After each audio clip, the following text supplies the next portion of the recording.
The smartest doctors are the ones who are least insistent on the doctor. What is it called? The prefix, the doctor title. Yeah. I've noticed that. I know I just insulted a bunch of doctors, but it's true. It's funny. I always say that I use it just because people have these debates all the time. Like, well, you're not a physician. It's like, whatever, it doesn't matter.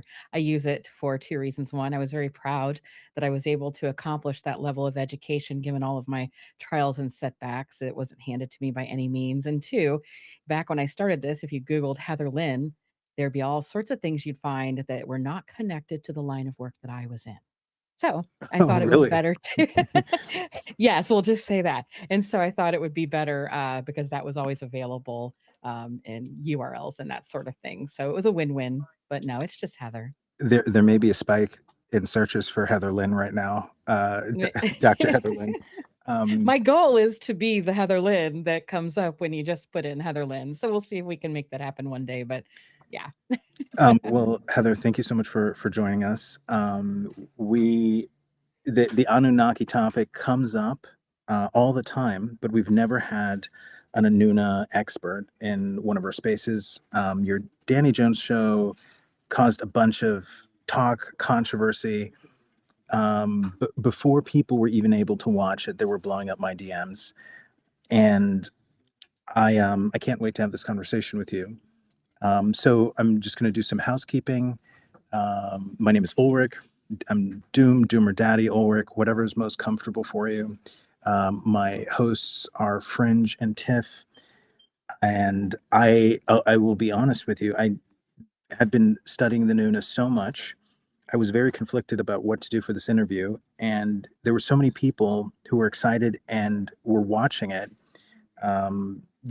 Friends of the show, and they were DMing me a bunch of timestamps. And I decided not to watch the interview because I had so many different um, questions already for you. I kind of wanted to go I didn't want it to bias me. So I don't think the questions or the order I would go in would be any different if I had watched it. But I didn't want it to just be a Danny Jones reaction. However, there's Fringe who's watched the interview. Tiff, I don't know if you've watched it. And then we have all these questions. So I hope that's okay that I'm going in with a little bit of virginal innocence here, because I'm fairly well studied on the Anuna, not as well as you, but I already have a ton of questions. Is that okay with you? Oh no, that's absolutely great. And I honestly don't think anybody could necessarily be an expert on this, even though Danny opted to put my my title as Anunnaki expert. I saw a lot of people DM me say, "How does one become an Anunnaki expert?" Because, as you know, there's no Anunnakiology major in college, so I think it's really just an interesting open field, if you will, and a lot of people have a lot of things to ask and research on their own, and there have already been authors. And so I think it's great to come in with a fresher perspective anyway. That's something that I really try to champion as it is, because if you did listen to the interview, or whoever knows my work knows that I'm very much against the cults of personality that are out there. I think it limits our research ability and understanding. I agree with you, but I do have a hope in a sense you may become a cult of personality, voluntary or involuntarily. I would love to see Anunnakiology, uh, and Yeah. because it's seminal to, even if it's all a lie, it's seminal to our story. And there's no way it's all a lie, and there's no way it's all true. But I'm just going to do a little bit of housekeeping. Is this your first space you've ever done? It is actually. I'm relatively new to X. I used to have a profile that I rarely used, but had some good connections on there, and then I got locked out of it, and it was a whole thing to, So I started a new one reluctantly, and so yeah, I this is my first space. So thank This you so much for having me. Thank you for saying yes. Uh, Tiff and Fringe, Mav is requesting. I don't know whether it's AI Mav, whether it's the real Mav, whether we're going to hear his real voice or his fake voice. Do you want to bring him up? I mean, we definitely need an explanation after the news that dropped this morning. Okay. Mav is a friend of the show. We do spaces a bit differently. Typically, spaces are conversations where a bunch of people jump in and they can be chaotic, they can be historical, they can be news breaking, and they can be toxic, they can be a total shit show. Spaces can be everything. And when we do Doom Spaces, we try to do a hybrid model of podcasting and spaces. So we normally go really deep on an interview for like the first half to 3/4 in. And then once our audience has been edgelorded and frustrated, and we've lost, anywhere between half and 90% of our followers, then we open the floodgates so that people have questions that pick up from the depth of the interview. If you don't want to do, and you get to drive here. So if you're like, all right, I'm sick of Doomer's dumb questions, I'm tired of Fringe and Tiff, you can be like, open the floodgates. Or at any point you can be like, I need to leave. So you will be driving the pace. If you want to do live questions, or if you don't want to do, it's all up to you. But that's typically what we do. We do like a deep interview, and then we open up the floodgates. And we're not just crazy and toxic in the UFO community. Some of us are also smart, and some of us are also crazy, and sometimes some of us are both. And you're going to see above the profile pictures, you're going to see something that we call a nest. Some people call it a Megatron. But this is where, if you have any post on X, unless you have certain iPhones or certain Androids, but if you see any post on X, including your own, you can hit the share button in the bottom right, to the right of the bookmark, and you can push it up there, and then people can see it. So I'll be doing that a couple times. I have some questions for you, about the Dolce & Gabbana handbag, the Apple Watch that the Anuna are wearing, and the other one that you have interesting theories on. And if there's anything you want to share, or you have trouble with that stuff, feel free to use the chat, or you can just unmute. You don't need to be super secretive. Everything is live. It's one take. So feel free to unmute if you need to interrupt us. If you need a break, just let us know. Fringe talks up a storm. I can barely get her to shut up, so we can fill time by time anytime we need to. Just talk to us, and I want you to have a ton of fun and be comfortable. Does that make sense? Yeah, thank you so much for that introduction. I really appreciate it, and it sounds like a lot of fun. As I think I don't know if we call it tweeting anymore, or I don't know what we do when we post on here, but I said earlier that I'm an open book to somebody who had a question. So I'm down with anything. And just, I expect it, because there is a lot of toxicity, and that's okay. It's no sweat off me. I mean, for just for the backstory, and then I'm going to let Fringe and Tiff briefly introduce themselves. Mav is this mysterious person. I'll let him say a few words as well. But the reason why this came about is because the UFO community is understandably incredibly paranoid, and I would also say navel gazing, and I have to include myself in that too. But somebody misquoted you, and it was in this toxicity and shit flinging. That huge fan of yours and a fan of the Doom Room. This led to you being on the show. So I want to say my deep gratitude to Interstellar for misquoting you, because this is how we got you in here. And Interstellar, I know you're listening deep in the anonymous section with with maybe a bunch of counter intel people. And I hope you guys enjoy the show. Please share it, and just allow us to create a backup before you take it down, in case you decide to shadow ban this episode. I do think that what we have here when we're dealing with the Anuna may be tantamount to catastrophic disclosure, if we can sift through the difference between lore and what actually took place. I think we're about to touch one of the most controversial, seminal, and dangerous areas of human history, and depending on some people's beliefs, even beyond human history. So Fringe, I'll let you say a couple of words. Everybody, please retweet the space.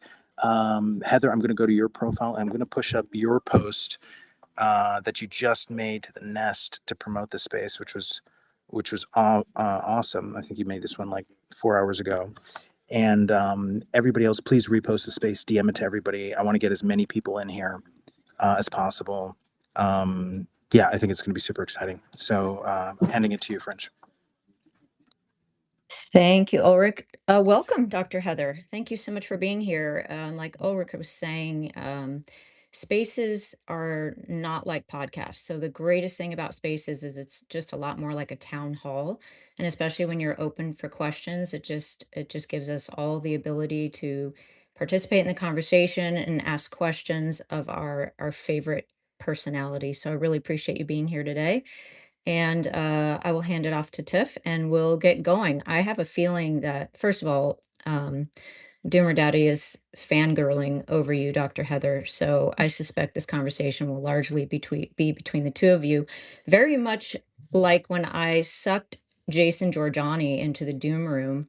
And I knew in that moment that I would actually be handing it over to Ulrich because he was such a fan. I think that's how today is going to go. I did listen to your Danny Jones interview and I learned that we used to eat mummies. So that was fantastic. I definitely needed to add that to my brain, to chew on and think about for just a little bit. I will hand it off to Tiff and then we'll go to Mav and Doomer will be ready to get started. I'm Tips, like they've said. I appreciate your time. I'm looking forward to the conversation and hearing more about what you have to say. I won't take up too much mic time unless I have something relevant to say, but I appreciate you being here. Thank you so much. I really appreciate it. It's really exciting. I love the idea of a town hall and a kind of hybrid model like this. It seems more, I don't know, personal, even though it may have a lot of listeners or participants. It does seem like an opportunity to have a better discussion, perhaps. So good. Okay, Mav, go ahead with your breaking news this morning before we get into this with Dr. Heather. Please just give us your breaking news. No breaking news, but Fringe, your voice sounds outstanding. Sounds great. I just want to give a big shout out to Interstellar because he's the one who made this possible. Oh gosh, was I And I'm muted just that here whole to. time? It was so good. No, looking forward to a great space. Very interested in the topic. I'm just going to sit back and listen. But Fringe, yeah, you sound great, Fringe. Yeah, Mav, feel free to hang out here. I think it's really important to communicate clearly to the audience because most people are going to think that we're ignoring them. So if you're new to the Doom rooms, we are not running a power play or power trip. You're welcome to put your requests in, but we will be letting everybody up for live Q&A whenever we're done with all the interview questions. So don't think you're being ignored. It's just your first time in the Doom room, and there's no need to put in a request now. So just hang tight. Mav is gonna hang out here with us. Wait a second. I almost got gaslit. Mav, are you using a voice changer? Is this true? No, I am not using a voice changer. Now my microphone, I got a Rode mic with a voice filter that gives me a nice, deep, dark, sexy voice. That's all. Now Fringe is saying I'm using a voice changer, and I'm not. So there've been It's called catfishing, Mav. so Dr. Heather, there have been so many stupid, slanderous, libelous rumors that have been started in the last couple of weeks, and I joked with Mav. I said we should just start manufacturing our own gossip about ourselves so that we can be in control of the lies. So now in every space, Mav and I just come up and say the craziest shit. So I that's love it. where this is coming from. Great tactic. Yeah, I mean, we're basically there. What is truth? Everybody's losing their minds. So yeah, Heather, first question I have for you is there's this term cognitive archaeologist. What does that mean? Where did it come from? And how did you even get involved in the Anunnaki? Well, it's a long sordid story. It wasn't something that I intended to do by any means. I think if anyone did listen to Danny or if they've listened to me, I hate to have to go over it again and bore people because it is an actual interesting story to me. But as far as paranormal or ufology or any of these topics go, it's more mundane.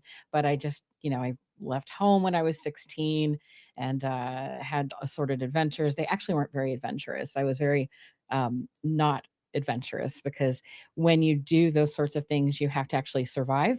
So I was mired in just the day-to-day survival, and eventually made my way back to community college.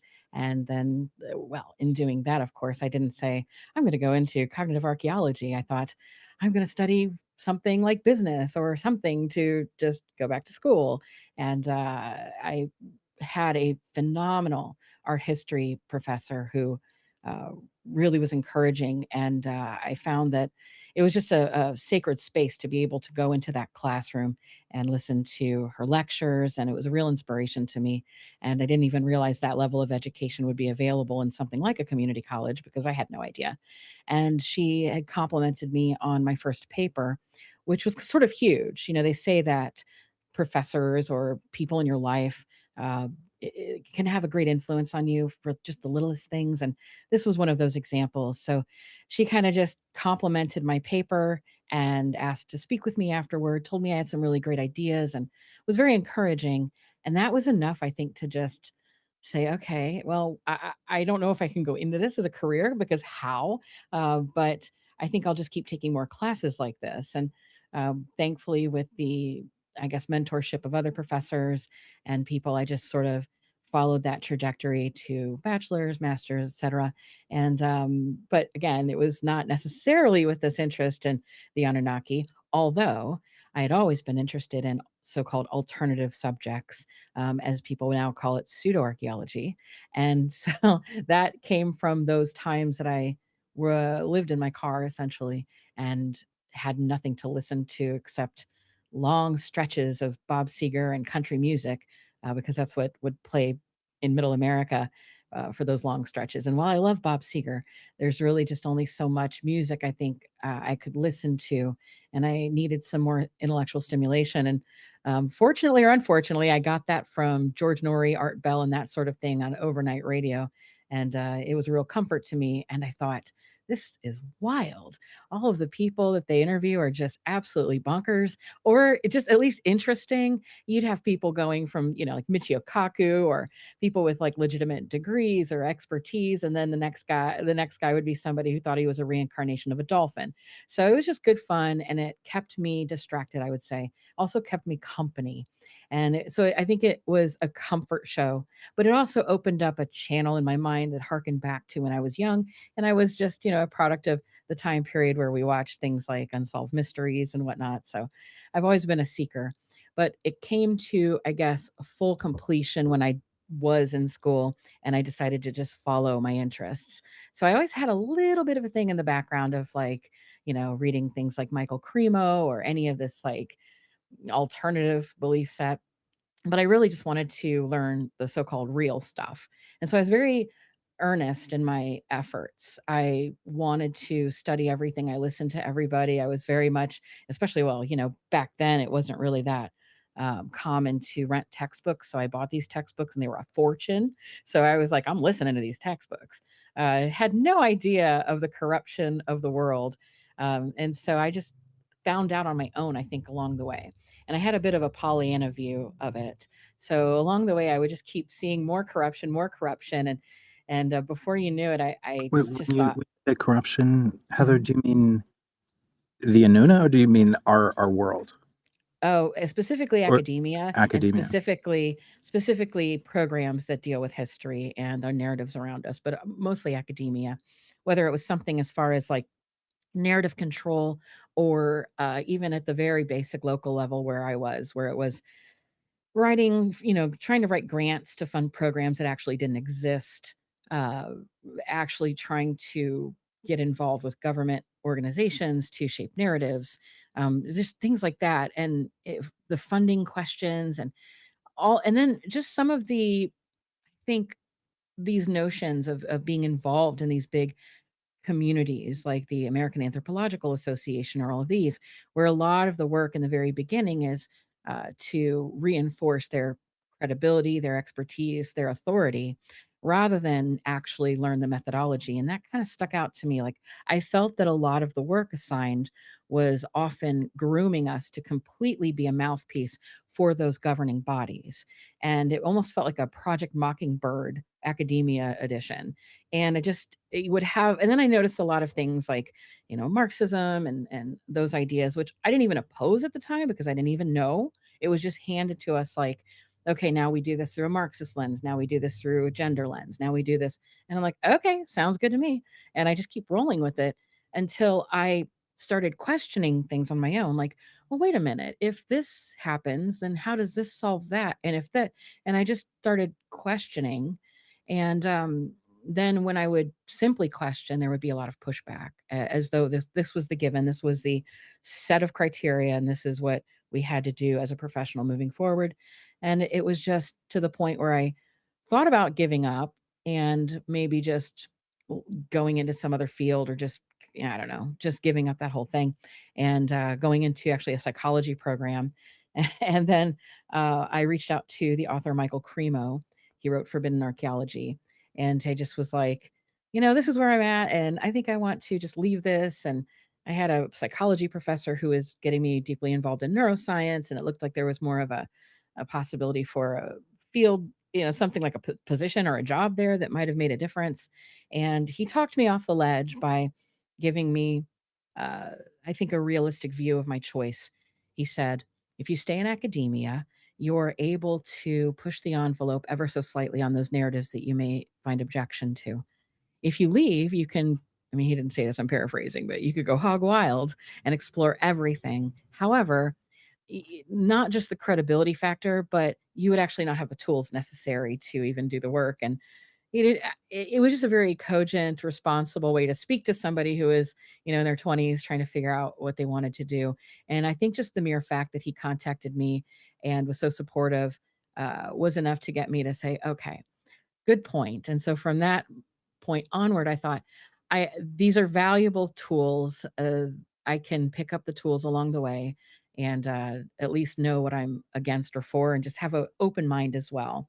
And mostly what I've tried to do, or at least wanted to do, was look at topics that the so-called mainstream or any of these institutions may think are humorous, ridiculous, controversial, and apply the actual methodologies and conceptual frameworks of trying to understand them and have new perspectives on, what they could be. And so often in my writing, I'll do historiographies, which is sometimes confuses people, I think, and I have to usually unpack that a lot. So I'll apply just different frameworks and methodologies to these topics to maybe legitimize them in some way, because I think there's no illegitimate questions. And what is a historiography? And if you could So also define cognitive archaeology for us. yeah, so along the way, I discovered with my multidisciplinary approach, I ended up going into anthropology and archaeology, of course, but then I had an interest in information technology. And so I kind of double majored in that. And then once I saw that anthropology was completely taken by a lot of political ideology, it left a bad taste in my mouth. And so I went on to study history in particular. And then I was interested in cognition and the understanding of things like language, how people retain knowledge, how people control knowledge. And my goal was to become a professor because I wanted to kind of do the same thing that somebody had done for me, which was maybe inspire somebody. So then I went and had a doctorate in education and learning about sort of how specifically adults learn differently than children when it comes to interacting with ancient objects in museums, and running across the corruption there in museums, of many museums not actually showing real artifacts anymore and instead opting for gamification or the replicas of the artifacts, and how that's I had a real problem with that. And so I started looking into basically cognition from prehistory, actually. So how did we become conscious, the big brain bang, so to speak, all the way up to what is it that people think now consciously? How do our brains work? How do we retain knowledge? How can we be maybe propagandize, that sort of thing. And of course, the role of information technology in that. And so in archaeology, there's many different specialties. And one of them, it's a little one, and sometimes hotly debated, but there is a field called cognitive archaeology. And in cognitive archaeology, what we seek to do is see if we can use the past, specifically the cultural resources that are found in, archaeological sites or what have you, to try to understand the mindset of the ancient people who created it. So again, it's like many things, and I did mention on Danny Jones's that it is still a soft science, but trying to use scientific methodology and trying to make inferences using qualitative methods to understand the past way that humans thought, their mind, and maybe more specifically, their symbolic behavior. So there's the examination of art, artifacts, technology, their burial practices, and things like spatial organization, as maybe like how people could have perceived things or categorized things. It draws on more of an interdisciplinary approach of cognitive science, evolutionary psychology, and semiotics. And the goal, I think, overall is to try to understand the mental capacities, like language and abstraction, symbolic thought, planning depth, all of that, and how it is that we've come about. So it's different than another subfield called intellectual history, which is like the history of ideas and how people started to think. This is more about the how the brain works in that and what we can learn perhaps from that. So Colin Renfrew and Stephen Mithen are the central figures, and but it's little known. It's not huge, but I think in the world of supreme specialization, where when you're in a discipline, you have to basically get very much siloed, which I'm against, but you have to. This would be essentially where I would be. So on a practical level, I am an economic historian and a cognitive archaeologist. But when you say economic historian, it could conjure up the idea of just how about money? What happened with money? Money, money, money. But economics is much deeper than that. So it's more about the management of energy flow and power dynamics and globalization, that sort of thing. So those are the hyper specialized fields that I'm in. But what I try to do is just look at everything from that multidisciplinary and interdisciplinary approach, which then I guess kind of takes us to, well, how in the world do the Anunnaki fit into that? That's a strange one. But I ended up having a blog some years ago where I was writing about different archaeological topics, and one of those was the Anunnaki, and primarily the concept of them as gods and their role in ancient Sumer as a whole. And I came across a story that was about an archaeological excavation that took place, and it had been kind of important because there weren't many excavations going on in that region of Iraq for a long time because of the wars and instability.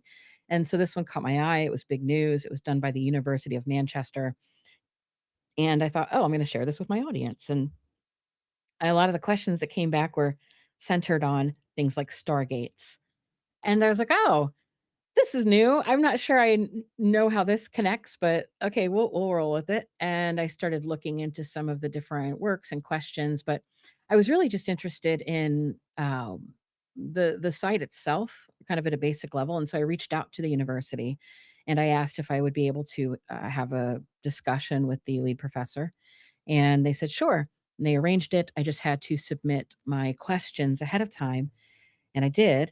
And I had about 4 or 5, maybe 5 questions. I published this in a small report. So those questions were there.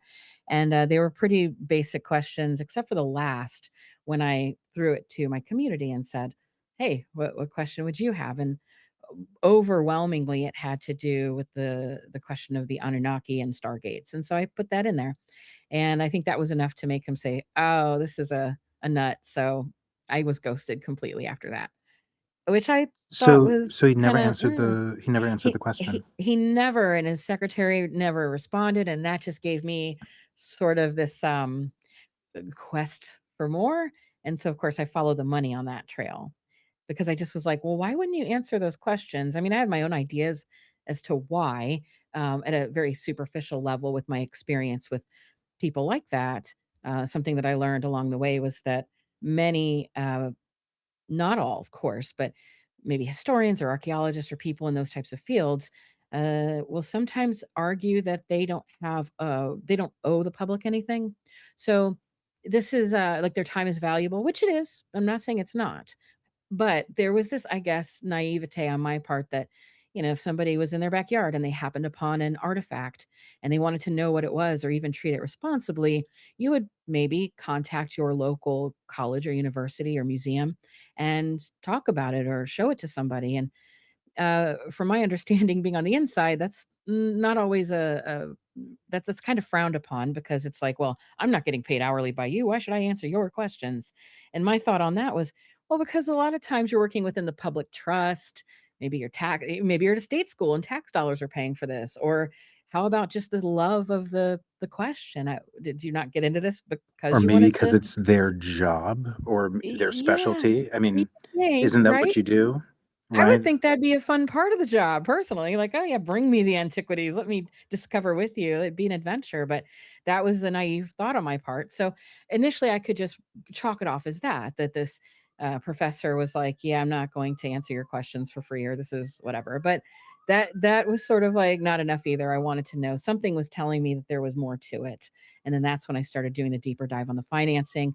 And the whole thing blew up and people started contacting me about an investigation on this. And it was just, it made me question things differently. So rather than say there's no stargates, there's no such thing as stargates, I started asking, what is a stargate? How are we defining that? Let's think of the terms. What would I consider a stargate? What would others consider? What could somebody in ancient Sumer consider a stargate? And that kind of just sent me down the whole path and understanding, what it is that people are looking at and the interest in it, and a whole set of other weird sets occurrences that I guess made it so that I couldn't leave this particular thread. And to answer your other question about what is historiography, because I feel that's very important. Historiography is essentially the history of the history of, which is a little meta, but that's by design. And so I had an article recently on my Substack. It was a large one that was 2 parts, talking about Sitchin and his background. And what I did was I took a comprehensive historiography of that, and I discussed the history of the field of Assyriology or Sumerology.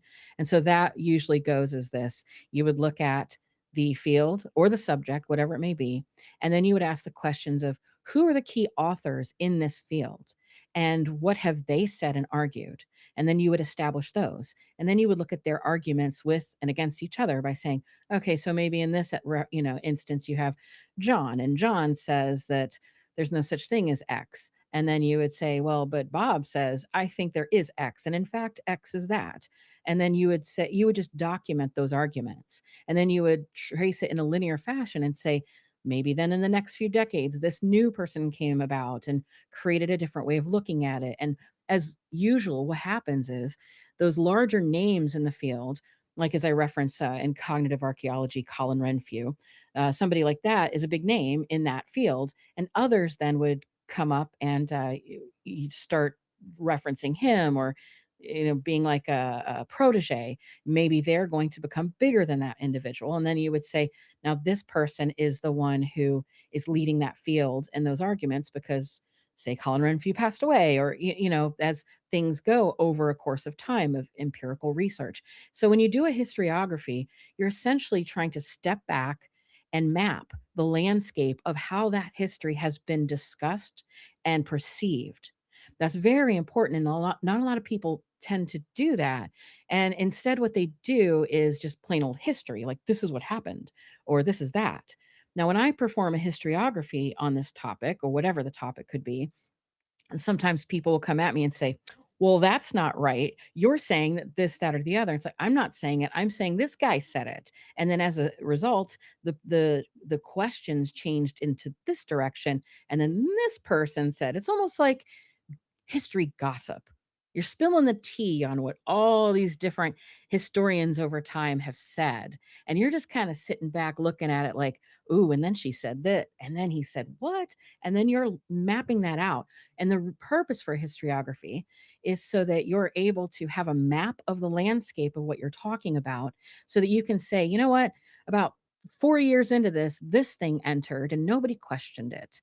And it changed the whole course. And maybe we should re-examine that particular like course change and ask what was that? Was it a bias?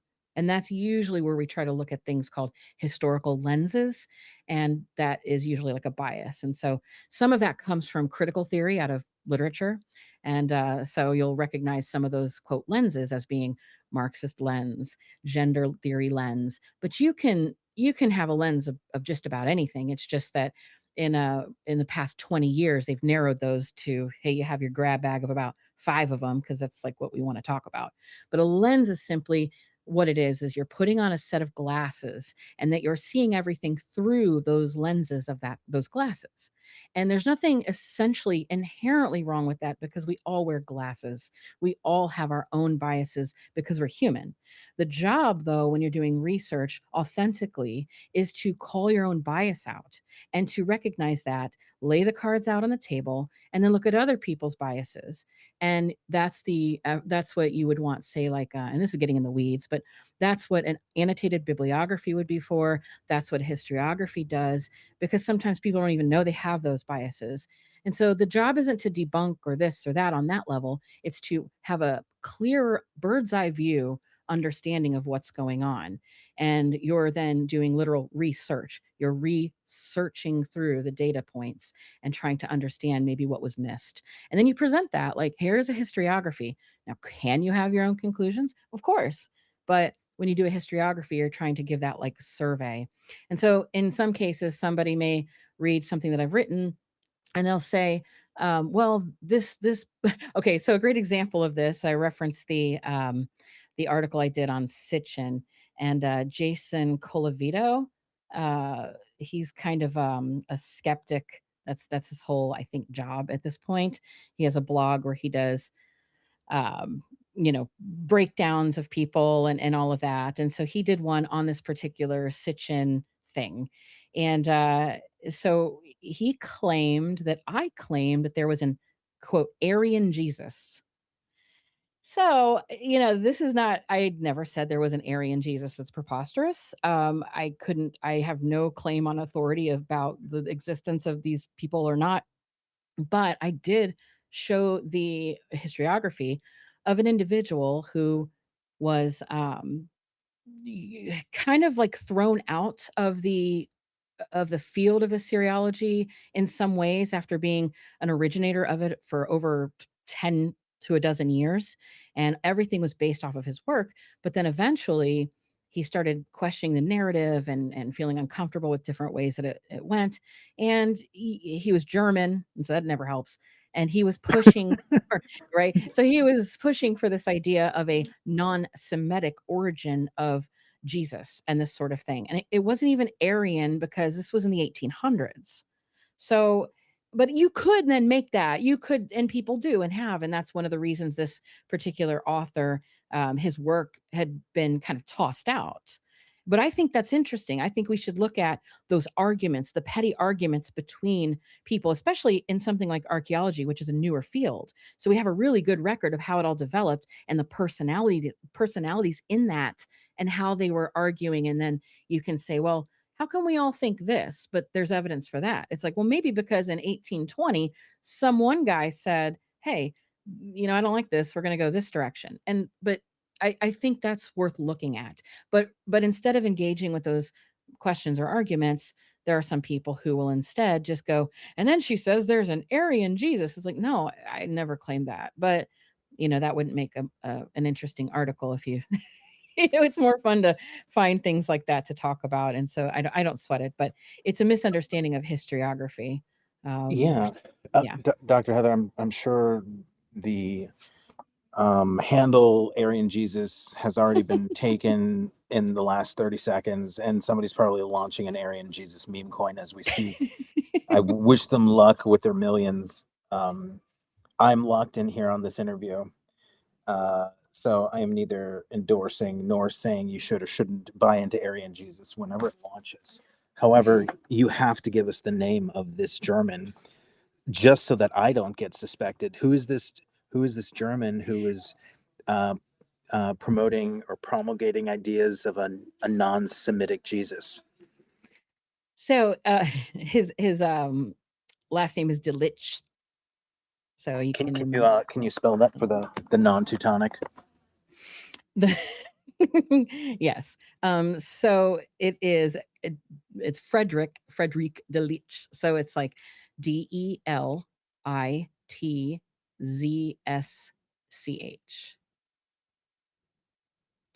Yeah. So he was a That's delicious. I and know I've made that joke like 50 times and I just can't not. you can't not do it, right? I cannot And do it. is Yeah. it Friedrich? Is it like the typical German Frederick? Yeah. Okay.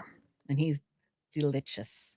And what time what time was he around? Like, About can you date it for us? 18. So about his initial work was through 1885 to 1897. I think he died. I think his last publication was 2021, like 1920, 1921, and that he died around then. So Um, wait, you're saying he was active 85 to 97 yeah. So in the 19th century? yes. And so in 1902, though, is when he delivered a really important kind of lecture. So he was still working. He had just changed his mind from about 1885 to 1897 about some of his own views, and then kind of launched into something a little different that made people go, "Wait, what?" It And was what was that? Can you just yeah, it was called Babel and Bible. And at that point, he was a leading Assyriologist, and he was the guy who put the whole grammar and lexicon of the ancient Mesopotamian language on its foundation. So he wasn't just a small time guy. I mean, without him, we wouldn't even have the understanding of Assyrian or any of the Mesopotamian languages, really. He was a professor of Semitic languages and Assyriology in Berlin. And he was also son of Franz Delitzsch, and that was a famous Hebraist and missionary. So he was, brought up in this sort of direction to question and try to understand a lot of the, I think, uh, biblically based. And I don't say like biblical archaeology because that wasn't really a thing either, but those were some of his motivations, I think, initially, as many were. So, but he did 2 lectures called Babel und Babel before the German Oriental Society. So back then, a lot of this was called Orientalism before they had Sumerology or Assyriology they or called anything it like that. Orientalism? Yes. So and that's important to remember too. It's like UAP, UFO kind of word shifts. So if you really want to dig in deep, you want to look into journals and things that discuss Orientalists. So My these were famous. PC snowflake heart is offended. It is. Orientalism. Yes. Oh my goodness, I'm not going to be able to get over it. Okay, come on, Snowflake, we get this. We can so I mean, you guys, I'm 57 and we used to say Oriental, right? I mean, even in my lifetime, we said Oriental. Oh didn't we? yeah, like there used to be like an Oriental, like you would, yeah, that was the thing. I'm 45, so there was definitely like that, at least in that I can remember as a kid. So yeah, I think it's an old switcheroo thing. I mean, clearly these terms too, like Mediterranean, isn't actually like a thing. I mean, obviously there's the Mediterranean, but the concept of what we would call the Mediterranean in that more abstract form, like say you go to a doctor and you want to lower your blood pressure, and he says, "Oh, the best thing to do is a Mediterranean diet." Well, what country, sir? Because the Mediterranean is a lot of different places. The Mediterranean came out of economics. That was an economic term that came from I think Bruel, and that would have been just an economic term discussing a region of trade. And so likewise, things like the Orient, that would have been a trade region. And so they've fallen out of favor, except for Mediterranean just sticks, I think, because because there's no consistency here. So, but those terms, it's like Oriental. Okay, but which countries? Or, so it just fell out of favor. But I don't think there was anything inherently wrong with it if you understand that it's referencing more of a trade region and that sort of thing. And was that named by, people who are, say, colonists and whatnot, sure. But it is what it is. So when you go doing the research, you have to look up those terms, whether it offends or it doesn't. It's not the question. But I do think that's a slipperoo that they do so that you're less likely to be able to find some of the good stuff, is It change just, the language along the way. yeah. So Heather, I'm actually at this point, I'm really grateful I did not watch. I love Danny Jones, by the way. But I'm really grateful I did not watch that interview yet, because obviously there's similar main points I'm going to want to cover, but I have like 20 different roads I want to go down here with you. And at any point, if you're like, we should skin this cat differently, let me know. So can I just free associate and word vomit here for a second? So Oh yeah, just you, roll with it. you can sort of tell me how we want to go about this. Sure. I have a million questions. One of them is, what's your take on from where did cuneiform derive, right? Because it does not seem to have evolved like other languages. It does not seem to have evolved like phonetic languages, pictographic languages, ideographic languages. There seems to be something almost unearthly about cuneiform. So you brought up semiotics. I had to look up the word. Semiotics is the study of signs, symbols, and how they create meaning. When you talk about, the arising and the development of cognition and consciousness, and how language plays a role, one of the questions I had was, are you familiar with Ken Wilber? Did his theory about integral consciousness affect any of your work?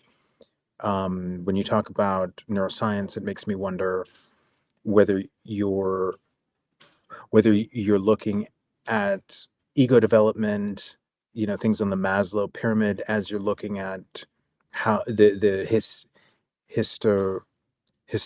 you pronounce the word historiography? Yeah, historiography, kind of like geography, like you're making a map of history. Yeah, are Yeah. you looking at the lens of the lens for the meta perception of how people are interpreting it? What I guess I want to know, like, what is, because I want to get to the point where you just lay out your whole, this is what I think the Anunnaki are, right? I mean, so I do want you to drive in that sense, but Mhm. I just also want to get into some of the background or the fundamentals before we dive in there, that I think a lot of people gloss over. So could you, because we're going to have to talk about Sitchins. Mhm. Matt LaCroix, I don't know if you heard about him, but he kind of has a story that's a little bit the opposite of yours. He didn't have an academically rooted archaeological background, and then his research forced him to say, all right, I need to develop the rigors and the tools. And so I think he got an archaeology degree, or he's getting one. So it's very interesting that both of you sort of came to the same conclusion. You need the tools, but the field of academia itself has an immune system against certain truths. So, you know, if we're looking at cuneiform and we're looking at interpretations, what is the closest thing to a neutral interpretation of these symbols? Are you saying George Smith? Obviously, Sitchins has issues. What should we view as the source interpretation for cuneiform? I guess that's my first question here. Okay, so just the idea of cuneiform itself, the term isn't a language name, it's specifically a script name from the Latin cuneus, meaning wedge-shaped, and that is describing the physical form pressed into the wet clay with the reed stylus. It looks like a little, I do a workshop on this when I do conferences or whatever, where I bring these. And so rather than a reed stylus, I usually get it looks like a dowel rod or something, but you can cut them for crafts and they're triangular. That would be the closest thing to what they looked like. So they would be triangular a little bit. And then you would press that into the clay and then make those little symbols and shapes like that. And so cuneiform is the form of wedge shaped. So it's describing the physical form pressed into the wet clay to begin with. And so the start of that initially did evolve from pictographic signs. And so those are direct images of the objects. And those would be then maybe a hand, say. And eventually those would become signs representing sounds and then abstract concepts.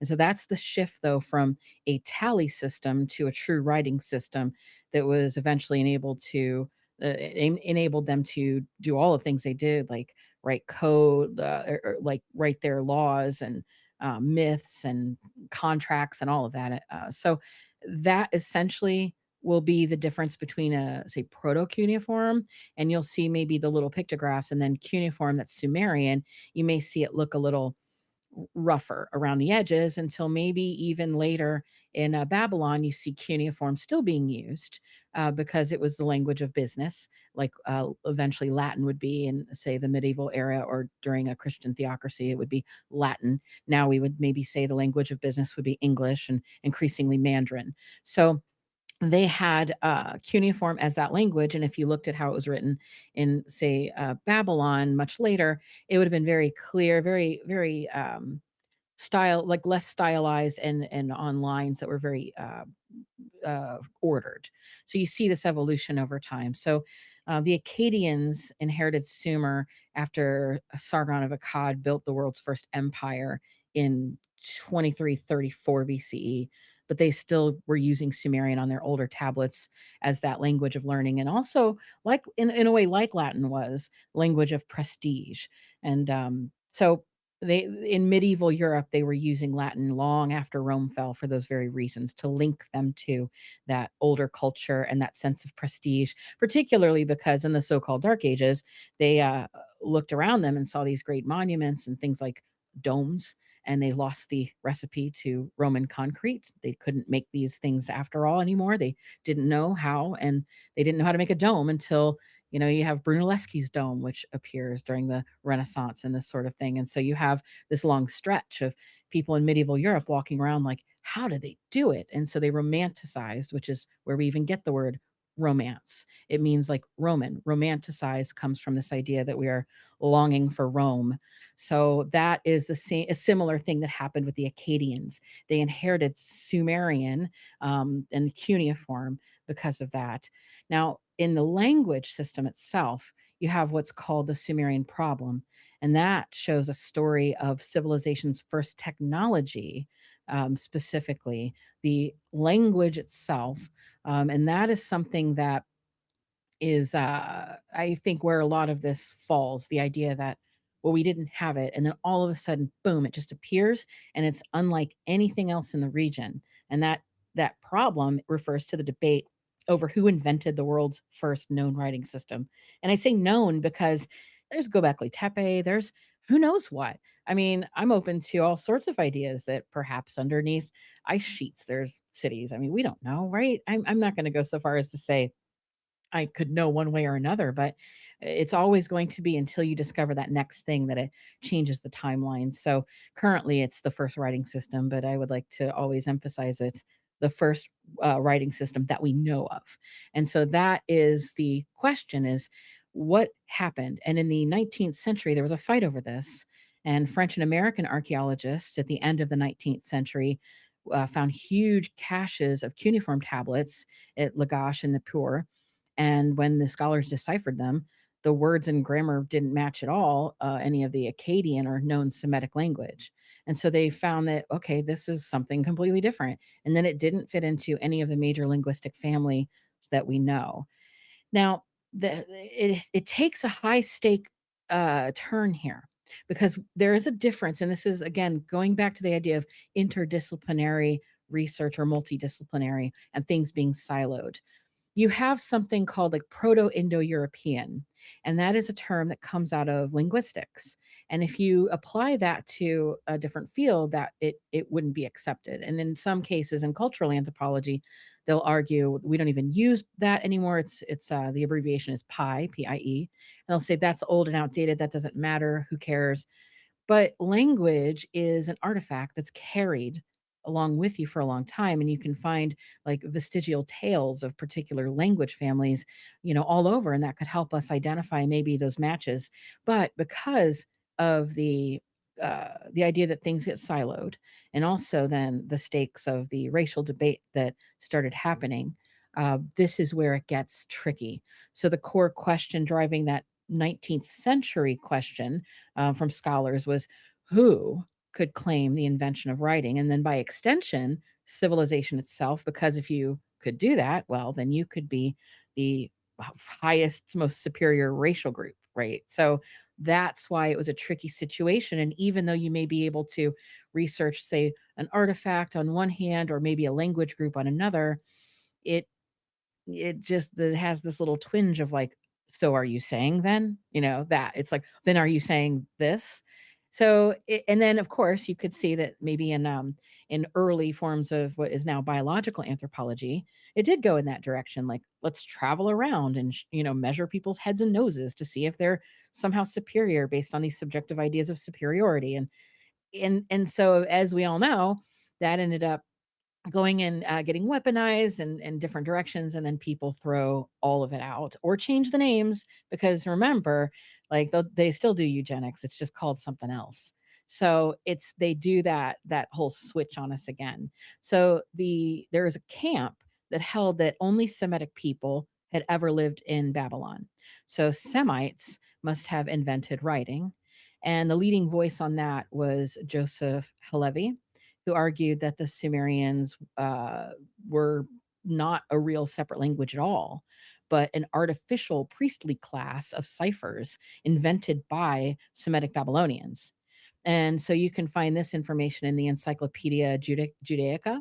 And they say plainly that this was motivated by Semitic pride, and that it was argued against the, say, Sumerian existence of their language connected based on that. So I bring that up because then you have like 𝗬𝗏𝗂𝗓 and others saying, well, it looks like this is non-Semitic. Well, currently the idea is that it's probably non-Semitic, I suppose, or it's Semitic. The solving of the problem hasn't been done yet, because no matter what, we still have that question of, we haven't found what language group it's related to.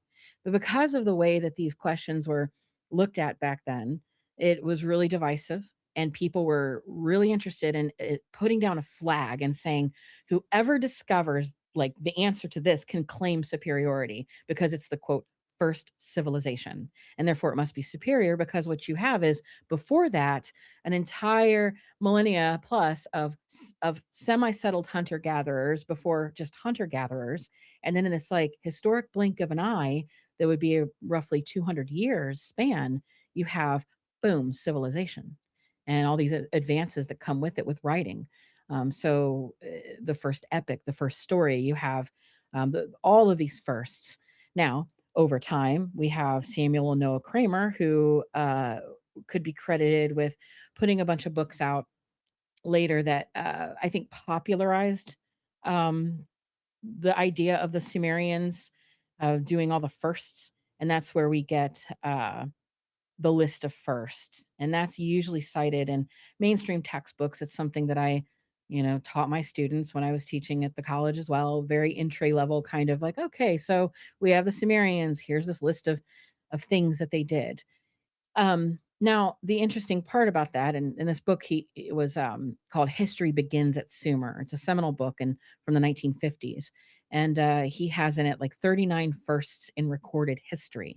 And so that's where that comes from. So the things like the first schools, the first love song, the first legal code, and first surgeries, and all of that. But eventually those things kind of get questioned, because you can go through the list now and find some of those firsts have been challenged with finding things that were maybe older. So these are very subjective questions when you say, well, what is civilization anyway? Well, that's a great question, because that's only been defined by an academic set of terms that, so you're basically agreeing to that set of terms. So, and I only mean to say that not to confuse, but to actually just demonstrate how confused the whole thing is. And I don't even have I'm not saying that's even a problem, because how can we have that certainty? I only like to stress that because you have these Flint Dibble types and others who come out and say, well, we know this and we know that. And we don't know. There's very few things we can say we know in this subjective field. You can use scientific methodology and even scientific tools of measurement and come really close to knowing certain things, but those things that you know become data points.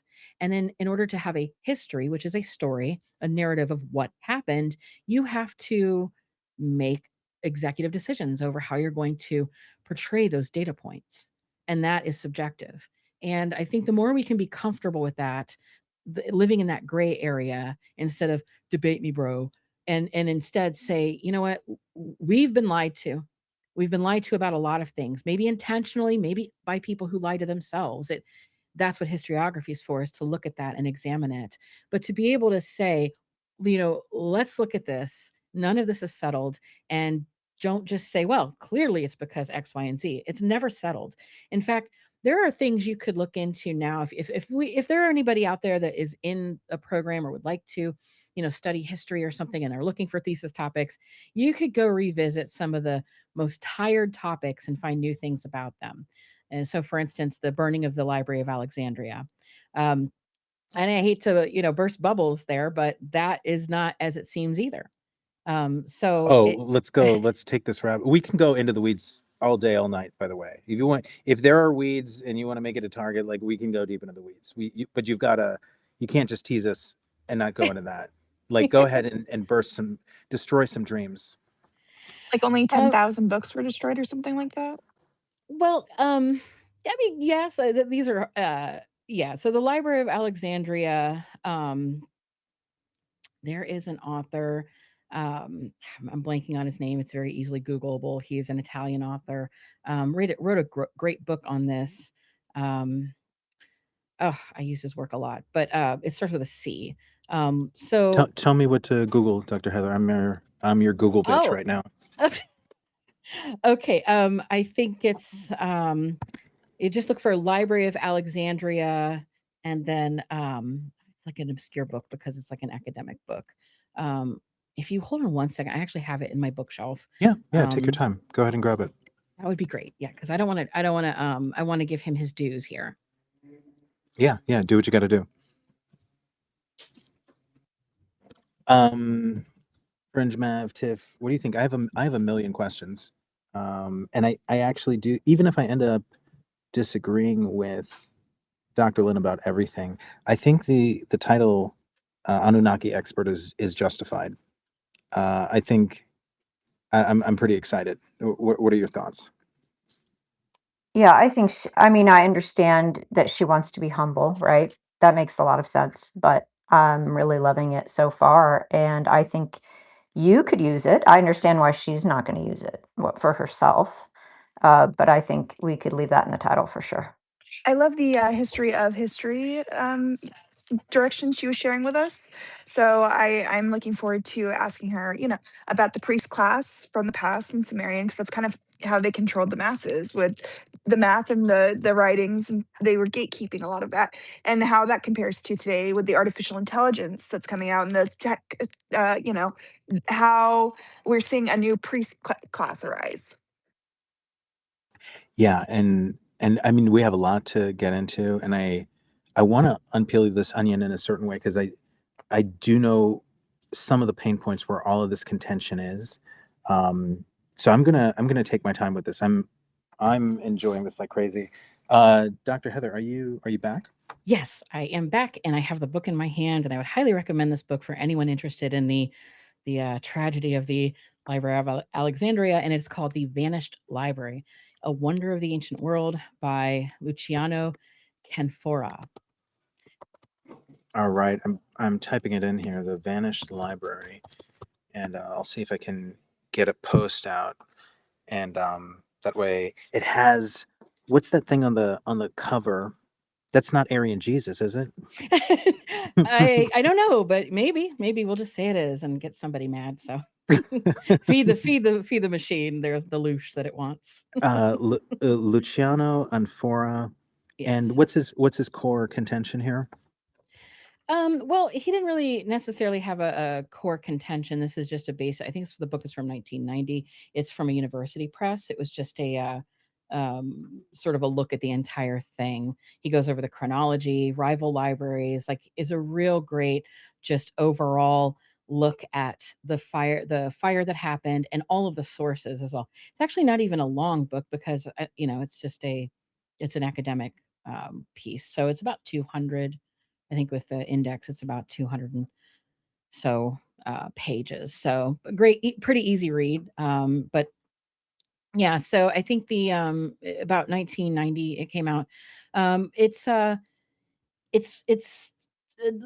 bit of a detective narrative, I would say, a reconstructive detective narrative. So it's a nice read. I would like to usually make the students that I had in my humanities class read this one because it reads easier than just a boring textbook.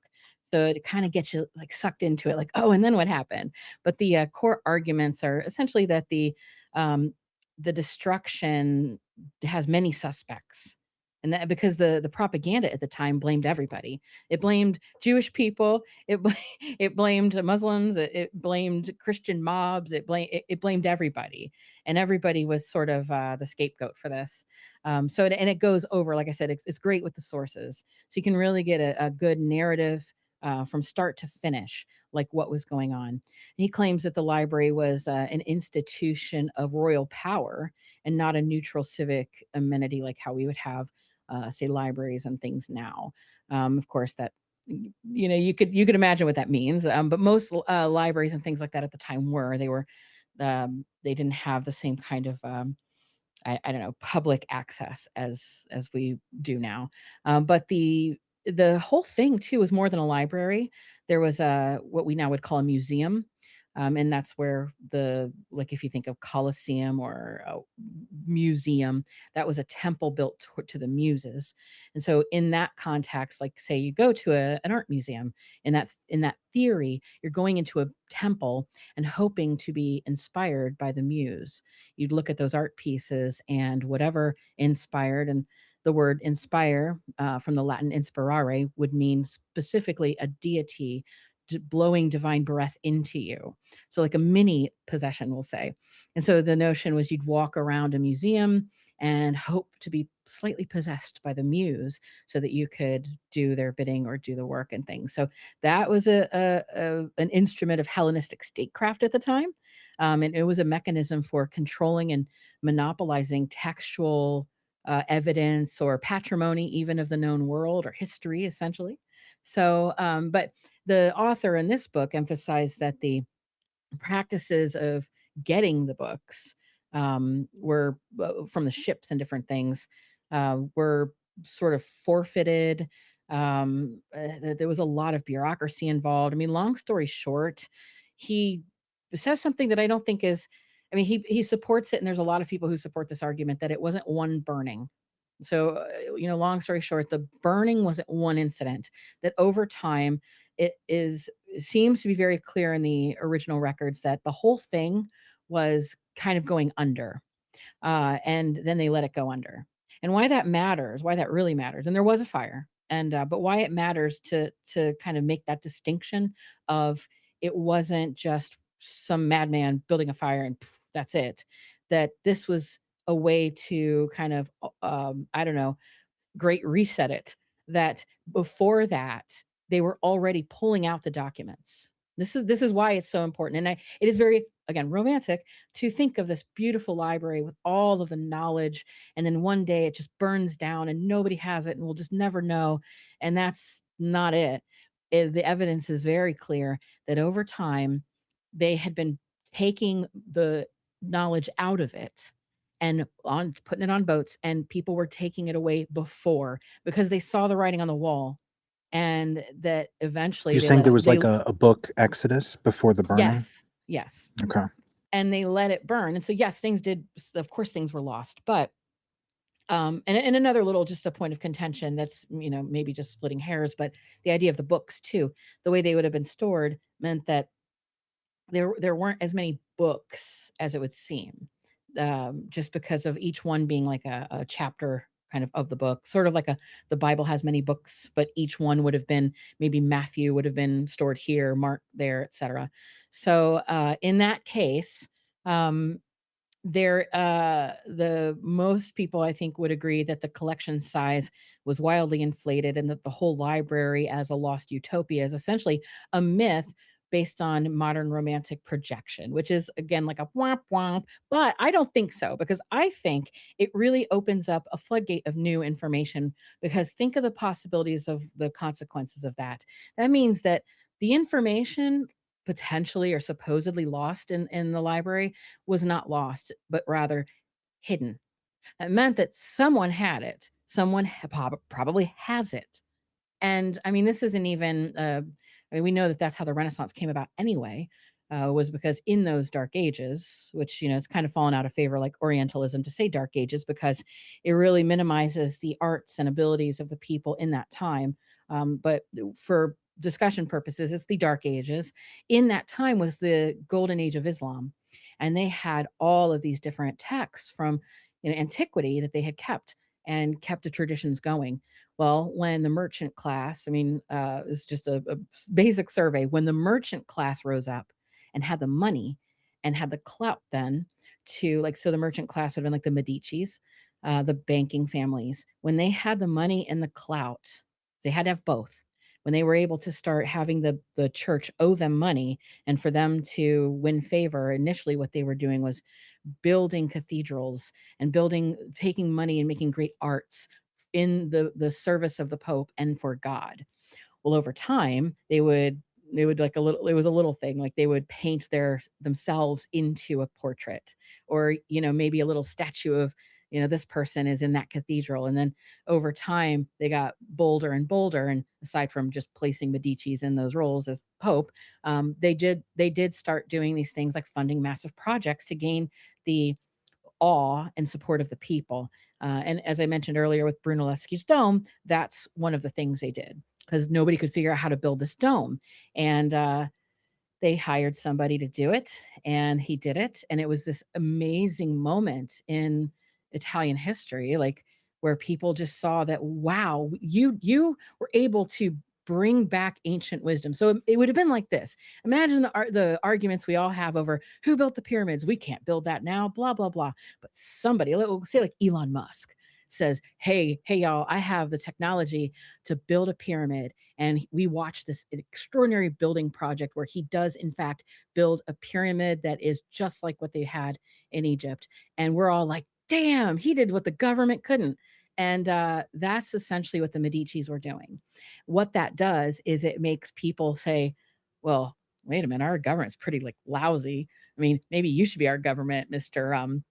Medici, Mr. Musk, whoever is the innovator.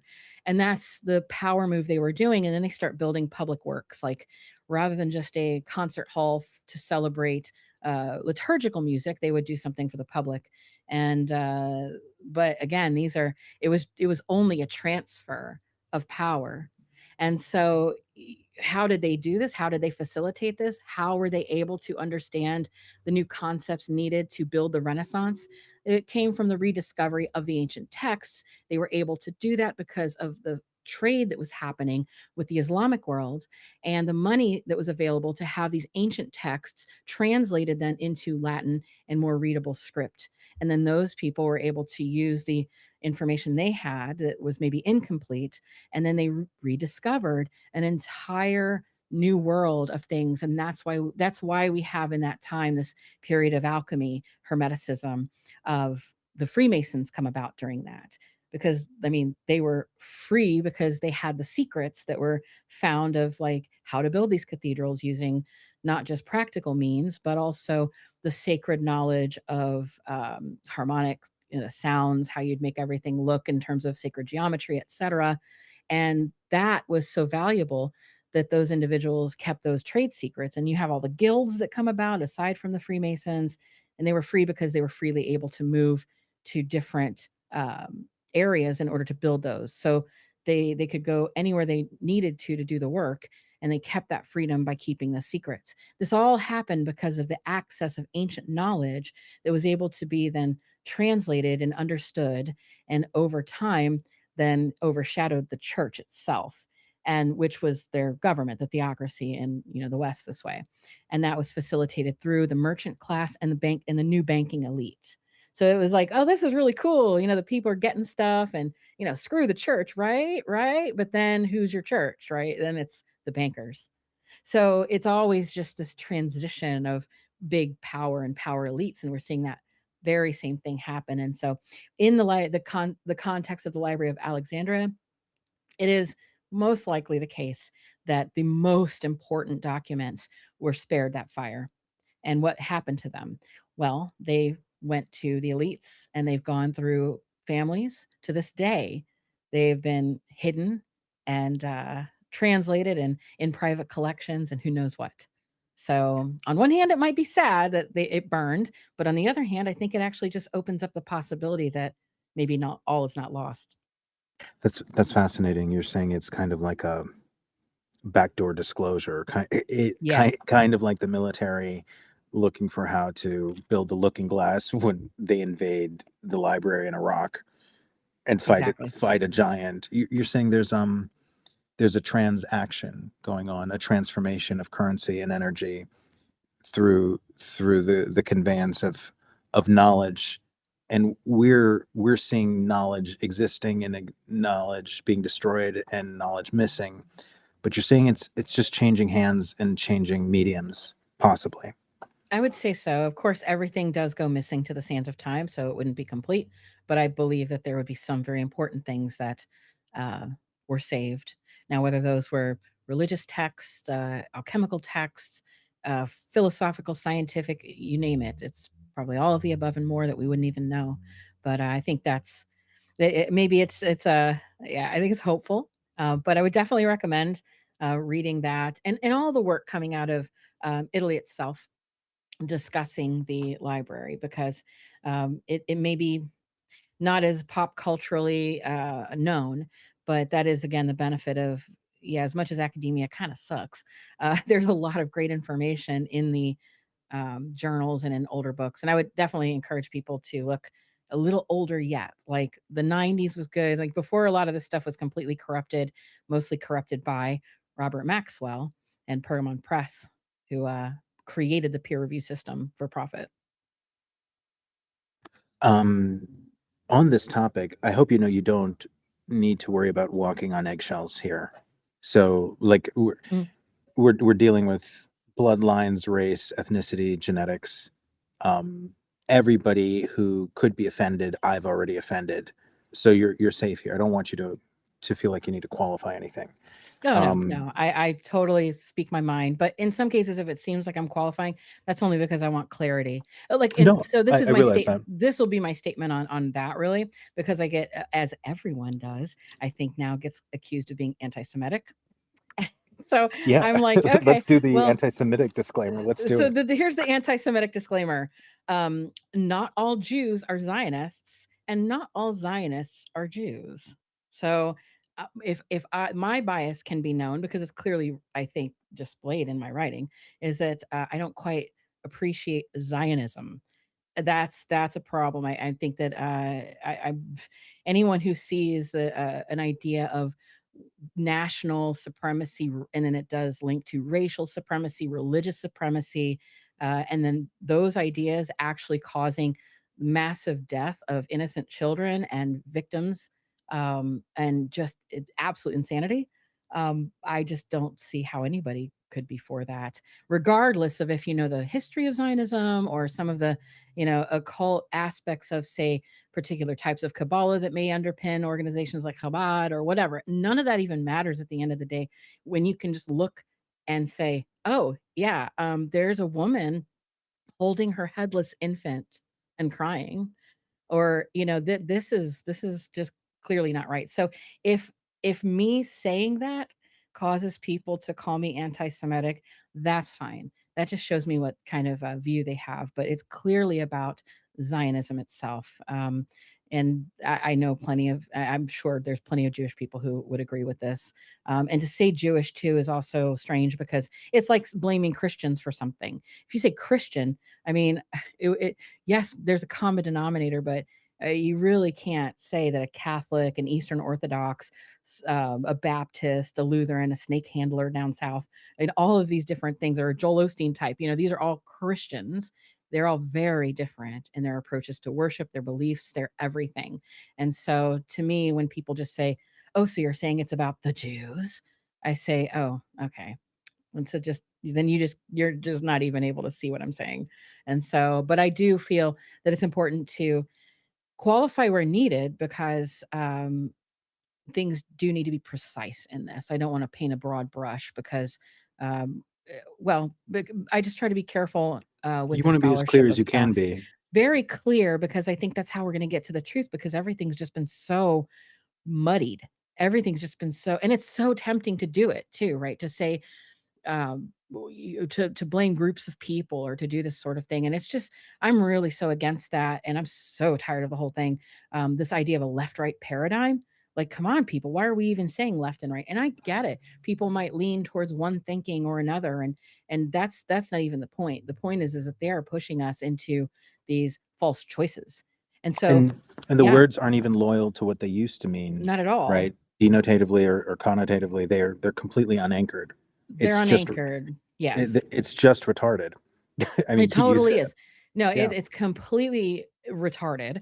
And that is the problem, though, with this left-right paradigm, is that it is like we're using terms that came from the French idea of like, which side of the king would you be on? I mean, it's just not even Oh, relevant. really? Is that where it comes from?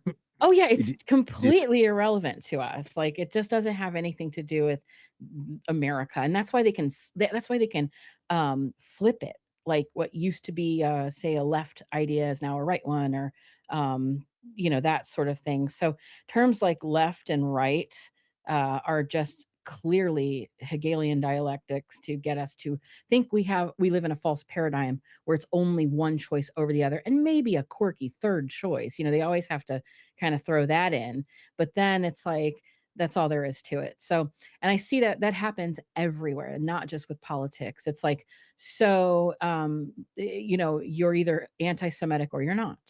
You either denounce this or you're for it.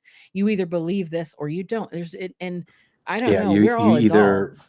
You either voted against Trump or you're racist.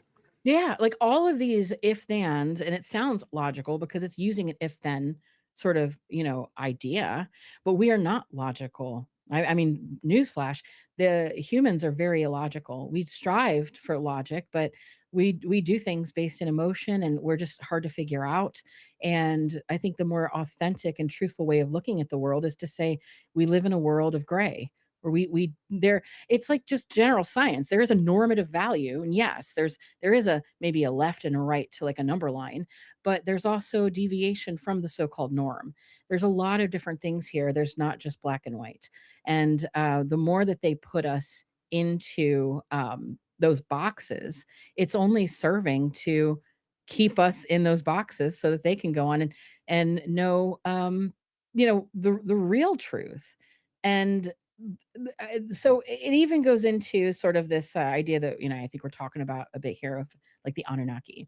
We're given false ideas, false choices. We see that even with elections. You either have this candidate or that candidate. Sure, you can write somebody in, but are you really going to, quote, waste your vote? And it is kind of a waste, isn't it? And I hate to break that to anybody. All of it's a waste.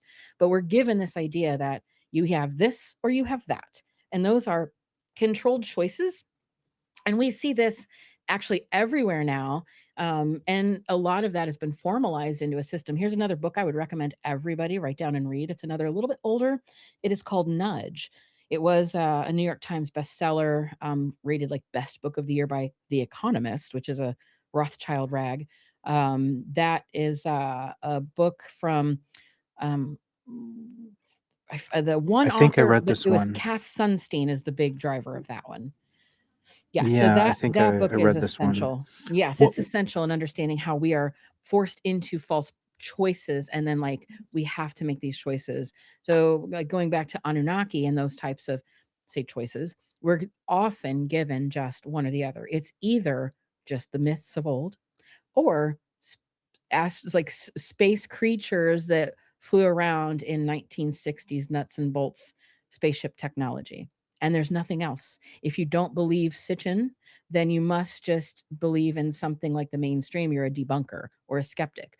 Or if you say, I don't think I believe in Sitchin's account completely, I don't buy all of it, which why should we buy all of anything? But anyway, if you do that, well, then you must just be, closed-minded or a mainstream or a this or that, or if you do believe it, maybe then you're just crazy and you just aren't educated and you're whatever. And so it just keeps us now arguing. And I've been doing this for a long time now. I would say it's at least in this alternative field, say maybe like formally, I think 2013. And I've watched this whole field of, say, ufology change a lot, and not for the better, but it's become completely, I think, taken over. And there You are mean still like good a high people. school lunch table? People are just concerned about who's doing the saying and not what is being said. Yes, and I think too that there's still great people working in this, but I think that it's to me very clear that this notion of disclosure, there's so many hidden hands that are actually now showing their hand, that come in and they've meddled with the narrative. They've come in and like COINTELPRO'd it and made it something that it's not. And they've made a really cool LARP out of it. And a lot of people still buy it. And while some of that could be fun, I mean, a lot of times some of this wasn't even harmful in the past, to sort of, I don't know, stay up late, listening to some radio shows, maybe get high, maybe talk about like, oh man, well, look at the dollar bill I have. When you fold it, it makes symbols. I mean, some of that was fun and cool. And this shit got serious. I don't know if we can use profanity here. So bleep that out. But It's it got real. encouraged. Please, It's there's encouraged. no Okay. yeah, Okay, there's good. no censorship here. Oh, sounds good to It's me. the doom room. It's the doom room. Okay, awesome. So, yeah, so it's basically that, in my view, after watching how it's kind of developed from the inside, from somebody who's done some of these conferences, who's been on all these like shows and been on Ancient Aliens and done all of this, I've seen things, and I'm just like, no, I can't be on board with this anymore. And I never was fully in it because I was What do you teaching, or mean? What are you referring to, Heather? You've seen things and you can't be on board with it anymore. well, okay, so here's an example. I'm really gonna make everybody just hate, hate, hate, hate. So pour it out, pour it out. Here we go. I'm just gonna tell it like Go it for it. is. So we all know and love Linda Moulton Howe, and she's a great woman, and she did great things back in the day. And for many years, she has, shall we say, fallen off. She's also been involved behind the scenes, and kind of, I don't know if anyone even saw Mirage Men. I mean, that was kind of not that A conspiratorial, lot of but us are familiar with Mirage Men. Yeah. yeah. So it's kind of clear. It's made clear that people have tried to get to her. She also has a lot of connections. Been on the Rockefeller Ranch with a lot of different people who've been funded by a lot of different operations, etc. And over time, her research has become shoddy. There's been people who have kind of exposed her narratives easily, embarrassingly. And you could look at it like, well, maybe she's just getting older. Maybe, I mean, you can make many excuses, but I've met her on the at the Ancient Aliens house, as they call it, because they film in one particular house, and waiting for filming, and had lunch with her. Just she and I sitting in the back talking, and I was really trying to make a human connection with her because she's, a person. We're having lunch. And and again, this is just very anecdotal, but this was my experience, that she, how do I say, the way that she speaks in a very rehearsed journalistic sort of way, which, I can make an excuse there too, because I may do the same for being a professor or however. But it was the cadence, it was something else, and it was the eyes. It seemed to me that she was programmed, and I mean that with the truest sense of that. She wasn't owning her words anymore. That this was, whether it be through some sort of brainwashing, or whether it be just old age and senility, whether it be just she's bought her own grift, I don't know. But something was just not human there, as in there was no connection, and she was just saying the things over and over. When I tried to break that spell and ask questions and discuss things on a very let's talk shop level. The cameras aren't rolling. Let's just talk. We're having a salad. We're outside in, sunny, beautiful California. The birds are chirping. And she just talked at me. It was very strange. And I know a lot of backstories of different people who've dealt with her in different ways and all of this. And there's so many examples over the years where it's like, I'll just shrug it off. Like, whatever. I don't know. I don't care. Because then I have the luxury of, at the time, going back to my day job. And I'm interested in these topics for what they are. And so I didn't get in the weeds on this. I wasn't going to come out and say, I met Linda Moulton Howe and she blah, blah, blah. Nope, not at all. But over the years, I started realizing that, and this is going to sound like a big, like, well, duh, Heather, but I really did start finding out that a lot of these people in this are not genuinely interested in finding the truth about stuff or researching or anything. And call me dumb, that's fine. I just didn't realize that. I didn't know. I could tell some people were in it for showmanship, but I didn't know how deep that went. And I just was like, wow, okay, I can't get on board with any of this. Like, if I'm invited to a particular thing or to participate in a particular thing, yeah, no, thanks. I do my own thing, and not as some like weird flex or something. Cause I say crazy shit too. And I have controversial takes, and people can call me a grifter as well. Cause I sell books and all that in my Substack. But it's just one of those where it's like, I've seen too much over the years, heard too much. And then not even just with those personalities, because we could all have problems with personalities. It was more of the inside that came about when I was first putting out the work on the little report I did of the Sumerian controversy. And that was, I think, the beginning of my um this is something I brought up on Danny Jones, and I'll bring this up here too. I think the best part, there was this very old movie from like the 90s. And if you were around back then and a teenager or something like I was, you might remember Wiggers. And that concept, I know like Jay Dyer and people like that kind of have like a funny joke that they do, but that was like a whole thing. And there was a joke movie, like a parody made of that, called White Boys.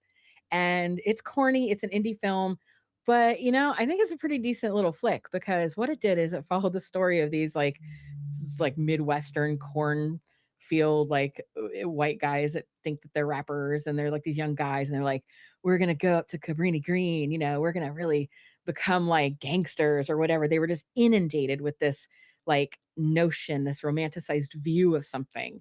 And so they're essentially doing like LARPing. And it's spoiler alert, but until they go into actually go into Chicago and they face it and they act like they're going to be part of it, and then shit gets real. And the movie becomes a little darker after that.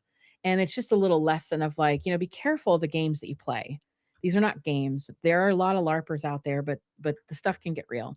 I didn't know that. I was like the white girls of this whole industry, so to speak, because I go in thinking, well, that's funny. Why won't they say this? Well, that's strange. Why is this person contacting me? And then I just followed that because I'm deeply curious, and then kept finding out really wacky stuff. So an example of that would be when I did the Sumerian controversy, I get people reaching out to me, and they're just like, hey, I'm talking to you. There's a book you should look at. And have you ever met this person? And how about you go to Iraq and we can arrange it? And I'm like, wait, who are you? What?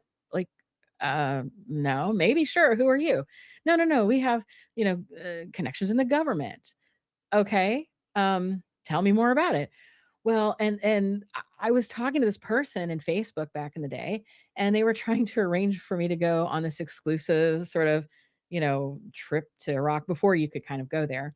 And they were assuring my safety, getting me wrapped up with government officials and all of this. And I was like, yeah, right. But then all of a sudden I got blown up on LinkedIn with a ton of people from like official capacity in like military in the Middle East. And I'm like, wait, what? How is this? And then I start looking into these people and then their claims. And then I find out that they're related to other things that are going on. Let's just say it goes like more into the occult. So, because some people will say after a while, when they maybe first discover my work looking at the Anunnaki, it'll often confuse, because they'll say, well, why are you writing about things like Baphomet? Like, how does that have to do with the Anunnaki? And it's like actually more than you know. And I can't tell you that it has to do like directly one for one, like Enki and Baphomet. There's any relation there. I'm not claiming that. What I'm saying is that the individuals who are deeply interested in the question of, say, the Sumerian problem that we discussed earlier, the problem of who was the first, what are those bloodlines, where is the evidence? Those individuals who are hyper concerned with those things are also concerned with perhaps an Aryan Jesus or a non-Semitic Jesus or even an Atlantean Jesus or some sort of connection to things that are very much Illuminati coded. And then you're like, well, isn't that strange? And so it just I just followed it wherever it went. And so now here I am in 2026 doing work on Anunnaki and like the occult, Crowley, Baphomet, all of this stuff because it is related on a very deep level on one hand, and then a very just political level on the other. Because whoever can claim, that they were the first, or they are the elite, or perhaps they're even the bloodline of these Anunnaki, then they're going to have a stake in the divine right to rule, and perhaps they're divinely uh, entitled to rule us, and that's the danger, I think. So, yeah, that was my beginning of naivete, where over time uh, I saw people whom I might have been friends with and associated with some of these people actually die, and again, I wasn't full in. I would write my books, just I'm do sorry. my Say thing, that again, Heather. You saw die. some of She your friends actually di- died, so and many people or might colleagues. yeah, many people might remember 𝗓𝗓𝗶𝘁𝗻, the author.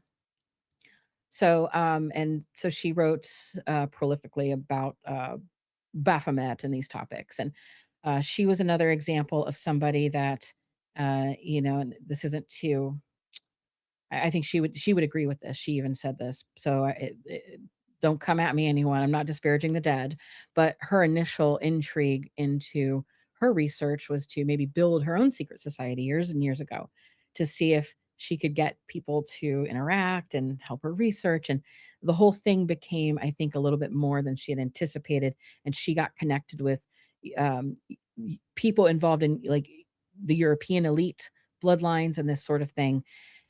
She got a little too involved, and there's she ended up being found dead in her garage, ruled a suicide, but of course there's many questions about that. It's a whole thing, and people who are fans of hers will know. I was a friend of hers, but not a close friend. I didn't even know any of this was going on. I knew she wrote, but I mean, I had no idea, because at that time I was still going down the ancient mysteries route. I was still looking at aliens and Anunnaki and this sort of thing. And she was on full on occult ritual sacrifice, this, that, and the other. And I didn't realize that that was going on. But eventually, what I found out, because of, well, people she worked with, people who were close to her, reached out to me. I actually had some in-person meetings with a few individuals about this, and compared notes, and found that in fact we had similar ideas and we came to similar conclusions because we were having connections to similar people.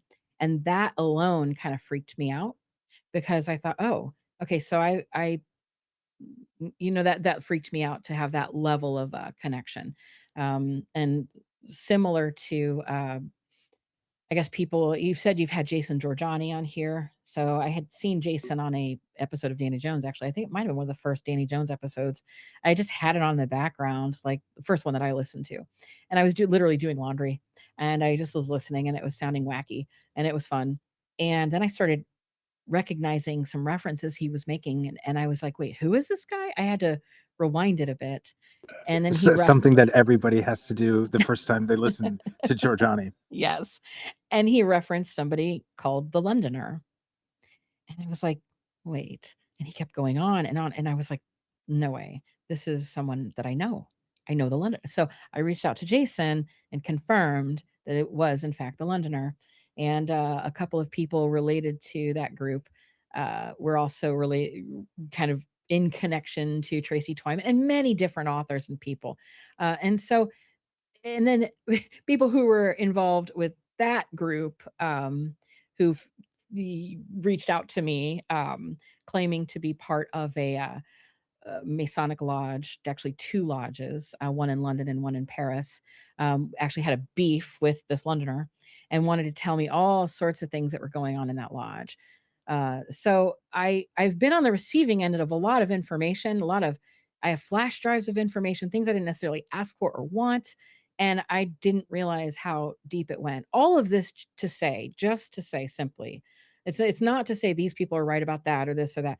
It's to simply point out that when I started doing this, I didn't realize how it was. I was coming at it from a, late night talk show interest. So it was Stanton Friedman, level knowledge, like, oh, this is great. I'm going to learn about this or research the pyramids or whatever.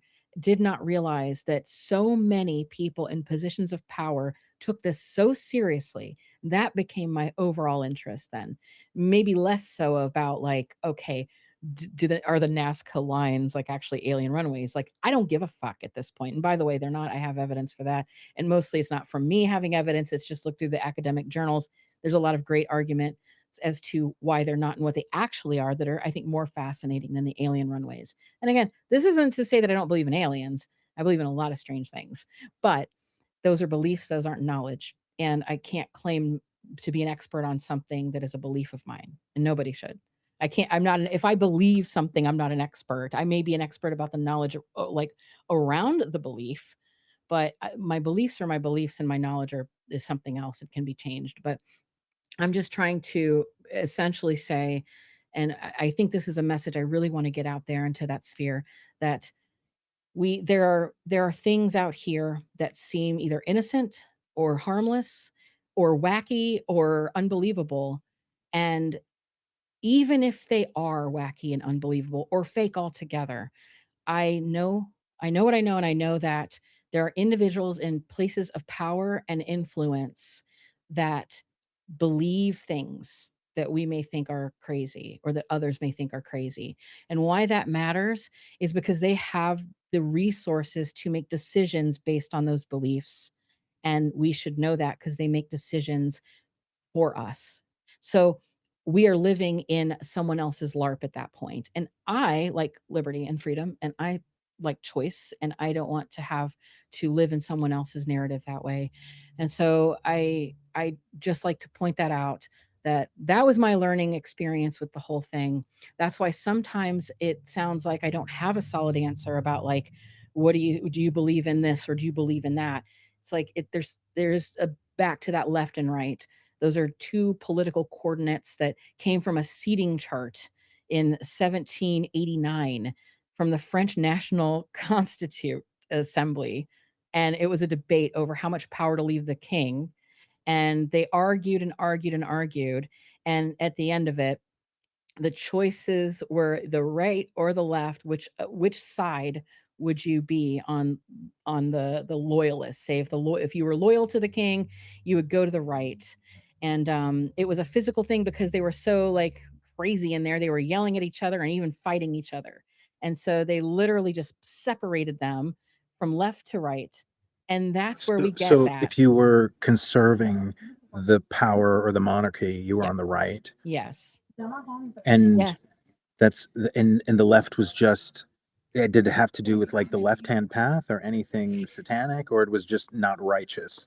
I think it wasn't intentionally not the left-hand path. That's a very interesting thing though, because there is a little bit of a veneer there that you could later say that is connected, but it wasn't necessarily at that moment. At that moment, it was just simply that they were not loyalist to the crown, and so they wanted. Well, I mean, what we saw later, right? A revolution.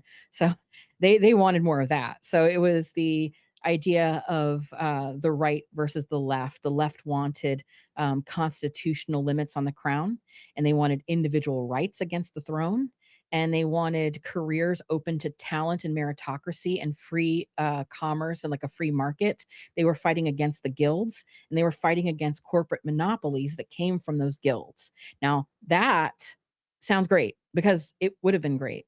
So that's why it's hard to, you can't even use these words to describe Right. things. Yeah. You know So what the I'm left saying? was the left used to be the what do you call them? Libertarians. I would say so. And they're classical liberals. That's why they call them classical liberals, because it comes from this older period, and they wanted free markets to be a thing. And they wanted defense against the aristocracy and established religion, and they didn't want inherited privilege. So you could see what was going on. You have the loyalists who are like divine rights and all that. You have the lefts who were more like what we would consider our founding fathers to be, like enlightenment figures. Now, if you want to draw the connection to say something Luciferian, you kind of can in a way, because you can say enlightenment, Lucifer, the Illuminati, this was all a light-based idea of rebellion. It was about freedom, do as thou wilt, before that was actually a Crowleyism, but it was the same idea. It was about saying no to this sort of divine right to rule, and about divinity in such a case more broadly, because you have the question of what is nature, because the Enlightenment brought in this question of nature versus God. Everything before was divine providence. Now there's a question of nature, which we kind of take for granted. Now, if I say nature, it's going to sound like trees and butterflies and organisms, but nature supplanted God. And so now you could overcome nature. You could understand nature. You could do things in a very scientific way to become God. It's a very Nietzschean thing, but that's what was going on. That was the start of that. And of course, again, it's like, can I tell you that the Enlightenment was good or bad? The Enlightenment was probably pretty sucky in a lot of ways, because it led to a lot of crazy things. But the Enlightenment was also good, because would you want to live under, the king, the crown in that system? No. But the thing about it is to make those judgments now is very difficult. And, I can say what I would want. I'm glad that it's happened the way that it's happened, because I would like to live in freedom and not be like a peasant and not have to like milk cows and whatever. But at the same time, I'm a product of my time. So of course I'm going to say that. Would I have been that way? Maybe then. I don't know. How would we know? It would be dishonest to say that we would know how we would be in that particular time and place. So the only reason to point that out again is just to say there's more nuance. And I know somebody recently told me that X is not the place for nuance, but fuck it. There needs to be nuance. We're adults. We're not children. They've neotenized us so that we go, he's a good guy or a bad guy. It's no, that's how they win. They want to push us in those directions. We can make moral judgments, of course, and we have to. But when it's so simplistic that you say, like, to a child, do you feel bad? Are you sad? Now you want to develop that child's mind later to say, okay, you're feeling uncomfortable. Perhaps later you can say to the child, are you feeling melancholy? Are you feeling grief? Right? That's sophistication and nuance. You need to have that, because if you're feeling grief, is that bad? Are you sad? Yes, but it's a little different. It's nuanced. It's something else. It's more precise. So precision is very important in this discussion. And when we have everyone going left, right, this, that, good, bad, yes, we have to have a system in place, like a good or bad. We have to make judgments. Otherwise, we'd have chaos, right? I mean, we can't just all do as thou wilt. But at another level, we have to be real here and understand there's nuance to all of this. So yeah, it's I think it's really important to just point that out over and over again. Heather, the term Semitic, is it linked to the term semiotics? And what does it mean to be Semitic? I don't know that the term semiotic is linked. There might be an etymology there that I'm not aware of, so I wouldn't rule that out. But it's sort of an obsolete term, like the Orientals, those terms that, or Mediterraneans, that sort of thing. It's just a term for an ethnic or racial group that was associated with people in the Middle East, but especially Akkadians, Assyrians, and Babylonians, and Jewish people, of course, Canaanites, a whole host of people, Phoenicians. And so it really goes into the idea of a Semitic language. So perhaps it is, there probably is, but I'm not sure that there's a direct, etymology. But I'm sure anyone could Google that and find out if there is. Totally fair. I couldn't help but think about it, because we're dealing with languages, derivations, and I find it ironic that you know, in terms of the view of the eugenicists, they're they're so interested in trying to find the claim to the originators of civilization, when it seems like the Anuna or the Anunnaki are doing that as well. And regardless of whether you subscribe to the ancient astronaut theory, there does seem to be a sense of something is pissing on trees to try to claim authorship of origin of man. Would you agree with that assertion or that view that something seems to be imposing a stylized kind of art architecture? There's a choice that's made not just in the geometry and in the placement of these pyramids, but also they seem to be showing up on different continents around the same time, and I would even argue on the moon and on Mars.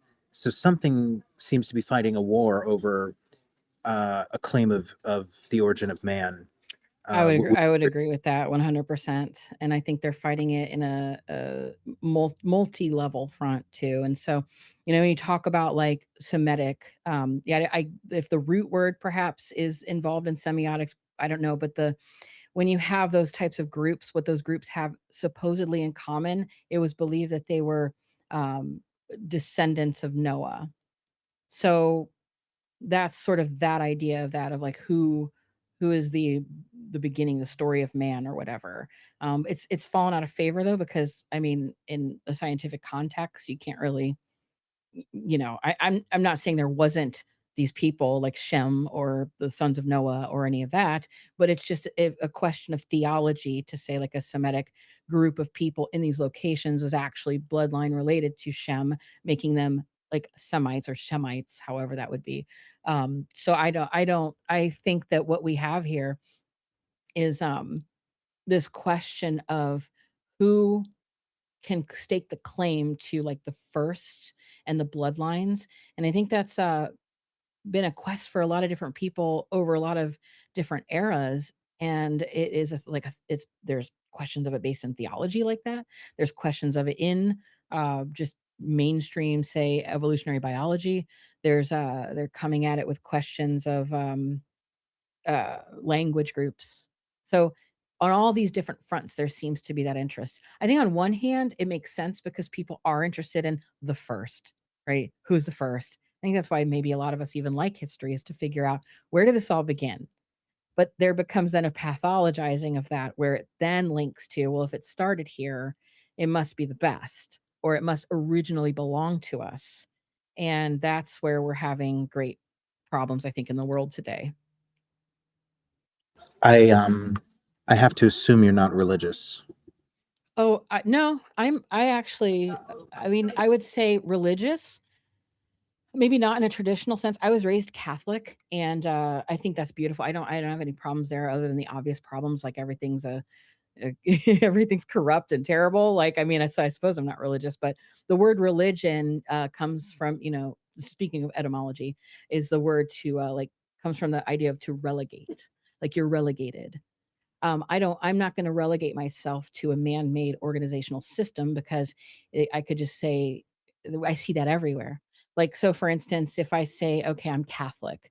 Okay, great. That just tells you that I have relegated myself to this man-made structure that has these pre-given, say, like brands, right? I got symbols, I got colors, I got codes, I have things I can say, a community built in, ready-made ideas, so that if I feel one way about something, I better not, because the institution says I should feel that way.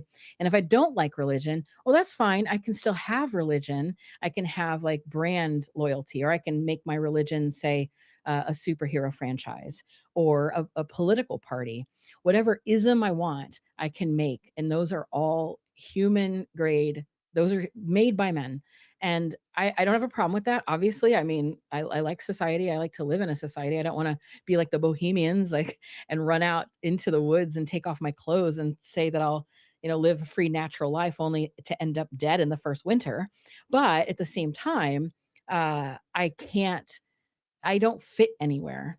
So, and I know there is an importance though to the humility of relegating yourself to something, to a set of principles and ideals and stuff. So in that sense, I would classify myself as um, a Christian, but I don't even like that word because it's kind of gross. No offense to any Christian, but I'm saying from my personal point of view, because you're talking about still a religion with many different questions of who put these books together, which ones are we to believe and which ones are we not to believe. And belief is such a, I don't know, I like the quote from Nietzsche of there's two different types of people in the world, those who want to know and those who want to believe. And it's especially fun given the I want to believe poster from the X-Files, that classic trope. But I don't want to believe. I want to know. But belief is different than faith. So I do have faith. I just can't, I'm a little agnostic because I can't, in good faith, say to somebody, there is this way and I know the way. And you, by the way, you better follow the way that I do, because I personally think that's inherently wrong. And if that means that I have souls that I've not saved and they perish because I wasn't there to save them, hey, so be it. Then I'll burn in hell for that, but that'll be my lot to bear.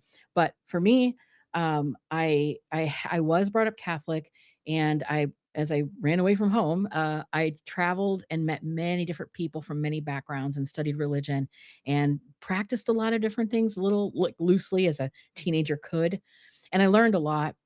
And then I took up a formal study of that. And strangely, I think the stranger part would be that over that actual study, it brought me a little closer to a faith. It did the opposite of like what it might with somebody who's like, okay, now I'm an atheist. Like I am by no means atheist. Just as I could not tell you what God is, I can't tell you what he is not. I say he just because it's how I was raised. I'm enculturated as a Christian. And I don't reject that, because when I look at the core tenets that I would believe, love, redemption, I mean, these are things that are valuable to me. So it aligns with a generically Christian ethos. I would call myself cult. I know this is tired, but I would call myself like culturally Christian, maybe generically Christian, aspiring with an aesthetic of Catholicism and an appreciation for great art. And to me, truth is supreme.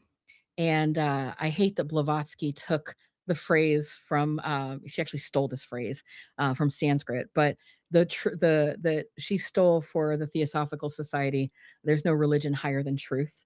So, fuck her for that. But I do like that statement, because I think that if you try to follow truth, beauty, and goodness, the Platonic triad that is also revered in the Catholic faith and therefore then later denominations of Christianity, then it's the truth is bigger than that. And if something doesn't align with your denomination or your flavor, whatever your brand aesthetic, then it's not good, because truth, right? If something is true and whatever it is your club wants you to deny the truth, then maybe that's the problem with the club and not the truth.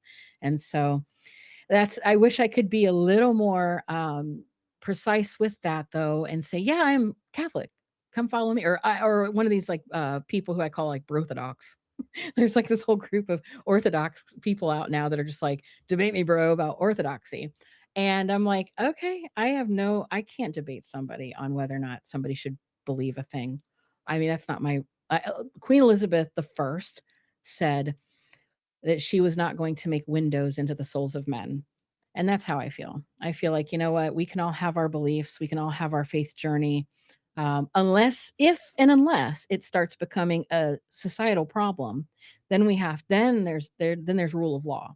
So like, for instance, if I believe my God is telling me that I deserve this promised land from 3,000 years or whatever, and then so I'm going to go like carpet bomb and kill innocent people, I think it's time for people to step in and say, I don't really care about your beliefs at this point because it's hurting me. And it's wrong. It's wrong to kill. And it's wrong to kill innocent people, especially. So, I mean, but I do wish I could have a better answer for people like that, because it does seem to get under everybody's skin that I'm not committed to a faith. But, Oh, it does not it get is, it is what it is. This show is set up as a trap. So no matter what you say, you're going to offend 50% of the people. Oh, I know, Now, but that's as a- life in general. That's just life in general. And I always just have to speak. Oh, this is going to talk about woke. I have to speak my truth.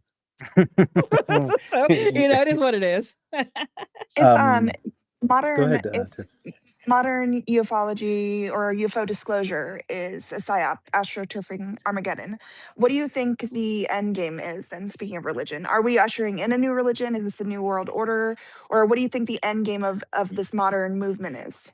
Great question. I have written a lot on this. And so like for big details, I would say, not to plug myself, but just go, read some of those details. And what I'll give here is a more abbreviated answer because I could talk forever. And like, so I do think that a lot of what's going on, especially in disclosure, so-called, is this astroturfing the end times. And that is shout out to 𝗧𝗶𝘁𝗶𝘁𝗶𝘃. He's the first one to say that to me. And I was like, yes, that's what it is. So I'm not taking credit for astroturfing the end times, but that is what they're doing. And I believe, and by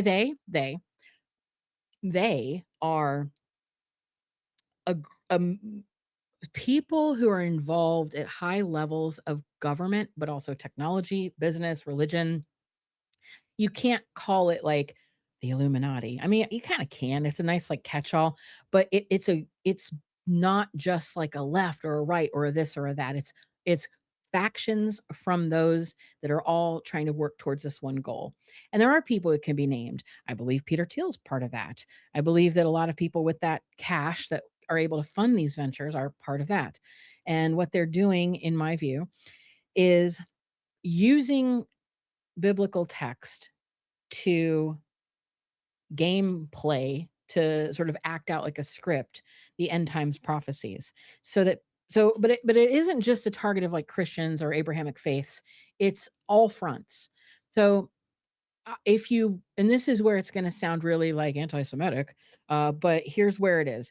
If you have a group of individuals who have an interest in claiming that they have the right to rule over the world, and in that then own the world as in the land and all of that, because they're supreme, they're superior, you're going to have to go to great crazy lengths to convince people, because you have people who are not faithful at all. They have no religion. They don't care about what God told you. So, fuck you and your dumb God. I'm a scientist, like whatever. So you're going to have to then appeal to that group with science. You're going to have to do different things there all together and say, well, according to the maybe the archaeological record, you can see that we've carbon dated this to be this old, meaning these people have had this land for this long. So there's some science. You could say, okay, science, etc. Check the box. You could say, you know what? I don't care about science. I am not interested in that. I'm also not very religious. I don't care. I just want power, man.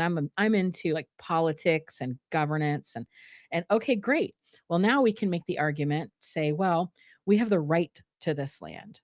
Well, what is a right anyway? I mean, well, it's a democratic concept. We have rights. Okay, so you can go into the weeds on that and construct an argument that does not need a God or a Bible or any of this. Then you can convince people that there is a very logical and political reason that this land should be theirs. Then you can say, okay, we have the politics, we have scientists. Now, of course, we're going to have religion, although yeah, it takes a lot to convince certain people, because maybe you have to then make a certain translation say a certain thing or whatever, or interpretation of that translation. Either way, let's say we convince the religious people that this is great, this is promised to us, we're chosen people, etc. Well, now you're still going to have those people who, I mean, maybe are like a little more creative. Maybe they think that there's a veil that is pierced every so often, that maybe God and the organized religions don't really represent that well. Maybe they don't even care about politics because, they're all just liars. Maybe they don't have the same line of thinking and they think just out of the box, maybe more psychically or metaphysically or however. What story do you give them to get them on board your supreme, narrative of being owed this land and having the divine right to rule? If you don't believe in a divinity, well, you can say, like Sitchin said, Jerusalem was where the Anunnaki first stepped and where they're going to come back. And You can say things having more to do with like maybe science fiction or mythology, or you pick the narrative. And then you'll have those potential naysayers covered. So it's a multi-front war of information. And so you have to have as many people kind of buying it as possible in their own way. And they have people that have gone out and tried to make these narratives. And so it just, when you look at it, you could say at least, isn't it funny that the most desperate people that they don't agree on anything, right? They don't agree on anything at all, yet they can all somehow go around the same maze and circle the same thing and all come back to the one thing that's most important for these individual narrative makers to agree on, which is we are owed this land, we are superior. So it's like that those questions are kind of what make me wonder. So I look at it that way. Now, does none of that needs there to be a God or no God or a Bible or a Armageddon or none of this? It's inconsequential, because if somebody wants to use the narrative, it's not proof of the things in the narrative, or evidence against it either. It's just simply that it's being hijacked. Peter Thiel has spoken about. He's an evangelical Christian, raised that way, and he's spoken about it already, where we need a new human narrative, he says. We need a new story to kind of explain all the changes that are happening so that we can break out of this chaos that he thinks there is, which, arguably it's pretty chaotic, but he comes from a background that is heavily informed by a philosopher named Rene Girard. And in Girard, great philosopher, really great, interesting concepts. I do not have a problem with that or anything. And I would highly recommend everybody read everything Girard has done, because you will then understand what these people are doing, particularly Thiel. And so he is a Girardian, and his view of things, then, if we look at him, say, and we see these paradox like questions like, okay, well, he's an evangelical Christian, but isn't he acting like the Antichrist? Well, why is he going around doing anti-Antichrist speeches and lectures? But at the same time, he doesn't seem to be like stereotypically Christian in values, because he's homosexual and maybe promiscuous and very power oriented. So that would seem inconsistent. So all of these inconsistencies are only inconsistent when you've been forced into that left-right paradigm, or whatever that Hegelian dialectic is. You're like, well, he can't be Christian because he's this, or well, of course he's Christian because he says that. When the real truth is he's not in that paradigm. He's something else. It's more nuanced. And so those people who understand the third, fourth, fifth ways, or any of those, they speak to each other at those levels. And they look at us, so to speak, or the collective, those profane, that, oh, we're stuck in their little psyop. They're stuck in their WWE, ring, fighting it out. While in the meantime, we are following a whole new set of philosophies. And so Peel is outwardly saying the things that he'd like to see happen. And one of them is that there's this push towards Christianity. And the push towards Christianity is because it's argued by Girard that that is the best way to satisfy and take away the chaos, because of the notion of scapegoating. So it's this whole anthropological idea of people getting all worked into a fervor. I'm really paraphrasing too, but getting essentially worked into a fervor because of their economic pressure valve was taken away from them. And so the economy it just can't go on forever. And the idea of something called mimetic desire is fueling all of this. You just want and want and want, but it comes to a head because all of that want and desire and that growth engine and economics creates violence and creates a whole system of violence. And that in the past, the way that was solved was a pressure valve being released by the ruling class, and that was through sacrifice. That is through the scapegoat. And so over time, of course, Jesus is like the last. If you look at it in a cultural sense, okay, you would say, because we're in the West, and you look at the amount of people that practice, or at least have been influenced by the fumes of this practice. Okay, so it's not to paint it in a lens of purely Western Christendom. It is just to say that even if you are agnostic and you live in America, all your culture has been shaped by even the last breaths of Christianity. So there's not escaping this bias. So in that sense, you're leveraging that bias because you say, well, Peter Thiel, we need a new religion for all this like new era of post-human AI future, but people aren't going to want to sign on to a new religion, and there's going to be too many too much baggage that needs to be dealt with. And historically, and anthropologically, it's argued by Girard that the best way to do that is to have the pressure valve, have a scapegoat, and it has to be like a killing, essentially. So you have the scapegoat, and now a new dawn can occur. And you would have that, but you can't jump into like a brand new Peter Thiel boat because people would be very skeptical of that most. So instead, what you do is you get something from the ancient world that it will persist. So you can have something like Christianity that says, okay, look, we're all going Christian. It's just a new way of being Christian. So essentially, he's using Christianity as the lifeboat, trying to get us all to jump ship into this little lifeboat. And and some people will then look at that and say, that's great because I want to be Christian and I believe in Christianity. And maybe JD Vance, even someone like that, if someone would be an apologist, they could take that approach and say, well, they see that it's a good idea. Peter Thiel will take people to lunch and woo them a little bit. And from my understanding, I've not been to these lunches, but I know people who have and said that, yeah, that's like what he does, is just try to reason and talk. And could come across as reasonable if you're already sympathetic towards the idea of having to, you want this craziness to end, and maybe it's not so bad to have at least a Christian world. So sure, we'll sign on to that. But is it Christianity? What is it? What denomination? What are we even talking about?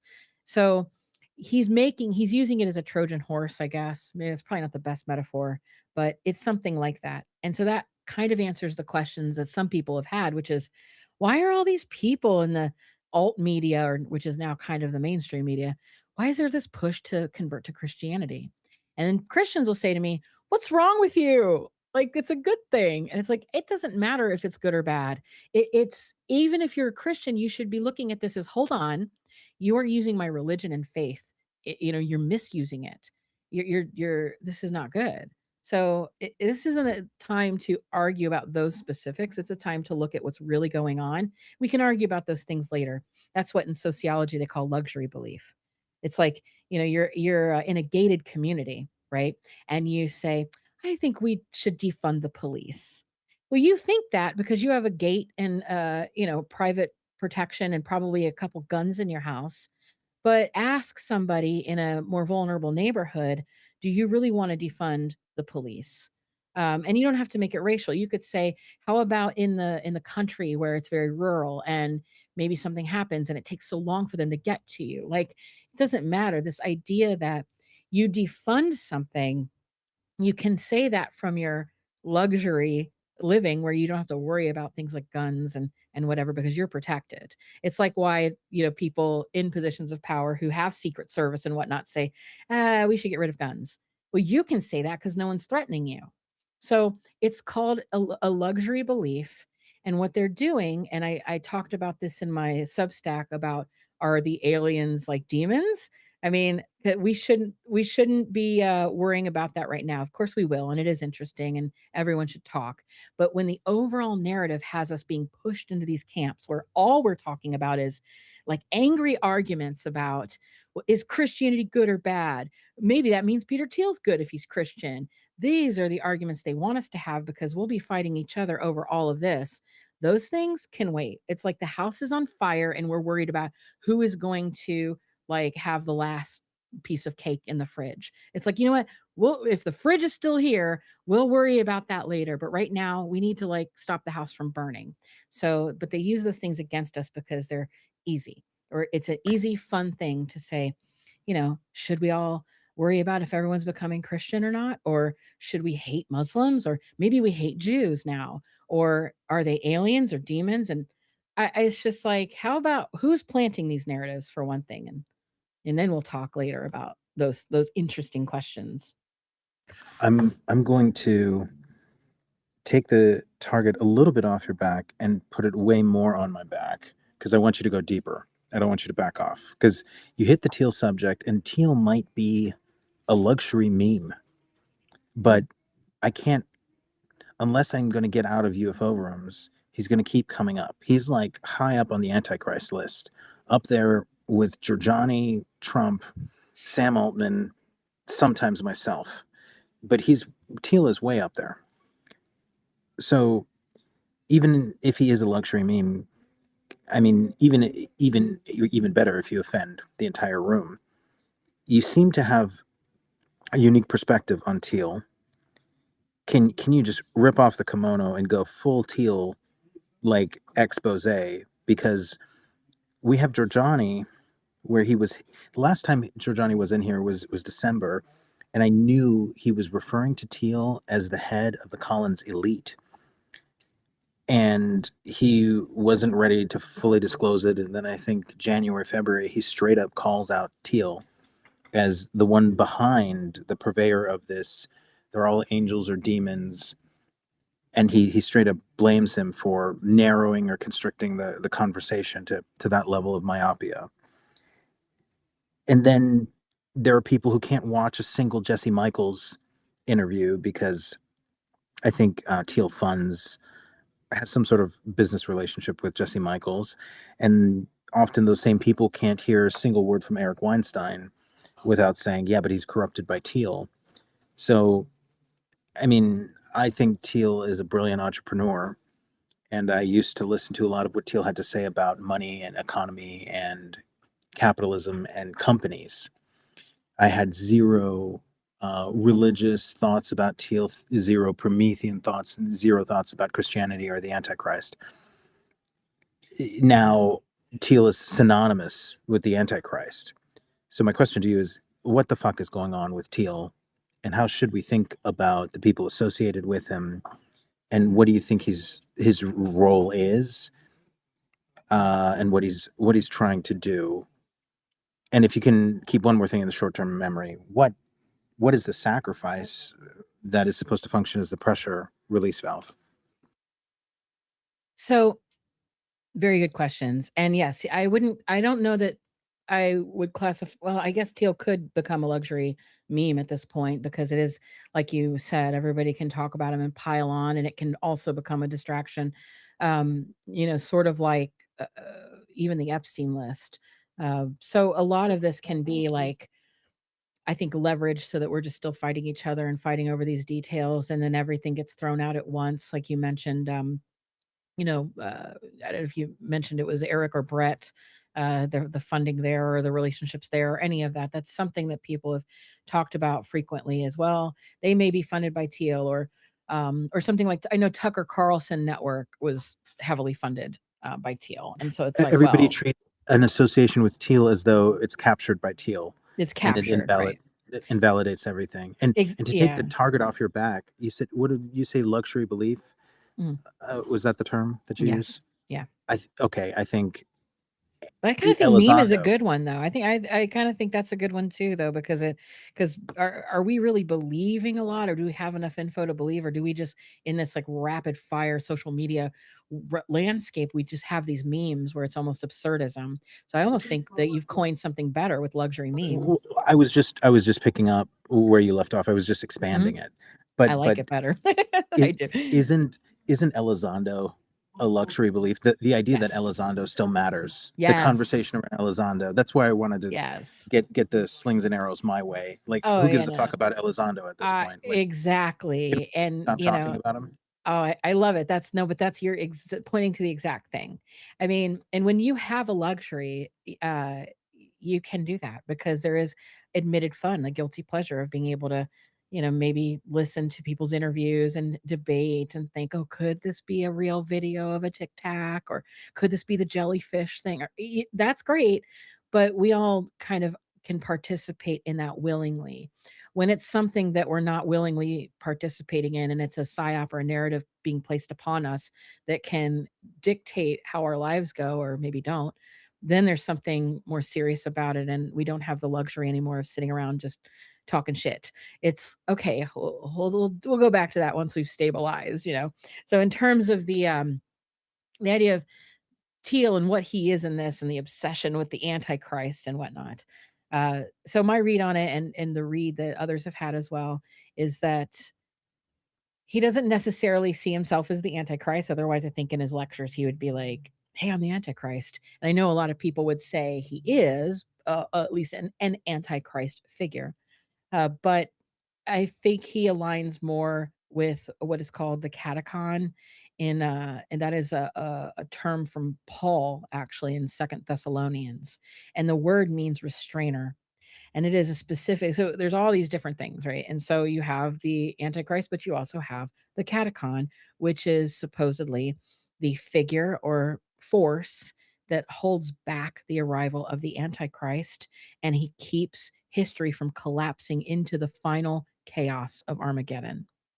So if you consider Thiel and his study under Rene Girard at Stanford, and in a set of his closed lectures at the Commonwealth Club, that was later transcribed and published by The Guardian last year, he even cast himself in that role. He reads the catechon through who was this Nazi guy, Carl Schmitt, via Wolfgang Pahlaver's scholarship. So these are things I would recommend everybody kind of Google and look into these people. It will give you a great understanding, a much broader understanding of what is in the mind of him and others. But they argue that the surveillance infrastructure, AI and Palantir, is well, we might say that's like a very dark thing, right? I think many would agree that like Flock or all of this is like an Antichrist or Big Brother system. It instead is reinterpreted to be the dam holding back the one world Antichrist state rather than an instrument of it. So You just fucked everybody up. Everybody's like calling in sick for work tomorrow. Hold on. I need to inhale on my vape again. What? but do you see now? I really like to refer to a lot of this as LARPing, live action role play. And the reason for that is because in the occult world, going back to the 1800s even, you could be placed in what was called an occult prison. And they say Blavatsky, Helena Blavatsky, Theosophical Society, that woman, she was placed in an occult prison. This idea is that you can have a live action role play happening where you are a part of it, kind of like the Truman Show, where you don't even know that you're part of it. So this is not to give people free passes and this, that, and the other. It's for understanding, because the questions are very counterintuitive. Like, okay, so how come this person who's saying all the things I might like to hear and maybe write on whatever, he's getting funded by Thiel? And how come this person's bad, but it's not? There's all these like difficult ways to look at this, and it's very it's obtuse. But you could say in some cases, maybe some of these individuals don't even know that they have a LARP around them, that there's characters and bad actors that are placed in front of them to pull them in. So and keep on going where you're going. I didn't want to derail you, and I can put do that. a bookmark in that about the LARP, because I would like to revisit that when it comes to David Wilcock. I was only expressing the collective unconscious as a release valve, so we wouldn't have to sacrifice someone. And my handler was telling me you have to, because just to recap for people, your take on Thiel, at least in how he might see himself or in a way that he's functioning, is the anti-Antichrist. Yes. Not accelerating the Antichrist, but a catechon. Holding it back. Yep. How do you spell catechon? It's a 𝗂𝗂𝗃𝗃𝗃𝗃. Oh, wow. Okay. So When you were talking, Go ahead, Tiff. no, I was going to say that when Dr. Heather Lynn was speaking earlier, when she was talking about, I can't remember what it was, but I was going to inquire about the priest class, how the priest class used to be the gatekeepers of the knowledge and the maths. And now the tech, the tech world, the tech bros, they basically are the new priest caste. 100% without a doubt, in almost a literal form, because what the priest class were the scribes. They controlled the word, because in the beginning was the word, and the word was with God, and the word was God. The idea of worshiping the word, that is so important to control. That's why the scribal, this beyond the biblical narrative. If you go to Sumer again, you have the scribal class using cuneiform and learning how to write over and over again. They would repeat this. And if you made a mistake, or if you intentionally changed the words of a text, say the Epic of Gilgamesh, you would be punished. You'd lose your hand. So it was very serious. Sometimes you'd lose your life. So that affected things like the Old Testament and so on. This idea of the reverence and almost worship for the word itself, that the magic words that could be said or written down are sacred. And so in the way that we consume information currently, it is through often the internet, right? Digital means, but those are through words and symbols. And symbols aren't just little scratch marks or pictures. Symbols, how symbols could like include the sounds. So symbols doesn't just reference a visual thing. Anything that holds meaning, an abstract meaning, say it's like a payload, and then it can be shown or sensed by another. So like music can be a symbol, right? The cross, the swastika, the ankh.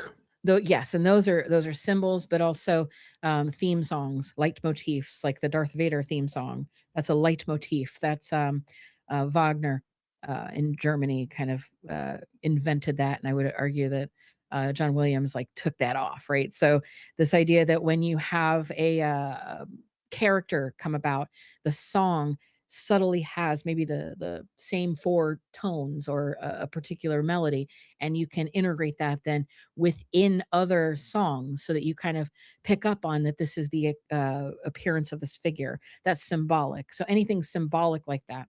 So we communicate what's in our minds. That's how we materialize things. That's why it matters, because otherwise it's all in our heads. Everything is there. So we have to materialize it through what essentially people have thought of to be magical. So there's magic words.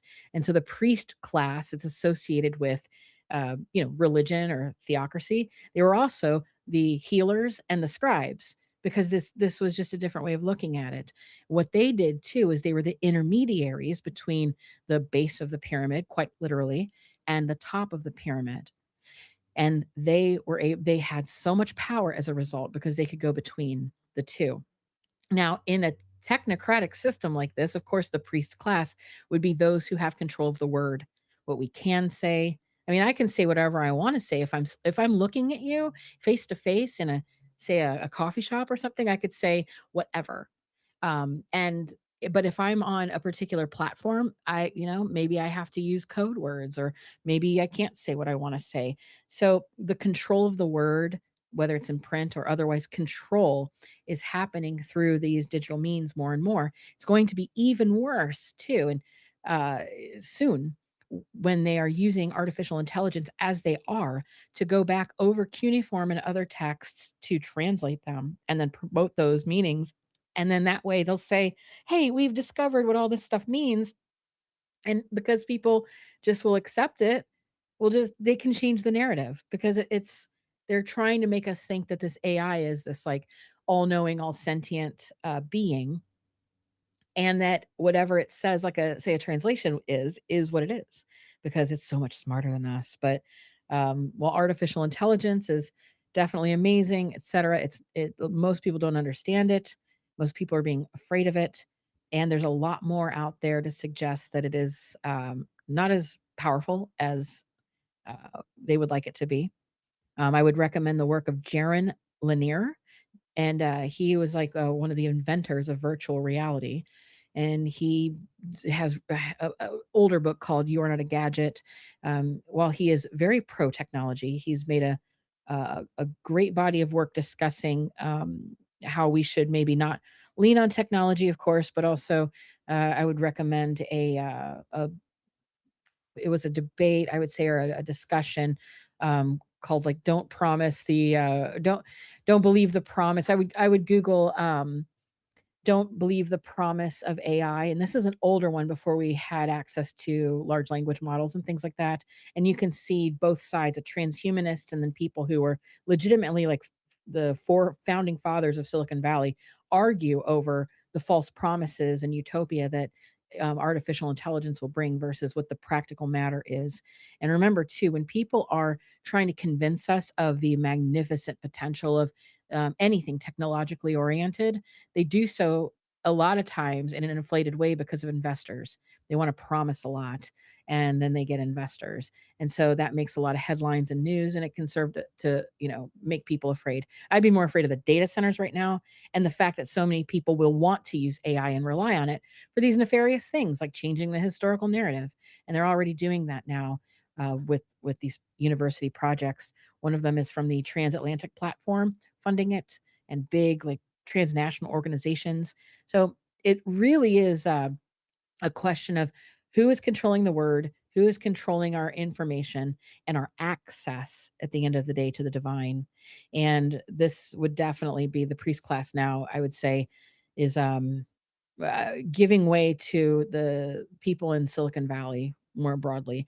And I'd say giving way only because it's been a constant fight for a very long time, particularly post Enlightenment, where it is, we have like kingship.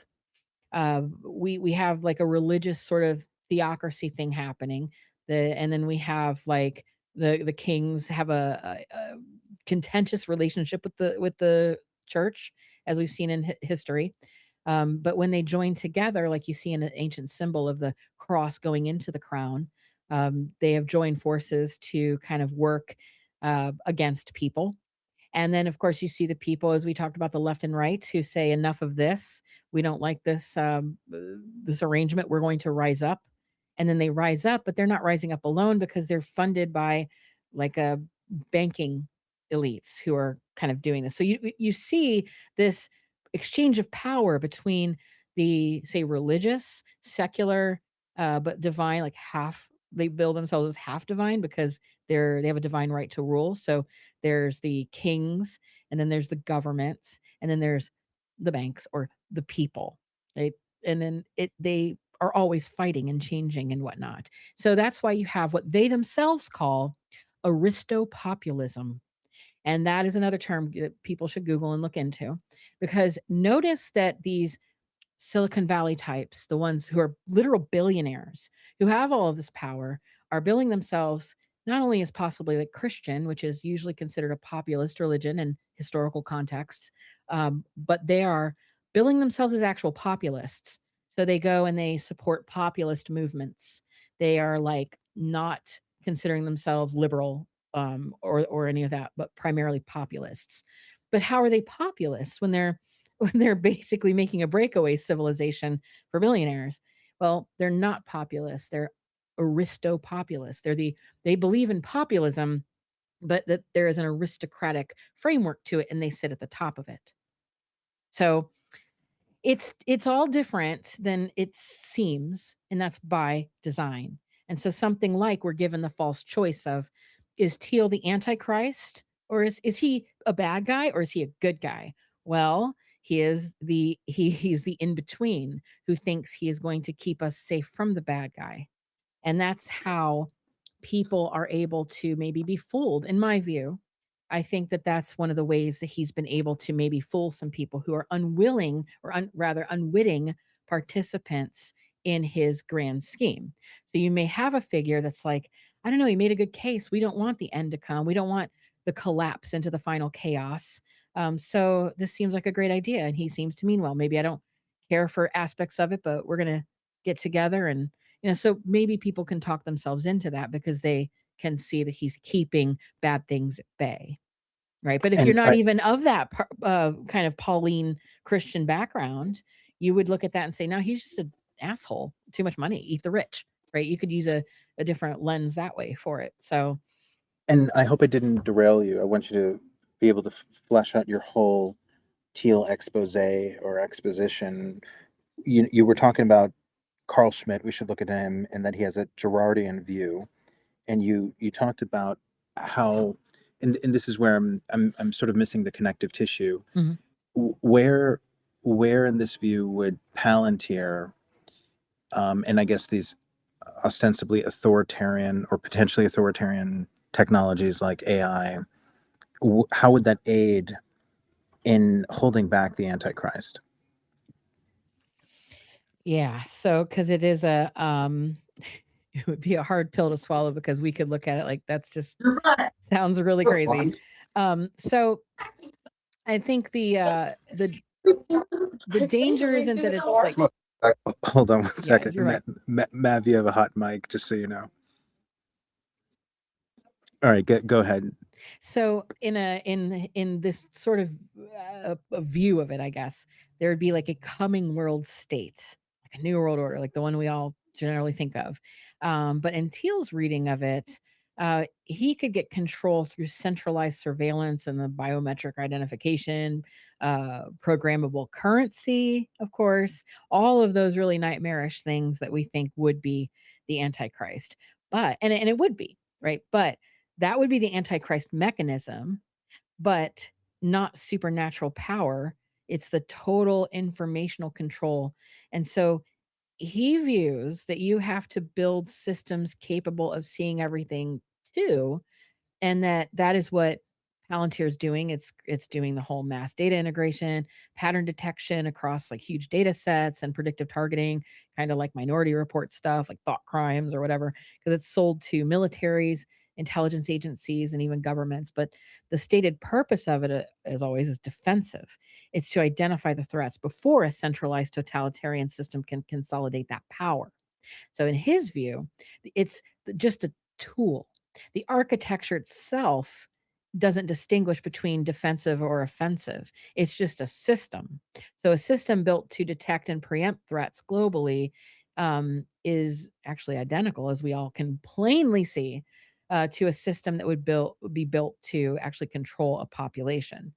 So, if the Antichrist power in this theology is total visibility and control over everybody and everything and information. The idea is that if building the most powerful control apparatus on Earth could actually stop it, but it could put it. But obviously, I mean, I would say it's obvious that this is just complete hubris and crazy people because it just puts it into the hands of somebody else. So I think he just is thinking that he could do better. It's like when people say, well, communism hasn't really worked, sure, but it's because it's not been done right yet. And so yeah, a totalitarian system that spies on you and ends up having you like synced into the system or whatever, it won't work if it's done with the intent of like evil, but maybe with the intent of, the old chestnut, the catacon, maybe he can use that to help us. Like it's either extremely naive or it's absolute disassociation of everything because you are so rich and so above everybody that you have deified yourself or don't think you're corruptible. But that is the idea. So those are the questions that I think would be probably more beneficial to discuss and put out there. How could he think that this would actually work? He can think whatever he wants. He's wealthy, he has power to enact some of these ideas.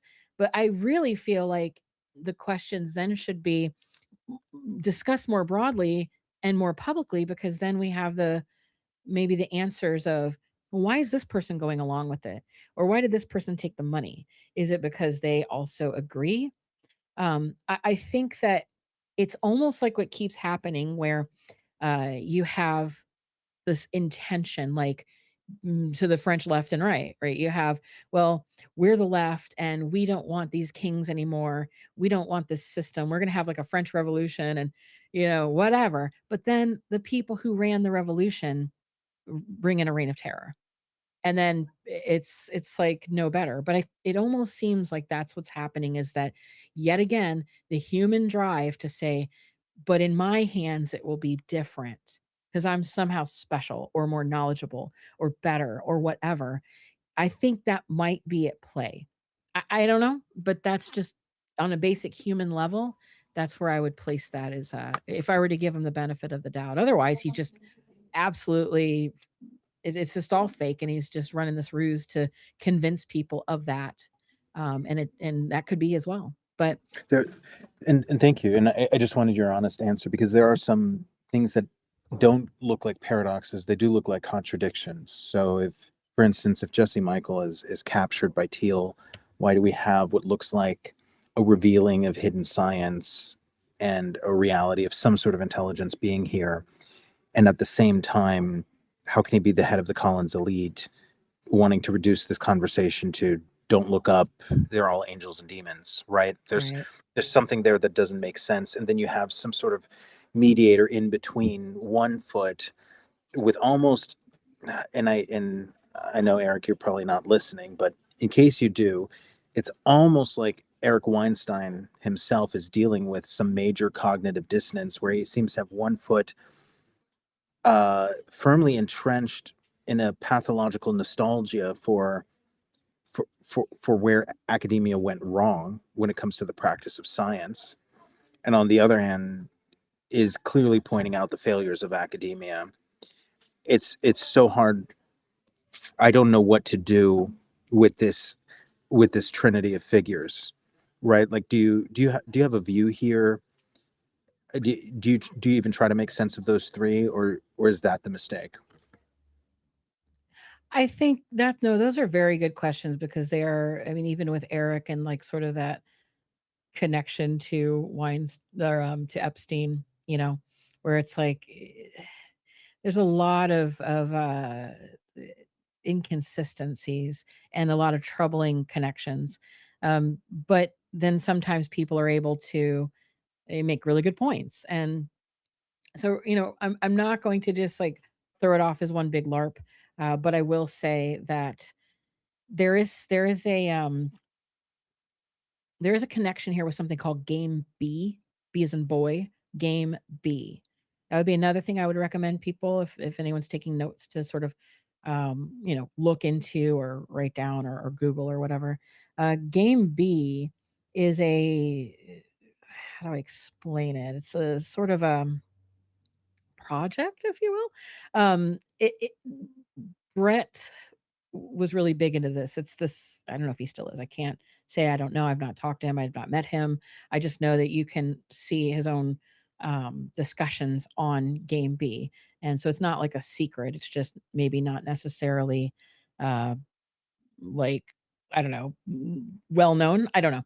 But you can find it on YouTube. You can look it up. But Game B is sort of this notion of a scalable, omni win-win new way of doing civilization. The theory or the idea is that there's a game A civilization that has like destructive externalities and power asymmetries, and that produces like an existential risk. But game B, on the other hand, which has been proposed, it's not a prescriptive ideology in that same sense. In the eyes of people who would consider themselves game B players, um, they they feel that no player individually is equipped to map out everything in advance. So it's almost like a libertarian, kind of like when you have people who are literally in a libertarian party, but they don't have a leader, and so it's hard for them to maybe get traction because like or like an anarchist. Like if you don't have rules, then you can't really have a system to promote anarchy. So I don't want to say it's self-defeating, but it's something like that. So in this idea, um, there is it's like game theory and different things. But it used to be big on, I think, Facebook or Reddit. They had I think a group for it. I want to say on Facebook. You'd have to look, but it was where people got together and wanted to discuss like a potential for, like plan B, right? I think that on their Reddit, they used to have a page there too that they were saying that they were going to kind of like jokingly say they're gaining the power of the gods, but um, without love or all of these other features. It is a self-extinction scenario. So they they want to make a new social operating system. It's on game theory. So they feel like game A, as they call it, is what has brought us here to what they call a meta crisis and then eventual collapse. And a lot of these academics got together and decided that game B is a good way to have a response to that. And you can hear Brett talk about it here and there where it was very I guess scientific in some ways you could say, and then eventually people got tired of aspects of it becoming more metaphysical. and maybe even religious. So it's not as though everybody agreed, but it's just this cluster of thinkers that it kind of started getting together around 2013, and their whole idea was to hypothesize a replacement for the current civilizational so-called operating system. So, and again, they call that game A. And so they don't have a doctrine necessarily, and a diagnosis, but they're working. They kind of run models of that and talk about it. And Brett was very involved in that. And so, and again, in and of itself, someone could say, well, that's not bad. There should maybe be a plan B, right? But it also then points to this notion of people getting together, maybe like reimagining how civilization could look, maybe getting funding from different things. I don't know. You could see how people could get involved, but the fact that it's not talked about a lot is always the thing to me that I think stands out the most. It's like, where is that discussion? Where is that? The I think the originators, we'll call them, were Jim Rutt and Jordan Hall, and they published for years as Jordan Greenhall. So that was like the pen name, Jordan Greenhall. And then Rutt was former chairman of the board of the Santa Fe Institute and also a tech entrepreneur. And so the whole enterprise is just like complexity science and systems theory and game theory, as opposed to like just plain old political history or class analysis. So literally like trying to put game theory and things like that to civilization. And so then they use words like, again, I mentioned the meta crisis, and some of the figures involved in that are Brett Weinstein, Forrest Landry, and John Vervaeke. If anyone's familiar with him, he's I know Jordan Peterson was like drunk off of his work too. He wrote a book called Awakening from the Meaning Crisis, and that kind of overlapped this idea of like game B. So it was, the naming of it was like specifically minimalist. They wanted to just do it like A, B to avoid naming it and calling it something more like the regenerative civilization. That way you don't commit to a blueprint or a thing. You try to keep it very generic. So game B is a placeholder for a solution that they claim has to be discovered rather than specified. So it's like trying to make this intellectually honest move towards developing a solution to our civilizational problem and all the meta crises that we have, and all of that. So this is like, I would just encourage people to kind of look into that direction, because a lot of it does cover AI, biosecurity, institutional decay, and a lot of different things. But I would say that's a connector to that. And so when people don't know those things necessarily, like they're not really, I mean, people do know, but if it's not really part of that like overt discussion, then, we don't have all the data to talk about. I'm so glad you brought up Game B. I agree. Many people should look it up. I'll add a few posts later so That'd be that great, people can get into it. because there's a lot So- there that I just did not cover. I think it's a really good thing to start looking at. It has like Silicon Valley kind of residue all over it too. And of course, anytime there's a group that's trying to maybe do something even in good faith with like, new ideas of freedom, or not having a leader, so to speak, well, that creates a vacuum. And so people will step into that leadership, whether others are like it or not, and then claim things and run off with it. And so we may see people who, maybe aren't so bad and, running off game B, and then others, it might spawn some other more, I don't know, nefarious folks, we'll say. But it's sort of like a practical, behaviorally informed way to deal with the apocalypse. Yeah. Yep. Okay. I would say, Okay. I suppose that, like, well, and that's to assume that there is apocalypse coming. So, and I feel like it's almost safe to say that a lot of people are banking on that. I mean, the word is so broad. You can call it confirmation or disclosure, or you can say that there's an extinction level event.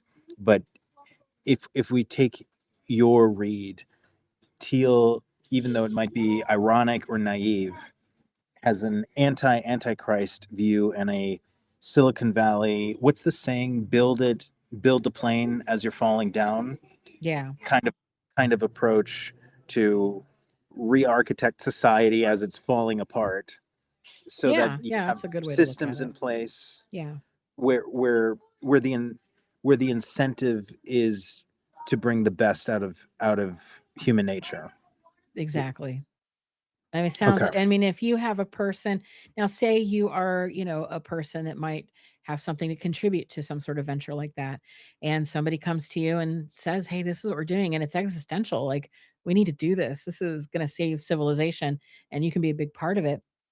And eh, you might be enticed to join, even if it is somebody that's maybe funding it or people involved. I mean, because nobody's perfect, nothing's perfect. If I asked you maybe what college you went to, you could say X, and I'll say, who really funded that? And like, I mean, everything's tied to something bad.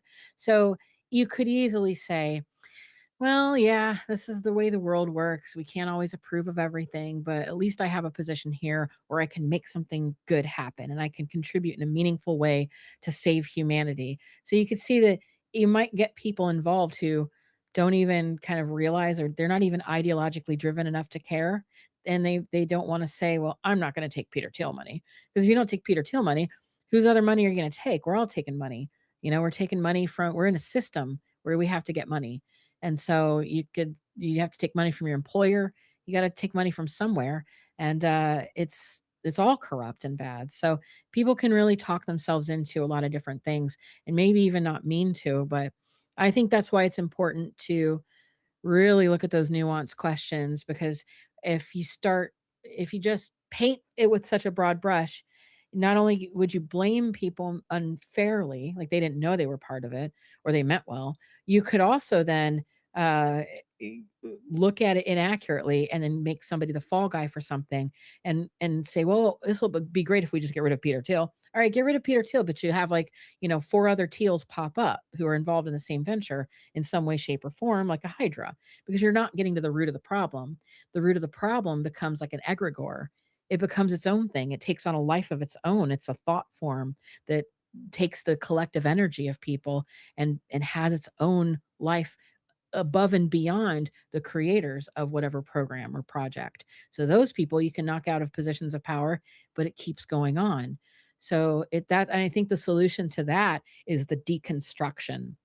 If an egregore or a thought form is created by all of the collective thoughts and ideas of people, giving it power, then you got to start going through and kind of deconstructing the whole thing, as opposed to just seeing it as one big monster that if you try to like, raise a sword to, it'll just cut right through because it's kind of a ghostly apparition. You heard it here first, folks, from Dr. Heather Lynn. Peter Thiel is the good guy. Buy stock in Palantir. No, I'm There you joking. go, right? Sure. Getting rid of all of your nuance for the last couple of hours. I He's couldn't so help good. myself. I can't wait until that gets clipped right there. It'll get clipped. Yeah. I have to admit, it's not something I thought of. I appreciate that perspective, actually. I can totally see that being a possibility. And then what's going to happen? I mean, the bad guys are going to come along. Let's just say he's a good guy. Bad guys come along, take the technology, use it for bad guy stuff. It's probably how it's going to go down. Oh yeah. And he's either a bad guy in the sense that he's tricking everyone like the classical trickster bad guy to make them think he's this catacon or good guy, or he's just that dumb that he thinks that he could. Well, and remember this too, he's obsessed with Lord of the Rings. So that informs his whole worldview, really, to a point. Like, many people are fanboys of something, but this guy takes it to a whole new level, naming everything after, Lord of the Rings stuff, and really just like, so that's another way to like maybe look into his mind a bit. Like, he may actually in his mind think, hey, I'm this great hero and I'm going to save everything. And that's just childlike and foolish. Or he's completely just pulling one over on everybody who wants to look at him and say, oh, he's going to save everybody. I mean, we can't know because we don't know him. Even if we knew him, how many times do you know somebody in your own family or somebody close to you and they do something completely shocking, or you find out something about them you never knew? Like, we can never fully know. So we can only do what we can do, which is Well, expose those ideas. we may never fully know. We may not. I'm not gonna dismiss that we'll never know. Like, what if we get Giorgiani and Weinstein and Thiel in the space with you? You know, we might be able to get to the bottom of some of this stuff. Get Jesse Michaels in here too. I'm all Um, for that. I think that's a really good idea. And then you just have to hope that everyone's acting in good faith. And I've had limited discussion with Giorgiani. I have my thoughts about him, and I think a lot of you what he want to make has. it exciting, Heather? Do you want to share some of your thoughts? Yeah, no, yeah, I would say it to him directly. I think he has amazing work. He sent me his books because I was like, we have some similar ideas and things. I think that uh, his engagement with the Londoner and others was unfortunate, and I I think though that maybe that maybe you see the writing on the wall, maybe don't get involved with people in that way. I mean, hindsight's 2020, so he probably regrets it too, but I don't know if it's yeah, I'm not sure of this whole push towards his idea of Prometheanism rather. Like this I Doomer in shambles. Breaking alert.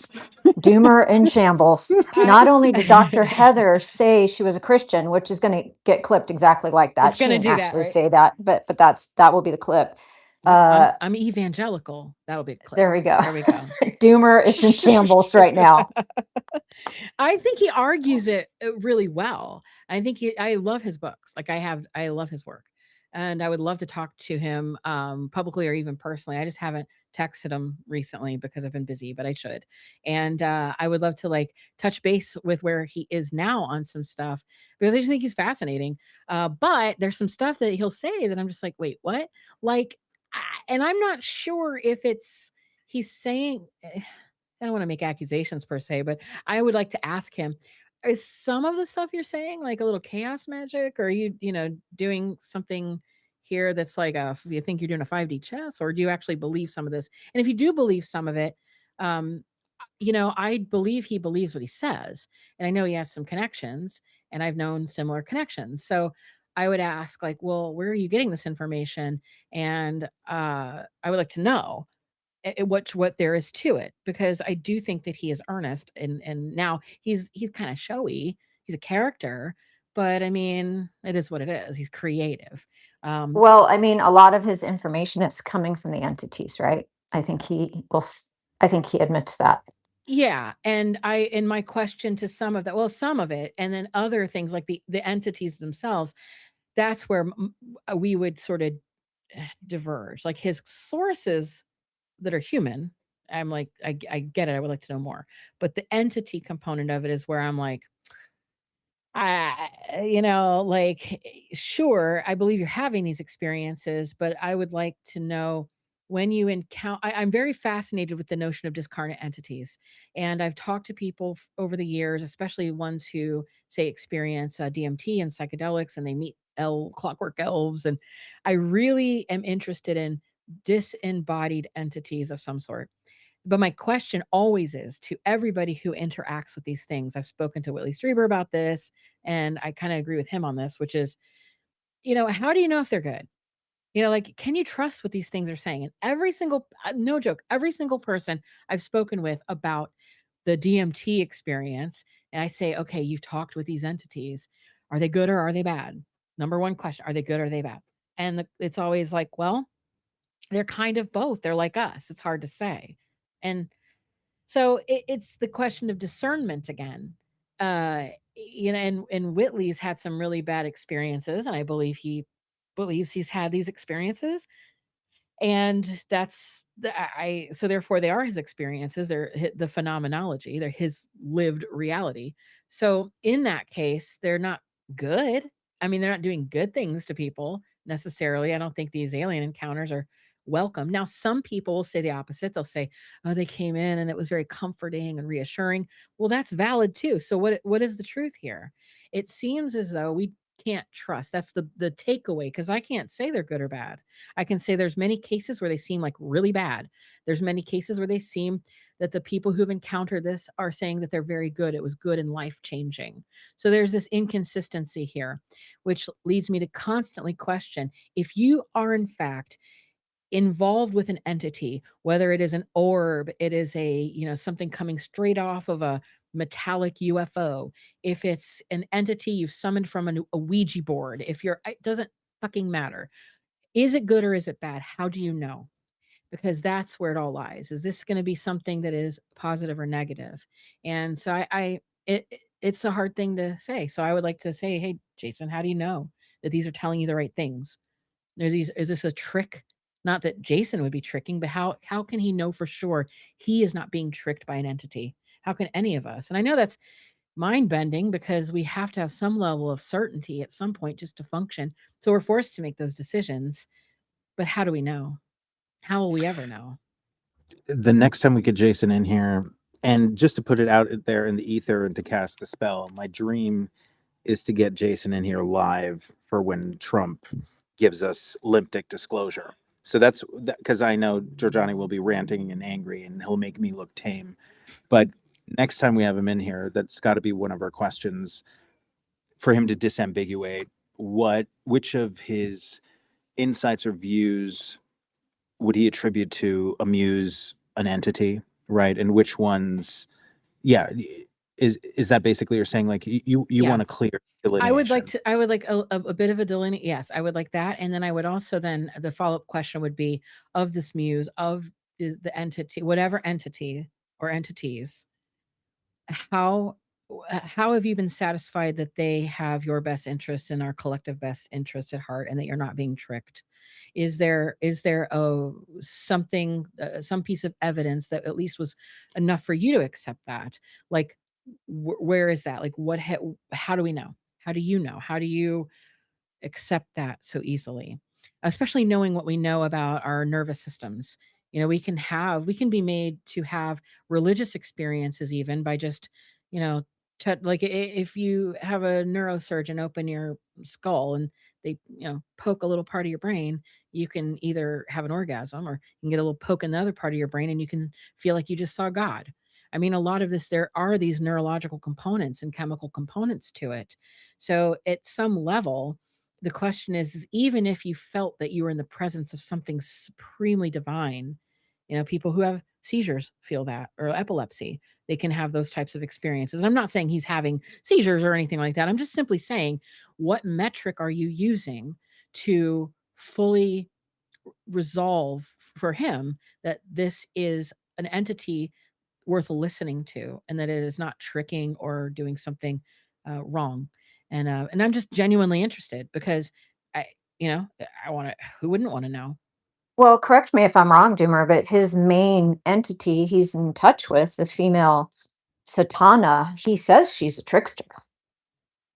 Mhm. He does Yeah. have a different view on the trickster archetype and entity. I don't think yes, he does say this, but I don't think he has your view of trickster or my view of trickster. I think he has a different view of it, but yes, that is what he says. Yeah. I think the trickster archetype is problematic, especially because there's a trickster archetype. There's a trickster archetype as an entity, and then there is also a, whatever you want to call it, in religious mythology. There's a recurring hermetic messenger, resourceful kind of MacGyverish theme that keeps on recurring, and although one definitely inspires the other, I think the significance is different when you're talking about a some sort of tricksterish hermetic figure or Promethean figure, or you're dealing with a trickster entity. I think the distinction matters, is all I'm saying. Right. And so I think we need to speak more directly with Jason. I'm not comfortable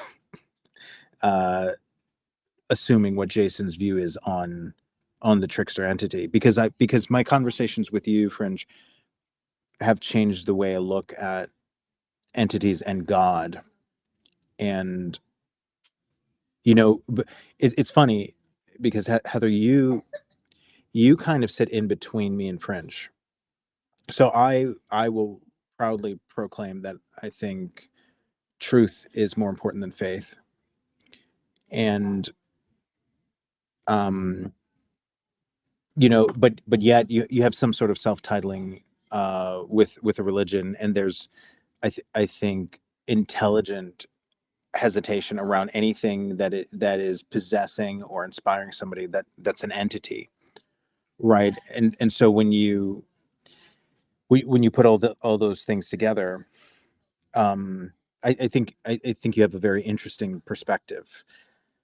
I I mean, since we're sort of there and talking about this, I have a very hard time hearing narratives coming from NHI, recounted by experiencers, and reading religious texts and really hearing something different. So when I'm looking at our history and the history of histories, some of this historiography involves entity transmission as well, right? Isn't the entire Islamic religion one that came through entity contact, right? So it's hard for me to see a distinction between aliens and God, to be honest with you. So I have my own personal biases that are hard for me to separate my lens on the subject.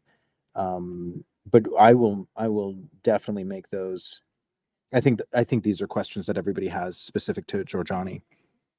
And Fringe and Heather, feel free to comment on whatever I said. No, I Well, think oh, okay. sorry, Dr. Heather. I'm going to let Dr. Heather answer this, but Doomer, I think even if you want to see the NHI contact that we're having today and what you just mentioned about the Muslim religion, and we could go to the Mormonism and all the UFO religions and all the alien religions. If you want to even equate that as the same exact thing as what's documented in all the many books of the Bible, which most pastors would disagree with that, but let's just take that at face value. Now we're just back to what Dr. Heather said. You're looking at the entity. What entity is it you're in contact with, and what is the message? So, we could at least start there. Yeah, I think that's really important, right? Like what is the sorry? Let me make sure my sound isn't completely messed up. I hope this is better. What ground truth here? Because on the one hand, it's hard to say the ground truth is your experience. The experience can be manipulated, corrupted, captured by entities. But books, the internet, Sumerian clay tablets, even if they're fired 9 or 10 times, just because something is in cuneiform or Hebrew or Greek does not mean it's not corrupted.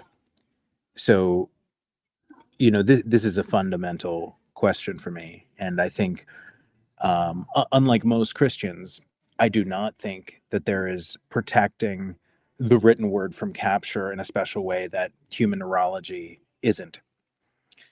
And that's my own personal view. But Heather, I'd be curious to hear what you have to say.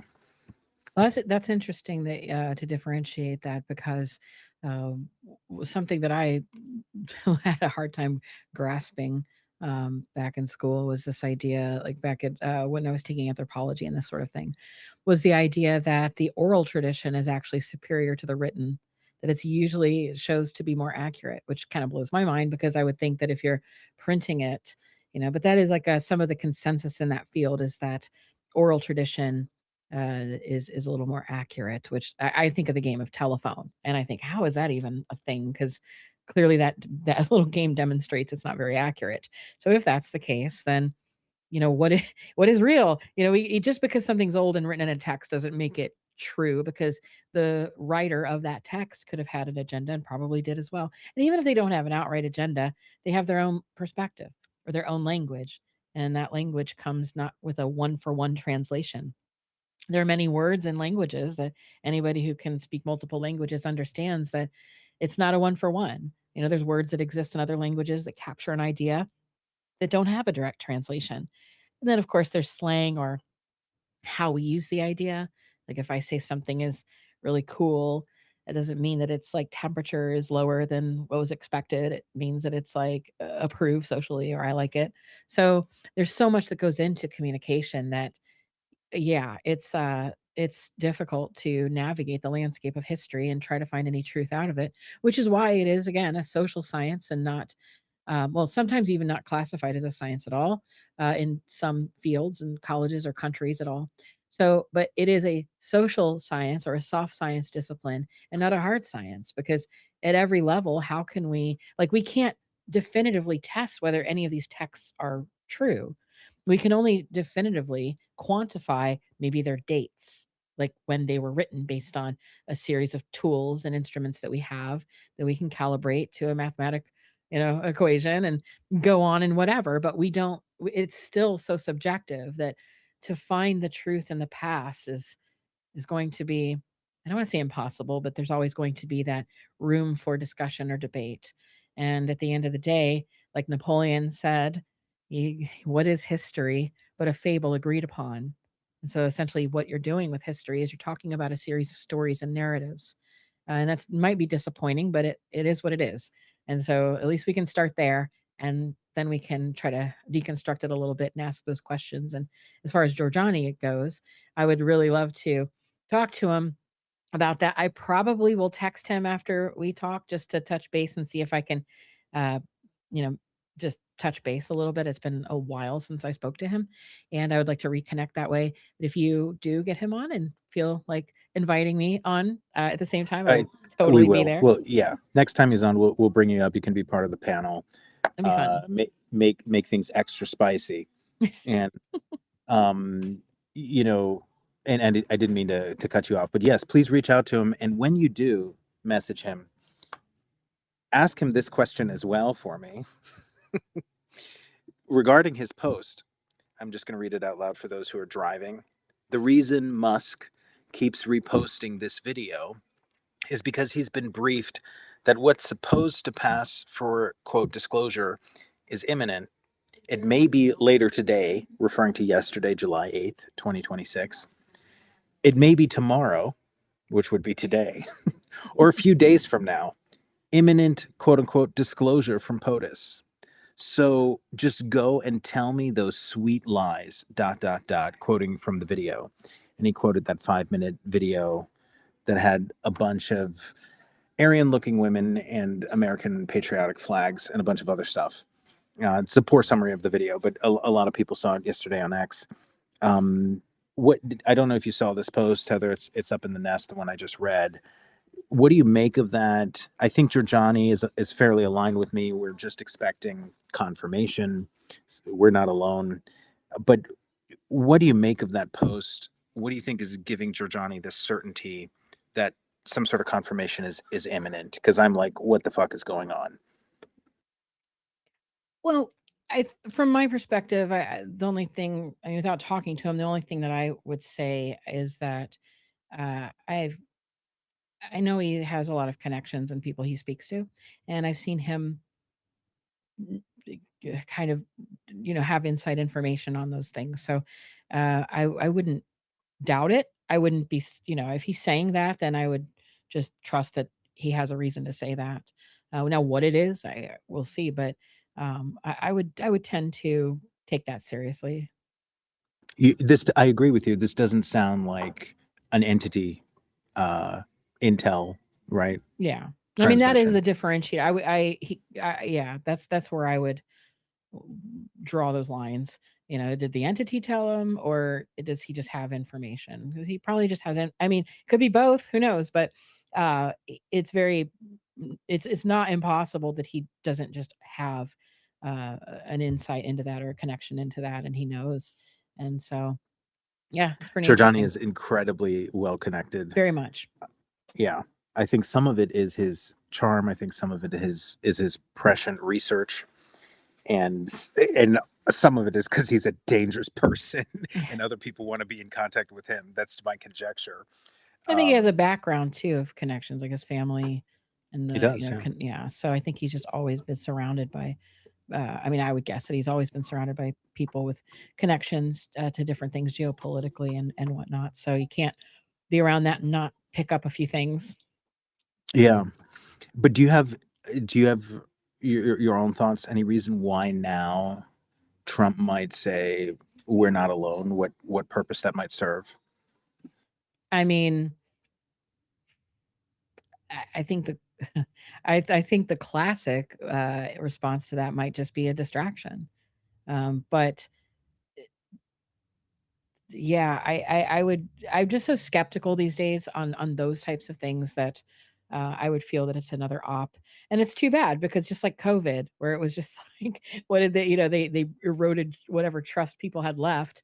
Now, if there was some sort of awful disease that came out where maybe a little face mask would help, like maybe whatever the advice would be, like 15 days to flatten the curve, whatever happens, we're not going to listen.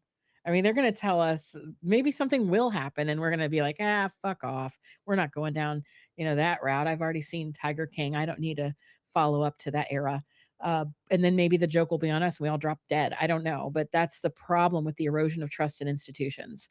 There needs to be trust in institutions. If we live in an institution like a civilization, if we have to be able to have trust. But that's been eroded, and not just eroded, but like now literally destroyed almost by design.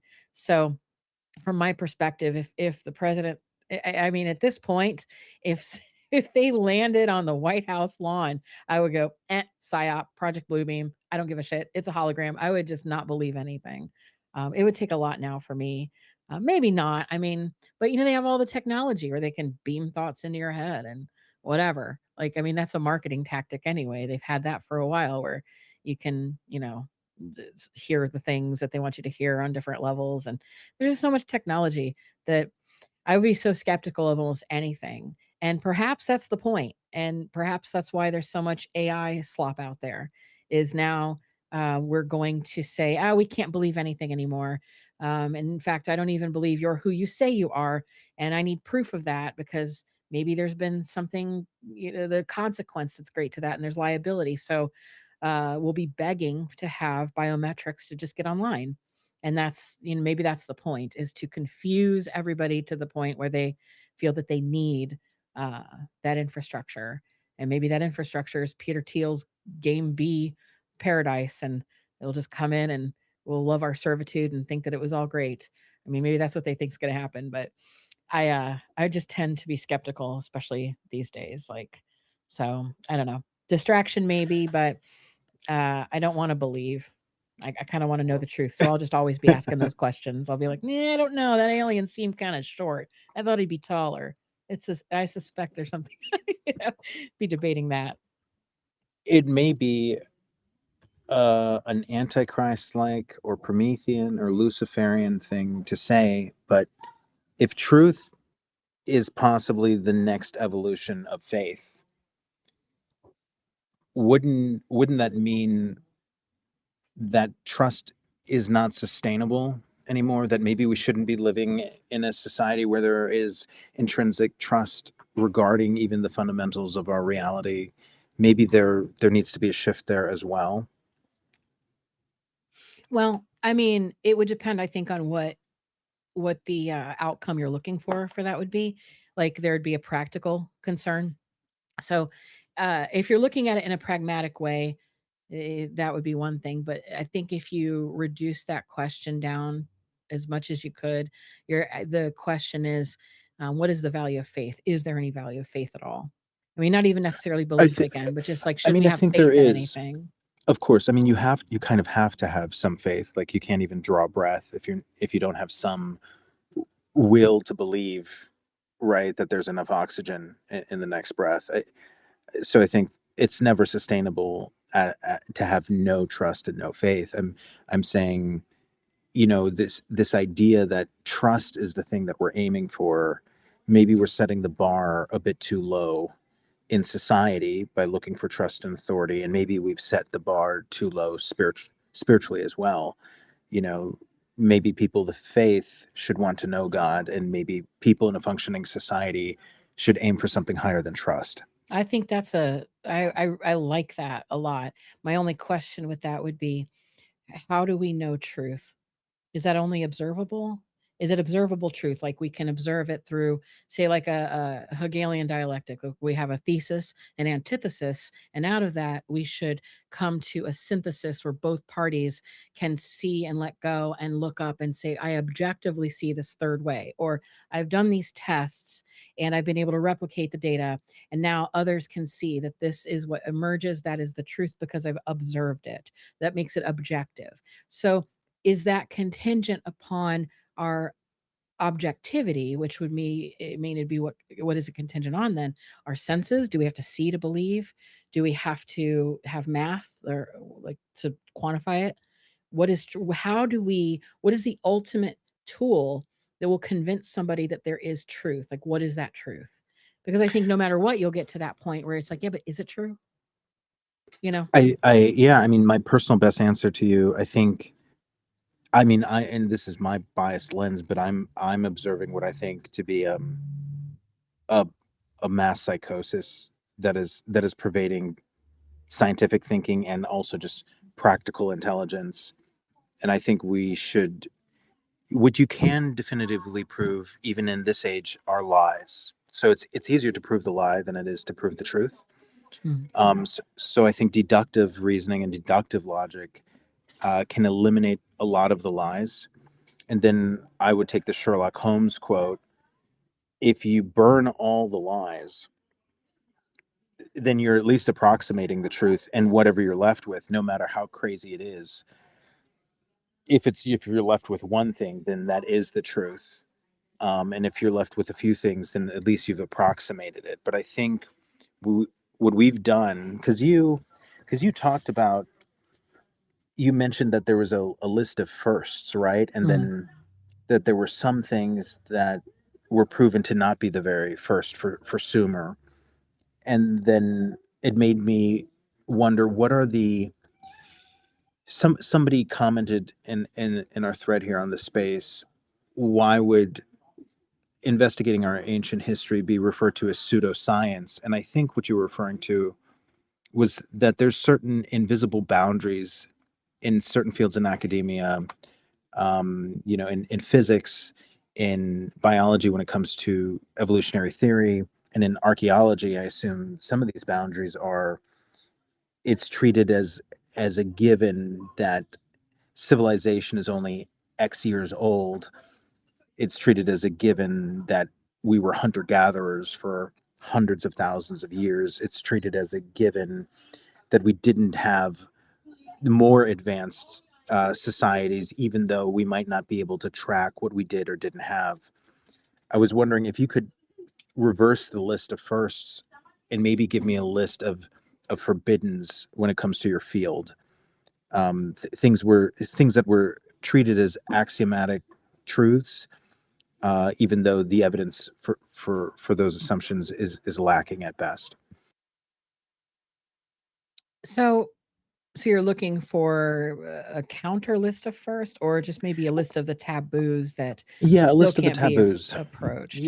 Yeah. What were the things that triggered an allergic reaction from your field? Oh, that um, some of them seem like they could make sense, and others seem like nonsense. Like you can't see the logic necessarily, or maybe some could, but I couldn't. I would say the most untouchable thing. There's a couple, and they're all a little related. So it's like one big thing. And it usually has to do with human origins. So whether and those origins, this human story of like where did we come from, and this maybe so-called myth of progress, where it's just we're progressive, right? We're always getting better and better and better because of evolution. And so like evolution, not in just a natural selection sense, but also behaviorally or socially. So this concept that the Victorians are really supercharged with. They were making up stories of medieval torture devices that are not proven to be real. So like a lot of those so-called medieval torture devices, I think the Iron Maiden is an example of one that there's no evidence that it existed really, but in the Victorian era They were becoming very excited with their own progress, and it was even called a progressive era. And they had, the steam engines and all kinds of inventions. And so in order to portray themselves as not only like technologically progressive, but they were linking it still to a moral progression. Like, if we are becoming better materially, it's because we're also better spiritually, racially, whateverly. And as such, the people who were behind us, well, clearly that our truth would only be true if they were not as good as us or worse. And so there was a big traveling show that depicted so-called medieval torture devices, and people loved it. They were just recreations of things that were rumored or legend or whatever. And it made people feel good about themselves, like, oh, it's good thing we're Victorians and we're so much better than that. But we always seem to have this notion now of progress, and it's not natural, it's not innate, because you can see examples of this in a different direction, like cyclical time. The idea of things having a golden age that we must go back to. And you see this in various philosophies or religions or whatever. So it's not a given that we're getting better or that people think we're getting better. But if you challenge that in a just generic academic sense, or even a societal sense, if you start to push back on that and say, hey, maybe there was an advanced civilization at some point in history or even prehistory, then it's like, well, that's bonkers, because clearly they wouldn't have had the internet because we have the internet. And so we're better. And it's like, well, okay, but maybe they had something. Well, what do like, then people could bring up something like Vimanas, the flying machines. And well, you can start those arguments. And my thought about some of that is that uh, these stories don't emerge from nothing, and that perhaps they're like cultural memories, that maybe there was something. I wouldn't dismiss that altogether. I wouldn't dismiss any of this, the idea of human innovation. And there was it's probably a silly example, but there's an old documentary series that was on the History Channel some years ago. I think it was called Life After People.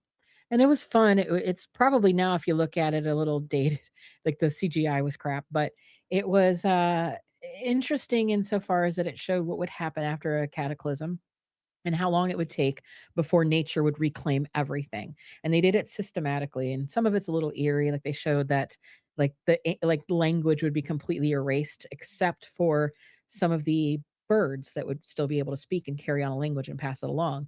So you'd have no human language on earth anymore, but you might hear a bird in the distance saying hello or something like that, something a little creepy. But you'd also see buildings that would be grown over, or you would see things that would be either biodegradable or at least things that would be buried by the sands of time, so to speak. So it wouldn't take long. And that's the point, is that even the archaeological. Roughly how long would it take to bury, let's say, the new Freedom Towers? Oh, good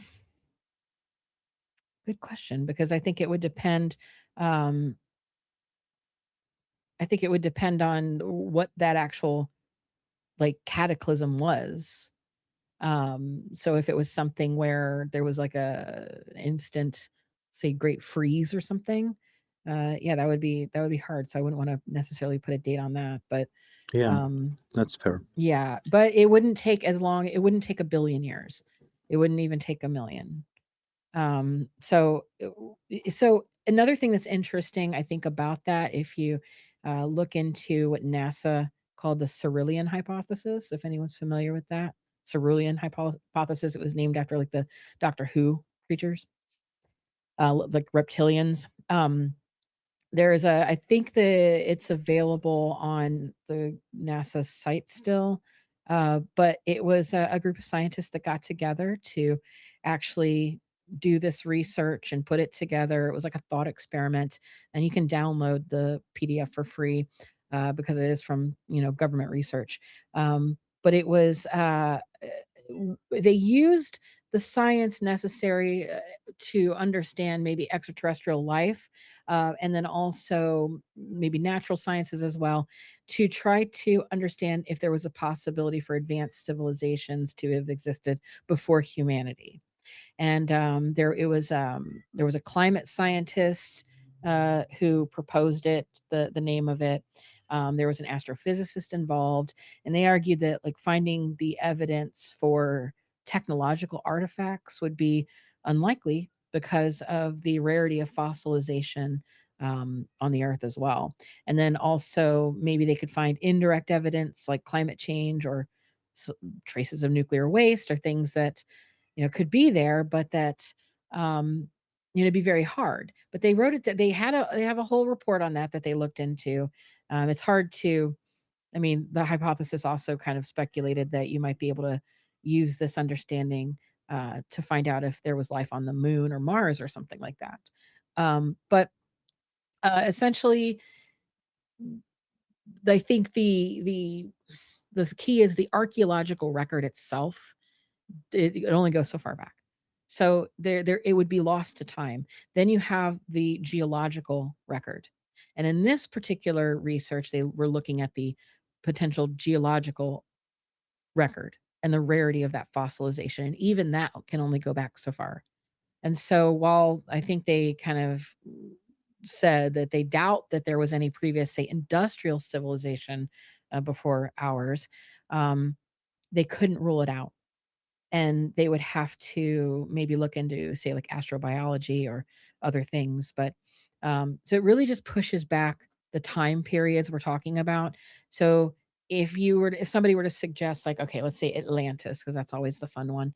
Atlantis existed, and it must have been, maybe 6,000 years ago, because that's how old our planet is. Like, okay, we have science that kind of says otherwise. And then you could push back, well, how about 12,000 years ago or so, like to the Younger Dryas? Well, maybe, but what could that look like? And then it would all depend on what that cataclysm was to say, like, well, did it get covered by ice? If it got covered by ice, then maybe it was gone almost immediately. Maybe it could still be retrieved somehow with the right technology. Otherwise, is it in the fossil record? Maybe. Or is it so long ago that it's not even there? So I know it doesn't really give solid answers, but I think the key takeaway is to say that it's fair and acceptable to still ask the questions of, when did humanity spring up? How far how far away was the timeline of maybe a civilization? I just think that it keeps the door open for those questions. And something that because you mentioned taboos, something that I noticed from day one in my anthropology program, especially, was this taboo against creative thinking, that creative anything really. And I've told this story ad nauseum, but it's a minor story, but it kind of stuck with me because I was an excited student that really was into this. And it was like a day at the Natural History Museum where it was supposed to be a day where we set up tables and tried to get people encouraged to sign up to the summer program that we had to teach archaeology to students and whatnot. And so we needed to get people interested in the community. And I was charged with, since I was an underling, I was charged with making like the flyers and trying to be there at the table and entice people to come over and talk. And so they didn't approve my flyers. I just made them. And I made them with like a skull and melting candle. And I just made it all like crazy looking. I don't even remember what I did, but I made it fun, right? I made it kind of commercial. I think I used the Indiana Jones font or something real, like low hanging fruit. And they used them because they were screwed. That was what I brought. But afterward, I got a big admonishment and for this reason, they said, you cannot make archaeology look this fun. And I said, the hell are you talking about? Because isn't that the point? We got to meet people where they are. These are maybe 11-year-olds and, whatever. And they're at this museum. Like, we're supposed to sort of like get them and say, look at this. And they're like, no, because this is serious. And we don't want people who are interested in those types of things like an Indiana Jones or whatever to come into the field. And I was like, but why? Because everybody I've talked to kind of said that's what inspired them. And they're like, well, because we have to fight against those um stereotypes because it takes credibility away.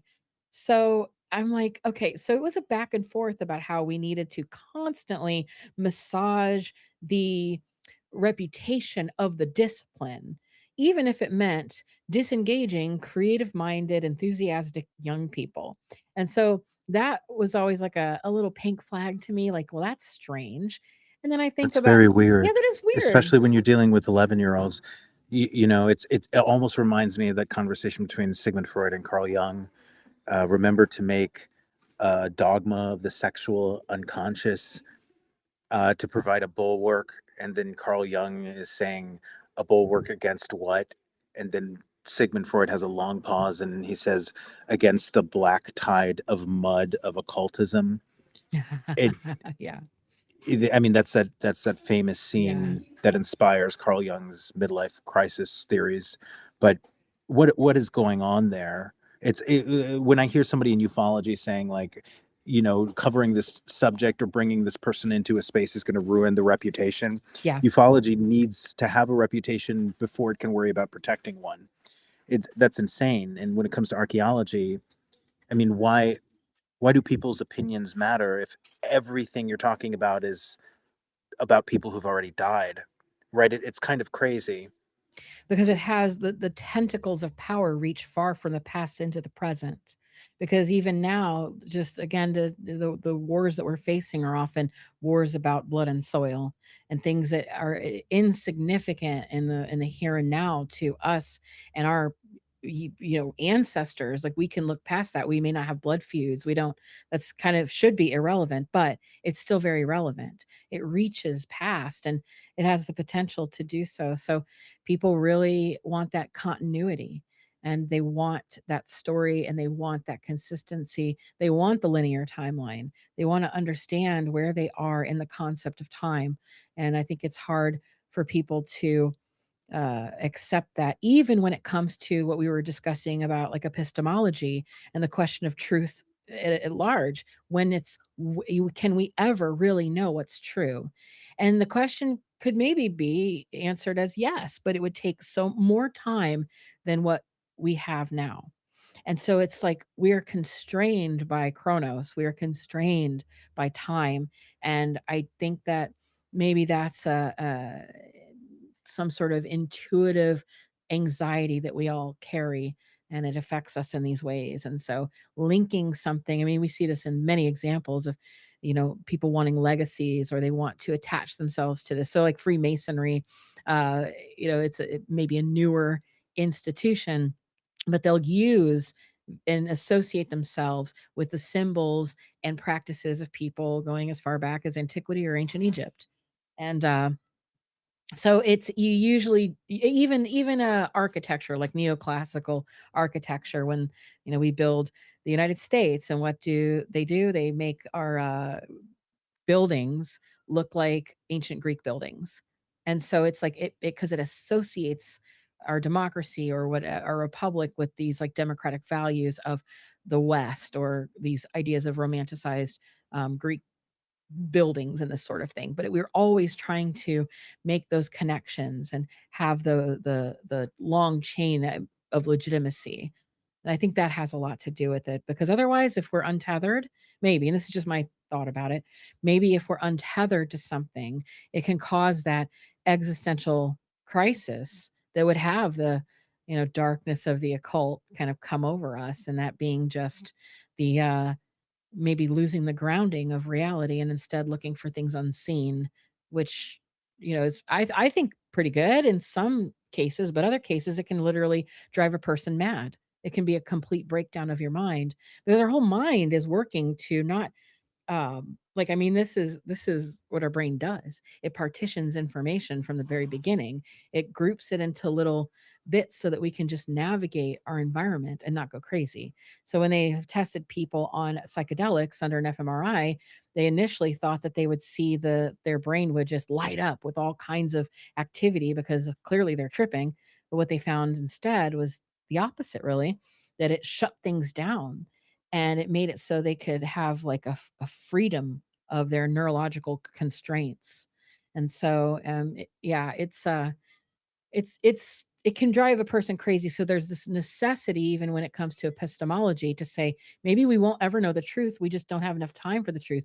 But because time keeps rolling on, in a practical, pragmatic sense, there's a necessity to make a choice. So say, okay, we have to say this is true, because we have to navigate our world right now. And so we have to make those difficult choices.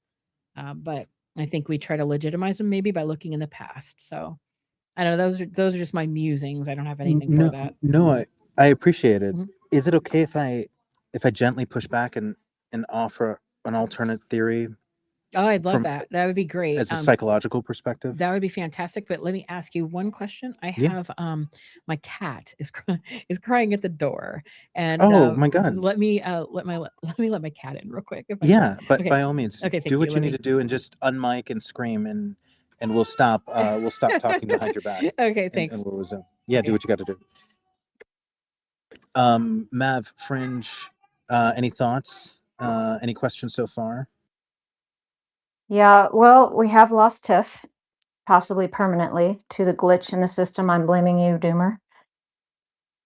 I've been looking to see if she's popping up. So if you see her, of course, bring her up again.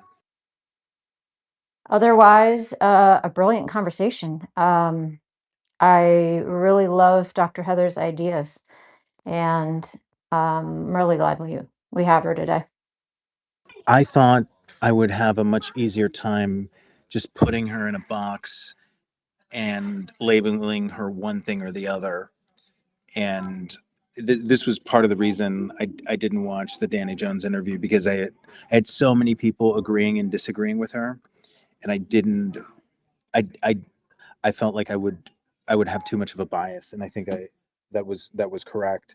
I love what she says about academia, that it's this weird place that seems to be more obsessed in some cases with optics than with a relentless pursuit of the truth. And there's something that went really wrong in academia a couple of decades ago. And I also love her open-mindedness as to how non-definitive the state is in terms of our history and archaeology. So yeah, I couldn't agree more. Yeah, actually, I loved all of that. I really do. I was actually looking up, just a little grok search on her thoughts on the age of the tablets and the civilization would be interesting for me. I do want to do a little housekeeping, Doomer. If and when you do open up for questions, our dear friend Jenny actually waited in line overnight, like she camped out overnight, starting, I think, on Monday. And she's got a question all ready to go for Dr. Heather. So I just want to make sure that she knows that she got into line like last week sometime. I can't even remember when it was. Okay. Noted. Yeah. So I let Even welcome though back, her Heather. request keeps falling off. So I let my cat in, and she was it's her dinner time. So we've been doing a little marathon, and so she got hungry, and I had to like feed her. So. Yeah, and by all means, I want you to tend to your needs. Heather, I had so much fun that I didn't dive straight into the meat. But if there was if somebody didn't know anything about Syrian history, the Akkadians, Sumer, the Anuna, and you were to give your view on what the fuck is going on, who are the Anuna? Yeah. Well, what would you say? So I wrote 2 books on this. The first one was the Anunnaki Connection, where I was compelled to, after I was introduced to the topic, and I had to sort of look at the connections and try to figure it out for myself. But it was a little bit of a historiography, a little bit of an overview. I think that's why it did so well. It's I think a good primer on what is all this. And it wasn't until like the end that I started developing my own sort of hypothesis, if you will. And of course, like anything, it's like, well, then I have to write another book because I couldn't get it all in and I didn't actually have a firm footing on it. So that's why I wrote the Anunnaki Revelation, where I sort of revealed my own working hypothesis as of now. And so that's the one that I've talked about on some different shows. And I think in a nutshell, if I had to just condense it completely, and again, I would hope that it before anyone hears it, it's like, oh, how can that even be? It's like, well, I actually talk about it in the books. I think I talk about it in great detail, cite the sources, show all the different things. And so, but for this discussion, I'm just going to briefly say, in my view, there was something that happened, a cataclysm. I lean towards the Younger Dryas impact event because that is something that there seems to be a fair amount of evidence for, although I know it is contested. So the door's open for that. But as of now, date-wise, it appears that something happened, and it was a bit of a cataclysm, and it caused great climate changes to happen in a short amount of time. And as a result, there are many flood myths that come about that same time. But most importantly, I look at the more ancient flood myths, the Sumerian account, that sort of thing, and I look at the original text for that. And we talk a little bit about Sitchin and, if his translations were correct or whatever. What I will say about Sitchin, contrary to I guess you could call it even a hit piece that I put out on him, it wasn't intended to be so. It was intended to draw attention to the overall bias of his work and his connections to Zionism and the President Truman and the involvement in pushing for Zionism as a political ideology and that sort of thing. So that's an important component to his the bibliography and then the overall historiography then. However, I don't think that he was completely off on his translations. I think that many things he translated were off, but I also don't see that as a problem for anyone to admit, because even the most accomplished Assyriologists have had their translations debunked, so to speak, but not debunked, because it's just we learn and grow over time. And this is a newer field. It's only come about since the 1800s. And that's pretty new, really. So it's over time, people have adjusted their thinking about this. So I'm less interested in who was right and who was wrong about any sort of translation, because for the most part, the whole of the translations, the overall story seems to work out. And those overall stories can be found in the works of like Stephanie Dowley and people who have just compiled these things in a very mainstream way. And you can access a lot of the text online yourself to look through them. And so there's always the possibility that some of that is completely wrong because of the historiography I laid out in my article, that the beginning of this was already kind of polluted a bit, but we have to have faith at some point. So I think that also to say that people are continuing to research this. So more translations come out, and it's important for us to keep updating our firmware when translations come out and things like this. So I never want to devolve into this was right or this was wrong. I will say that what didn't sit with me with the Sitchin narrative is just simply to cast them aside as aliens in this very science fiction sort of way. But the narrative that he followed about there being, say, this different race of entities, and they enslaved us and had us work and all of this aligns very well with what the texts are proposing themselves. And so if you, instead of looking at it with a science fiction lens, and you just look at what they're saying, they encountered entities that enslaved them for labor.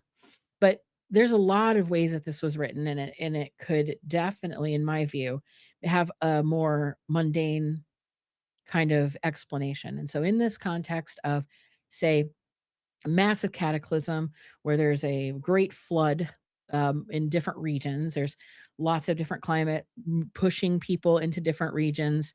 There could be climate migrants, and not in the sense that the wokeism is saying like, but like literal climate migrants, because their homelands have been destroyed.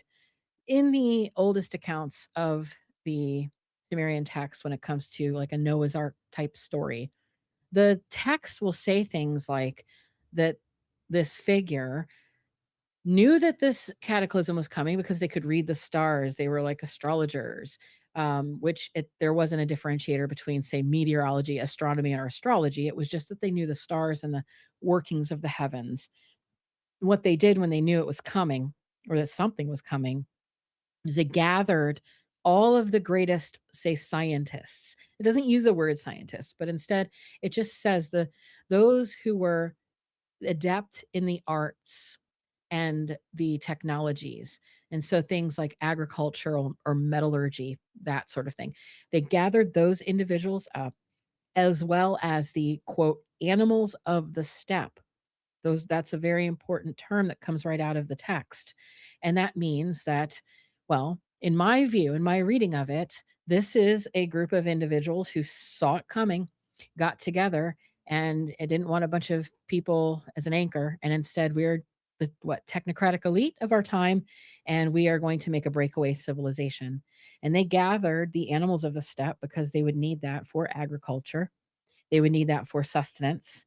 And then when they reached drier land, they encountered semi settled hunter gatherers of the region of Mesopotamia, whose bodies would have been painted red, and red like the ochre clay that's very specific to the region because they called them the Adama. And the Adama specifically meant the red clay of the earth. Later gets translated or interpreted into being Adam, meaning like dust from dust, and or in maybe the Quran or any of these other uh, translations or interpretations, it says though God physically grabs clay and molds man out of that. But either way, the source of it discusses the the beings seeing these people of the earth, of the red clay in particular, and they had black hair because they called them the black-headed ones. Now, in that region, the archaeological evidence shows that the semi-settled hunter-gatherer culture at that time had funerary practices where they rubbed that red ochre all over their skeletons. So it wouldn't be unreasonable to surmise that they could have done that in life, like many people do when they live in exposure. They often will use mud or something to that effect for protection against the sun. So if by chance there were semi-settled hunter-gatherers who had rubbed them down in red ochre and had dark hair and were shorter, because the bodies that would have been there have been measured to be a roughly 5 foot or so for a male, and given their nutrition constraints, they would have been smaller in stature. If they would have come encounter with this, what they called the shining ones, that could mean, I mean, there's many people over time that have put a spin on that to say it meant they were shining like with brightness because they were holy. They were shining because they knew things. They perhaps were shining because they had metallurgy. And so they were wearing something shiny. It was hard to say. And I can't say because I can only say what it says. How it is translated or interpreted are two different questions. But I'll say in a hypothesis, I would say that perhaps they had metallurgy. But either way, they might have been larger in stature because if you do have access to animal protein and animal products, someone has a hot mic, super hot. Sorry, It's that's a me. I'm trying not to crash. if if you have the access to animal products like the animals of the steppe, you could have used them as it's been shown that was done to use them for milk, milk products that can last over a long haul because you can make cheese from uh, the enzymes in the bladder of the stomach. You can dry the cheese, and Mongolian people do this all the time, and it's like an early type of protein bar, right? So you can use cheese. You can also drink the blood of the animal, which was a common practice to cut the animal and bleed the animal in a way that would not be deadly, so that you could have those nutrients. And if an animal breeds or it's time to go, you could eat the animal. But either way, it's a moving food source, and it's a moving food source that would allow you to maintain your robust stature because you would have come from a place that already had easier access to agriculture, which leads to larger stature. Not larger, perhaps by like, you're not maybe 8 foot, of course, but if you're, say, 6 foot, well, let's be generous and say 6'3", and you encounter a 5 foot tall person, it may be very different for that 5 foot tall person. And if they've never seen anybody like that before, it would be very different. And in that case, these individuals are not painted to in a nice light. They subjugate those individuals and they make them their worker class. They trick them like a cargo cult and say, we are gods. And look, we can make things happen. Like if you plant this here, you can have food there. Or we've tamed the animals, or, whatever. So you could subjugate these people and make them dig your canals as they supposedly did anyway. And you could say, well, now we're your kings, we're your gods, and you would need then an intermediary priest class to enable that. So you would have a translator or a go-between. And that would be a very privileged position. And you would also, as they did, you would want some rules around that, like what it means to worship, what foods do you eat, how much do you get. And they had recipes and cookbooks about how to prepare food for the gods. The gods actually ate, and these gods ate specifically meats that have been roasted. They did not want it boiled, and they wanted certain parts. And so they wanted to have the meat over a fire and then offer to them first. They liked beer, they liked animal products, and they liked offerings of those libations and things that we would eventually come to see as things that a lot of mainstream or relatable religions like as well. Additionally, they had boundaries on who could breed. And so, because you would have that royal bloodline, and you wouldn't want those individuals to then breed with the underling class that you just created to worship you. But over time, it would necessitate that there would be breeding because that's a small group of people. And then you would have these perhaps giants on the earth, or the people who get called something, or they're demonized, or whatever. The story goes, though, that Enki specifically felt bad for these individuals, and was the one to break with the Anunnaki and teach the humans all of the things that the Anunnaki knew. And that made him a Promethean type figure, where what he was able to do was enlighten them through the word specifically. And in the Sumerian uh, practice, what they did was they would over and over write these hymns and texts, and they would go into different degrees. Like you didn't have to, of course, but you could choose to go on to higher degrees. The highest degree meant that you had access to the very top of the ziggurat, where there was the prototype for the Holy of Holies.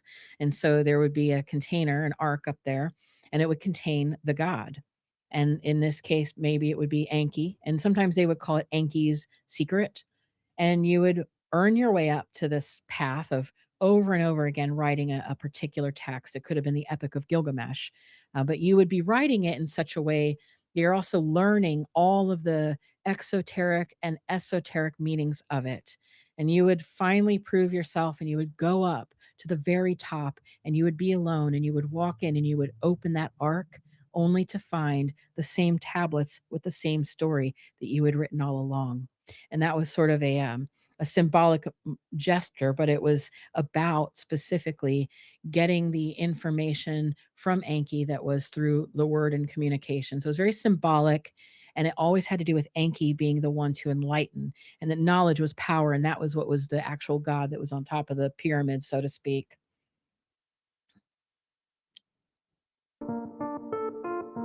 Oh no, that is the song of death, Hey, Dr. you guys, Heather. I'm having trouble with audio. Just hang in there. That is the song of death. Right when I I'm unveiling. That's interesting.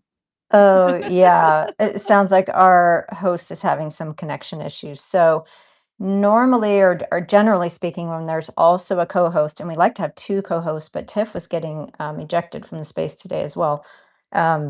Normally, when there's a co-host, the host is able to kind of reset and come back in, and everything's fine. However, there's a small chance, actually at least a medium chance, that if the host's connection is lost, the whole room will be lost. And if that actually happens, just go ahead and go back to our chat.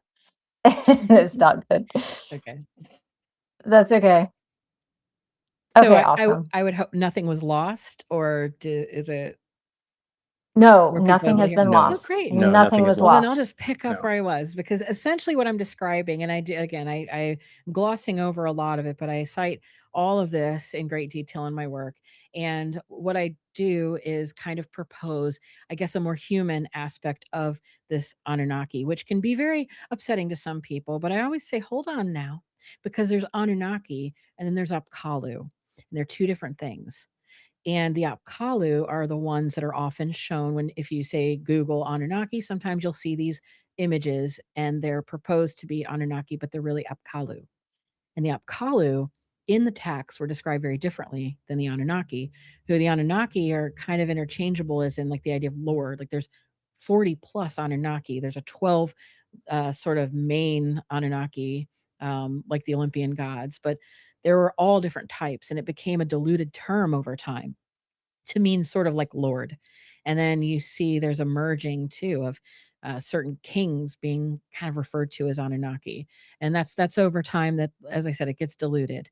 But in the kings list, there will be a little notation on some of them that say, and its sage was this, and this so-called sage are the 𝗶𝗁𝗂, and they're associated specifically with the Pleiadian star system and what's known as the seven sages.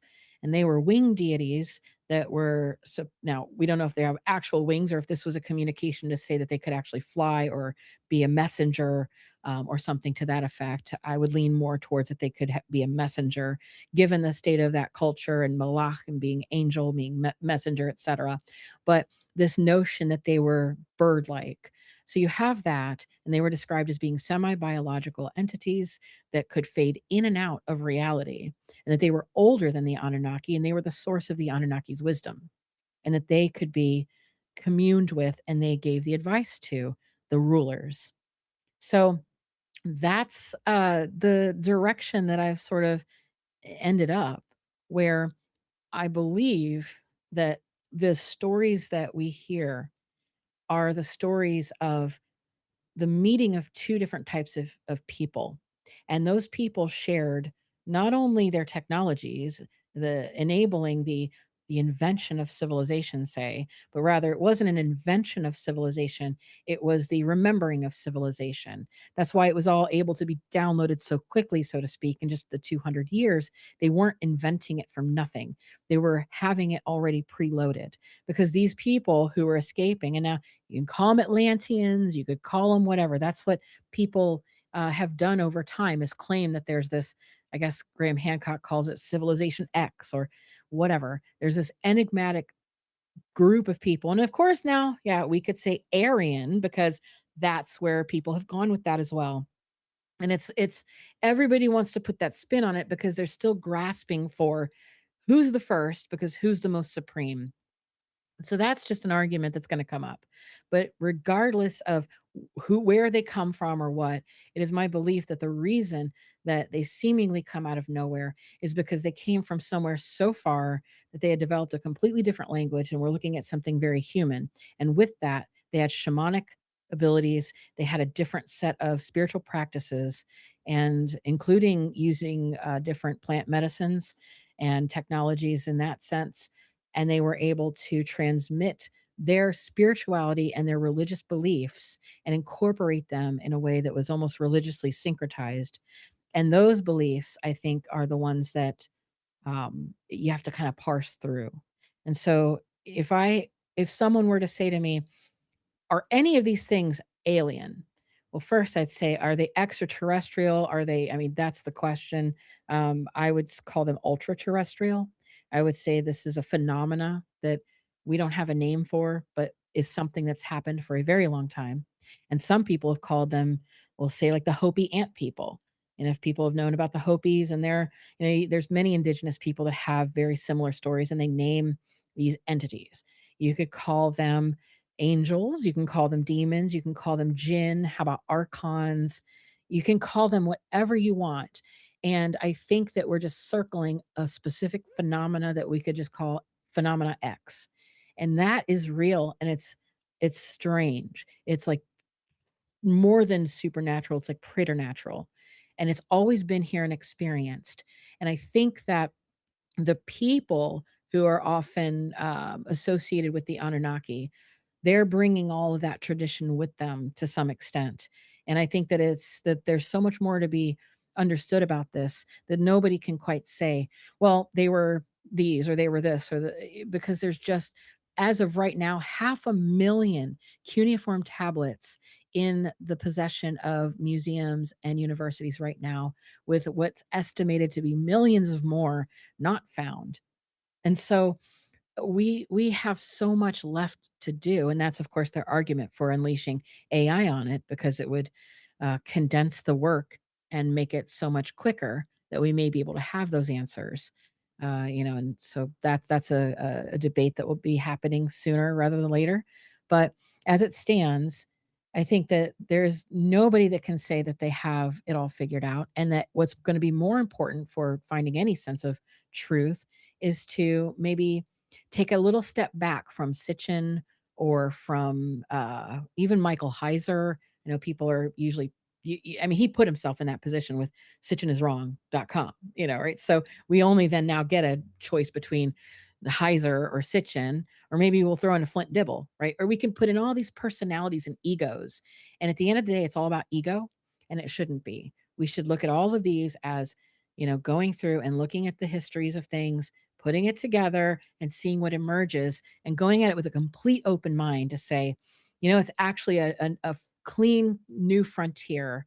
And we should look at this and see what happens. And I don't know, but I feel, and this is just the feels, it's a vibe, it's not science.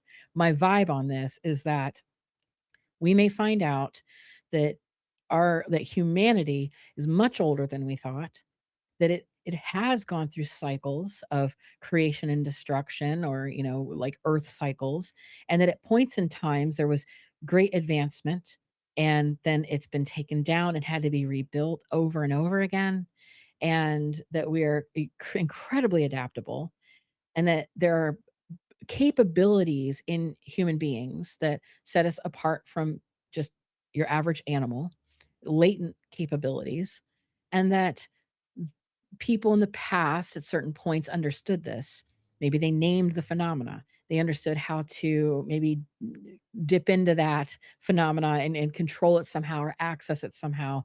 And that's more technology. It's a spiritual or an unseen technology that they were able to pass on. But I just think that two things can be true at once. In fact, five things can be true at once. And if we're stuck in the binary of just Sitchin or bust, then it's only doing us a disservice. And in fact, those people at the very top who are the current priest class, who have access to contemporary information, big data, and possibly stuff from the damn Library of Alexandria, for all we know, they're sitting on information that they can use to entrench themselves as the not only priest class, but the gods.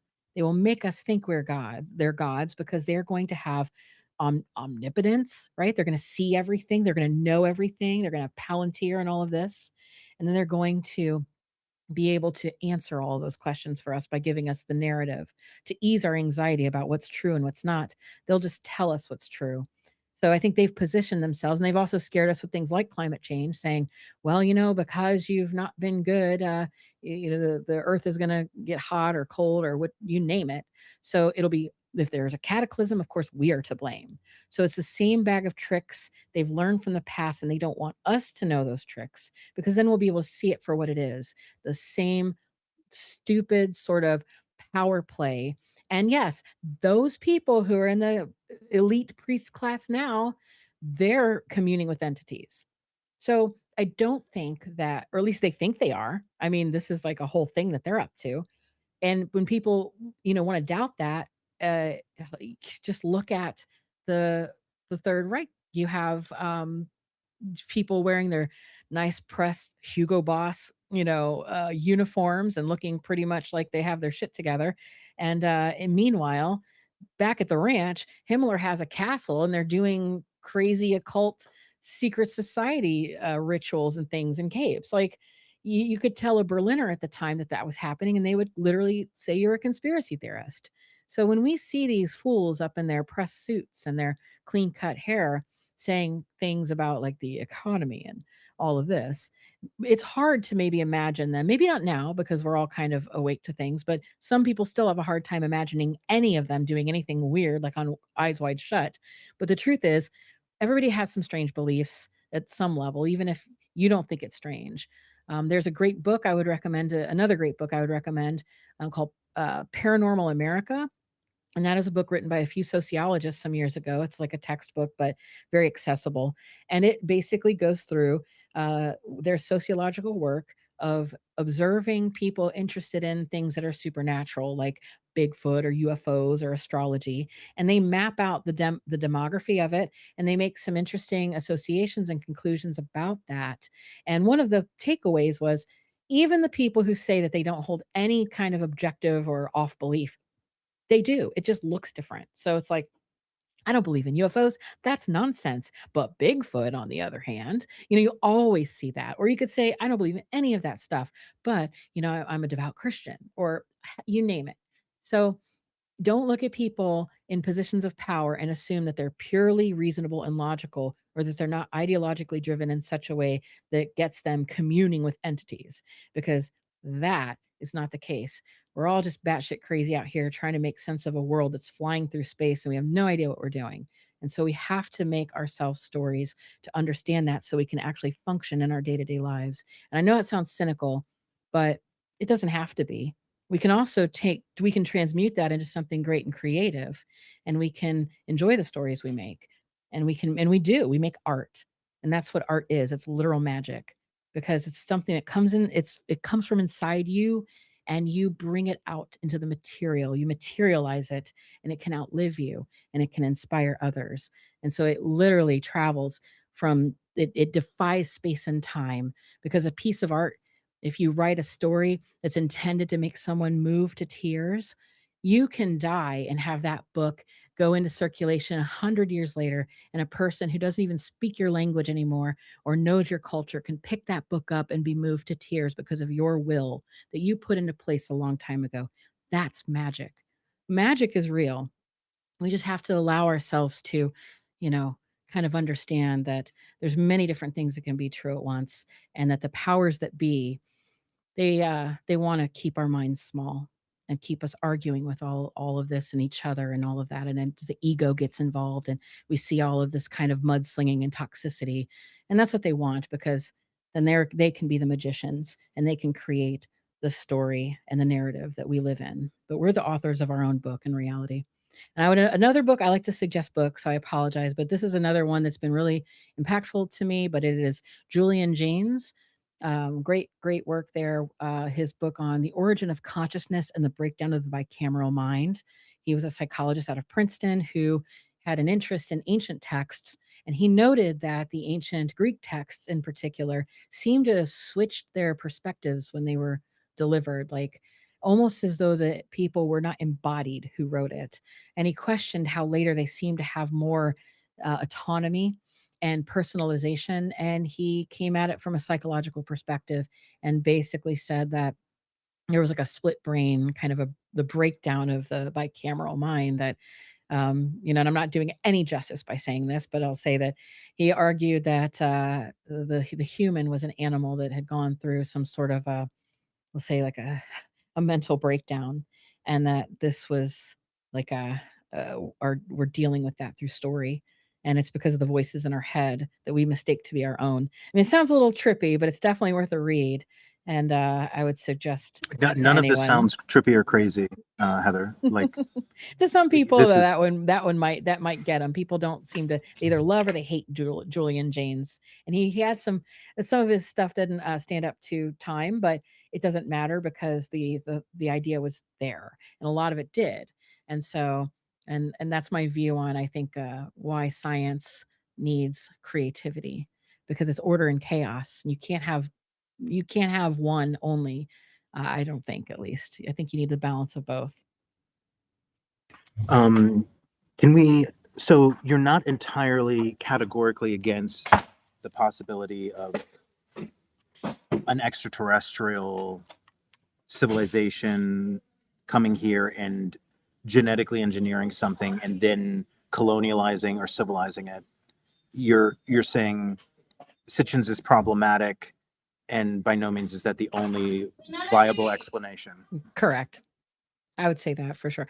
Because so when you say, not everybody who reads Sitchin like is this way that I'm about to caricaturize, but there is, and I'm sure everybody kind of knows the caricature of the person who says, okay, the Anunnaki looked like these like cool Transformer-esque gods come to life, and they're wearing like Mr. Wizard's World style white lab coats. That's an old reference, but or let's say Bill Nye the Science Guy, they're standing in a lab and they have beakers with like green liquid and steam coming out, and they're mixing up something and making like humans and these. Yeah, no, I think that's a bunch of horseshit. 100%, because even if they had the technology to do that, why would it look like our technology that we're familiar with from like 9th grade biology class? Like, no. I think that there's, and also Occam's razor says, if you want to genetically manipulate anything, you just do eugenics, which is what they said they did anyway, which was, first of all, they were experts in animal husbandry and agriculture, which is making a being domestic and then breeding them for desired traits to breed out of them their wildness. So it would seem to me the more logical explanation of how they could have engineered us, at least in a time frame that we can reference here, would be that they would they would prohibit who could breed with whom. So, and as it says, they did in the text, but they could also just kill people. There's so many different things that they were known to do, but to be able to say, we're going to genetically modify you in a way that means like you will be more docile. You will be dependent now on grains. You will be dependent on the fruits of agriculture as opposed to the hunting and gathering you're used to. Basically, what they're doing to us now, they've made us domestic. So when you look at a domestic pig, and you take a little pig like Charlotte's Web, and it's pretty dependent on people. If you take that same pig though and you release it into the woods, it grows its coarse hair back. It becomes rewilded like a boar. The genes will flip on and it will go back to its regular state. Not all animals do that though. How many times can you put like if you put a pug out in the wild in the woods, good luck. That pug's not going anywhere. It's a sad, sad condition. So just plain old fashioned animal husbandry, the breeding of, say, there were these foxes in Russia. I think they were called the silver fox. You may want to Google that to confirm. But it was a impromptu. It was an experiment eventually, but I don't think it was intended to be. They had a farm where they were, raising these poor animals for fur. And they noticed over time all the inbreeding and all the keeping them together in a small space. Some of them you could start to see the whites of their eyes a little bit, and you could start to see what was called a piebald pattern happen on their fur. Those animals, they noticed, were very keyed into people and could be pet, and they were becoming docile. So what they did as the experiment was they would breed those animals together, and eventually they were able to domesticate them till they were just cute little pets. And so there are features. There are certain animals where the color of their coat can mean that they're more docile. So there is a big observable question here about selective breeding and how you can manipulate the organism to be either uh, aggressive or non-aggressive or what have you. So I don't think that requires like huge high technology. And I don't think that that's how it had to be. Now, if we're talking about something in some grand cyclical thing where they perhaps had a technology that we were not aware of because this is so long ago. I mean, who's to say what they had then? Maybe they had something that was just like those stupid rods on that Steven Spielberg Disclosure Day movie. I mean, how are we to know what they had? So I couldn't rule that out either. But if I had to choose, I would say it doesn't take big sci-fi looking technology to just breed people into domesticity. Fringe, yeah, you have your hand up. Go ahead. Yeah, thanks, Tumor. Thanks, Dr. Heather. So I was just wondering if you don't see the Anunnaki as some type of a god race, but yet we did have this other interaction with some creatures that might have actually been what people see as the Anunnaki. Where are the Anunnaki now? Like, what happened to them? And then I have a question about occult rituals and when did we first attempt to transcend our known laws of physics with occult rituals? Did that come from these other creatures? Or when did we first do it and where did that knowledge come from? Well, that's a good question. I'm gonna hit that one first. The occult knowledge thing. It's occult. So since occult just means hidden, it's going to be hard to say like when the first formalized system. I mean, we could go back to Sumer, of course, because that's the written record. That's the beginning of history, and we can see that they were trying to do that from the very beginning. And there's a great tradition of even exorcisms that are detailed and outlined in their texts that are very reminiscent of the Hollywood sort of Catholic exorcism you may see in a film, like where the priest goes over and says to the possessed person, what's your name, demon? I demand to know your name, and then a series of rituals happen, etc. That actually comes straight from the Sumerian practice of exorcism, where what the priest healer would do is come over and demand to know the name of the demon, because if they could know the name, it would be like a diagnostic test. You could say, well, this demon this person is showing symptoms of maybe X, Y, and Z, and those usually point to it being this demon. If we can confirm that, then we know what to do, and that could be using this particular medicine or whatever. So it was like a prototype for actual diagnostics and medicine, and so because they didn't have that body mind disconnect. If I So could, if I could interrupt quickly, are these demons, we're using the word demon, are they associated with this 𝗶𝗁𝗃 that you mentioned, or is this something totally separate? they're actually associated, but they are separate. They're associated in the sense that later the 𝗶𝗁𝗃 can be called genie and jinn. So there is a long line. So when you say demon, especially in our language, it's like easy to demonize. So that comes from daemon and the Greek sense. But we would call them demons now because that's just how we look at them. But to the Sumerians, they weren't demons. They were just discarnate entities. They didn't have bodies. And so in other cultures, they may have been called like the smokeless flames. So they could have been the jinn. So the 𝗶𝗁𝗃 were in a similar sense, but they knew more about what they were, and they weren't uh, household demons, we'll say. We could call them demons, but then that's almost passing that. It's mistakenly maybe passing that moral judgment that if you could say, yeah, all that shit's demons, like it's not good. So but you could also then say, yeah, but we're using a retroactive lens to declare that like those things were demonic in that like sense. So it's not a useful term, but it is what it is. So in that sense, these entities that would have been possessing these individuals at that scale would have been more like uh household demons or smaller level demons, whereas the 𝗶𝗁𝗃 were above that because they would have been like the muses or something to that effect. There'd be all these different levels to them. And so those So, but 𝗶𝗁𝗃 were always Mhm. with the unseen, like an unseen realm type of a Yes. situation since the Yeah. beginning of our known history. Since the beginning of our known history. And then in terms of prehistory, there's evidence to say that there's a lot there with shamanism and the just the act of I wrote about this in a book called Evil Archaeology, where I discussed a lot of different things, including Pazuzu, the ancient Mesopotamian demon. And but I started the whole venture really with the idea of prehistoric demons and trepanning, which is drilling the hole in the head of somebody with the hope that you're going to release the demons from their head. And trepanning can be as far back as the tens of thousands of years.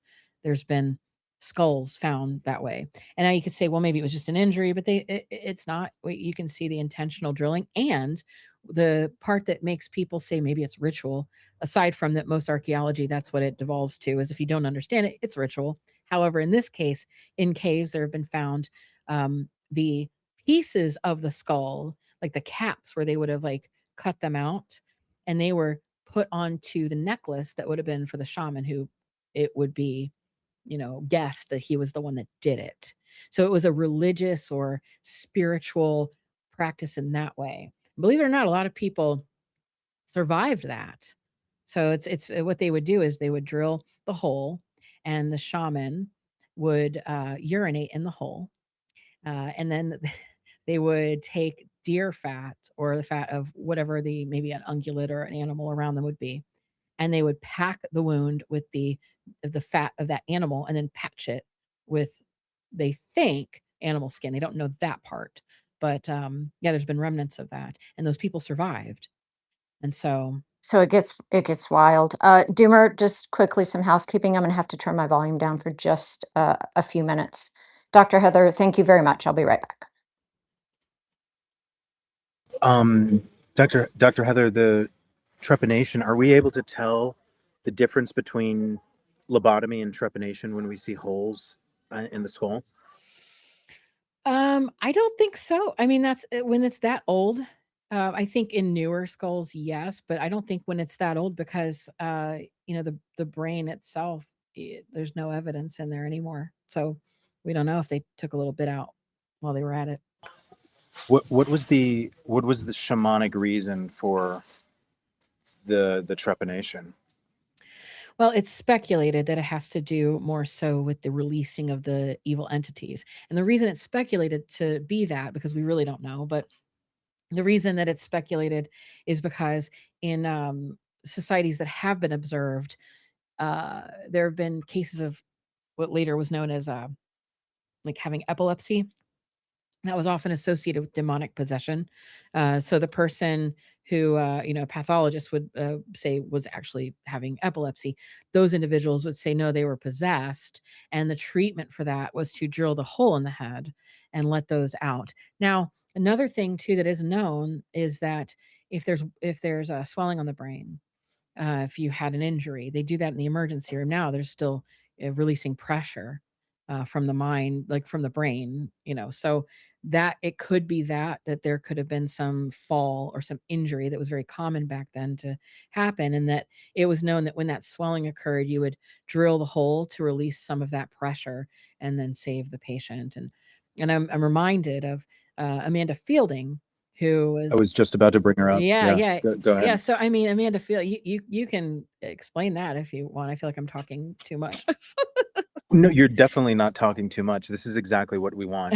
Um, Well, yeah. I just wanted to point out that modern trepanation people, Amanda Fielding, I think, did it herself Mhm. with a drill. The theory or the motivation behind it is to get the membrane exposed to more oxygen, increase blood flow. There, as far as I know, there was no urination or packing of deer's fat involved. It's obviously not a popular thing to do. I do think that there's some. I'm not saying it's worth it, and I'm not condoning it or advising it. But I think there's some scientific support. I just don't know.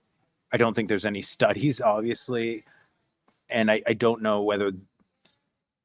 I mean, it's definitely the proto Neuralink, and it is. I don't think you might not even get permanent IQ benefits from it. Maybe you do, but if I'm not mistaken, Heather, the theory is exposure to oxygen, um, resulting in increased blood flow Yeah, the that blood flow. ostensibly maybe becomes permanent. Mhm.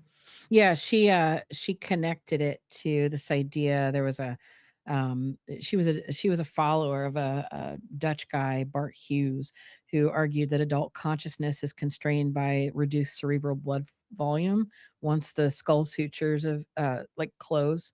You have a baby and the baby's head is very soft and those plates have to close, and for a while they're not, so they're soft spots, and so that allowed for increased cerebral blood volume. But they argue, of course, that trepanation could restore that blood volume that you would have had at childhood and produce like like an elevation of consciousness. And so, yeah, she did in 1970 do that to herself, and she did it with a dental drill, and she actually filmed it, and it was quite something. But there are people who believe that. I'm not condoning it either. We need more things like that. Like we need a hole in the head. Am I right?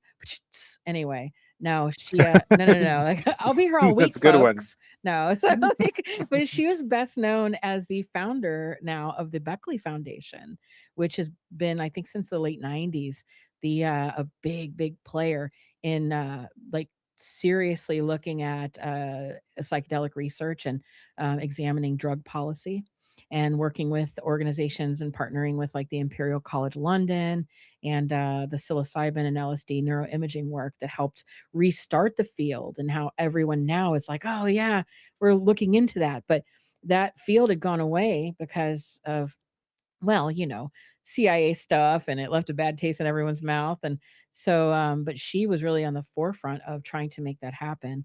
And so she's still a player in that. But so it's interesting. It's interesting that there's something there that is associated with childhood. And this is another thing I'll just throw in as like a little wild card because, as people are like, oh, but maybe they were aliens and surely they had elongated skulls. And so, and I look, there are skulls that are strange and all of that. And so people will say, oh, you just discount that. I don't, but I also do know there are cases specifically of indigenous cultures who believe that there was tonali, which was like the almost the vril or the soul or the spirit of a person. The tonali could escape through the baby's head in these specific places that are linked by Fielding, to having this like increase of consciousness and all of that. So they saw those sutures as being vulnerable to not only the losing of the tonali, but by losing them to entities that would suck them out or like take them or even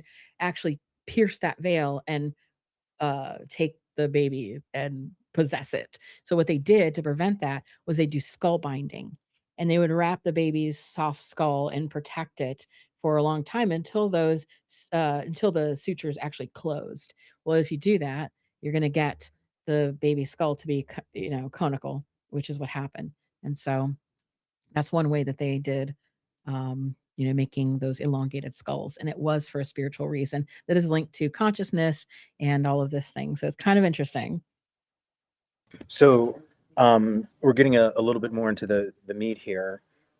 So your base case basically is the Anuna themselves, likely different place from Earth, far more technologically advanced, and save themselves from total extinction, come back, and impose their technological supremacy. And then we have two other beings, the Shining Ones, and those from the 𝗶𝗁𝗂 or the 𝗶𝗁𝗂.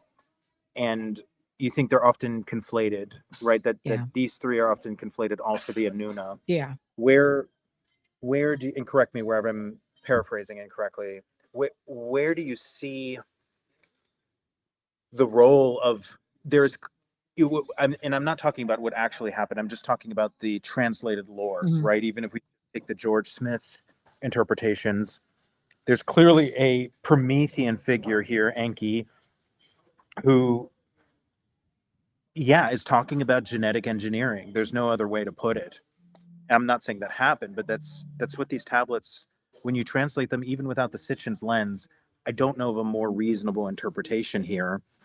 What do you make of this? Are you saying it's not the Anuna? And I'm just saying, like, according to these stories, where are we supposed to fit in Enki and the constant bartering with Enlil in favor of a more agentic or self-sovereign humanity, both pre and post flood, at least in the Sumerian texts? So I think to answer that, again, it would just be conjecture, but my view on that is that those very strong archetypal entities like Enki rightfully are Promethean and rightfully are to be maybe confused with other entities because they are the same entity, because they are archonic, they are like the archetypal entity, that they are constant, and that the individuals. So if you look at if you look at the ancient world aside from Mesopotamia, and you see some of the writings and the way that it was done, like how Jane sort of did this analysis, you'll see.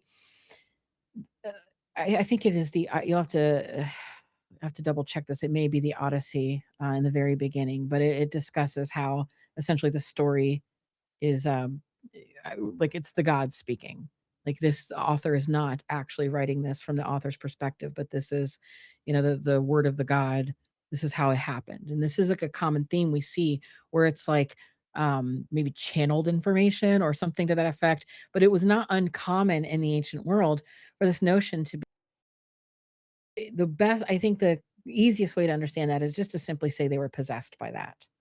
And I know possession comes with a whole host of baggage about, demons and exorcists and all of this, but No, but all theories on the table here. I want to get your view, yeah. No, loyally to I just see that, some of the words that we use constrain our creative minds to see this through a perspective that might be more accurate.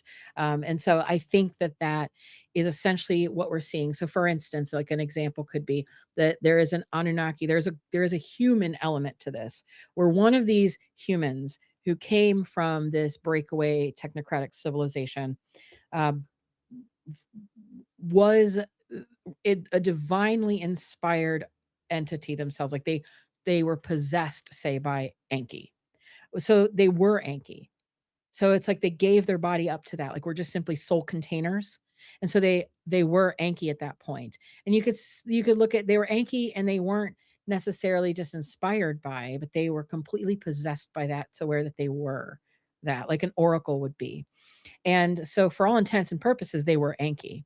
And this is just the pattern you see through many different cultures and societies, that the king would be the god on earth, and they would give themselves up to that completely, which is why they could live so long, or they could be there forever. It's, you're looking at the possession of a human body by this like archonic force. And so you have that at play. And then you have these other Arpkalu that are claiming to be, they claim them to be like muses or advisors, that they commune with these entities, and they as in the ruler at the time. So it's as though they're getting willfully possessed. And I think that when they have the terms like Enki or Enlil, I think these are just such strong figures that later get syncretized into other figures. And I think the Romans understood that, which is why they continually syncretized all these religions, because they knew that this was one continuous entity you're working through, but this just is like body hopping, for lack of better term. And I think when you read through, you're seeing that they're not a differentiating, they're not differentiating between the human body and the entity. And so, for instance, if you see like the behavior of the Anunnaki themselves, they act very human. They still have to eat. They have sex. They're doing things that are, they're very like carnal. You know, they're not etheric in any way necessarily. The Apkallu maybe, these other like forces could be, but the Anunnaki are often working within like a physical constraint.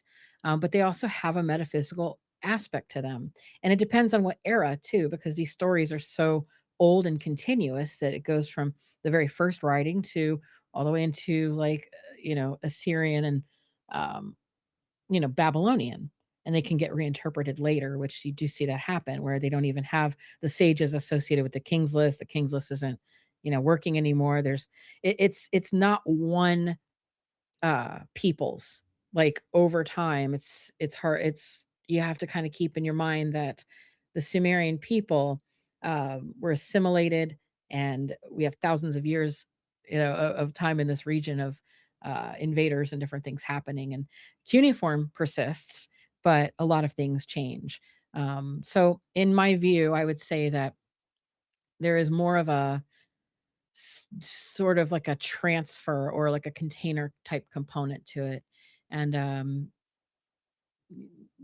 don't know if that helps or not. I'm trying to. It does. It does. And if I can be completely honest, I have a pre-existing view that I'm open to changing. And some of the things I heard, I instinctively disagreed with, but that That's doesn't fine. refute Yeah. but that doesn't refute the legitimacy of any of your research. I just want to be able to bounce a few ideas off of you. Mhm. Um, the King's List, right? And so you brought up containers, which I find fascinating, because there are implications of the containerization of the soul in some of the Sumerian translations.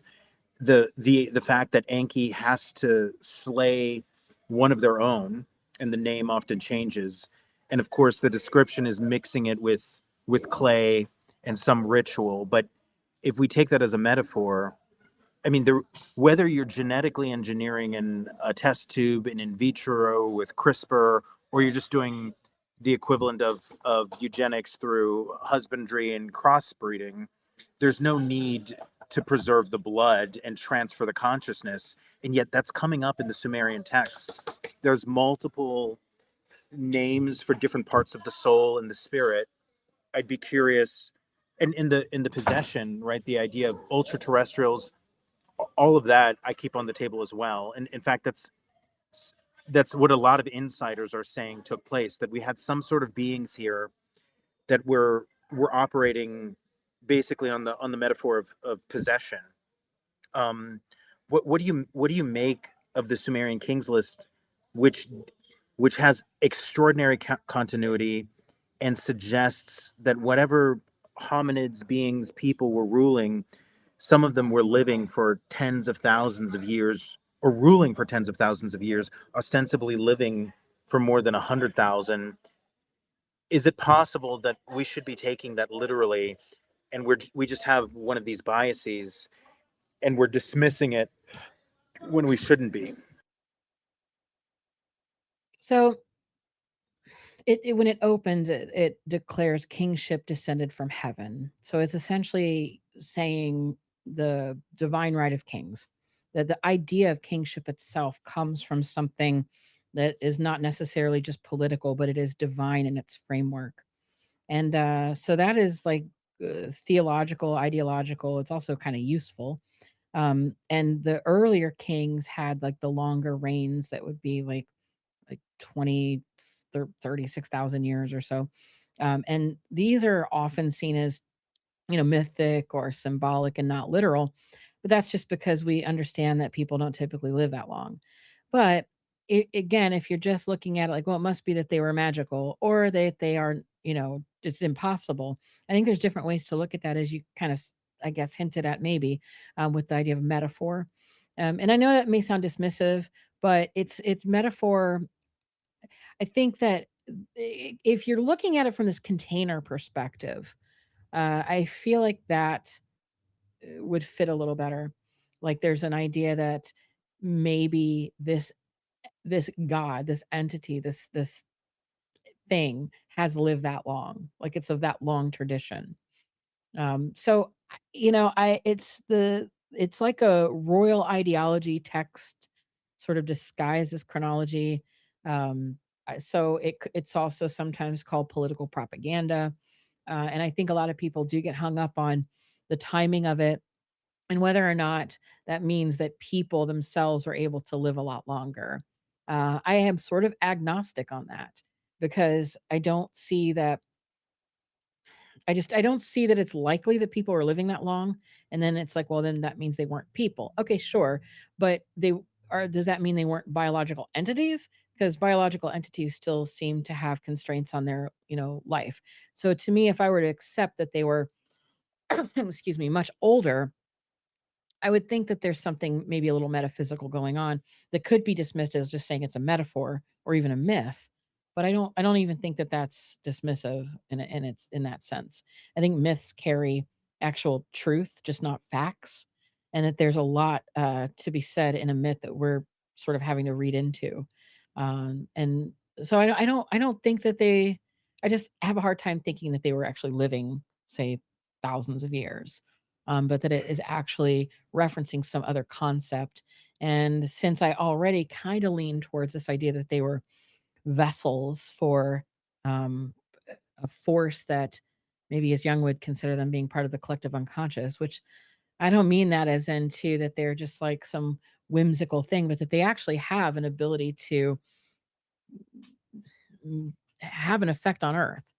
So that they're perhaps a different dimension or something we just don't understand, that the phenomena itself has been going on for that long, and that's how it's been understood. I mean, for all we know, they got those numbers because it was channeled through one of the kings who said that, and it was through the king who was saying that this entity was speaking. So it's hard to say, but I guess at the end of the day, I reject that they were living that long physically. Would you be open-minded to reinvestigating that rejection if you were faced with more evidence? Oh, hell yeah. Yeah. I mean, just like send me the evidence if anyone has that too. And email me. You can email me at heather@drheatherlynn.com. And any tips, any evidence, I'm down for that for sure. Yeah, so totally open to that. Always I, looking I for that. so I have a bias, but I also want to update it with I care more about the truth than my bias. Because there is a lot that is pointing toward extraterrestrialness. the like what you mentioned when it comes to the phrase that we have, lowering of kingship, the name Anunnaki, those who descend from the heavens. I mean, the boundary layer between space is our atmosphere, which is what the heavens refer to. The lowering of kingship, or the fact that there's a bloodline to the gods, the Rh negative bloodline does, for me, it does point toward, like you mentioned, there's both. There's a containerization of something. There's a possession and possessing of something, whether we're looking at the alien abduction lore or the NHI abduction lore, the Sumerian tablets, when they talk about killing the previous entity so that they can create the Lulu. And even in the Bible, there's implications of soul recycling, louche farming. Mm-hmm. If sacrifice itself is not a heavy indication of louche farming or the Epstein files, I don't know what is. But to me, I'm seeing both happening here. I'm seeing all three. I'm seeing possession. I'm seeing containerization of the soul. I'm seeing cyclical cataclysms. Mm-hmm. In academia, I'm not seeing a desire to limit time complexity in order to keep a clean continuum of ideas. I'm actually seeing a terrifying fear that people will actually piece a story together that becomes unavoidable once you allow a subject to be investigated. I'm actually seeing a phobia that we can piece this together. I'm wondering what you think about that, because if we have cyclical cataclysms and advanced civilizations that repeatedly spring up right after the cataclysm, that does suggest a being that might be viewing humans as a resource to be manipulated, and that subverts the entire field of saying civilization is only 4,000 to 6,000 years old. This, I'm not seeing continual progress. I'm seeing regressive, recursive, maybe even regressive or devolutionary anti-progress. What are your thoughts on that? That maybe we can figure this out, and there's forces behind ensuring that we don't, Oh, I including agree. extraterrestrial or ultra-terrestrial. Oh, I agree with that, because a couple things with that. If we were able, if at some point, even if we can't claim that, say, people 5,000, 6,000 years ago or something, they were living to be 36,000 years old themselves, that doesn't mean that people couldn't. And that's something that it's the timeline of events. And to me, what's going on here, because you have history beginning at Sumer, it doesn't mean that that's literally where history begins. That people were already recording somehow, whether it's through oral tradition or perhaps lost texts that happened when they couldn't bring them with them on their, or maybe they did bring some, or maybe they were written in such a way that they're biodegradable and they didn't have evidence or whatever. But the history literally didn't just happen at Sumer in the sense that we understand it. It only just begins there because that's where we have the written record. So to me, that means that a lot of the things that were first written down are accounts of things that are older. So even something like the Epic of Gilgamesh, where it's discussing a run-in with Enkidu. They describe Enkidu as a animal of the forest, kind of a half beast, half man, and he drank with the gazelles outside of the city, and he had to be humanized or civilized by, being seduced into coming into the city, and then he got a bath and a nice clean shave, and then he was humanized. Right. So the differentiator between being human and non-human was simply that he was clean and had a clothes, and he was within the wall of the city. Otherwise, he was like an animal, but somewhere in between. And to me, in that account of the oldest story that we have written down, that sounds like it could also be the meeting of two different types of people, as well as in people who were, quote, civilized, and then maybe even a different type of hominid. Like it could go way back and it was just oral tradition. So we may be looking at the Enkidu being some sort of Neanderthal or something. I mean, like, who knows? Like just a different hominid even altogether that we just don't even know or have the evidence for, because these stories could be very old. And then then remnants of those stories then imbued in newer stories and inspired by true events kind of thing. So I think that if you look at even our language is carrying little hints of languages before, which is why the Sumerian's so strange. But mostly you can trace little bits going really far back. And we are right now, as we speak, we're demonstrating our connection to a very ancient past. And in our genes, we have that. So it does get passed on and then changed. And so I think that something like the concept or the premise that a human being could live for tens of thousands of years, if it's possible, maybe it happened even in a pre-flood context and people knew this and they lost the recipe to it. Hence the like Epic of Gilgamesh, the whole idea is he's running around trying to find this plant that will bring back Enkidu because of having to have everlasting life. Like the quest for life extension technology is in the first story ever told, and it is in the quest of the technocratic elite right now. That's what they're doing. They want to declare aging a disease so that grant money can be opened up to it so we can study on how to reverse aging and try to live forever. So And they think that's yeah, possible and it's physically possible. So it's not impossible. and there's more though, right? There's negotiations between Enki and Enlil where he's bartering in favor of humanity for reparations that humanity should pay for having the audacity to survive. Mm-hmm. Yeah. And part of these negotiations is the curtailing of our longevity from like 1,000 years down to 120.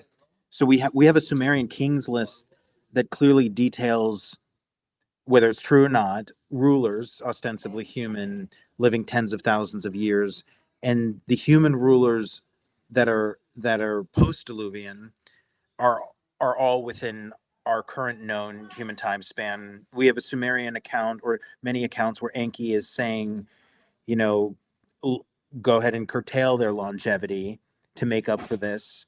And then we have, I don't know, hundreds, thousands of tablets of Enlil clearly having some sort of narcissistic ambivalence where he's proud that his brother created this Lulu and also feels threatened because we seem to be learning faster than they do. We have Genesis account where Yahweh clearly says that if we eat from one tree or the other tree, the tree of life or the tree of knowledge, then they shall become like us. So there's a level of consonance here that at least indicates genetic engineering, genetic devolutionary engineering, and there's just countless tablets where sometimes these roles are reversed or rewritten. Right, when we're talking about Marduk, what do you feel are the implications for scripture when it comes to the King James version of the Bible or canonically accepted texts? What are the implications of the Sumerian flood myths upon scriptural Christianity? I mean, that was pretty much the main problem too that people had with 𝗬𝗏 was that in his Bible and Babel and Bible lectures and whatnot was that these stories will throw off the entire timeline primarily of the Old Testament. So it's more of a threat to the Old Testament, rarely a threat to the New, only because the parts of the New Testament that actually kind of matter are not just retellings of old stories. They reconnect to old stories so that they have, again, that sense of legitimacy, like a fulfillment of prophecy and all of this. But the crux, if you will, of the New Testament is more of story of kind of influenced by Greek hero myth and Kleos, the idea that you're going to be redeemed and go through challenges, etc. So it has a different purpose that it fulfills aside from having the Old Testament. You could take the Old Testament out of it and still have a story there that has a purpose. So it wouldn't necessarily crumble the New Testament, but it would crumble the Old because it would just push back the dates so far, and it would change them too. It would change the story a little bit. So that's part of the argument that this particular German had, where he was trying to say we need to take a little of the Jewishness out of Christianity for that very fact. They like to divorce the two, that maybe one was related, but it wasn't relevant to Christianity. That's where the whole accusation of an Aryan Christ comes about, or, you Jewish it or something. So there's that. De-Jewing, yeah. De-Jewing, I guess. And yeah, so that's an argument, but I think it's a valid argument because it's one that also stopped some of the people in the Victorian and Edwardian era from really trying to promote anything Sumerian, because it was like, it's a need to know basis, right? We don't need to shatter everyone's Christian beliefs or something like that by telling them that Noah's Ark story is actually, a retelling. So it would threaten that. But I think also I think it does have it does push back scripture, and it changes it a lot. But I mean, it is what it is, right? Like, I think that if whatever religion you have is, again, true, it can stand up to that. And if it's not, if it can't stand up to that, then those are the things that you have to kind of ditch. You have to say, well, that's not core to the belief, then I have to adapt and move on. So, but I do think that played into the reasons that people didn't want to promote it or talk about it. And I think to this day, though, it's one of the reasons. There's a lot of reasons, but I think that if it's not really suppressed, but it's carefully crafted. So I used to ask students all the time, who have heard of the Egyptians? And everybody, right? And I'll say, who've heard of the Sumerians? Not as many people. American high schools like fail students, so I wasn't surprised, but a little disappointed. Over the years, it did get to be a little more, given the popularity of shows like Ancient Aliens that discuss things like the Sumerians. So there was that. But still, then their introduction to the Sumerians would just simply be the Sitchin narrative primarily. And that is, I think, the main problem is that in math. They don't want us to understand math. They want us to be bored by it. They don't want us to know the things that would give us extreme power if we knew. They hold that sacred for themselves, literally. So they want to know who these gods were. They want to know how far back people were able to have life extension technology. They want the knowledge of, what sort of plants could be used for healing purposes. They want the knowledge of the bloodlines that may be more able to tap into innate abilities, or maybe tap into abilities that would be unseen. They want to be able to stake claim to particular land and abilities and supremacy. They have all of this as I think, their primary goal. It is wrapped up in bloodlines, it's wrapped up in technology, and it's wrapped up in life extension. And the whole driving force being to become a god. Because remember, the gods, like, what is God? In my view, God is an unknowable thing. It's to borrow a Catholic phrase of the summum bonum, the greatest good. It's big. It's a creative force. It's not personal necessarily. So it's something that it's ineffable. It can't be even seen or described by our little human minds. But there's gods, and gods can be whatever you choose. And so just because these entities appear and people have worshiped them like gods doesn't make them inherently the creator, in my view. And so that means a lot of things can claim to be God and gods. And that includes people who are hoping that one day they will ascend and become like the gods through hacking the system. And I think that they look to the past in these ancient stories as maybe the field guide, or hoping to find the missing link, or an artifact, or something that will give them that edge, which is why they don't really push the agenda as much as they could. Like, they push Egyptology. They did that for a while with the King Tut exhibit in the 70s. But that was because they had a political agenda there. They wanted us to warm up to Egypt and be excited about Egypt because of different things that they were doing, and with Israel, and treaties and whatnot. And that, that's old history, but there's always a psyop running. So it's intentional that we're not adequately taught about Sumerian, cuneiform, life extension possibilities, any of this. So I should disclose that I've been majorly stirring the pot here, and I can't help it. And Fringe kind of stirred the pot too, but she's right when you said there's something when you said doomers in shambles. But I'm not going to have the opportunity to have an Anunnaki expert here all the time, so I have to stir the pot maximally here. Fringe is a devout Christian, a good Christian white woman. I am a DMT vaping heathen. I'm spiritual, not religious. I would love to get into what Matt LaCroix considers to be the most valuable or most important mural in history, the Tree of Life mural, I think still housed in the 𝗧𝗶𝘁𝗶𝗃 Library. Because here we have a depiction of beings with wings, which he is saying are the Anuna, you might say are the shining ones. We have the Dolce & Gabbana bag and the Apple Watch, the pine cone, or maybe poppy seeds. Can we get into this controversial thing? I pushed it up into the nest. I'm guessing you've seen this before. It's supposed to represent the lowering of kingship. I'd love to know what your take is on this thing. By nest, you mean I'm checking. Yeah, I mean, if you open the player above your head, my head, and Fringe's head, this is where I'm sharing the post. But by the way, and I shared your book as well. Everybody should buy it. The Anunnaki Revelation Hidden Story. Somebody bought the book you recommend, the book you first recommended, like within minutes. They're like added to cart and bought. So I really hope people get into your work. The voices are so rare, and you bring a fresh, subversive, and honest perspective. And so let me know if you don't see that.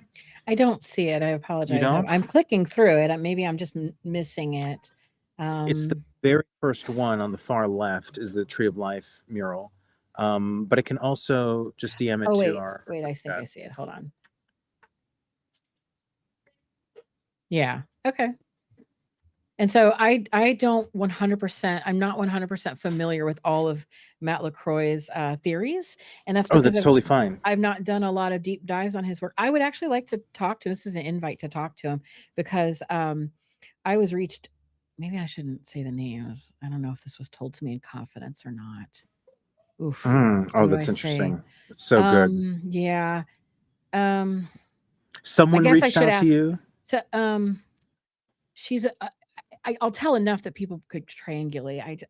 Perfect. You know what? I'll we ask can work with that. Yeah, I mean, I don't. It's like I would ask forgiveness instead of permission usually, but this is a real person and she's a sweetheart. It's not 𝗂𝗃𝗃, is it? No, I shouldn't say it like that. No, I'll talk. She's no. I mean, she has some cool ideas, but no, she also went to Hereticon, and I think she's sus to me, but. Shout out to Diana. I'd talk to her though. I'd love to pick her brain. She has some cool writings, but I have no bone to pick with her. It's I was reached out to by a friend who's an archaeologist who was working with Matt and working with his team on a I guess a documentary project. I hadn't heard of them. I wasn't sure. Again, some of the people that even though I may be like kind of aligned with, I don't know about, because until this past year where I started doing content creation full time, I've been teaching and being a museum director and then doing this part time. So like, I don't know everybody, but she reached out to me and told me that they were doing some things that she, as a professional archaeologist, was uncomfortable with. And so I don't, there's some of it's legal issues. So I don't know that I want to say exactly what that is. And so like allegedly, we'll say allegedly, was, cause she was concerned because she said she didn't want to get, detained because there were not proper, permits and mishandling of stuff. And there are a lot of things that were going on. She felt that it was, unethical. And also when it was brought to their attention that they didn't care and didn't take her seriously.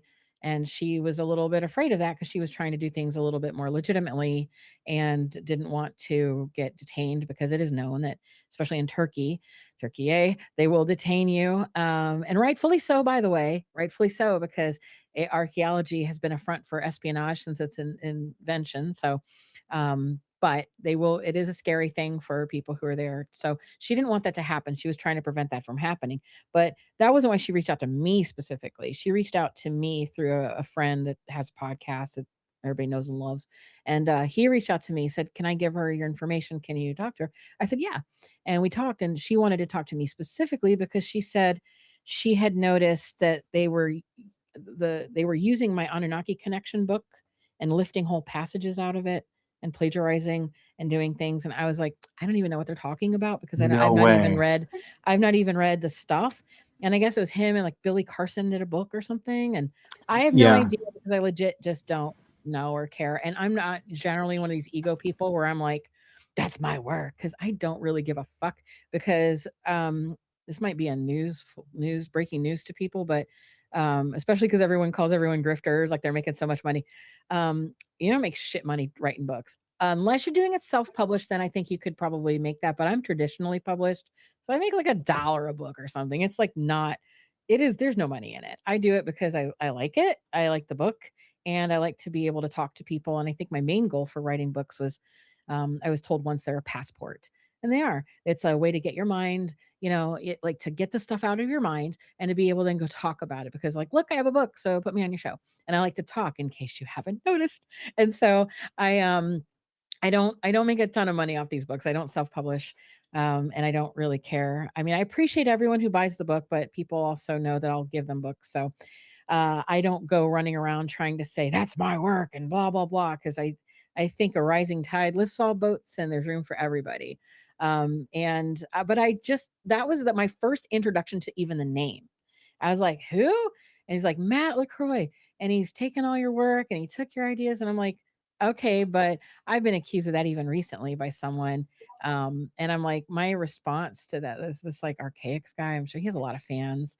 And so I'll give him airtime or something by saying that. But that was a whole thing because they were like, you're a Fed or something because you went on Danny Jones. And I've never heard of you. And it's Oh like, my goodness. Yeah. I mean, and that's the kind of stuff I've been talking about. People have sort of decided not to use their own minds, and everything is just by association. And yeah. I'm only saying Matt LaCroix because that's how I was first exposed to this. It's possible he stole your work or I plagiarized don't your think, work. and I think also too, like what I said, I still stand by what I said too about the whole like thing this 𝗧𝗶𝘁𝗃 guy was saying, which is, if another researcher independently arrives at similar conclusions, that's kind of viewed, I think, as validation and as opposed to competition, because nobody owns truth. We own our maybe particular books or our copyrights or products or expressions or stuff, but we don't own the truth itself. And so if a theory is true, it just simply belongs to reality and not an individual ego or a person like that. And so if somebody else says like, oh, I found this, and if they take all my conclusions and stuff, that just means that maybe they went a different direction and found it and we came to the same conclusion. I think that's probably a good thing. That's called research and validation. However, it just happened to be on a personality level. That was my first introduction to him. And so as such, I never bothered to read or do whatever, but it is sort of an invite to, if I mean, Billy's reached out to me and wanted me on a show. I'm like, sorry. Any Billy Carson fans, big apologies there, but I'm not doing that guy's show. He can suck a dick. I don't care. That's probably, I have no interest in Billy Carson and that whole grift. That's just ridiculous. So I love everybody. I want to talk to everyone. I would probably talk to Billy Carson, but not, it probably wouldn't, I would talk to him. Yeah, I guess I'd talk to him, but I wouldn't like, You don't want to be in the context of his show or I'm not doing framing. that kind of stuff. Yeah, that's goofy. So, but I know he worked with Matt LaCroix and they were kind of in on stuff. And so I'm just like, I want to be guilty by association that way. But I do kind of like, once I saw Matt, I was like, I think he's probably just another Billy Carson guy. And now this person that is very reliable to me told me that he's kind of sus that way. And I was just like, I'll just stay away. Plus, I, was busy doing other things. So that's my only thing. And I say that publicly because, hey, if you're out there, Matt, reach out to me. We do write about similar things and maybe we could talk sometime. I think it's cool. A lot of people seem to think you're pretty cool. And I don't know, I've seen a clip or two on podcasts. You seem like a nice dude. So, yeah, I'd be interested to like talk and hear your thoughts because I don't actually know what they are. And it might be a cooler thing to hear his thoughts since I haven't read his books. Like how you didn't listen to the Danny Jones thing because you don't want to like have that I mean, that kind of makes it a little better, I think, because it's like Yeah, I going mean, with those especially biases. especially with this, because I would have had a very stupid bias, not from the interview, but from the DMs that I got, because everybody has their heels dug in on what the Anuna are and what they aren't. Oh yeah, that's funny. I, I'd love to hear about those DMs. Oh, but I do have to say, and I probably should have said this earlier, and I apologize, but I'm really worried about the person who was waiting since yesterday for a question. I feel let's terrible bring that. let's bring her up if she's still there. There's been something also. A lot of people are getting kicked out of this room, Heather. So I don't know why, but I'm getting a bunch of DMs of people saying like they keep on getting kicked out. Weird. It is very weird. Normally we'd have at least like around 100 people live, and we did, and so something technical is kind of happening. But we have Jenny here. Jenny, go ahead. You've been waiting a long time, sitting outside in a tent outside of the X servers. Go ahead and fire away. Okay, dude. Okay, Heather, this is my first real introduction to you, and we're around the same age. I am so impressed with you. And we did come to almost similar conclusions on completely different routes. So That's so I'm cool. so excited that you exist. I have full body goosebumps. I'm not kidding. I have been here. I have put probably 150 different little papers in not for you to read them, but for me to compile the fact that you just helped me understand something. And I want to ask you if I'm understanding it correctly. I've always been sort of I'm a nurse with a philosophy degree. Philosophy's passion, nurse is money. Ooh. Well, philosophy I love more than anything, but because Assyrianology was my first, but then AI came out and I was like, I don't need to do it anymore. And then you're like, well, we shouldn't trust AI. I'm like, oh my gosh, I should have, But so I wanted to find truth, really. It wasn't anything in particular. And I landed on the cuneiform. And so then I became really excited about it. This was before artificial intelligence and stuff. And, that guy from Hobby Lobby actually smuggled, and he's like super Christian. So if you're willing to smuggle being a super Christian, what is in those tablets, right? Right? So then all of a sudden you bring in this Beyond the Veil. I'm also obsessed, like parallelly with the deities beyond the veil. And we just discovered in Peru recently bird bone devices that the elites they think used underneath the temples to commune with someone beyond the veil using DMT. I'm not a proponent for like wild drug use, but I cannot deny, because I did travel with Grateful Dead a little. I cannot deny that there's something interesting there. So I kind of want to ask you, in your current theory that you have now, which there are several places that I have access to it, that I can see it. I think that you just put it all together. I think that what you have explained and what you understand is the closest to something that feels like it's potentially true to me, only because we cannot deny that the elites have been getting information from beyond the veil. We cannot deny the cuneiform texts exist. We've just begun to translate them pretty much. And obviously, we ignored them.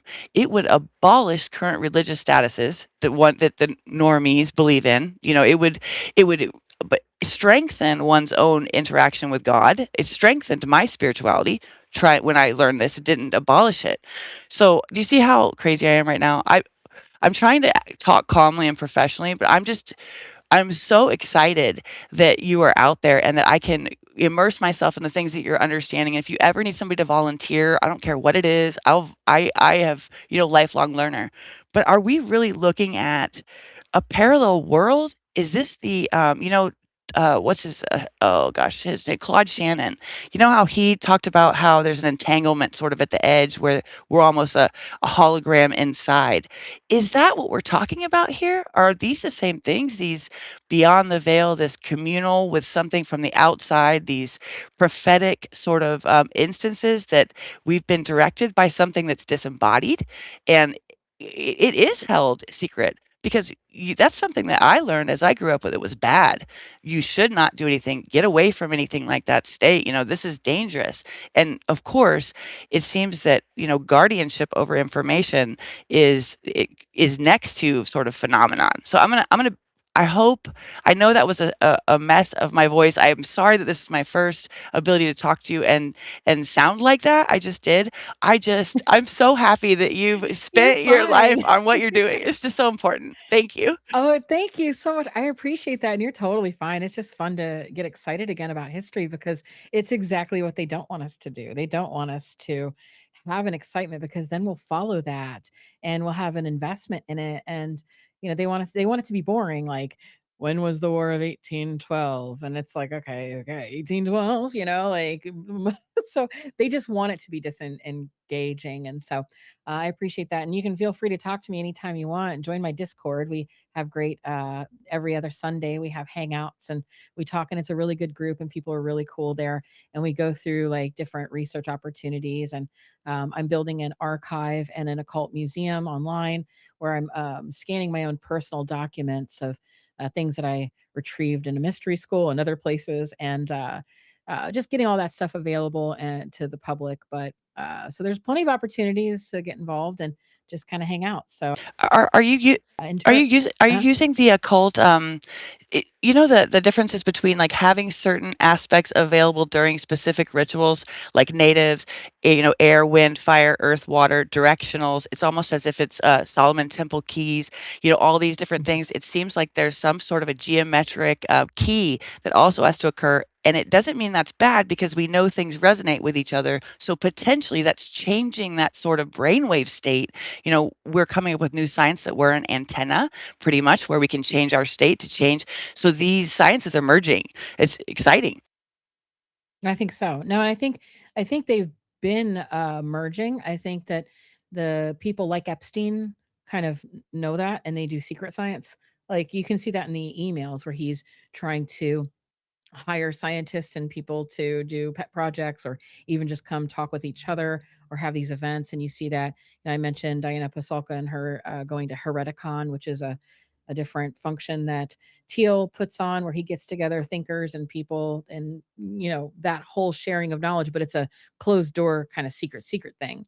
And so I think that, yeah, they know that you have to share this information and be multidisciplinary and interdisciplinary, and that's what they don't want. And even if you remember Bob Lazar and his discussion about, his view of the work that he did, that all of the scientists were just so partitioned into stuff that they didn't know what they're working on. It's like and I mentioned this a lot, is the blind man and the elephant, the blind men and the elephant, where they're all blind and they're holding something. One of them's holding a tail, another a trunk, another a leg, and they're describing what it is that they are holding. And they're kind of right, but they can't see the bigger picture. And so they argue and they bicker and they never really get anywhere because they can't see. And so they're the all-seeing eye, and they are placing, they're blinding the scientist by design by putting blinders on them and forcing them to overanalyze and specialize in, say, elephant trunks. But they get a piece of information that then they can use to get the fuller picture and not let anybody know. That's how they can maximize people's abilities and interests in the sciences and even arts, and say, well, we're going to extract what we can out of you. That was my recent discussion on entropy that people kind of, I think, were not happy about. I wasn't disregarding entropy as a thing or free energy as a thing, because some people came at me after the show about, like, well, you just don't know anything. You lost me there because free energy is so important. It would save lives, yada, yada. Well, sure. But if we had free energy, are we getting the free energy? Please. They're not giving us anything. They'll keep it for themselves.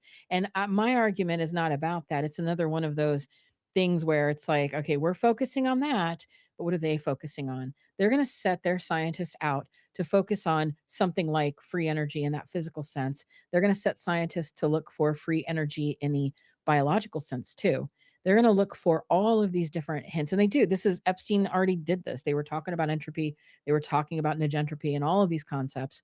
And they were saying, like, in every field, they're picking up on these things, even communication, the field of communication. So all of these seemingly unconnected fields get hyper focused, and they're answering, though, a question that ends up, if you're looking for a quantifiable truth, you're going to have a mathematic concept underpinning it.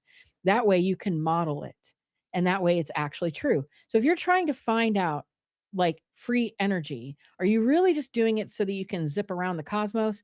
Well, that's not going to do you any good if you don't live forever. If you're going to have energy to have an economy going forever, sure, but like think a little further out. Think about what the implication of actual free energy across all systems would be.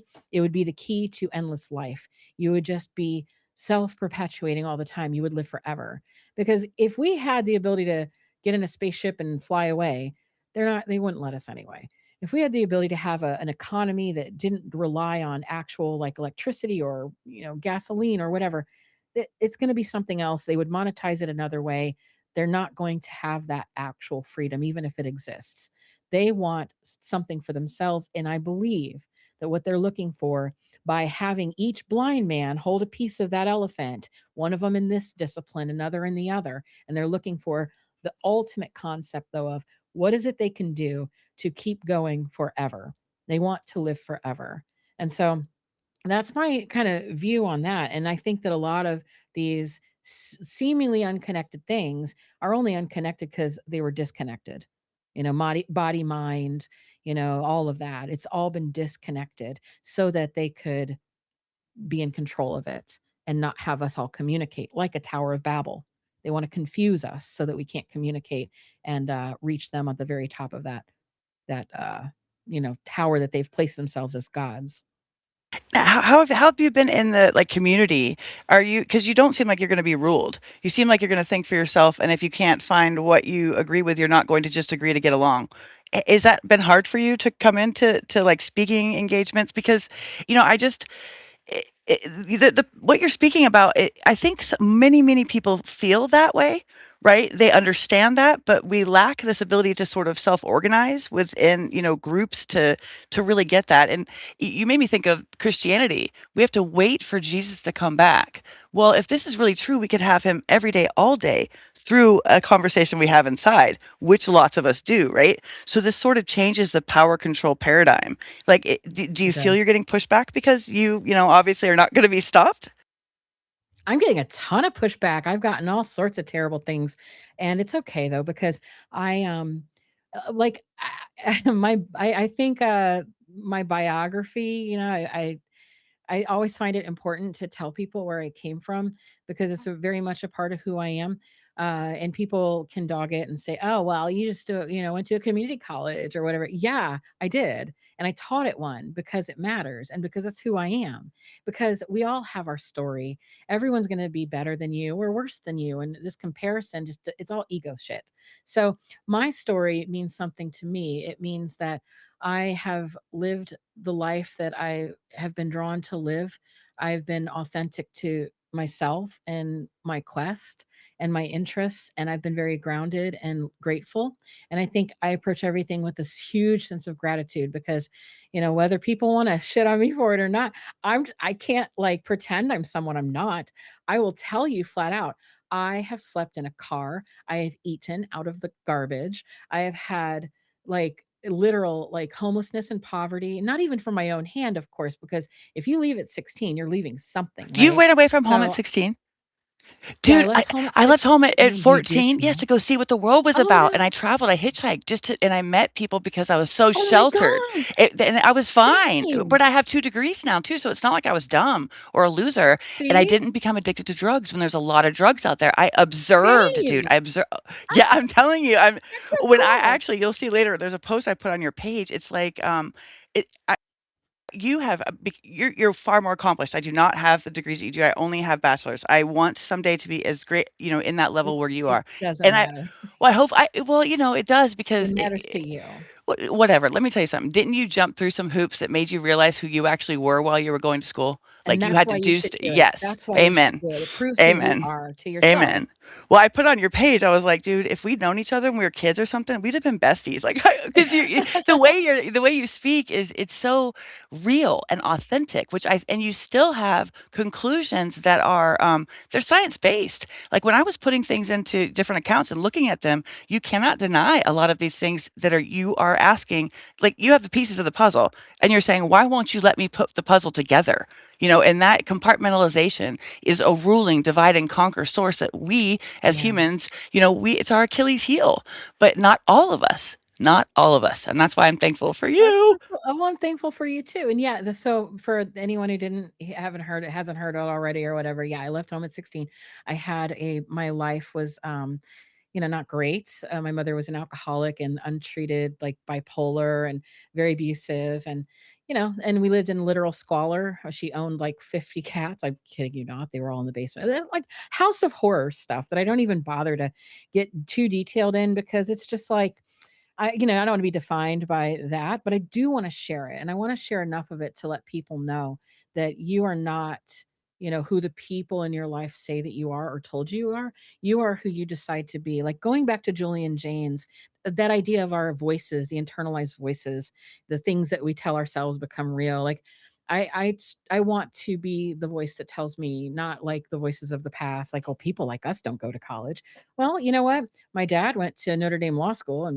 I guess I kind of have his genes, but guess what? He was also in federal prison for SEC violations and doing all kinds of stuff. He worked with Johnny Cochran and lived in West Palm doing probably Epstein stuff for all I know. Who knows? I wasn't around him. Like, it's all bad all the way around. My lived experience was I was just a kid that was very traumatized, and I stayed to myself, and I always wondered, what in the hell is life all about? Right. And I will give credit where credit is due, because I believe the thing that kept me from not being on drugs or being promiscuous or doing anything like that, was that I went to Catholic school. And of course, other people would have a very different experience. So that's absolutely true. It just so happened that my experience, thankfully, was good.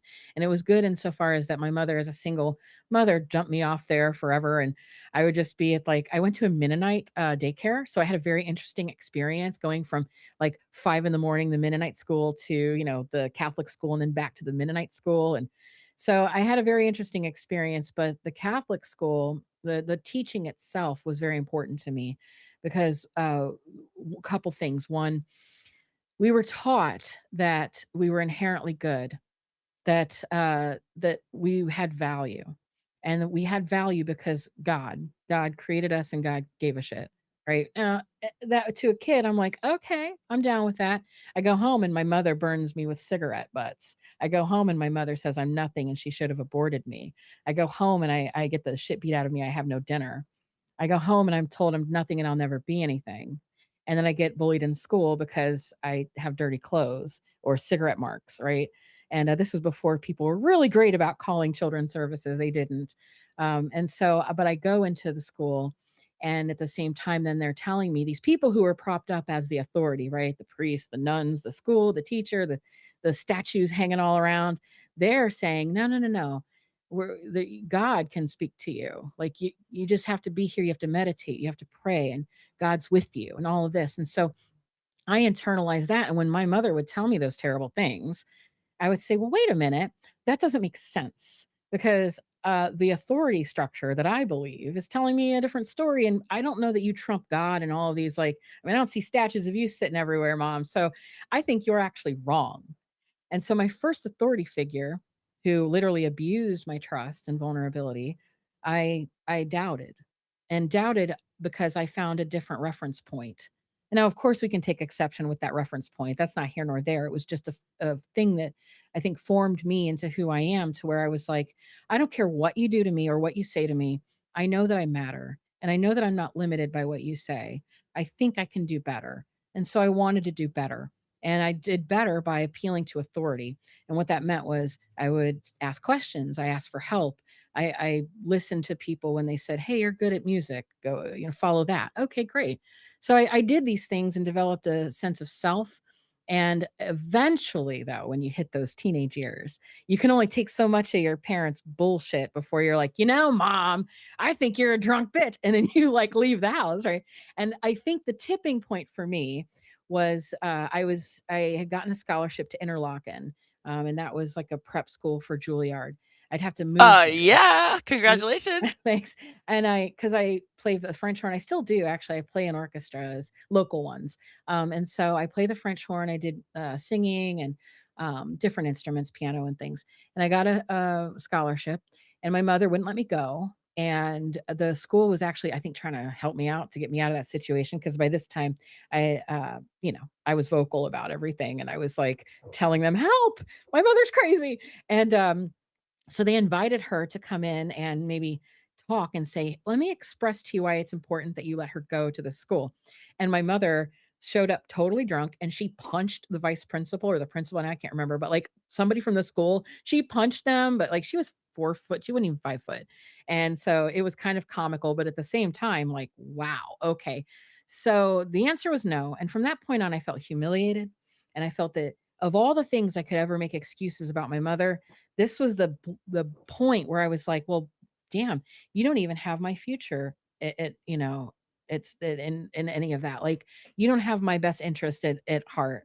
So, um, I'm trying to see. Hold on. I Say fuck apologize. you. I'm Pretty having much. a No, yeah, no, it's pretty somebody's trying much. to call me. I apologize. Somebody was trying to call me. I have a crazy thread right now. If anyone's heard on the podcast here, 𝗓𝗏𝘁𝗶𝘁𝗃 has put me in a group chat called TP Sam, or Turning Point Sam Tripoli. And so we have like a lot of people in there, and then the text thread has just been blowing up. I have like 100 messages and the phone's ringing. So I apologize.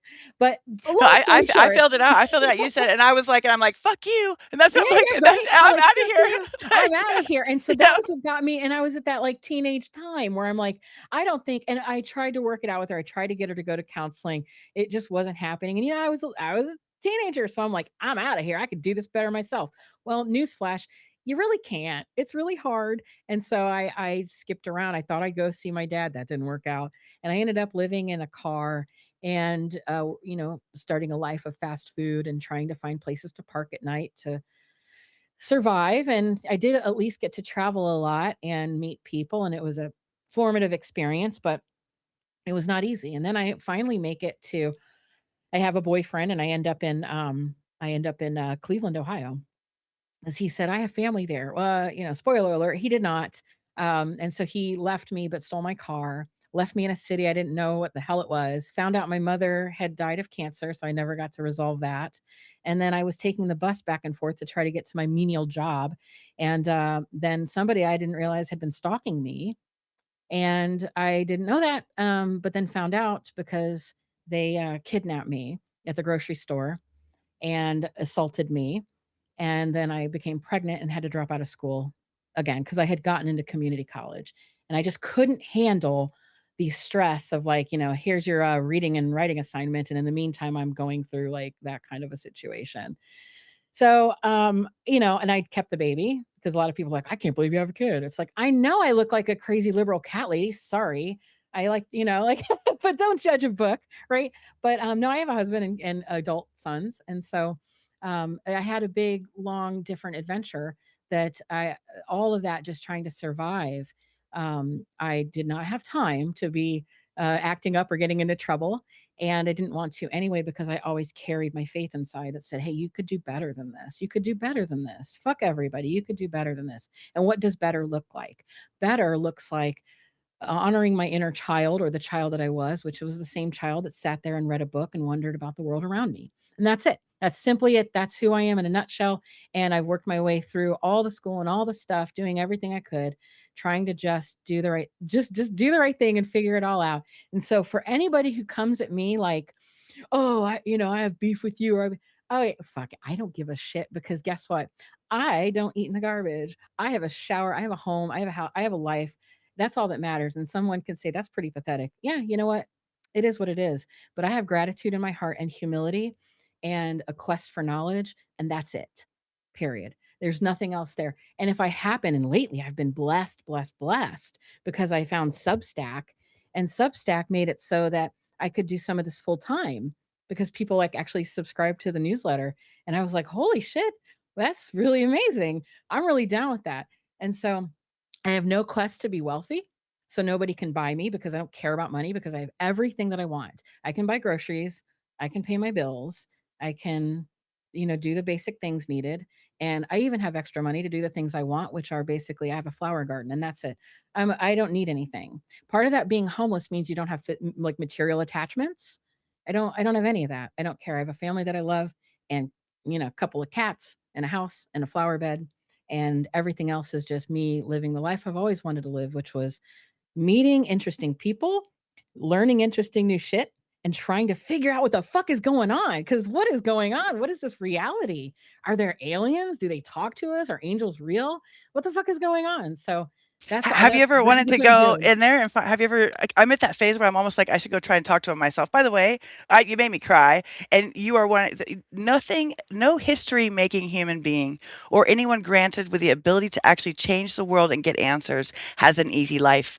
It's as if it was written in stone centuries upon centuries in the past that you will be torn apart because it is only that they can handle the truth will reform themselves again into who they naturally were. And that's exactly what you did with all of that. You're fucking incredible. Oh, I really I'm appreciate that. That's so serious. cool. I feel so boring. I know it doesn't sound like I'm boring, What but the my fuck? day to You day, are not boring.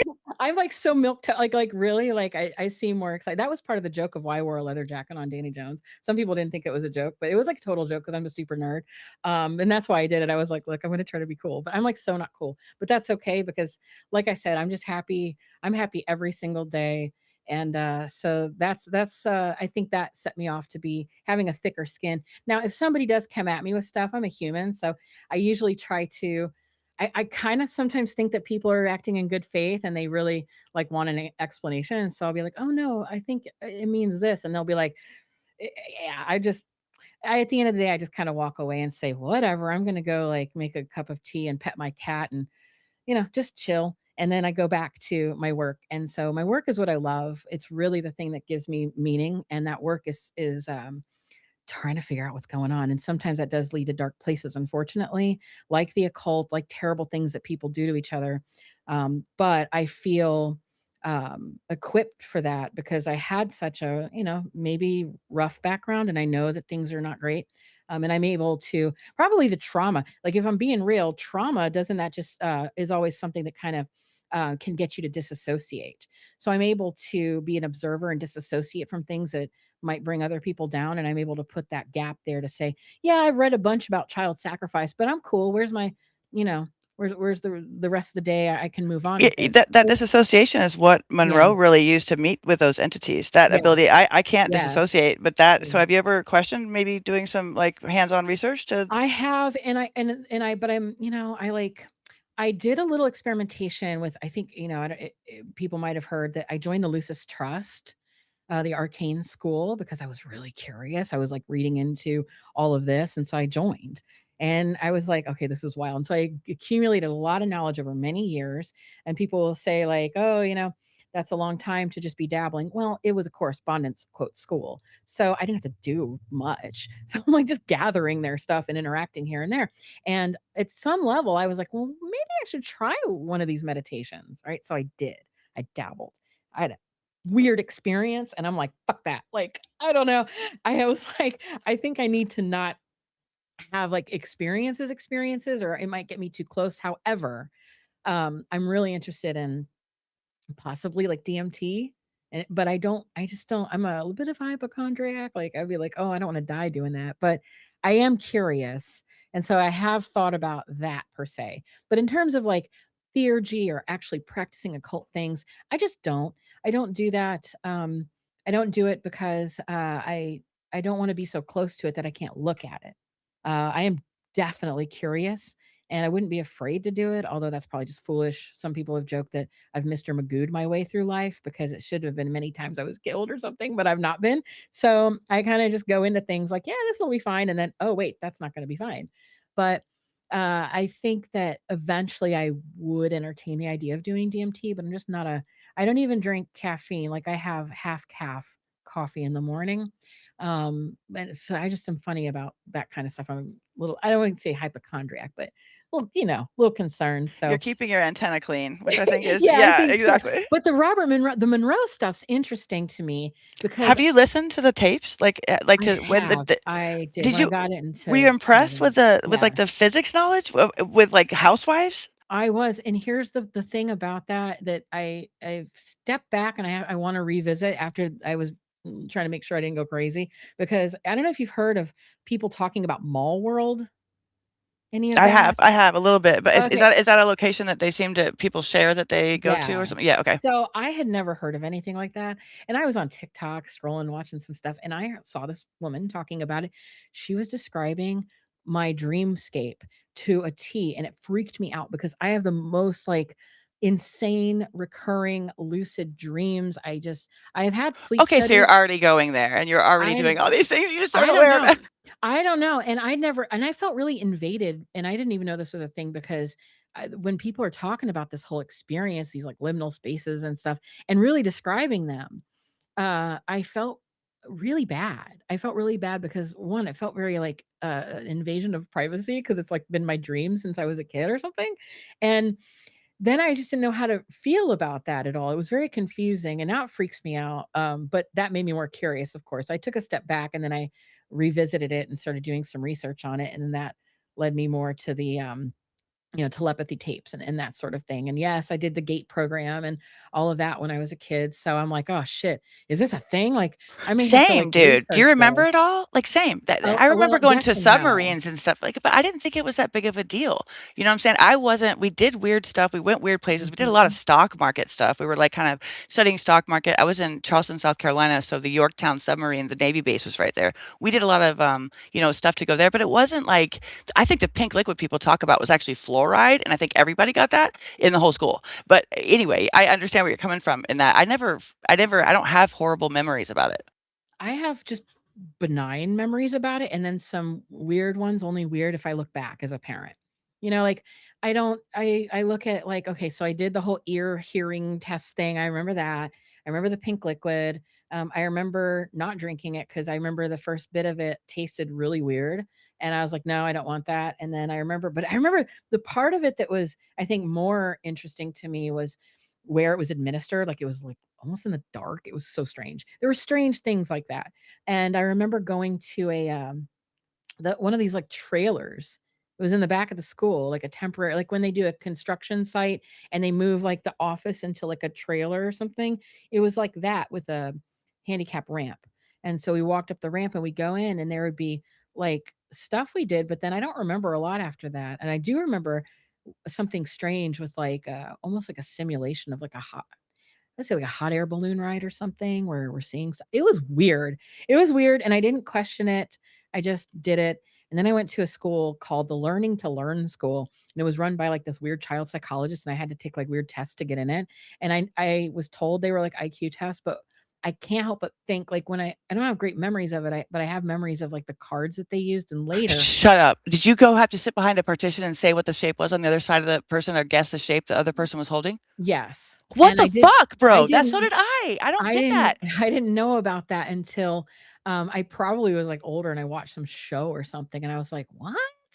That's that shit we did when I was a kid." Like, yeah, Right? it was weird, and I don't know what, but I remember, yeah, I mean, I've not even talked about this anywhere, but it's just, it's because I just don't ever wanna, like, be the story or, like, whatever. Because I I'm also don't I'm know right what to here with make of you. it. I can validate, and I'm a normal person with I have a license. I'm a nurse. I have to give Yeah. people life-changing drugs. So it's like I We're at just the want same you to age, you know, yeah, said, yes, so and it we're was also happening then. we're not crazy. Okay, like this, that's my whole point. There's Yeah. degrees on the wall. Okay, people. No. Yeah, well, and yeah, so I mean, I think there's something going on there. I haven't done the deepest dive on it yet, but I'm trying to, and I would like to because it's just sort of would be interesting for me, but maybe part of me doesn't want to because I'm like, nah, I don't know if I want to just, I don't even know if I want to know. Maybe that's why we met. Maybe I'll let somebody else talk 'cause I know I'm taking up your time. Again, Well, you I'm stayed all night, so I'm like, this oh my God. no, the second I heard you speak, there's something about you I think that is more authentic than I ever hear. Maybe it's resonance, maybe whatever it is, but and then now that we have this connection of the gate thing, and I've been speaking about this lately a little bit, right? But I've never had somebody turn around and say that they had the same test. So I will join the Discard, and I am wanting to kind of culminate my information I've spent my life on, because it's the most valuable thing I think. If I found out why we were here and what we were doing, it feels like my goal. So I want to be there. Maybe we'll be able to do something at some point. I can help. I know you're busy, but maybe that'll be the connection that moves forward. And I just want to thank you from the bottom of my heart today for speaking with me. I think you are freaking fantastic. You've done an incredible job with what you've been given, and that source that you have have that drive that you have not to stop, there's a freaking reason for it. And it's funny that a girl going through what you went through, that somebody wants to judge, may just figure out all the answers that we've all been looking for. So I just want to say thank you, Heather. It means a lot that you spoke with me and you made my day. Well, thank you so much. That makes my day to know that I made any kind of impact, and I look forward to having more conversations. And hopefully, we can all. I think I don't know what I can figure out alone. I don't think anyone can, even though some egos out there are like, I figured it all out. Like, yeah, right, buddy. Nobody. No, we have to do this together because there's just so much information. And I think the things that stop us from coming together are intentional things and things like ego. And so, the more, if I can impress on everybody, the more we can just like have our ideas and beliefs, and that's fine, but just try to be more open minded and have more dialogue instead of, I'm really, a good debate is a good debate. It is how we kind of use rhetoric to understand and see what may stand up to questions. But I think that there's some sort of weird culture right now where everybody is like, debate me, bro. And it's over something like, are there ghosts? It's like, what? We can't be like having this strong of an attachment to the unseen like in this way. Like we have to leave room, an open door for other ideas, because it's foolish to be like, I'm going to prove to you of this unseen thing like objectively. It's like, it's just silly to me. And also I think it doesn't help conversation. It only helps two things. One, the algorithm, because it's hate based. The algorithms want that loosh. They just want it's just a machine. It wants to take like all the negative comments and all the negativity and like, you destroyed that person or you own that person. It's like, yeah, it's fun, but it's in a way that's feeding an algorithm that we all know has been geared towards getting us to be negative.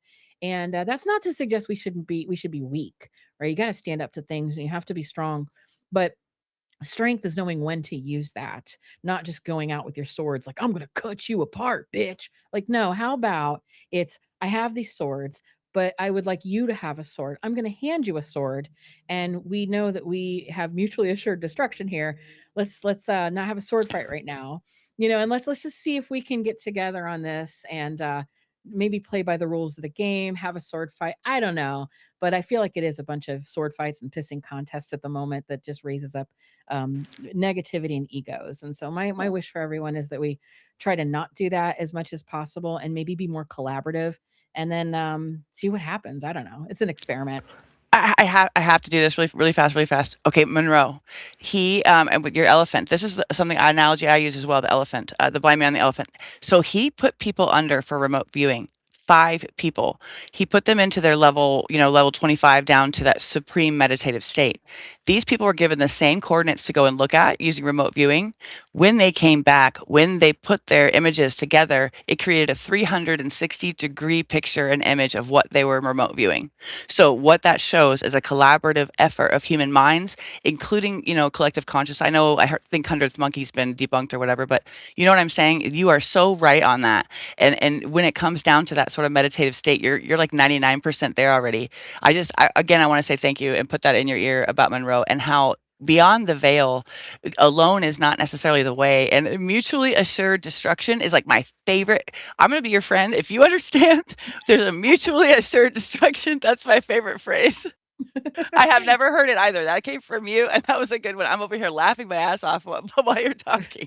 Well, it is. I appreciate that. And yeah, hit me up and come to the Discord and we'll talk about theories. And I think we even have one I think there's a thread right now going on Gate and all of those things. And definitely I talk about Wall World because I'm just sort of like, what is that? It's so weird, right? Heather, your story is amazing, and I'm glad that Jenny hitchhiked in here and got you to talk about why you left when you were 16. I wanted to ask, but I felt it was too soon to get more revealing answers. So I'm really glad you went into that. Anything more you want to say, feel free to say it now or later. But I think it's really important. And the whole pedigree thing, I wouldn't be more honored to be talking to you if you were a Nobel laureate or had an Ivy League degree. We care about the substance and what people have to say, not whether they agree with us or whether they have some sort of, Ivy League name on their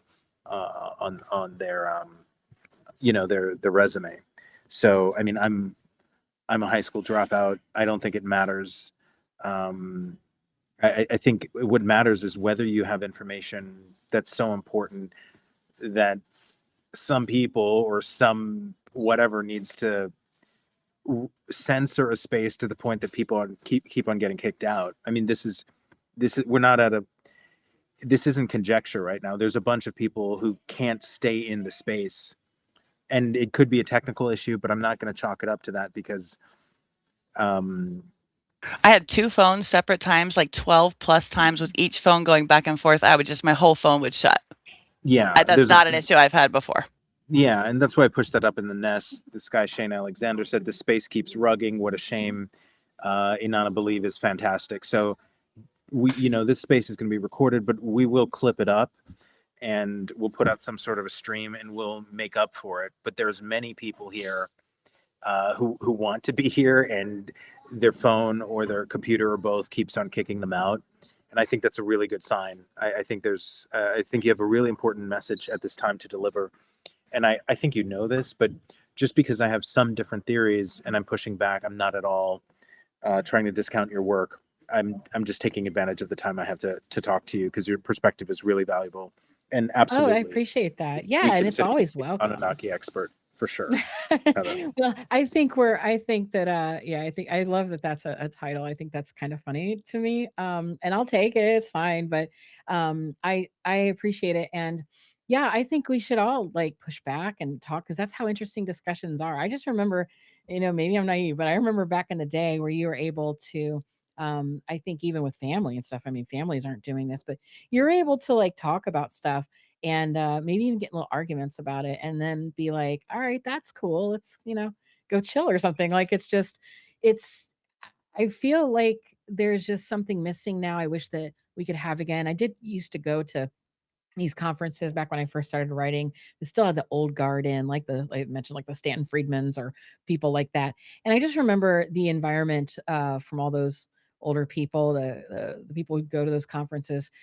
There was a air of respect everybody had where, I mean, you could sit there and hear someone and they would have a theory that would be like, you'd have to think batshit crazy and you couldn't even agree with it, but you wouldn't like take that opportunity to cut them down. You just like, at least find it entertaining, I think, or something. But I feel like we've just lost that, not just in a ufology or type environment, but just societally and even in families where everything's just like, you said one thing to piss me off, now I'm no contact. It's like, how about we just like stick it out, So I appreciate the pushback. I want to learn more, and I'm not married to any of my ideas. I'm married to my values, and so that's it. And one of those values is truth. And so if something ever comes along that's like, yeah, no, that's not how it is. We found a new tablet that actually says this. It's like, sweet. I will throw away the rest of it and not care, and we'll move on because it's about the truth. And there's no use in holding on to old ideas if they don't serve you anymore. And well, I should say if they don't serve the truth, because yeah, people hold on to them if they're serving them. Like if they built a business on it or something, or I've not built a business on pushing a theory or a worldview. If I have a business, I've built it on just like having people hopefully come on the journey of discovery with me and see what happens. I don't know. I'm just trying to wade through this authentically as much as possible. And that's why even if people kind of come at me or like in a real way, like not just somebody might tweet something. I mean, that's what X is, right? Just like people are always mad at each other. But I've had actual death threats, and especially lately after the Danny Jones thing, I've had like people send crazy violent porn to my email. I had to like have a whole like thing go on there. It was just really wild. And so I've had some strange things happen. And I think I've been told that I've had some spiritual attacks and efforts to kind of get to me that way. So I'm sure that that's what happens when you get out there and attract people's attention. And it just comes with the territory. I just try to remain grounded and always grateful that, you got one life, you got one shot at this, right? You just got to be true and to hell with everything else. And I found that, when you do that though, it's really easy to just like, I don't know, get along with people. And it's just much better to be able to have these types of conversations. And so I don't want to sound like a Pollyanna about it, but I just think it's important to keep the conversations going because that's where we find common ground and then truth too. But we just have to keep talking and not just trying to like throw down gauntlets all the time, but maybe like friendly gauntlet or, you know, like, and I'm sounding very Pollyanna now. I'm listening and I'm like, oh my gosh, this sounds really like pie in the sky. Believe me, I know there's ugliness in the world, but I don't think we have to be that all the time. And I see it in academia. It's so toxic there. That was one of the reasons I couldn't even deal with it anymore. It's just awful. And I looked at this like so-called alternative space as maybe the anecdote to that. And I think it was bothersome that what I ended up finding was that that toxicity was bleeding through and has become really bad here. And it's kind of caught the same virus as what the mainstream had. So, but hopefully it won't be that way forever. Heather, I mean, you don't sound Pollyannish to me at all. I have the one of the darkest views. So I actually think that these things are recycling us. They're anti-disclosure all the time. I'd be willing to go so far that as to say that the things you experienced in your life were to prevent you from breaking truth later. So I absolutely am on a much more bloodthirsty, severe war mentality. I'm like, we need singularity technology before they reset us. We need to get the truth. You know, like I'm on the extreme end, but That's good though, because we need all types in a we need battle all like that.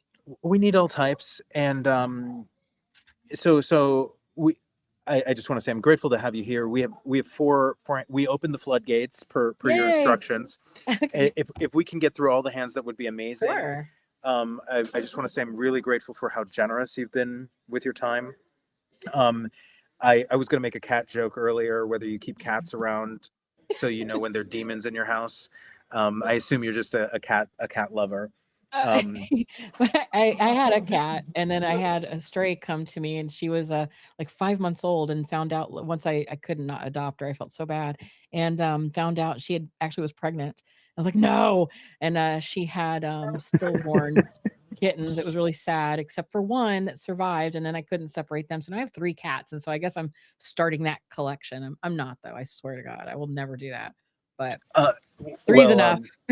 well, Three's whenever enough. you have any sort of feline needs to attend to or human needs, just speak up and let us know. We have 4 people in here who really want to talk to you. So we're going to go in the order of unbiased, then elections, then Vincent, then experience. And I just want to say thank you to everybody. And since we are being targeted by the Archons and the Anuna and the Shining Ones and the 𝗶𝗁𝗂 and the 18 intel agencies and probably JD as well, please retweet the space, DM it to everybody, so that we have more people wrestling in here. And like I said, we will make up for it. We're trying to be more organized here in Spaces, so we'll do some sort of video stream. We'll clip the shit up. We'll make it blow up so that the CIA regrets this censorship tactic. But go ahead. Hey, 𝗏𝗏, yeah. if I could, I've had my hand up since 7, and I've got to go run my dogs. I'm going to ask a very I'll quick question. prioritize you first. I'll let you go ahead of unbiased. Thank you. Go ahead. Appreciate it. I appreciate it, unbiased. Heather, thank you for being here. It's been an amazing listen, a lot of good information, and you showed a hell of a lot of courage and just grounding by sharing your story. And I really appreciate you doing that. And I understand your comments about cats and the flower garden and your house. I did the exact same thing, but I've got dogs and I've got to go run them. Anyway, my question real quickly is this, and you can say no comment, you can go long, or you can say, I really, have mixed feelings, whatever you want to say, but because it's a political observation question. I've been in a lot of rooms, and I've actually had conversations with 𝗏𝗏 and friends about this a little bit as well. To me, it feels like there's some sort of dark chaos magic going on with this administration. It began with, the first campaign, the snake. You were a snake when you let me in. You knew it was just really strange. And there's just so many different aspects of, lying, trying to, command the messaging space, et cetera, et cetera, et cetera. But do you see an overcast of some sort of esoteric operation with this administration? And I appreciate your answer. Thank you. I do actually. I have written a Substack or two about that. I think that initially it probably wasn't strong. I think that they're like on the part of say like Trump and some individuals, but he's been cornered and surrounded by people who have known connections to darker arts. If anyone's heard me before, they'll hear they'll recognize me recommending the book Bannon's War for Eternity, and it's a very important book by Benjamin Teitelbaum.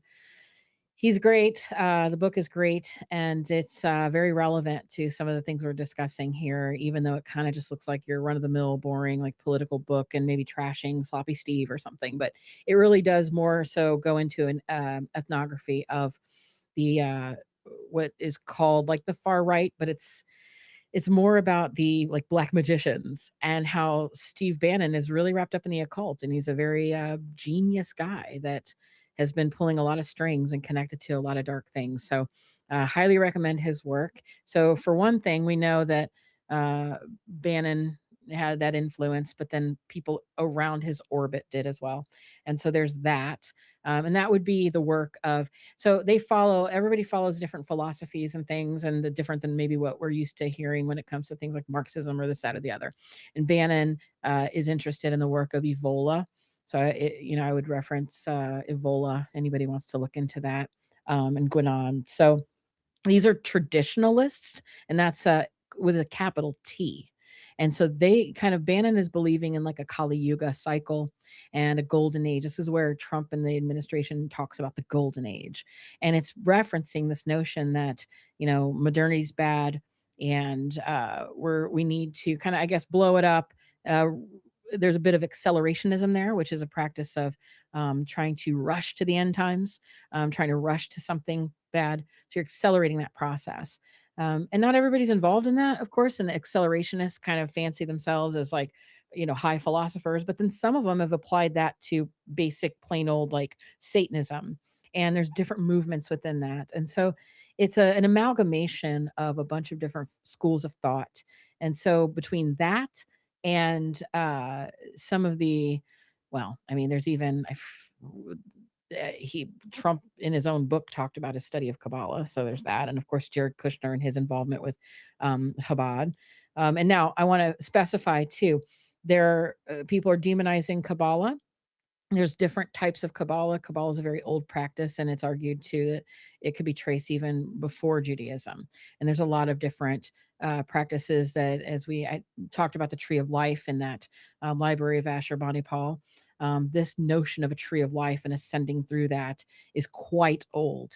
And it is not just the sole domain of Kabbalah, but more importantly, there is a movement within Kabbalah that changes the whole thing. So whether someone likes Kabbalah or not, kind of inconsequential to this question. The question is what kind.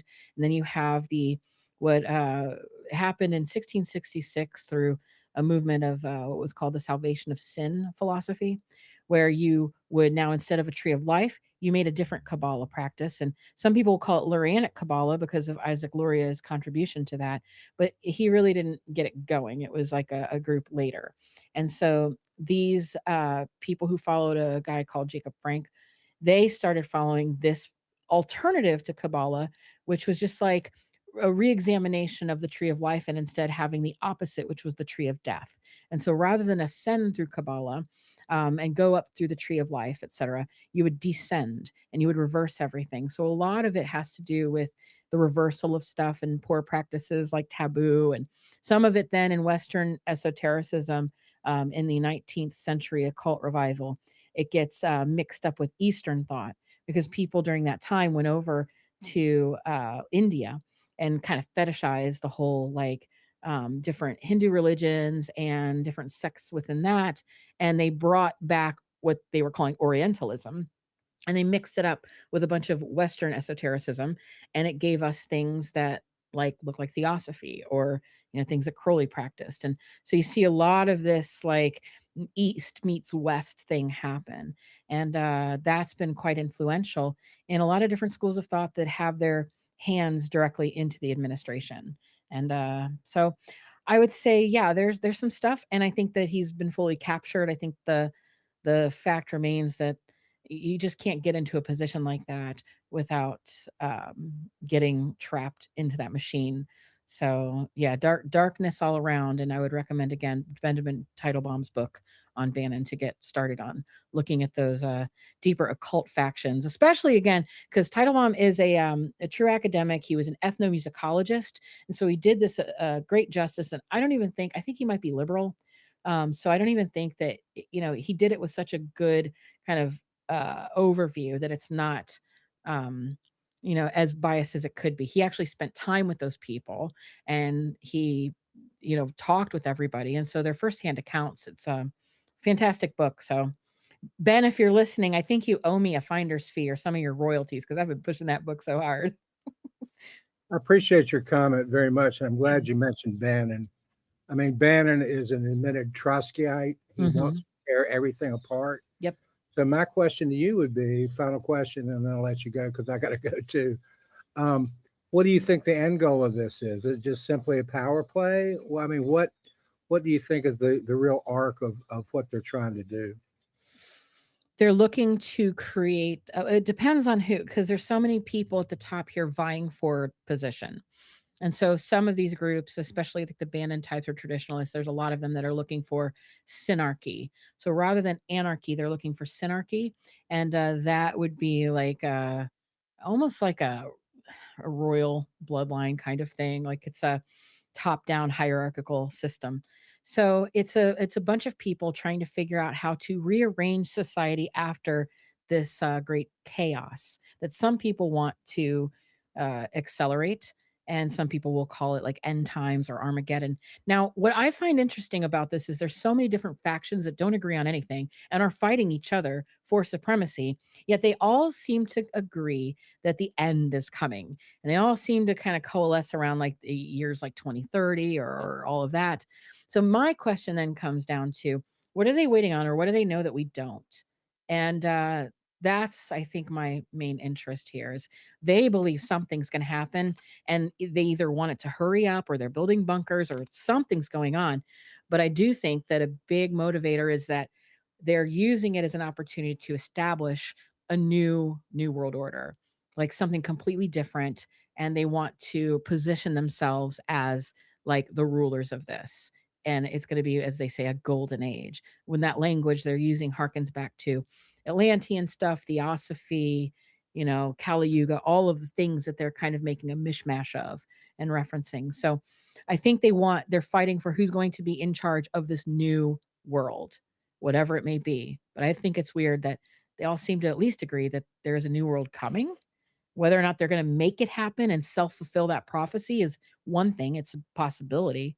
Or do they think that perhaps there's a natural cataclysm on the way that they're not telling us about? I don't know, but I would like to know, and I'm still researching that. Super answer. Thank you so much. Thank you for your indulgence, dear friends. Great space. Hope everybody's doing well. Have a great night, and I'm off with the pooches. Thank you. Thanks so much, Pix. Yeah, I am paranoid and suspicious, and I don't know if something is targeting my account, but something is definitely targeting the space. We finally got you up here, Mr. Douglas. Welcome. And thanks, Unbiased, for letting the elderly and extremely virile Pix go ahead of you. I didn't want to get in his way because, he would just blow up my DMs forever. Unbiased, and welcome, Mr. Douglas. Unbiased, welcome, and go ahead with your question. Hey, thanks, guys. Am I coming in clear? Yes, you are. Awesome. All right. Heather, awesome. This has been great. You've been going for over 6 hours, and it sounds like the first half an hour. So, yes, clearly you do. What's up? That's cool. Thank you. There's so many things that you touched on. One of them, I don't think about, you said something like probably 2 hours ago, but you're talking about the transmission of the written word versus oral traditions and oral transmission, which in essence is the 𝗧𝗶𝘁𝗶𝘁, right? The oral, actually orally communicated, wasn't actually written down, I think, till like the 1300s, and Aramaic, and I think there's some translations from Matthew something. He's got a 20-something volume series, I think, on it. They've been going through. But in the book of Enoch, it talks about, there's a portion in there where it's talking about the different fallen angels and the things that they're being condemned for. And one of them, the name was Pen, or starts with Pen, Penemu. And it says that he taught the mankind all and writing with ink and paper, thereby many sinned from eternity to eternity until this day. For men were not created for such a purpose, to give confirmation to their good faith with pen and ink. And I think that ties into the dynamics of the Apkallu being the disembodied spirits that would have even been channeled through or worked through the Anunnaki or during those periods, and then even our own personal journeys of trying to connect. If a person is trying to connect with the true creator, well, how do you know you're actually connecting with them? It's all telepathic, it's emotional, it's internal, it's like maybe external signs, but how do you know you're connecting not just, with the creator that your intention set towards, not these other disembodied beings? I think a lot of that probably has to do with discernment and engagement over time and all those dynamics.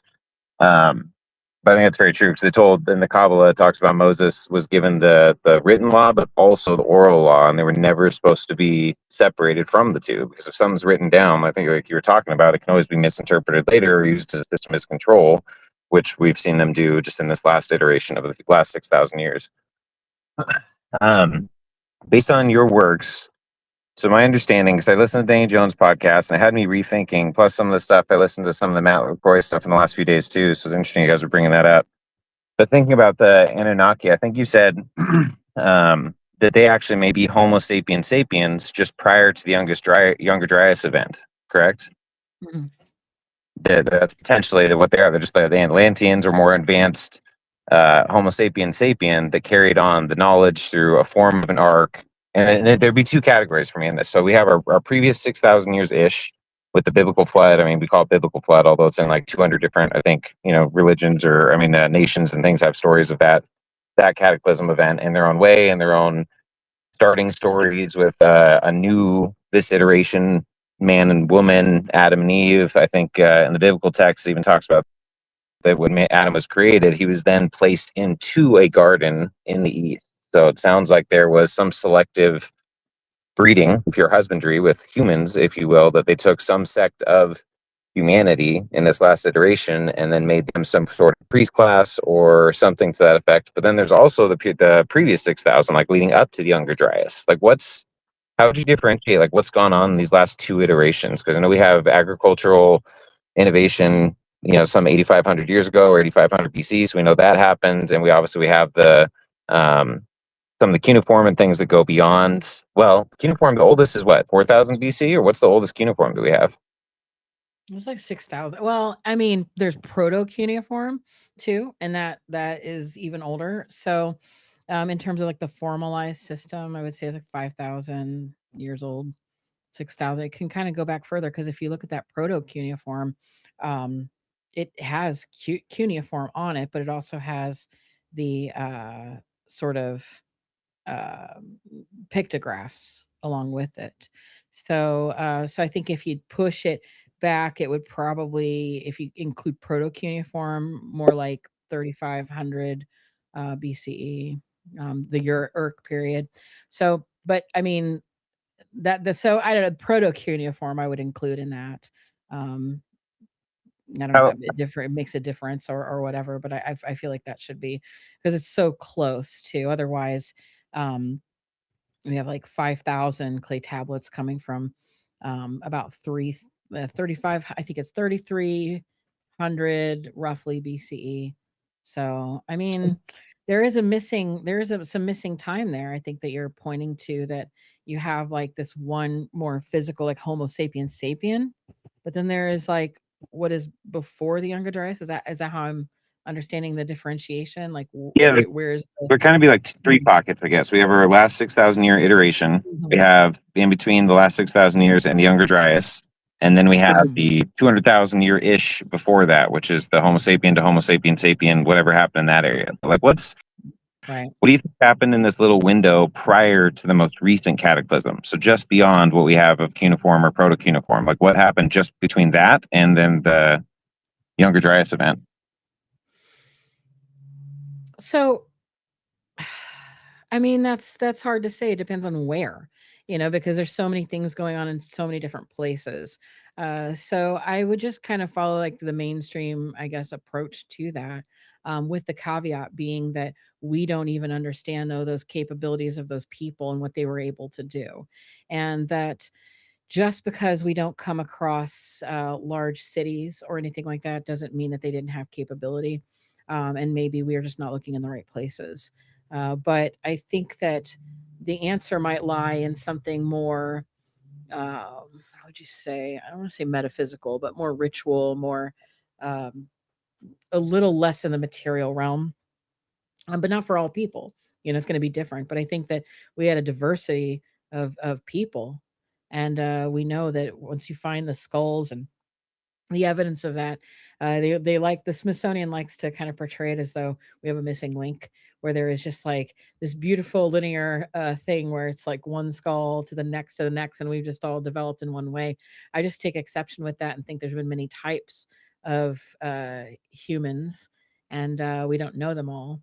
And so I kind of leave the door open for that. And I think that also informs then the potential for the myths that carry on through the oral tradition and perhaps written, but we just don't have the evidence of it. And so I think that's informed people and carried through to where we can find the remnants of that in the most ancient of texts that were written down. And I think that's probably the importance of continuing to look and parse the data, as opposed to just taking one translation and interpretation and running with it, and knowing that there are so many tablets that we may actually find the answer to that because somebody may have remembered.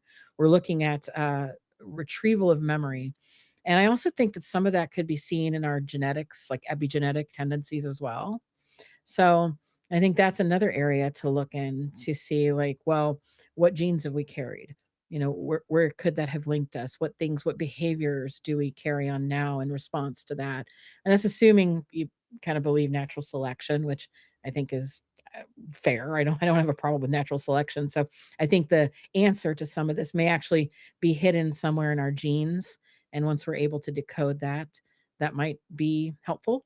But there's a lot of discouragement in that because, again, it comes down to uh, claiming knowledge and then discouraging people from trying to find that knowledge by calling it, say, racist or whatever, misogynist or whatever like ist you want to give it, because you get dangerously close to the idea that perhaps there was something better before, and we can stake a claim to its lineage or blood type or whatever. And but I feel like that we should be trusted more. I know humans shouldn't be trusted because we do fuck up, but it's our question. It's our right to ask that question.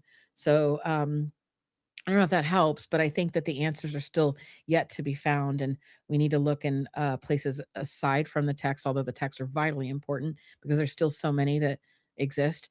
But I think we may not find them in it's just a blanketed way, like it was actually written down. I think we're going to have to look at cave walls, and I think we're going to have to look at genetics, and also try to find maybe the golden thread, as they sometimes call it, in people's cultures and language, and just piece it together the best way that we can, if we can. It may be daunting, but I think, again, coming together in a more interdisciplinary approach with something like linguistics, genetics, and everything, it might be able to get us closer than just the texts alone.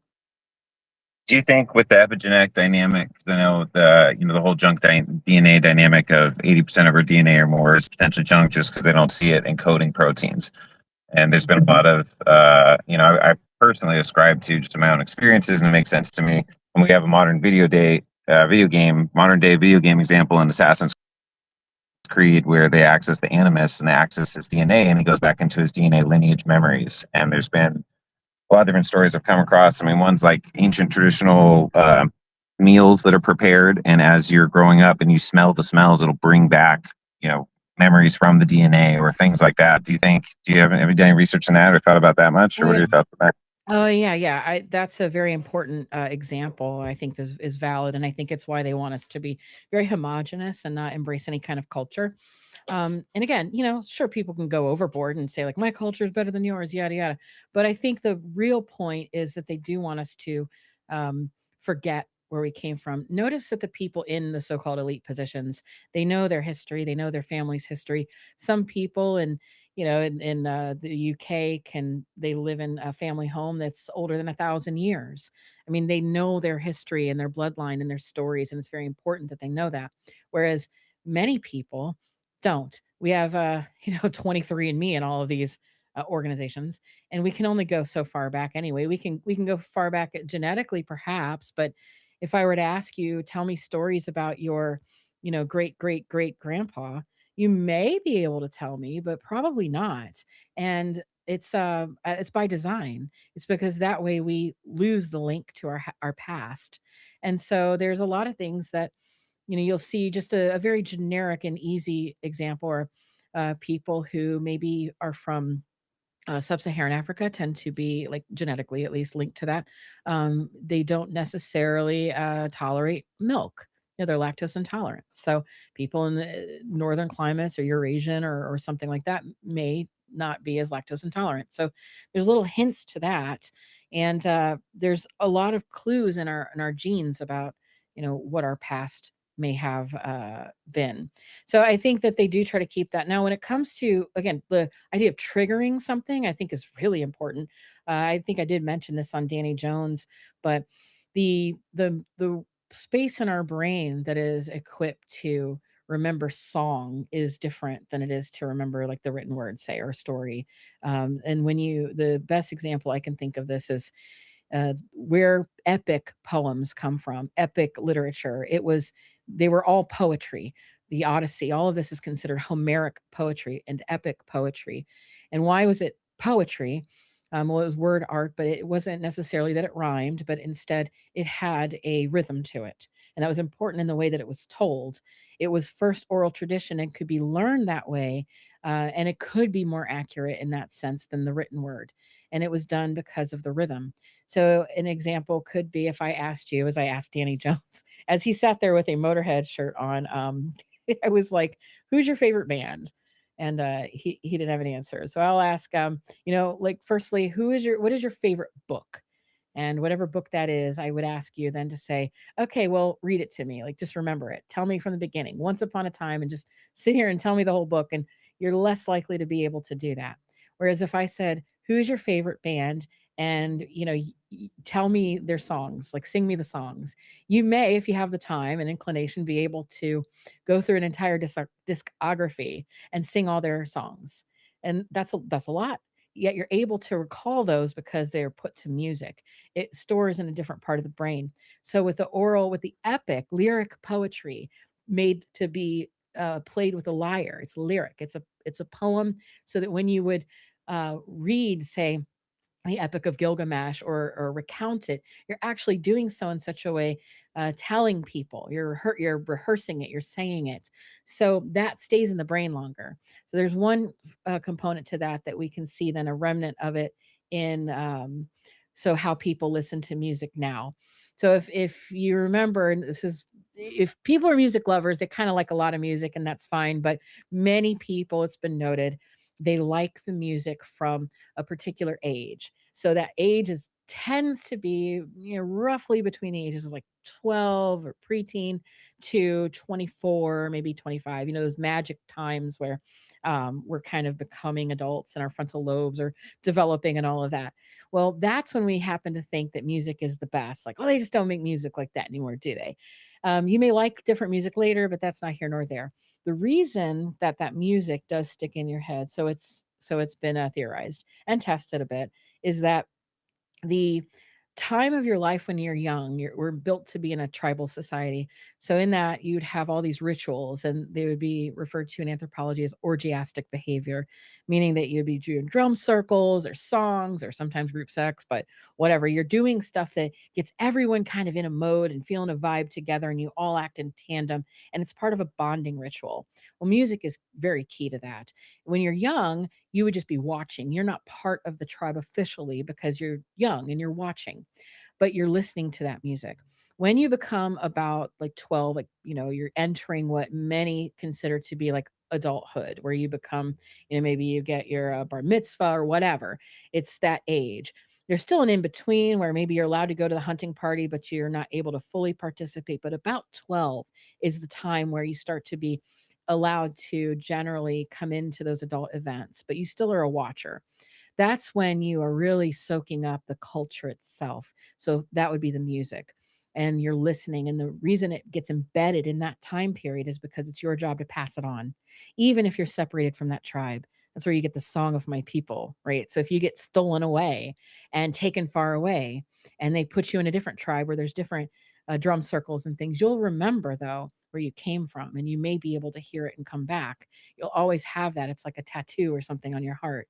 And so then, even if you don't get moved away, or maybe everyone dies, but you have a family now, you're able to continue that because you remember the song. So we're programmed to hearken back to the music that we were exposed to at a societal level during those like prepubescent and teenage era, going up until about when your frontal lobe develops. That's, I think, a really important commentary on how our cognitive ability, our genes, all of that is affected as like from external things that, I don't know. I just think that's an important one to consider, that there's so much more to the story of how we know what we know and whatnot, that we carry this stuff with us internally, and maybe it can be clicked on and off. Like you said, the smell can trigger something, so there's a lot of triggers.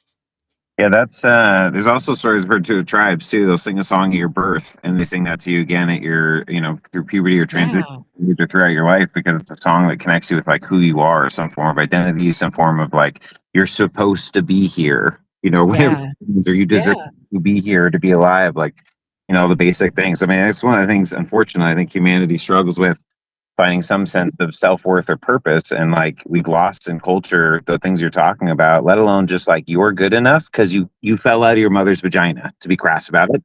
You're here though, you were born, you're worthy, and like, but there's so much trauma so many people go through at a young age, or abandonment, and it's all cyclical, and like there's so many dynamics there that I think are really unfortunate. And people can take a lifetime just trying to get back to something ideally we had at a really young age, in a healthy family or a healthy culture, a healthy dynamic. With the book thing, I was actually curious. Have you read Daniel Quinn's works? Ishmael, My Ishmael, Story of B. Daniel, could you say that again? It kind of like cut Daniel out. Quinn? Quinn? Yeah. I've not heard of Daniel Quinn. He wrote started in the 90s, a book called Ishmael that started out, and it was a ad that was in a paper. A guy read it saying like, seeking someone who wants to save the world or something. And he shows up this office building, and there's a gorilla there, and they have this telepathic communication. Sounds a little odd. It's a fiction, nonfiction, based on nonfiction, but he goes through the history of the world and our perception of history and prehistory and that whole paradigm that's kind of unspoken. But he gets into one of the main events that you talk about, I think, as well, is like the almost the weaponizing of agriculture systems. That like before the last, I mean, whatever we're aware of, most people will say it's just human nature to be at war and to dominate and to hierarchy. And I think there's definitely a strong, evidence for that. That's not actually necessarily human nature. That's potentially those things imposed upon us by, the Anunnaki or these previous civilizations who happened to survive the previous cataclysms and institute this upon humanity. And having structured agriculture is the only thing that will allow you to dominate other cultures. Because potentially for millions of years, we've had tens of thousands of cultures living with limited conflicts or engagement, and they die out or move wrong, but there's nobody who was dominating the world. It wasn't until you could find a way and then have the intent, just because we can supply food and don't have to go from land to land or roam or forage, now we're going to dominate others. Like, where does that come from? Wow, that sounds like a really good book. I'm gonna have to look him up because that sounds pretty amazing. I'll be, But think. that would be great. Thank you. I appreciate it. Yeah, that's fascinating. I have to read that. But I'm not. I would agree with that assessment, though. Agriculture has been weaponized. Um, yeah, and I think it's key. I think part of it is that we've been harvested essentially. I mean, we're being farmed, and it is definitely a control. Now, where that comes from, like initially, I don't know. I don't know where that would like originate. Um, if you would, I guess the main, I guess example would be the so-called Fertile Crescent. It would be Sumer, but I would suspect, given my framework, that it goes back further than that, and those were not inventions but memories. So they didn't invent agriculture; they remembered it from a system that they were familiar with from before. So I guess the question is antediluvian in nature, and that of course goes into, I guess people will say Atlantis or this, that, or the other, but I think that's a thing to question. What was before? Agreed. And I'll leave it there. There's so many other ways I'd love to go with, and I'll send you links to that book and some other materials Thank you. I'm working on from the conversations. I've put together like 30 of your different long form podcasts from YouTube and some other stuff, and I'm working on some materials and stuff I can send you as well, and see if see how accurate those resonate with you. But Thanks. I'll here. I super appreciate your time and being here for almost 7 hours now, which is fantastic. Yeah, I could talk for a long time. I'm testing myself here. It's like a how long can I go? But yeah, definitely send those links. That's really cool. I appreciate it, because I'm gonna pick up Quinn's work. That's really interesting. I've not heard of. I heard some of it sounded familiar, but really not. So I'm really excited to look into that. Thank you. Awesome. Heather, some of these people here who will come up to speak have blown up my DMs, and they have a voodoo doll ready. And the only reason they haven't blocked me is because they want to be able to ask you first, and then they're going to block me afterwards. So people have been dying to ask you questions for hours. There's kidney failures, kidney transplants, a whole, catheters, everything but behind the scenes working here. So yeah, people have been dying to talk to you. And then there's of course technical issues. I wore a diaper for this. No, I'm kidding. I didn't. I did not. We actually already have Doomer diapers mocked up. This is not a joke. Oh my God. I mean, we That's don't actually funny. sell them yet, and that's only because I'm going to get canceled if I do sell Doomer diapers. But there's been a need for Doomer diapers for the Doom spaces. So Just the name of it's funny. your endurance is absolutely respected by the community. Wait, Doomer, I think she passed Giorgiani. Didn't we have Giorgiani for 6 hours? We had Giorgiani for 6 hours. Yeah. Yes. Yeah, it's true. It's Take true. that, Jason. Take that, Jason. That's right. Yeah. Well, then what happens if he comes on and I'm on? Are we going to go like 14 hours? It'd be like, then we need Doomer diapers. I mean, if we have you and Giorgiani on, how can we make this really apocalyptic? Who's the third person we would need on? Ammon Hill. Oh, Amon Hillman. Yes. Amon Hillman would make this No, apocalyptic. absolutely not happening Look, here's on what my you do. watch. I It's not hear you, happening on my Fritz. watch. I know, right? He's I mean, and yeah, thank you, Dr. Heather. And Doomer is now in shambles. We now have another Dr. Heather Wait, what did you agreement say? with I missed it. Fringe. We okay, need to so no, clip it. I would totally talk to Amon Hillman, but like, see, Fringe. but No, but, just wait for her to finish, Doomer. But I think he's like, I think there's something going on there. I think he's fucking crazy. Yeah, and I'm he's just like beyond crazy. I think, and I'm partially like, I partially wonder, like, when he goes on these like tangents. Listen, like he freaked out on Kurt, because Kurt Metzger was on Danny Jones's and was talking, and he just, I listen, Kurt's a friend, so I'm sure I'm biased, but I listened to the episode. I didn't hear where Kurt really dissed Amon. Maybe, Kurt's Kurt, he's abrasive. But what happened was Amon freaked out and said Danny betrayed him and didn't stand up for him enough. And Danny's like out to lunch sometimes. Like, he's just like, yeah, he's not, I don't think he's invested in trying to fight those battles. So he just didn't sound enthusiastically like pro Amon Hillman. Well, that sent Amon off, and he got crazy and starts like making all these like live streams. And then like my friend Neil is like hitting him back with that because he was attacking Neil. And it's just been this big attack. Well, in the back of this, like, here's some inside baseball. Well, it's not even that inside, because I think Amon even said it. So Danny, he was reaching out to Danny, and Danny was like, dude, I think you need some help. And he was like, if I'll pay for your counseling. and that just like pissed Amin off more. So I'm like, okay, man, this is a lot going on here. Okay, the So guy's got entities. Come on, you guys. If you can't see that he's from a summoning. mile Well, he's away. asking them to. He's asking it to Yeah, come in. exactly. Didn't He's he? inviting Didn't it. he I say? can't. I just can't do it. Didn't he sort of pseudo take ownership for the entity that came into that college girl's dorm? Yes. Yes. Yeah. Yeah. So I think that means, look, it's already out there, and Fringe, you know this. You know I've already planned this out. You know how I'm going to get you in here in a space with Almond Hillman. I'm not doing it. I'm But not if doing. we Look, get I Wesley have Huff, enough problems. I don't if need we someone else's entities. I really if don't. we get That's a good Wesley point. Huff in here, aren't you going to dip in? Doomer, Wesley Huff cannot combat Amon's entities. I mean, there's just nothing. There's nothing out there that's going to get me to get into the room with that guy. Not even in a non. You guys have no idea what these things are capable of. I'm not doing it. I think if Wesley Huff is in here, you're going to come in just to ask him a few questions, right? Like No, if I we mean, have, I don't even need to ask that guy. There's zero. I have zero questions for Wes Huff. He cannot Same. be enough I'd of a like to second barrier that. between me and those entities. It's not, doesn't exist. If you got Jesus in the space, I would show up. okay. The Jesus is always with us, so he's there to protect you when Amin's here. Jesus, if you are listening, you're warmly, cordially invited into the Doom Room. Heidi and Hollis. Heidi Hollis, there you go.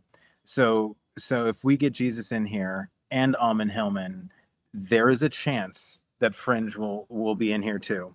And I'm not going to write it off. I am the one who's dangerously open-minded here. So let's keep it on the table. Let's not dismiss it. But yeah, all of you have been so patient. I want everybody.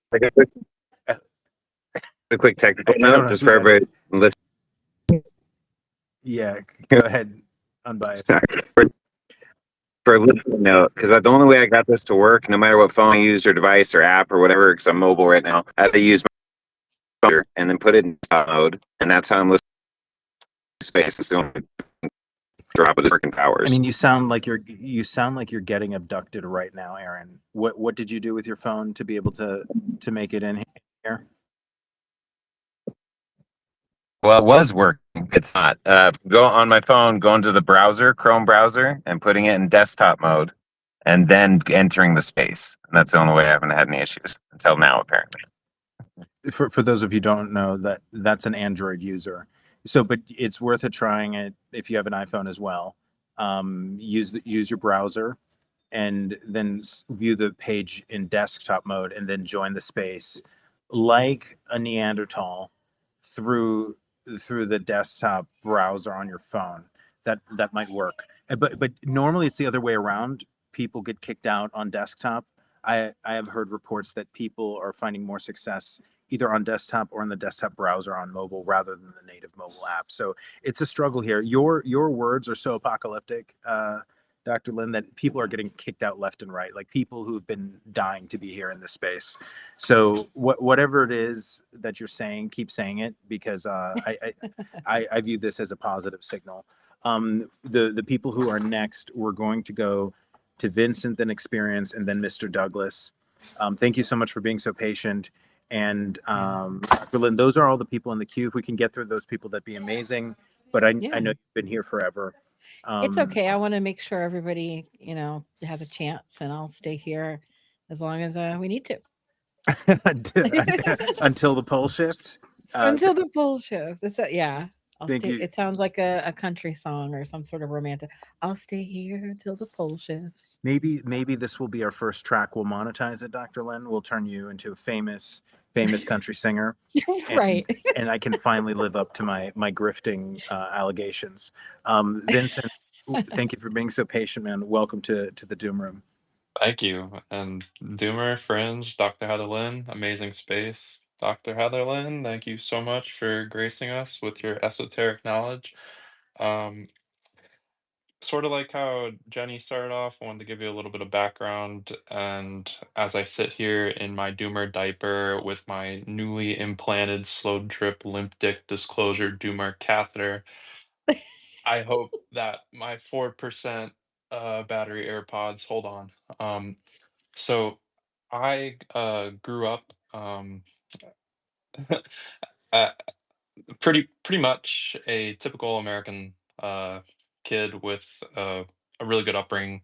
Um, Went to college, got a job at a college, and um, got a top secret security clearance for a government contractor. That opened my eyes a little bit, doing some secret black budget projects for the NGA and the NRO, and saw some secret stuff on top secret satellite imagery. After a couple years, met a girl, fell in love, um, left that job, got another job. We both left our consecutive jobs because we hated our bosses. Decided to travel the world, first the United States, then later the world. Um, on a trip going from the East Coast to the West Coast, I had a really profound experience seeing an orb out in Sedona, Arizona. And then I had a pretty wild experience after that in a tent at night sleeping. No, it was not sex. It was a void experience where my whole existence was surrounded in darkness after I came to from sleep at night. And then I kind of entered this rocket ship. And then slowly after that faded away. And then I was in a state of bliss. Um, After that, my fiance and I continued to travel. We're still traveling. I have no idea what I'm doing with my life. I'm looking into all things disclosure, trying to find the true meaning of this reality. Um, I have three specific questions for you, Dr. Heather Lynn. I did watch your Danny Jones podcast, loved it. Great discussion today. Um, in regards to your esoteric knowledge and your study into ancient civilizations, um, I'm wondering what is the connection, if any, to the ancient Sumerians, their gods like the Anunnaki, the occult, and in particular, the lapis lazuli gemstone. In particular, we see these occult ties throughout history that go into the US government's deep black budget programs. Back in the 1930s, the founder of JPL, I forget his name, practiced occult rituals of the Aleister Crowley following the OTO. Jack Parsons is his name. Um, there seems to me also to be some sort of management component to it. We do see things like a Lord of the Rings tie in to the intelligence community in some states, as well as to as you alluded to before, Peter Thiel's um, interests. So that back to that question, because you brought it up on Danny Jones, I think it's very fascinating, and also the NRO is like very obsessed, it seems, with gemstones when it comes to their ultra ul- ultra fidelity satellites. What is, if any, the ties between the Sumerians, the Anunnaki, and the lapis lazuli gemstone? Thank you. That's a great question. And you're right about the importance of particular gemstones and things like that, not just for occult practices like, say, charging something or making it, it's easy to laugh it off like, you have crystals and they heal and whatever, but there's real science behind the importance of minerals. And we know this not only from having to eat minerals, but also the cell phone. There's so many rare earth minerals that are needed to be used in technology. And when I was in school for a while, I also worked at the same time, and so I was working at a place called HC Stark, and they you needed security clearance to work there as well. It was a company that was a German company, but they did rare earth metals, and they were actually wrapped up in a big scandal because they were funding the war in the Congo. So that was a great company to work for. And they had a lot of interesting things they were doing. And I remember it was an eye-opening experience because I hadn't appreciated until I had that job the importance of these minerals to people, like the security clearance, the fact that all the customers essentially were defense contractors, and it was eye-opening. And so I kind of went down a little rabbit hole about the importance of some of this. And yes, I was interested as well, actually, in lapis lazuli because it was a very sacred stone, and it was prestigious. It was actually an import in the Near East. It came from where would be modern Afghanistan now, and that would mean that it had to travel a proto Silk Road network and be transmitted through traders. And so access to lapis allowed people to access very distant and even an ultraviolet charged material, which is kind of interesting. They didn't just use it for things for decor. They really did think that it had some sort of ritual value. So they used it as a ritual substrate. They would grind it into a powder for temple ceremonies. They used it for cosmetics for the priesthood specifically. It was used for votive objects and then amulets, particularly amulets for the May protocols, which is spelled M-E but pronounced May. And those were basically you could think of them as like a set of codes or information that you would find on a thing called the Tablet of Destinies, and whoever had that was said to have ruled the world. And so they had the fate. They knew everything, past, present, and future. And so, of course, that's an interesting object that probably could be a good MacGuffin for a film or a book series, but you don't hear a lot about it. But I do know there are some people who have been interested in finding this object, thinking that perhaps it's real. And even if it's not real, the metaphor is fantastic because it means that it's almost like Project Looking Glass or something like that. And so there's a lot there, but it was heavily tied to lapis.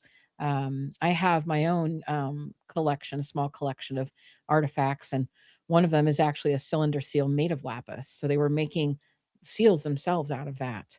And so they used it for the eyes in statues. And so the statues, many of them are gone now, of course, but you can still see examples of it where they use lapis for the eyes of statues that would have represented like the gods.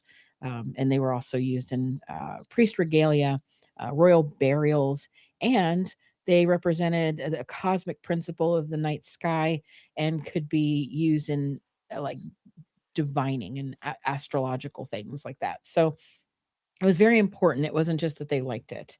Later too, it the idea of lapis being sort of magical, I guess, entered into the Hellenistic and even then medieval magic systems. It was looked at as a protection against sorcery if you wore it. It was also considered a truth-telling stone. And that was because of its association with the heavens and the sky and the clarity of the cosmic order. And it was linked to then later Jupiter. And it's always been this really important thing linking the sky and knowledge and cosmic principles. And so I think it's interesting purely because, yes, it comes from our oldest examples there in this structure, the civilizational structure. And then it travels throughout Hellenistic and medieval magic systems specifically. Now, whether or not it has an importance in sort of, I guess, advanced technology now, I couldn't tell you because that's not really an area of expertise I have in like material sciences that way. But I will say it would be very interesting to find out, and I would like to, given the extreme interest that the ancients had in that particular stone. I mean, they had other interests. There are other stones that were very important, but lapis was very important too. And so, yeah, but I'm not sure how it might play into any sort of the current quest in the material sciences, or even perhaps the I know the questions we have on free energy or anything like that. I'm not sure.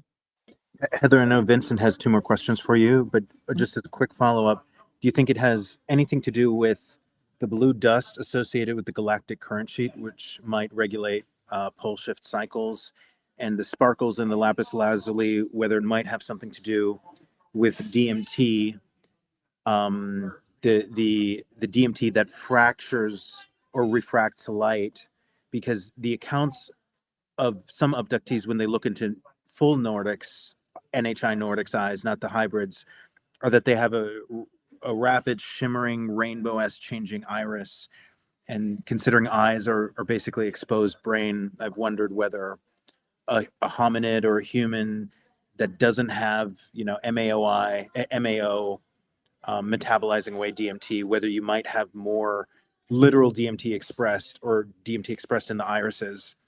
Any thoughts on that? Do you think it has to do with either the galactic current sheet or more DMT in a version of human that has more psychic potential?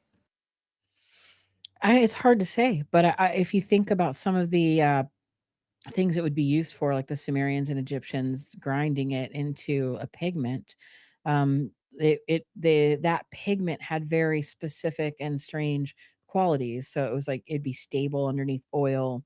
And maybe most important to the question is it doesn't degrade under UV light.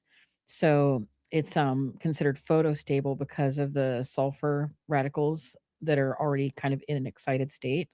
So that would be something that I would probably, if I wanted to answer that more fully, would look into that a little bit more. And then maybe just the color of blue altogether. Maybe they also notice that the gold flecked kind, because you can see on the some of the stones that are not um, used all the way there, they have gold flecked varieties instead of just like the pure blue ones. So but that would be my, I think, only guess about that would be more so um having to do with its actual qualities. But at the same time, people did associate things that they saw with, other things, like, well, it like gold shines like the sun, and maybe it has to do with the sun, etc. So there's many different ways they could have looked at it. I'm not familiar enough with the claims about DMT having anything to do with that, like, sort of blue, but I do know the shimmering aspect of it, like almost like it's an iridescent veil that people go through. And yes, with the eyes being the window to the soul, actually part of the brain itself, it's, not a separate part, it's connected to the brain and therefore is considered part of the brain. Maybe that's it. So I've never considered that. That's a new one for me, but I'm open to exploring this. In fact, I'll probably make a note of this so that I could look more deeply into the question of the importance of lapis in all of these different applications.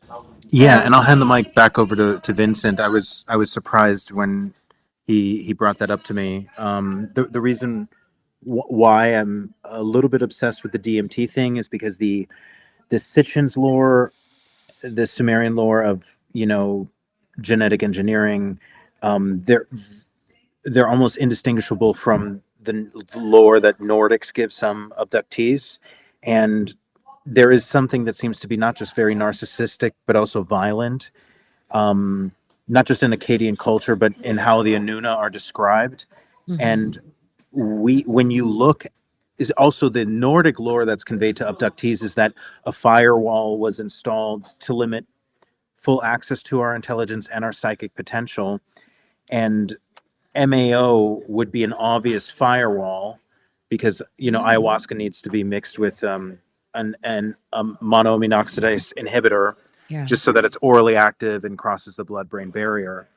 And in humans that don't have this MAO, you have a genetic byproduct, and I'm not saying this has anything to do with DMT, but since most humans have MAO, you can't just orally ingest DMT and have it be psychoactive. People who don't have the monoamine oxidase, they're violent. In fact, they're all high in psychopathy. They're almost all in jail. And it seems to be a coincidence that you can't overlook. So That's wild. if you That's ever so cool. if you ever look into that, the violence is hard to ignore when it comes to Akkadian culture and the Yeah. Anuna. Yeah. Does that make sense? Oh yeah, definitely. And That's really fascinating. I appreciate you bringing that to my attention because I am also very interested in the DMT phenomenon. I've interviewed a lot of people about it. I'm so curious, and I do think it's so connected, the experience itself and what people report back. And I do think that there's some sort of entity and some sort of veil and all of these different things that I think are connected. And I think that they've been able to tap into that for such a long time that it's really affected how these myths and these accounts, um, have been told. And that's why I think there's a lot of truth to them. It's like a revealed knowledge. So something like that, I think that's, yeah, I'm definitely going to look into that. And if you could, or somebody could send me information, or if I can, I guess you're Yeah, going to have to record it. Yeah, that would be great. I'll look it up and I'll send it to you. And just to be clear, it has to do with when that gene gets deactivated, Mhm. then violence is, psychopathy is the byproduct. I'm not saying it's due to the increase of DMT. Sure. Um, Yeah, but yeah. So I'm just interested in that idea of like like maybe they were the connection with like lapis and some of these different even other minerals. I mean, it's hard to say, but I do know that the Sumerians were actually doing a lot of pharmacology, really, and they were actually creating pills of their first, of our first. They were actually making compounds and pills, and like they were making tablets that you could take, among other things. So it's there's so many different recipes and formulas that it just makes me wonder too if they were onto something. And that's when people ask me about, do you think that there was ancient Stargate technology or what have you? I think that it's again goes back to what is a Stargate, and I think that a lot of it has to do with these questions as opposed to just simply like a big gate in the middle of the desert that people could walk in and go bzz. I think that instead we're looking at the Stargate being that veil, that they maybe understood and had formulas and even mathematic codes and a great understanding for the natural world around them, and that they have written that down. And while most of the texts that are found are administrative in nature, not all of them are. And I do know for a fact that when they find some of these, they keep the goods and then they give the boring, so to speak, ones to museums. So it looks like most of them are administrative, but that doesn't mean all of them are. And so there's probably great keys to unlocking all of our questions in the Sumerian tablets. Isn't the 𝗓𝗃𝘃, or I don't know how to Atrahasis, pronounce it. yeah. Isn't that one? Sorry, the limiting of human life. Isn't that Mhm. something? Oh yeah, no, Sorry. you're dead on. Yeah, the limiting, and that's Atrahasis. Yep. Vincent, go ahead. You have two more questions, and thanks everyone for being so patient. Speaking of gate, I don't know if y'all watch The Spiritual Gateway. It's with Danny and Vicky and the channel using a Ouija board. Very fascinating stuff. You can find them on the short form social media platforms, TikTok and Instagram, as well as YouTube. They just uploaded a couple hours ago to their YouTube channel The Truth They Don't Want You to Know, the Gate Program. It's a 25-minute video, so I'm definitely going to be checking that one out after this. I myself was not in the GATE program, but I did get evaluated for it in the second and third grades twice, so that was interesting. Not once, twice. My second question for you, Heather. I am curious a bit about your worldview. We've talked about Jason Giorgiani in this space a bit. When it comes to your research into ancient civilizations and in particular their languages, um, such as how these primal languages interpret the future and the past. I remember you speaking about this on the Danny Jones podcast, giving the idea that some of these civilizations spoke as if the past is ahead of them and the future is behind them.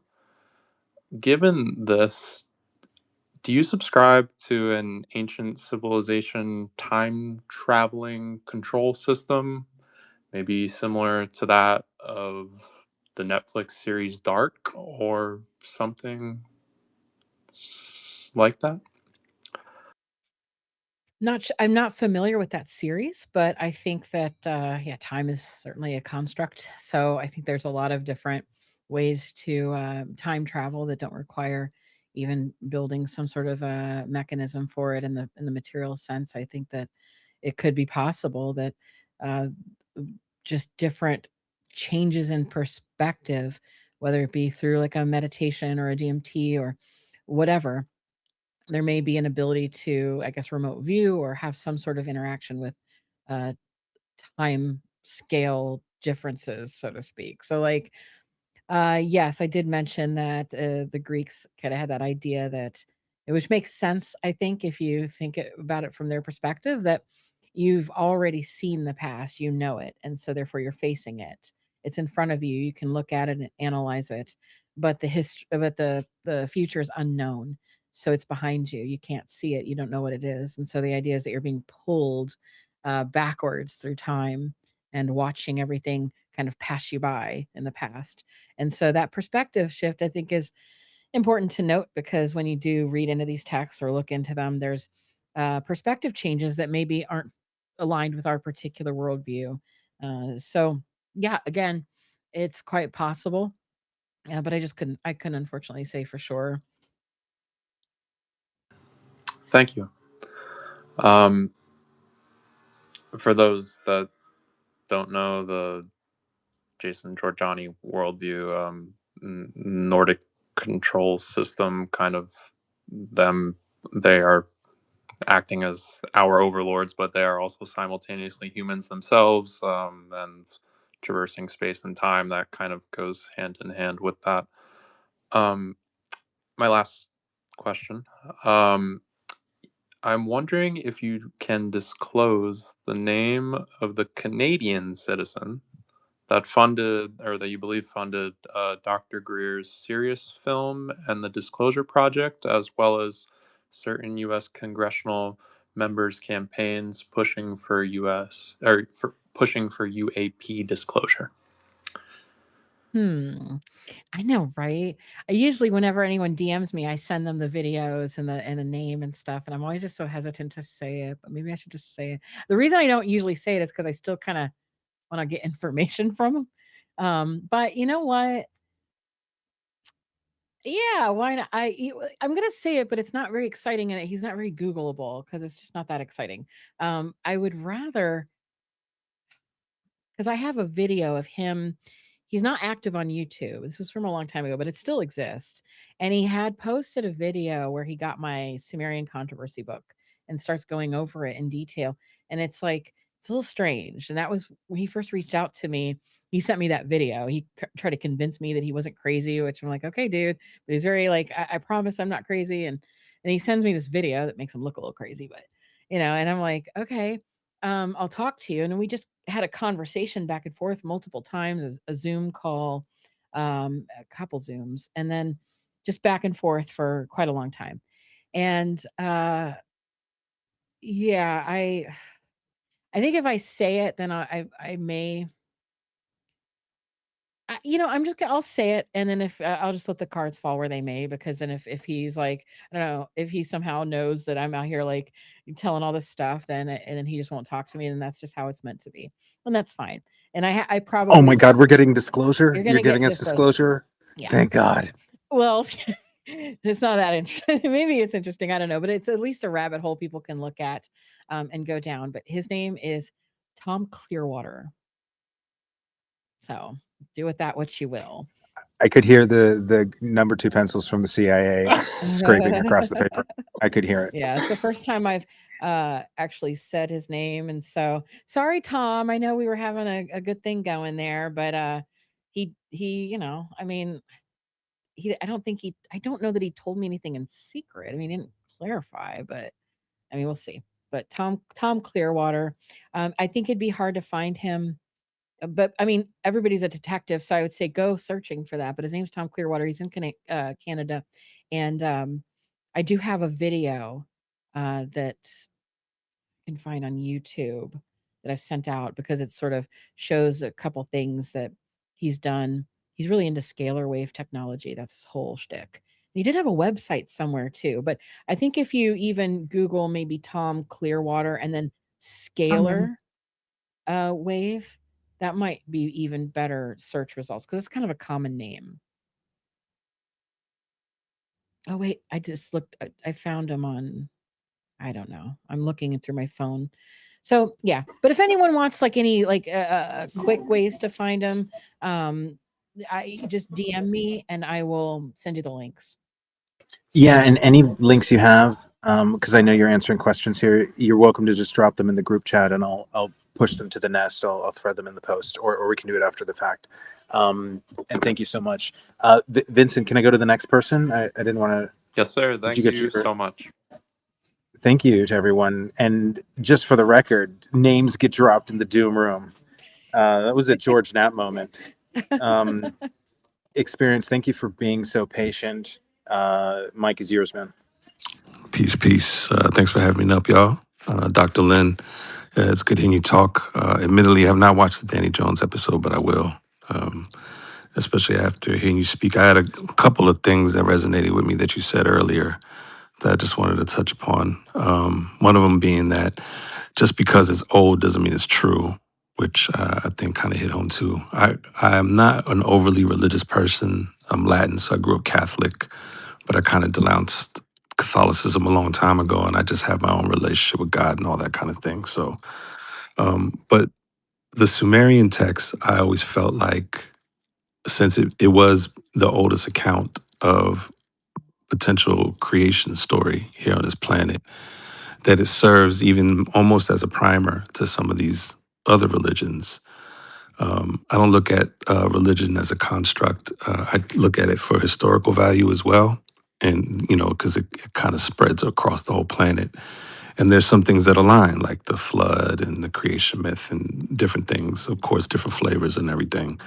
But the Sumerian tale always kind of stood out to me as, okay, well, maybe this is a good starting point to see how everything kind of branched out from this. Enki and Enlil and Anu and all these characters, so to speak. But my question to you is, because the other thing you said to me was just the game of telephone. That's something I say a lot. I think a lot of it is just like a really fucked up game of telephone, and we're just trying to piece together the puzzles. And for the Anunnaki specifically, do you feel like there's a correlation between them and Egyptian gods, Greek gods, Hindu gods, and eventually the gods in the Abrahamic religions and some of the ancient Asian gods that pop up? Do you think that these are one and the same or branch off of the same? You know what I mean? That'd be my first question.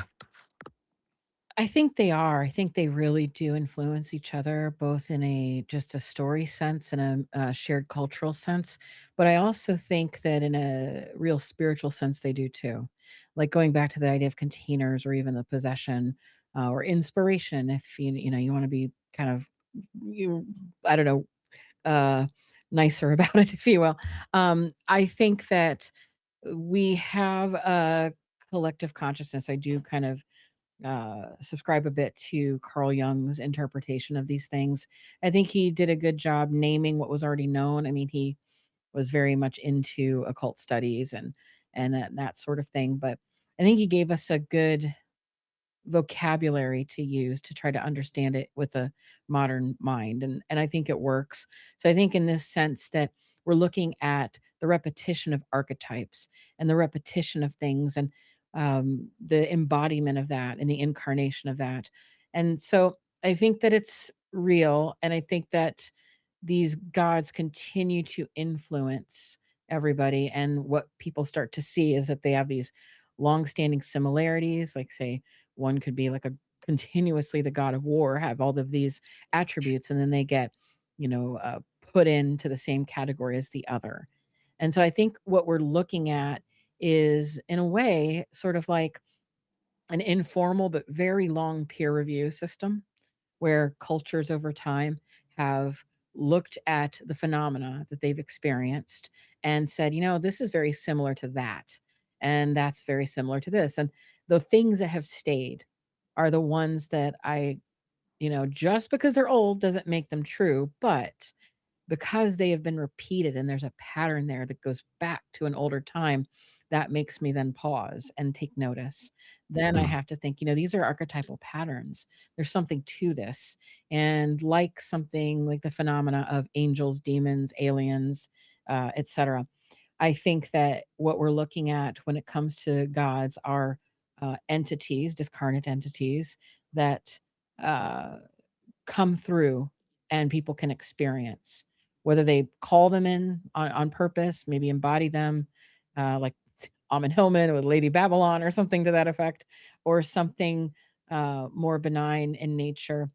I think that we're seeing it over and over again. So I think both in a mythological sense, maybe also just the idea of the religious syncretism in an anthropological sense, and I think in a maybe actual metaphysical sense, what we're noticing are these relationships because people shared them, but also because they stood the test of time, and we can kind of see it to this day. And I Graham Hancock often calls us a species with amnesia, and I Mm. like to say we're all probably that, but we're also a species with PTSD. Like we've all gone through it somehow on a level, and we're trying to fix that, and we're repeating the patterns over and over again like a cycle. So if you casually know anything about, say, like cycles of abuse, then you'll understand that sometimes, like maybe you have an instance where a woman is maybe her dad's an alcoholic or something, right, and she couldn't fix him, and so she runs off, and her boyfriend is like a bad dude, and he's an addict too, and she gets with a bunch of addicts because she's like always trying to fix what she couldn't, or that same story, that trope. But we do that as humans. We want to keep fixing or trying again or repeating these patterns. And in some ways, I think that what we see at a civilizational level or humanity level, with these stories and these gods and the same, say, hero's journey or villain origin stories or all of that, is the myth that we carry within us, that we recognize, that is like a collective unconscious that's trying to speak to us. And we just, we have that breakdown in our mind. We have the two brain system, and it's always there. Like, why do stories connect with us this way? Why do we look up to these types of figures? Like, what is this? I think it's ingrained in us. And I think we're always trying to close the loop. And I think that's why we tell the same stories over and over again, like Joseph Campbell talked about in Hero with a Thousand Faces. It's like, that kind of based on that Jungian concept, that we have the same heroes and they have different masks. But why do we keep doing this? It's like maybe we're trying to solve something or fix something cosmically. I don't know. Yeah, I think we were kind of designed with this curiosity that just burns eternal, right? So I feel like it's been like that since I was a kid, is one of the things that had me question religion early on. But it never tarnished or messed with my relationship with what I feel God is. I believe, Jesus was real and his teachings are absolutely valuable, as well as some of the other religions from Krishna to Buddha to Prophet Muhammad. Like all these things I take into account, the good things, right? Outside of, being human and having these flaws. What I feel like what's happening, because I'm super into UFOs, that's kind of like my thing, is while we're discovering or trying to rediscover some of the stuff about this potential other NHI presence that's probably been here for a long time, is that the question remains not about them, but more about us and where it kind of places us in everything. And how it should have been, whereas opposed to I think that some of these entities kind of were were bugging out back in the day, and they kind of fucked things up for us for a while. And whether that means that they came here to meddle with us and then modified our DNA to a certain level to where we're just kind of like suppressed and we don't have our full potentials and capabilities, that we have to kind of rediscover that now as we're kind of searching or seeing if this NHI presence thing is real.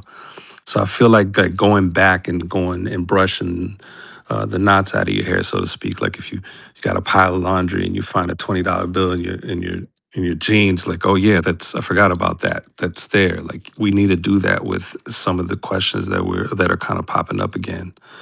My question to you, last question is, being as we don't really have access to what was ancient Sumeria like that. It's a war-torn area, Iraq and Iran, just in that Persian area. How much do you think is still there for us that can be potentially discovered, that can corroborate any of this stuff with the Anunnaki? Well, so I think that I would pretty much go along with the mainstream consensus on that, because might as well. I don't have anything else to go on. So the consensus is that there are generally millions of tablets available still, and that's astonishing. And it could be, when you consider too, the tablets can be quite small, so that's how they could have millions of them out in the desert. But with that said, then it comes a question of that manpower, like how are we going to translate them all? And that's where they've stepped in and said, well, AI can do that. So that's going to be an interesting thing. But there's so much to discover, more than in Egypt, because of the fragility of papyri. So, it's a whole new world out there, and whoever can get to it first is going to be able to understand it and use that knowledge. And I think that's part of the reason that they are so interested in uh, polluting the narrative, or making it uninteresting for people, or distracting everybody. And also, I wouldn't doubt that that's part of the reason that the place has been war torn for so long. Knowledge is always power at the end of the day. But yeah, millions. Awesome. Thank you. Appreciate your time. Thank you. Appreciate your questions. Experience, I loved your questions. I'm going to follow up with them at the very, very end with one, especially as it relates to the $20 in our jeans. Mr. Douglas, thank you for fighting your way in here. I know there were demons kicking you off the speaker panel. Welcome. And just if you have a post promoting your podcast, push it to the nest, or put it in the purple pill so we can push it up. Mr. Douglas interviewed me last week, and I really appreciate that you care about this subject. So welcome to the Doom Room, Douglas. It was a blast. Thank you very much. You broke open my mind in so many ways, and I can't appreciate it enough. But Dr. Heather Lynn, medicine woman, thank you very much for all of the medicine that you've been dropping today. I only have one question, and it is with all of the information that you have researched and learned from when it comes to the Abkalu and Jinn, Genie, all of the non-human intelligence interaction. What do you think is the value of human consciousness, and why do you think it matters so much to these non-human intelligences specifically? That's a really good question, because, man, I mean, I wish I knew. I think that when it comes to perhaps there's a lot of ways to look at it, like the theological angle, different theologies. I did write recently, or no, relatively recently, about the concept of loosh and loosh farming. And that's maybe a newer idea, but it actually comes from an older idea.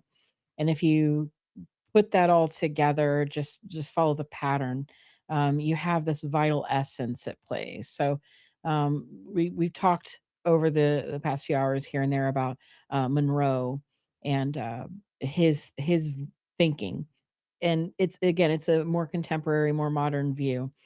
So aside from Monroe and the word that he dubbed loosh, it goes back to many different things, like we could say vril, or some people could say soul, but other people say no, that's spirit or whatever. But there is this kind of name, this thing, this some people call it a substance even.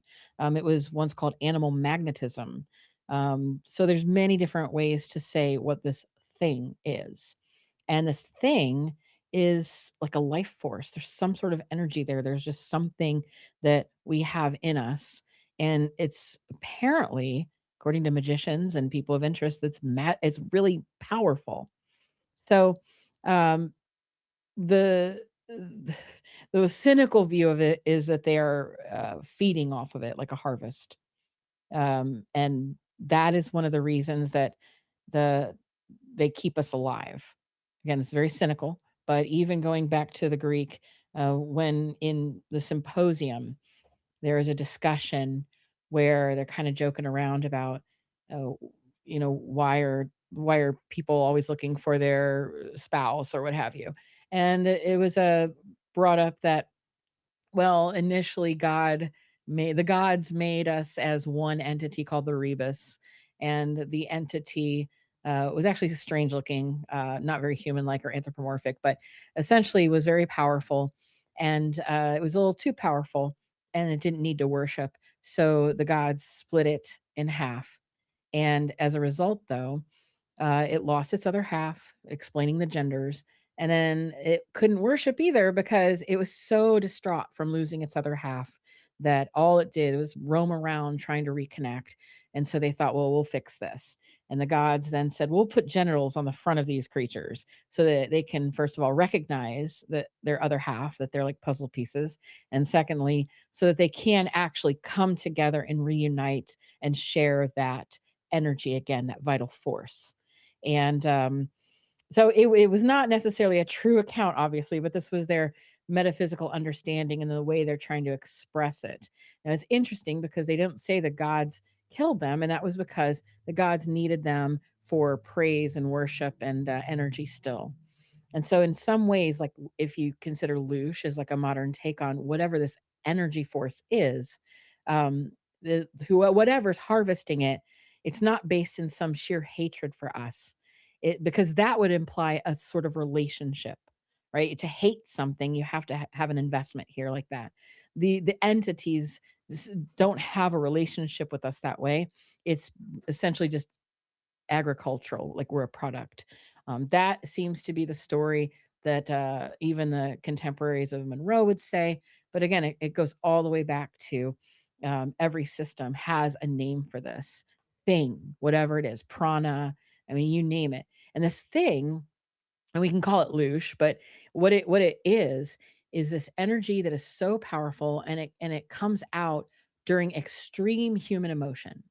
So you have, what are the extremes, right? It can be either good or bad. And so if you push it to the extreme, the best emotion that's a feeling that's positive would be orgasm.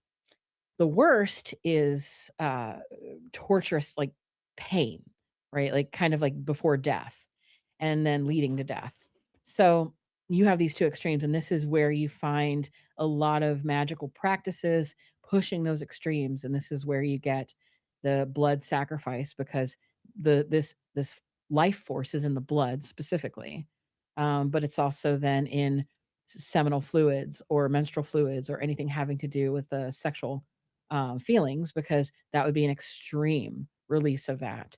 And so in some magical practices, and the ideas are, you either don't have sex and you live a monastic life because you're maintaining all of that vital force in you and you keep your power, versus maybe doing something in like a ritual sex magic thing where you're putting out that power.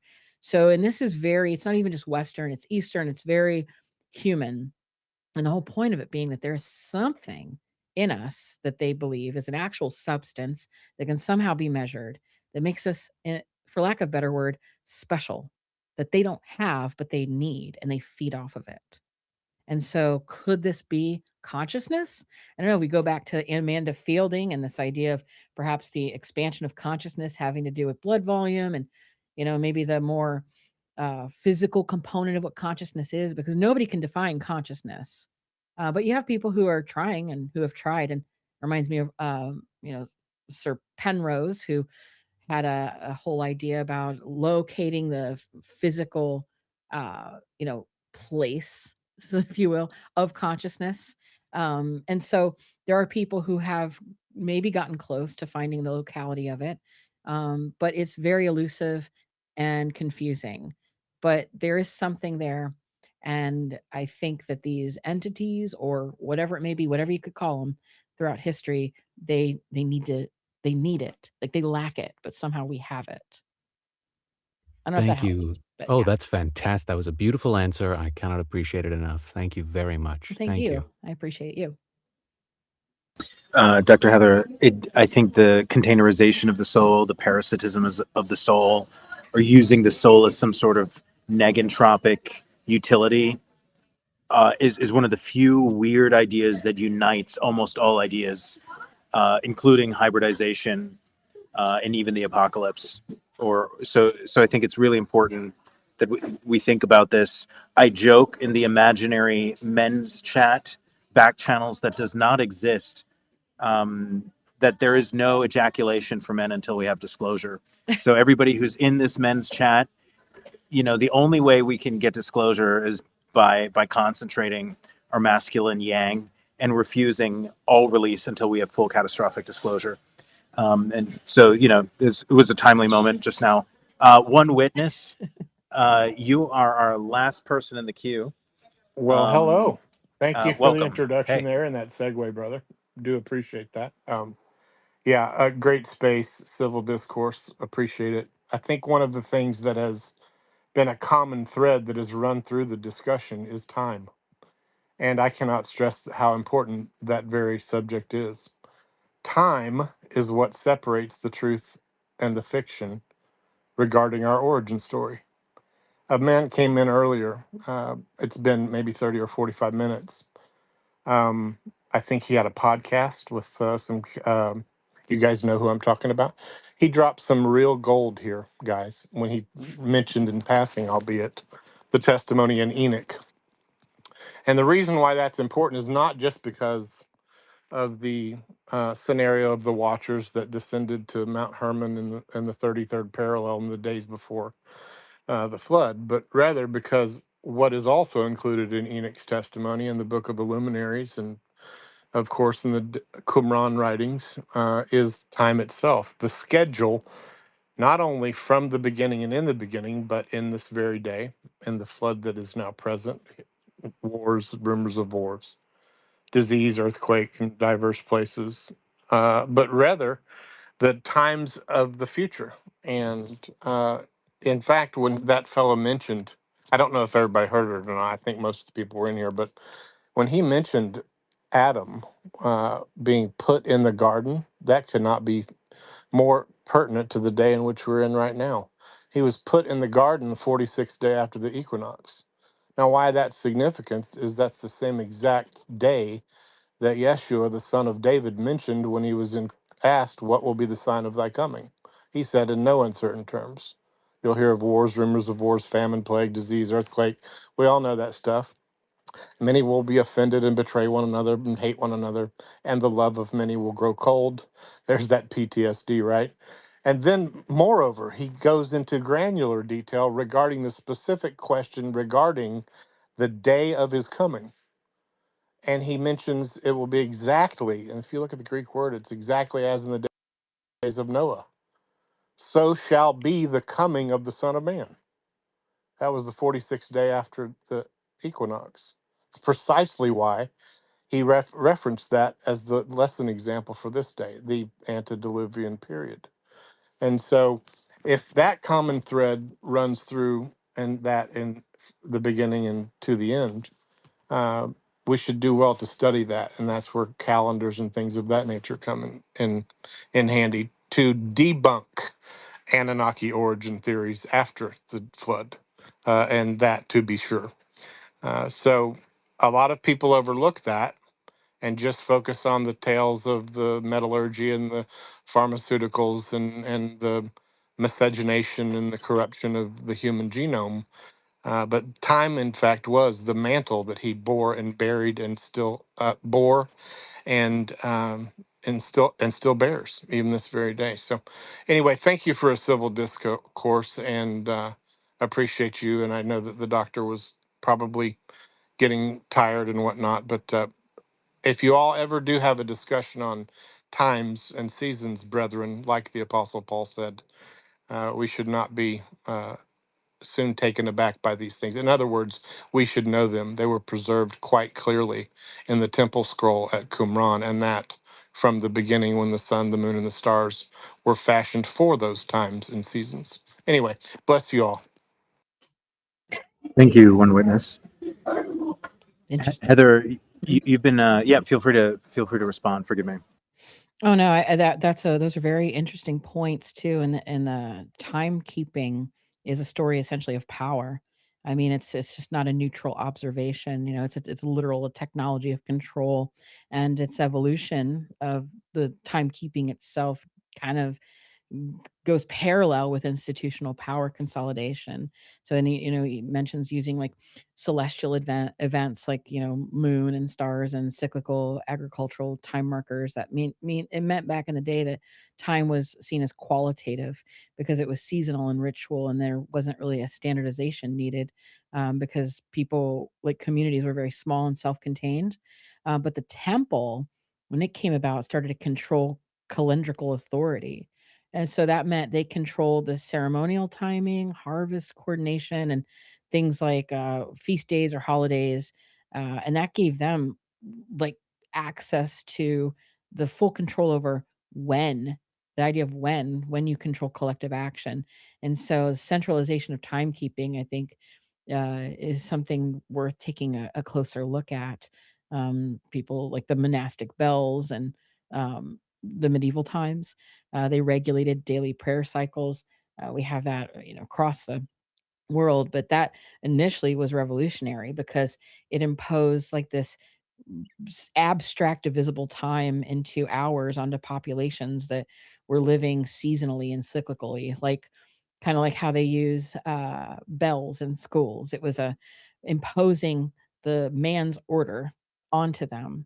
So it's like maybe you wouldn't wake up as a young person at the crack of dawn to get to school to sit in a desk at this time, but by God, you're going to now because Henry Ford needs you to, get into that factory at a certain time. And so we're going to train you with bells. And so that was a revolutionary thing as well. And mechanical clocks then came after that in the 13th and 14th century.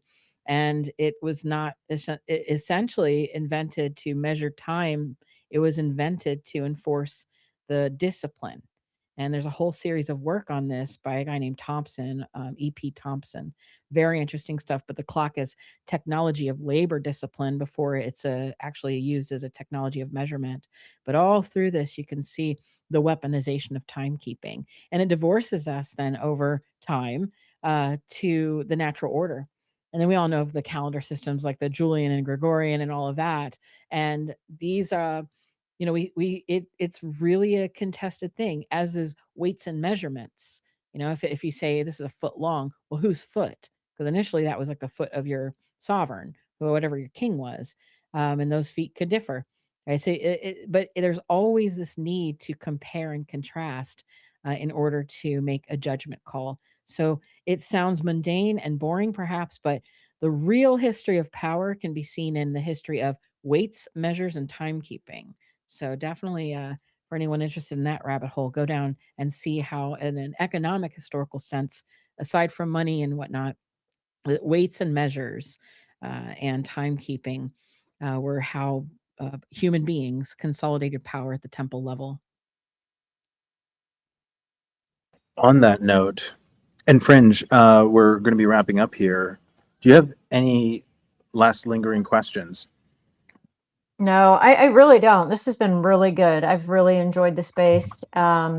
Just mostly listening to Dr. Heather. I mean, I have to say, Doomer, you didn't even, a lot of times you're doing a lot of the talking in these spaces and you didn't. You listened today, which was very interesting. Oh my God, that's going to get clipped.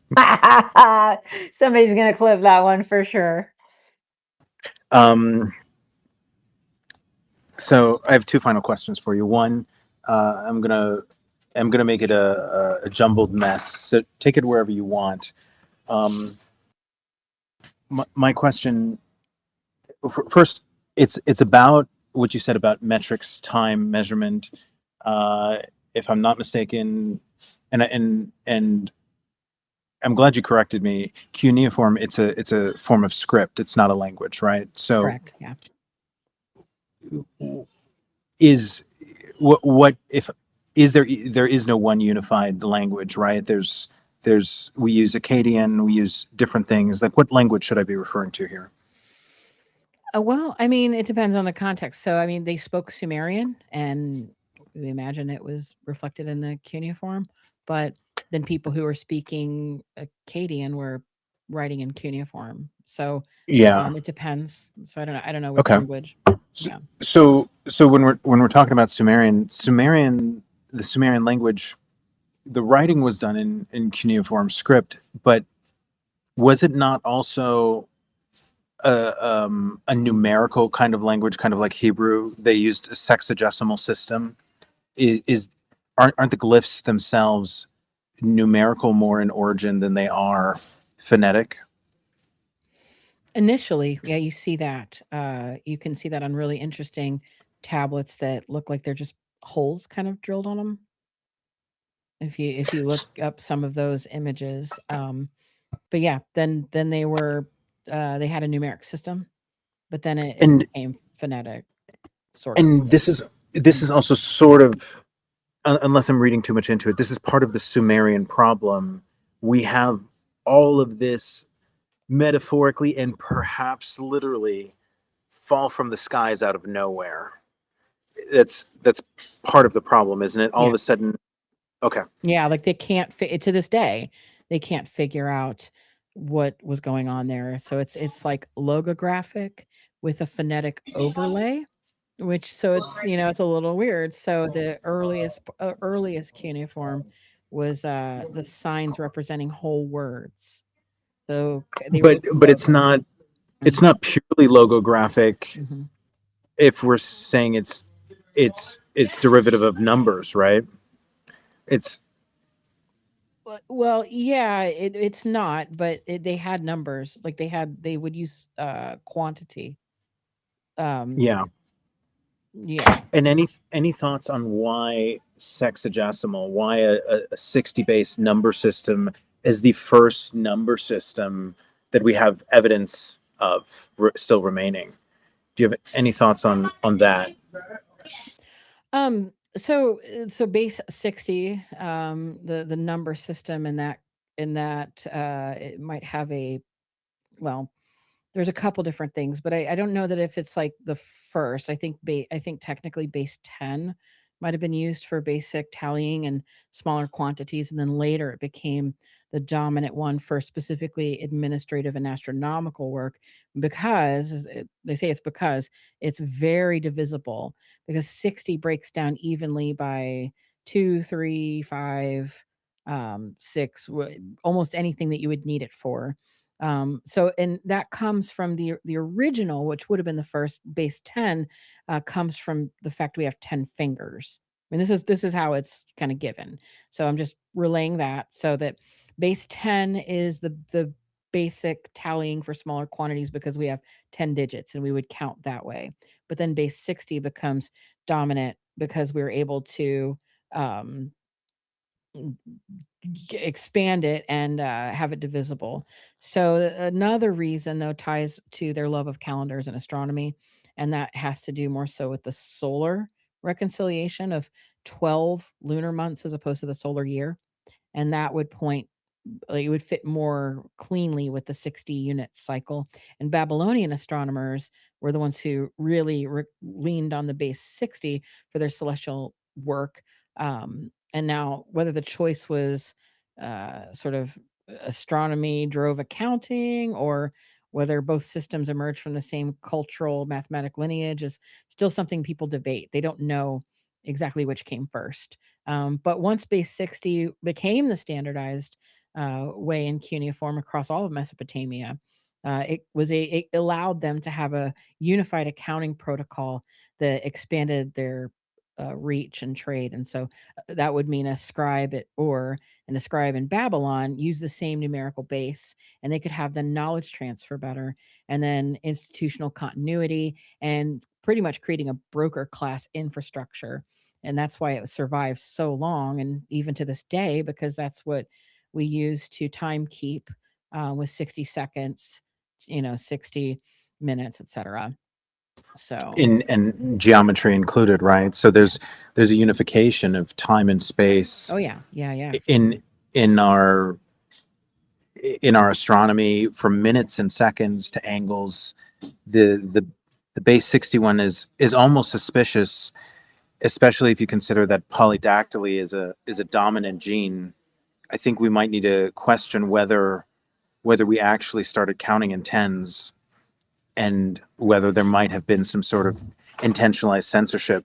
I don't know, but I can't help but think when you hear the Tower of Babel story, that God is going to split our tongues to more easily be able to corrupt our history, maybe we're doing something wrong in our number 10 numerical system. Am I sounding? Could be. No, that makes sense. Because in some cases they used base 12 because of the joints in your finger.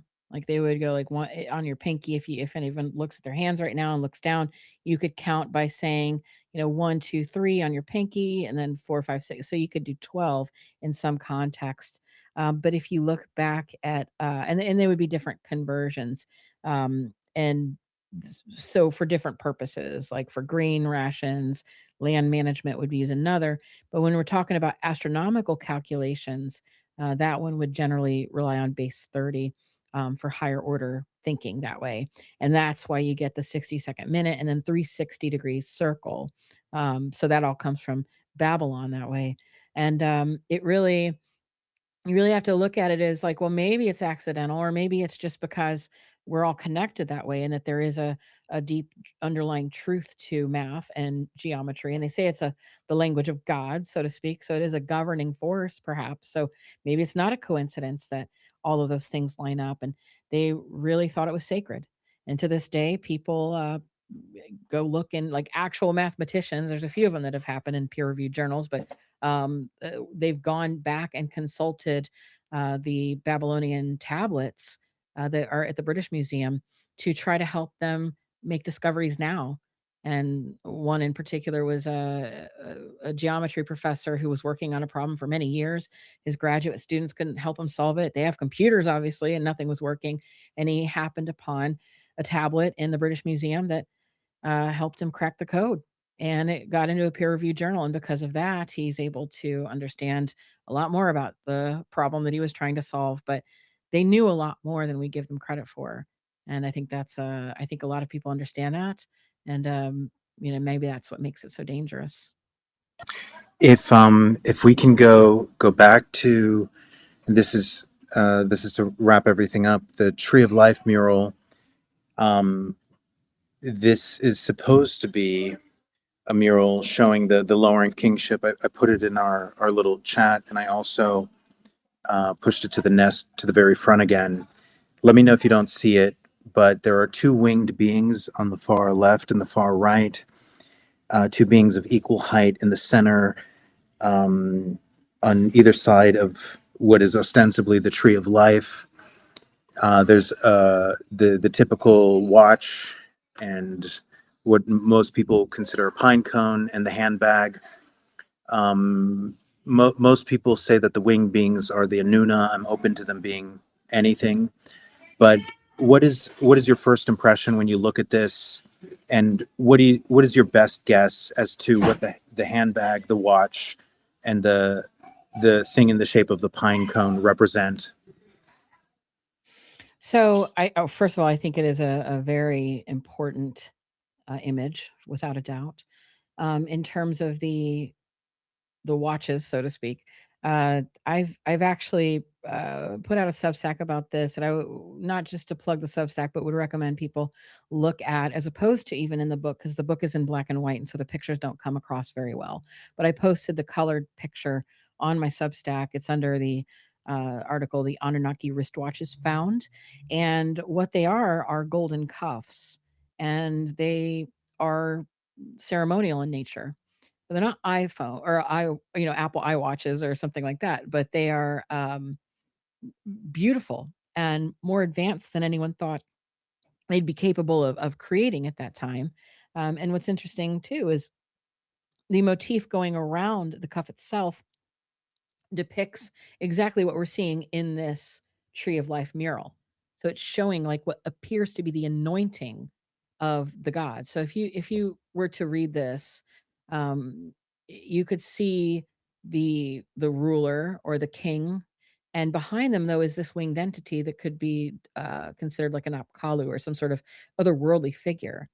And they're doing something that appears to be that they're giving them some sort of anointing or opening their third eye, if you will, or what have you. But it matches that, and there's an eye motif on these actual cuffs, and they're it's largely forgotten, which is why I think people kind of just call them watches.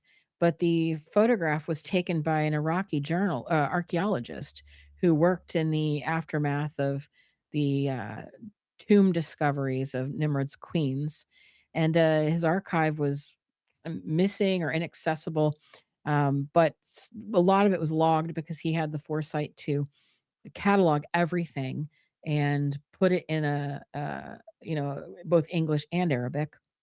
This happened. He found this in 1989. His name was 𝗧𝗶𝘁𝗶𝘁𝗃, and he found this queen's tomb. And it was after people from the West had left, and they thought that they really didn't have anything else. But he felt like, no, there's something else here. And he went through and found what is considered the largest gold discovery, second to King Tut's tomb. Something we don't actually hear about a lot, but it was an assemblage of gold like no one had ever seen, really. It was crowns and jewelry and beads and everything: torques, bowls, crystal vessels, mirrors, earrings, then these cuffs and amulets and jewelry, just everything.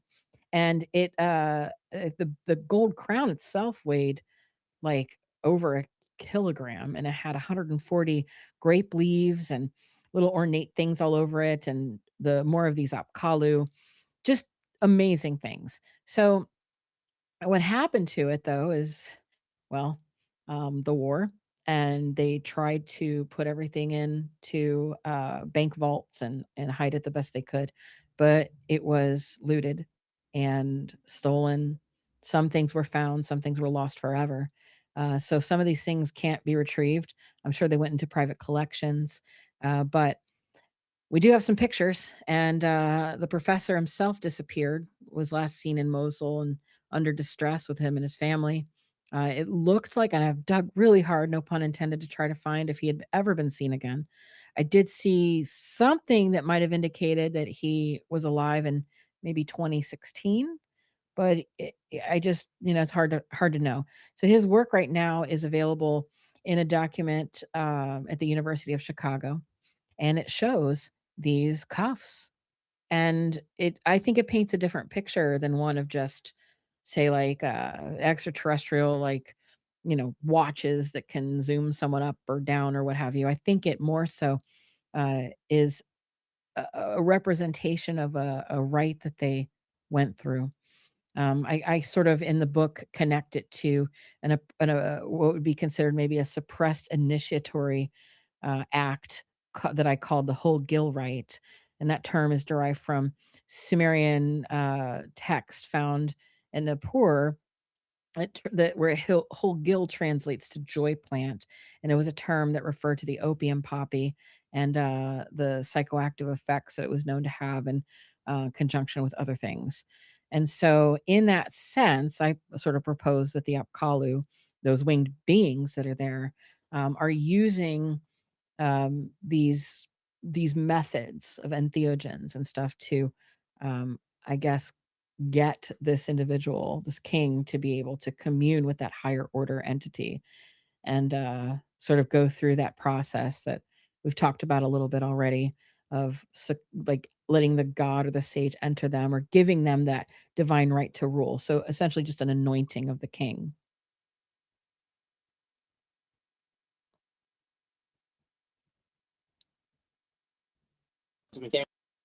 Hey, Did I lose you? no, you didn't lose me. I'm sorry. I had tech issues. So that's not too far off. So when it comes to the pine cone, you're thinking it's a poppy, but Not the pine cone. No. not the pine cone. Okay. No. The motif, not so much on this one, but the motif that we see a lot where they're holding the little branches.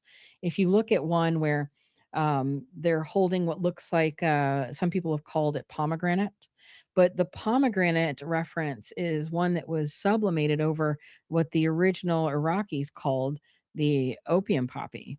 So like later that was changed in the academic work. if you look at the older references, these were all considered to be both the flower, the floret itself, but then also the little pod that would be used in the collecting of the opium latex. Okay, that's interesting. And so, do you generally agree with the pine cone? We're looking at something like the golden ratio, maybe reference to the pineal gland, maybe I think even it could. DMT. Yes, and I think it could, but I also go into this a little bit in the book too, in more detail about the how delicate it is to harvest the opium itself when it comes out. The if you were to the harvesting of it would require something that would be similar to what this pine cone could be. So I guess in a roundabout way, again, I could direct people to either the book or the Substack to look at the details of this, but just to kind of in a nutshell answer, I would say that these handbags, so to speak, there have been ones that have been found in Iran and different regions they're made of stone. So they're not porous in the same way that maybe a little bag would be. And then you have the connection to this anointing rite. And then you have the pine cone itself and the way that they would have used the pine cone in the application process. So the handbag is holding a substance, and the pine cone is the mechanism, the vehicle where these entities are anointing. And I think it's representative of that third eye, that opening of the third eye, so that these individuals can see things for what they really are, to get the wisdom of the sages or who knows what. But I think it's an initiatory rite that we're seeing with that. Yeah, I agree with you there. And maybe even a keeping secret of this initiatory knowledge, right? Oh, yeah. Because it's behind the person's head and not really in front of theirs. What about the handbag? What do you think? Are we thinking seeds, literal seeds, grains, sedentary farming? What are your thoughts on the handbag?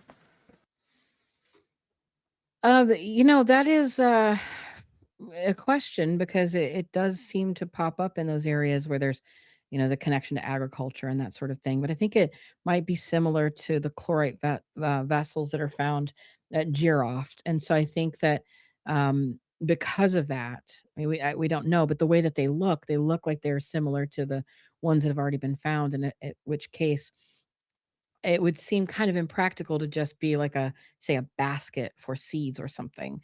It would seem to be more permanent, like some material that would be made of chlorite would be something, like set in stone, if you will, something that's meant to be a little less biodegradable and more, I think, ritualistic in its use. So I mean, I don't know, but I think the non-porous container component to it could mean that it would be able to hold something pharmacological better. Dr. Heather, the Native Americans, the pipe carriers, when they dance at some of the different dances that they have, like in what would you call it? Powwows. Pipe carriers, there's different in the outfit itself. They carry different products based on that type of ceremonial usage, whether it's peyote, these different traditional things that they do. So that reminds me of that. Like potentially, I have never thought of that. I've never heard it either until you just said it. That is probably one of the representations, and I can see that, kind of reflected in more Indian or Native American dress. Yeah. No, I definitely think that's connected. And I think that it's not a coincidence that those things are related. I think that's that ancient antediluvian wisdom coming in there that we all kind of either somehow collectively remembered along the way or were taught. But I think it really has more to do with pharmacology and the substances used to expand the mind, and for whatever purposes. But that's my read on it. And again, I do go into, I'm sort of, I think I'm reaching my limit. Um, I'm kind of failing. I was like, how long can I talk? So if I've not been clear on a couple of those things, I do apologize. But You're great. I do have some citations and that sort of thing in the Anunnaki Revelation to trace the archaeobotany of the opium poppy, and it has an interesting story as well there, and how it was very prized for its potentially psychoactive uses. That, and I did go in a little bit into the mushroom tablets. There are foundation nails and things that are often confused with these mushroom tablets. These are not the same. The mushroom tablets are different. They actually look like mushrooms, and they're in the Berlin Museum, but they were little stones of cuneiform going around them, where you would put your prayer or whatever it was you wanted to communicate to the gods, and you'd put that into the temple wall, much like how people might do that at the Wailing Wall, is they would put like a prayer or some little piece of paper and put that in there. But what that tells me, because there's a lot of different cuneiform ways you can do tablets, so to speak. Like I even have one that's a hedgehog that they used. It's a little hedgehog and it has cuneiform going all around it. They were using these as mushroom tablets, which leads you to, I think, question whether or not they saw the mushroom as the messenger conduit between, themselves in that moment through the temple and the god, if that could communicate. So I think that there's a lot there to still uncover about what the Sumerians were actually understanding and using to get them to maybe be put into these altered states to meet with or commune with the entities like, say, the 𝗵𝗂𝗰, and who were adept at doing that might have been holding the keys in the priest class. Heather, I think we're incredibly close to actually unlocking this. I think maybe even closer than you realize. I don't think we have to wait until our next reincarnations after this reset. I actually think we'll get there. We could get there this in your lifetime, in my lifetime. Let's hope. Yeah, I mean, I'd like to. Yeah, and I agree with the hope thing, but that's also not enough for me. I actually think we might be able to figure this out in this space. Briefly, I'd like to introduce some of my theories regarding what we're looking at. I saw this and it's just, I only came across it because Matt LaCroix brought up this mural on the Julian Dory podcast. And by the way, when we were 5 minutes in to you speaking, one of the first comments was, Dr. Heather needs to be on the Joe Rogan show. So I do think we can even make that happen this year. I think many more people need to hear your perspective and your research. And since you are open-minded, I just want to. I have a new book coming out, so maybe it's about AI. So Well, that could be a fun one. Do you already know the? Do you know the title? Yes, actually. I'm not supposed to share it, but I will, because what are they going to do? Not publish it, right? I love how you're such a bad girl. You're like, I shouldn't do it, but I will. What's the title? It's a 𝗂𝗃 So 𝗂𝗃, so kind of like ex machina. a little bit, yeah. So it's looking at the first thing was to look at, I experimented with a case study using artificial intelligence to try to translate the Rongo tablets.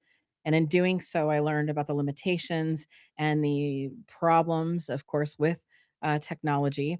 And I discussed that at great length: the ethics, the problems, the practicality, but also the way the elites are taking this, so to speak.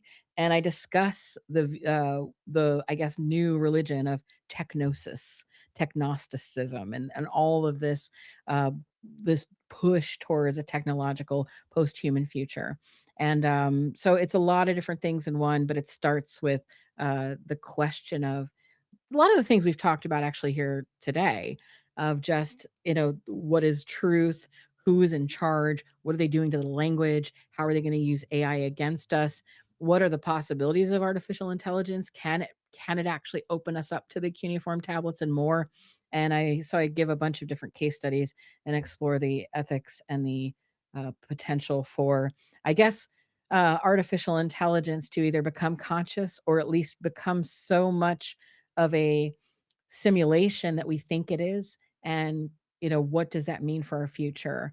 And looking at it in more of a, I guess, like a black cube prison kind of question. But I look at transhumanism a lot in that as well. So yeah, it took me on a whole adventure really to come down to arguing that the civilization itself was the first artificial intelligence, and how we've always been on this quest to sort of externalize our knowledge or externalize our thinking, and how that can create this problem that we have now, and maybe what we need to do about it, perhaps, to stay human without not, without being like Philistines about it. Like, don't necessarily throw away your cell phone, but I mean, hey, what can we do to retain meaning? So it's about finding meaning, making meaning. What is meaning? It's a little bit of a deviation from what I've usually written.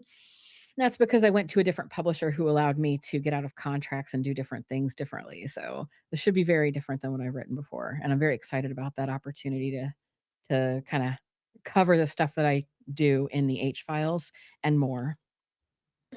Um, I wonder about you the used as like the next mechanism to talk with the entities, right? Isn't Yeah. that something you've explored too? Yes. I'm sorry. Yeah. Oh, Yeah, yeah. absolutely. Yeah. I've been definitely talking about how perhaps what we're doing is building the God, So all of this, the idea of the AI God that we're building, maybe we're the chrysalis for a new entity itself. Maybe that's our whole purpose. Like, I'm just going through and questioning that, and of course, discussing the key players and the history of it, and analyzing it as I would in like an H file article. so since you're talking about the Codex Machina, you brought up the May. I'd like to suggest that possibly the May, just like AI could unlock more of our truths. If we have like 1 million untranslated tablets, who knows what we could find? There's this. Sorry for the background noise. There's a similar possibility. There's a similar possibility here that we could find something in our DNA that may reveal the truth about everything. Yeah, I Right. would agree with that. I would agree with that, and that's the code. We're looking for the code to all things, all life, and that is what I've suggested in a lot of different, whether it be books or programs, that what is on the Tablet of Destinies is actually a code. Just in the same sense that you are able to look back at cuneiform tablets and understand mathematical truths that can be applied to our world today, there very well could be some sort of code that, even Epstein was looking for. He's, in his words, quote, NSA style code breakers to understand things, to unlock the secrets of free energy and whatnot. So I So think that it's possible that it's a code. so I'd like to suggest to you that there may be some truth to the lowering of kingship through bloodlines, and even to the genetic engineering. Even if we're not dealing with beings that were physically extraterrestrial, I'd like to suggest to you that the very mural you're looking at contains not just evidence of, but actual proof of the genetic rewiring of chromosome 2 from the binding of 2 chromosomes, in this case, pantroglodyte, uh, acknowledged by mainstream science, of being the chimpanzee chromosomes. You have 22 autosomal chromosomes in the human genome, and then the 23rd sex determining one. But if there was a rewiring of a terrestrial primate here, it would have been a 48 chromosomal one. And so for meiosis to line up for the creation of haploid cells, you would need to at least bind 2 chromosomes so that you have 22 autosomal and then a 23rd sex chromosome. And if you take a look at this tree, you'll actually discover centromeres and chromatids. And if you're super, super careful about the counting of the actual chromatids, you'll find out that they're actually 23 or 46, a redundant set. And further than that, you'll also find a sectioning off of the autosomal 22 from the sex determining 23, the flowering of that bud, of that petal, is right after you have the 22, and you have a strange re-engineering of these chromatid strands. This was something that nobody's picked up on, and I've talked about this briefly in 2 or 3 spaces, but I haven't written anything about it.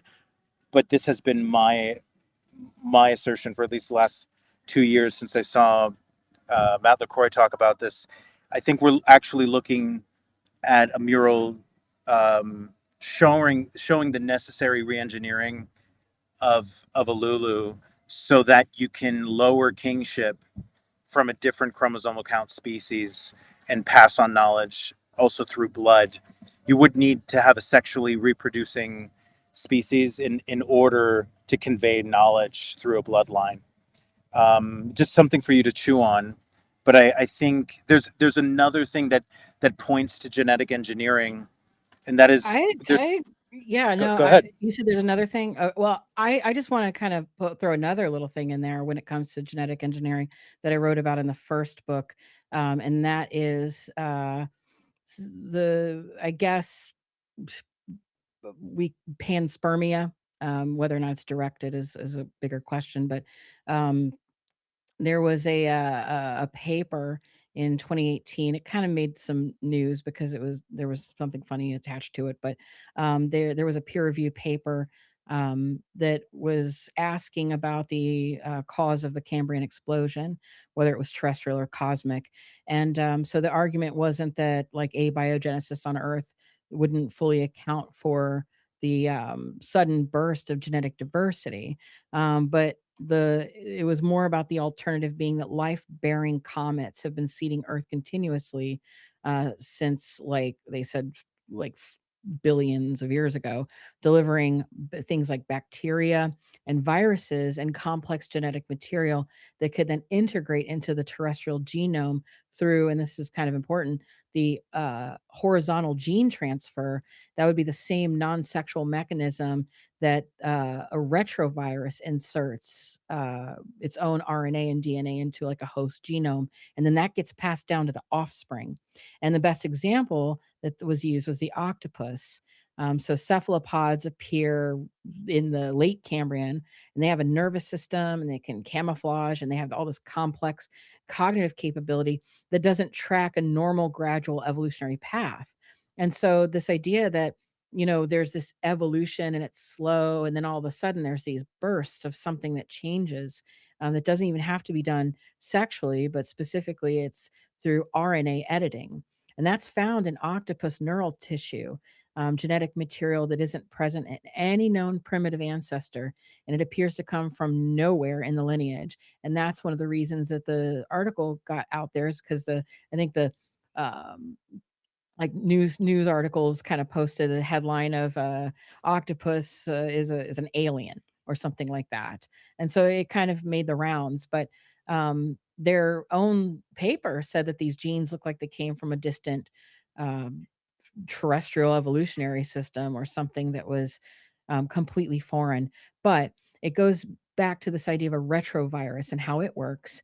It goes by reverse transcribing its RNA into DNA and then inserting itself into that host chromosome.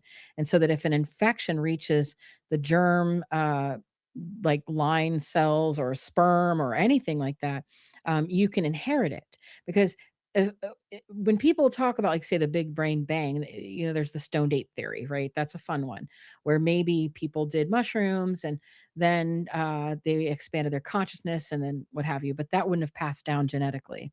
And then you have the question of, well, I think Richard Wrangham, who's a primatologist out of Harvard, wrote a book called Catching Fire, where he discussed the necessity of cooking food. And it's a fair point that if you have nutrients you're trying to get to, if you eat food, vegetables, the cell wall, as we all remember from school, I'm sure, is a lot thicker and harder to access the nutrients inside than an animal.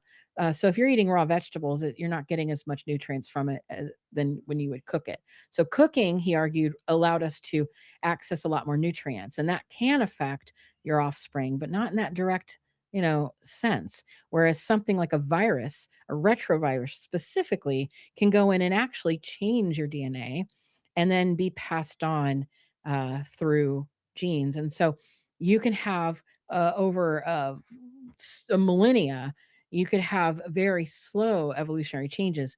And then one extraterrestrial retroviral bombardment from a comet could have come into the ocean and driven the entire Cambrian explosion of biodiversity with the octopus RNA as like the residue of it. And so it's just, another little thing to consider where it's like, as opposed to, one way of doing it, there could be other ways of extreme genetic engineering happening in the so-called blink of an eye. And who are we to say that they didn't even know that that could be possible, or that there weren't some ways that they understood that? But yeah, definitely ways to change genetics that don't require the long march of history and old style Darwinian evolution. And I mean, just if I can say something boldly, abiogenesis, though theoretically possible, is the least. It should not even be considered Occam's razor.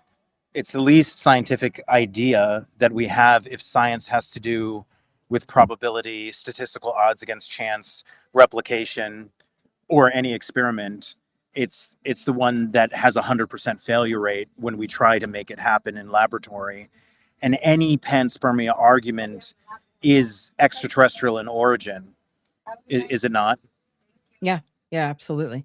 And then the question always remains, is it directed or accidental? And I think that, I mean, who's to say, right? I mean, if it's a method, maybe it's accidental, and that could be, and it could be both. It could be something that It is an could be both, accident. yeah.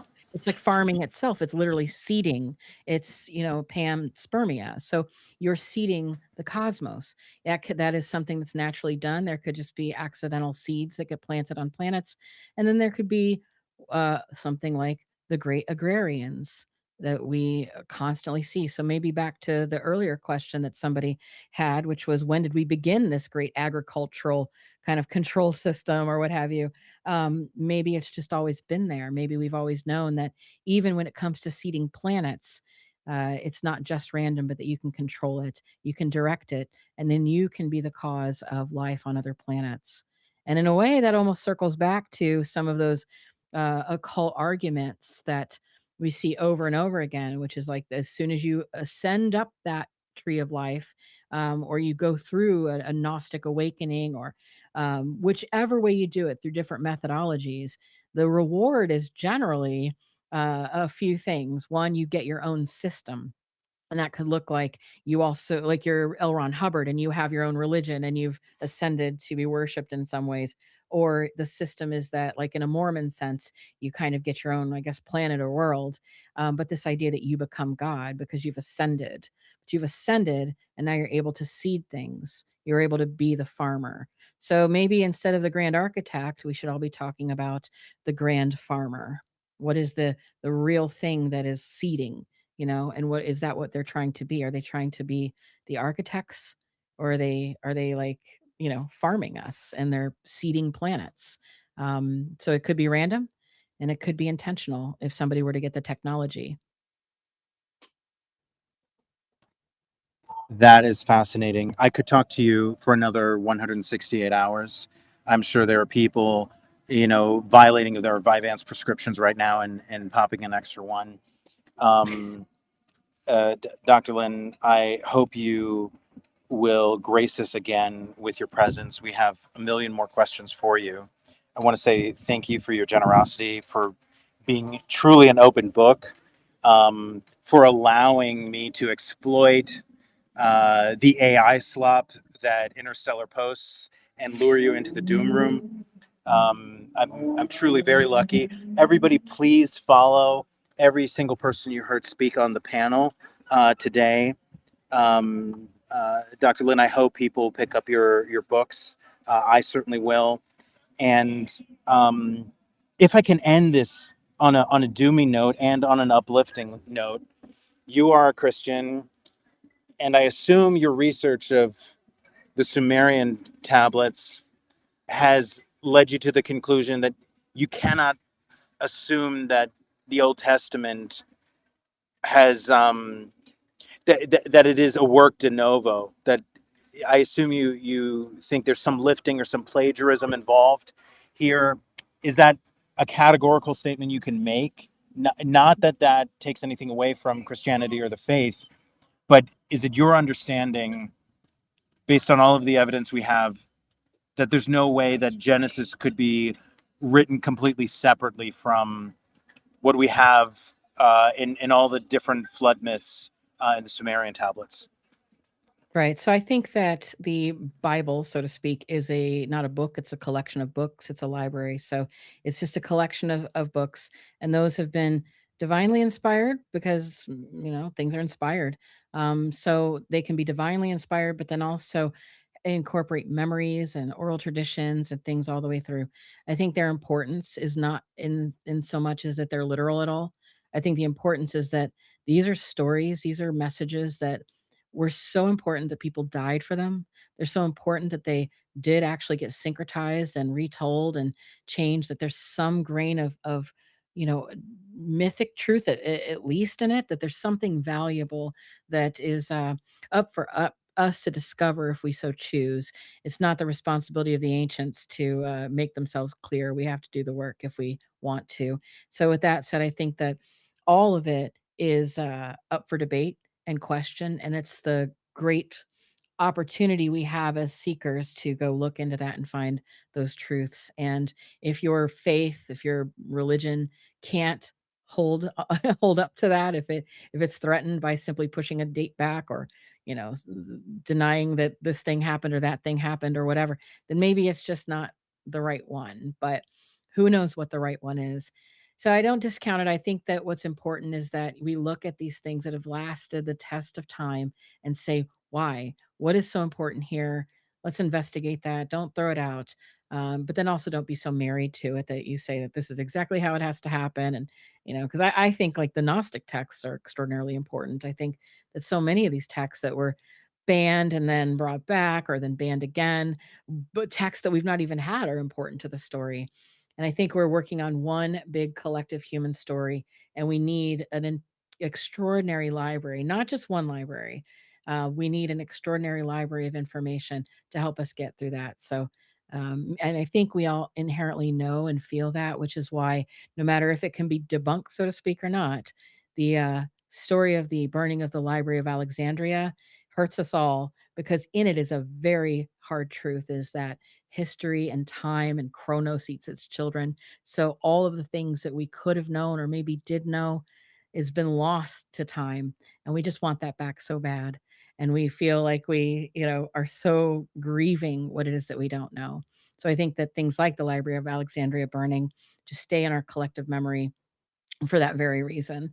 So, yeah, I don't think it's harmful. I think it's important to question everything, and then also have faith, because we can't live in a complete, we can't stare at the abyss so long that it stares back at us. We can't become the thing. So we do have to make those choices, but then know that we can change our minds. So, And yeah. would you also agree, hypothetically, let's say it does become absolutely definitively proven that parts of the Old Testament were changed, corrupted, lifted, plagiarized, that still doesn't mean that it isn't possible for many parts to be literally true as well, Yeah. right? Like we're not living in a binary here. Yeah, exactly. It's all things can be true at once, or no things can be true. I mean, it's really, we just have to look at it that way, as an adventure, and look at it and know that it's all something that should still be discussed. And I like to think about when people try to have a gotcha moment over Christmas. It's like, well, it's actually pagan. And did this thing you're doing is actually pagan, and there was no such thing as this. And it's like, yeah, and how can you be a historian and know all this and still, celebrate Christmas?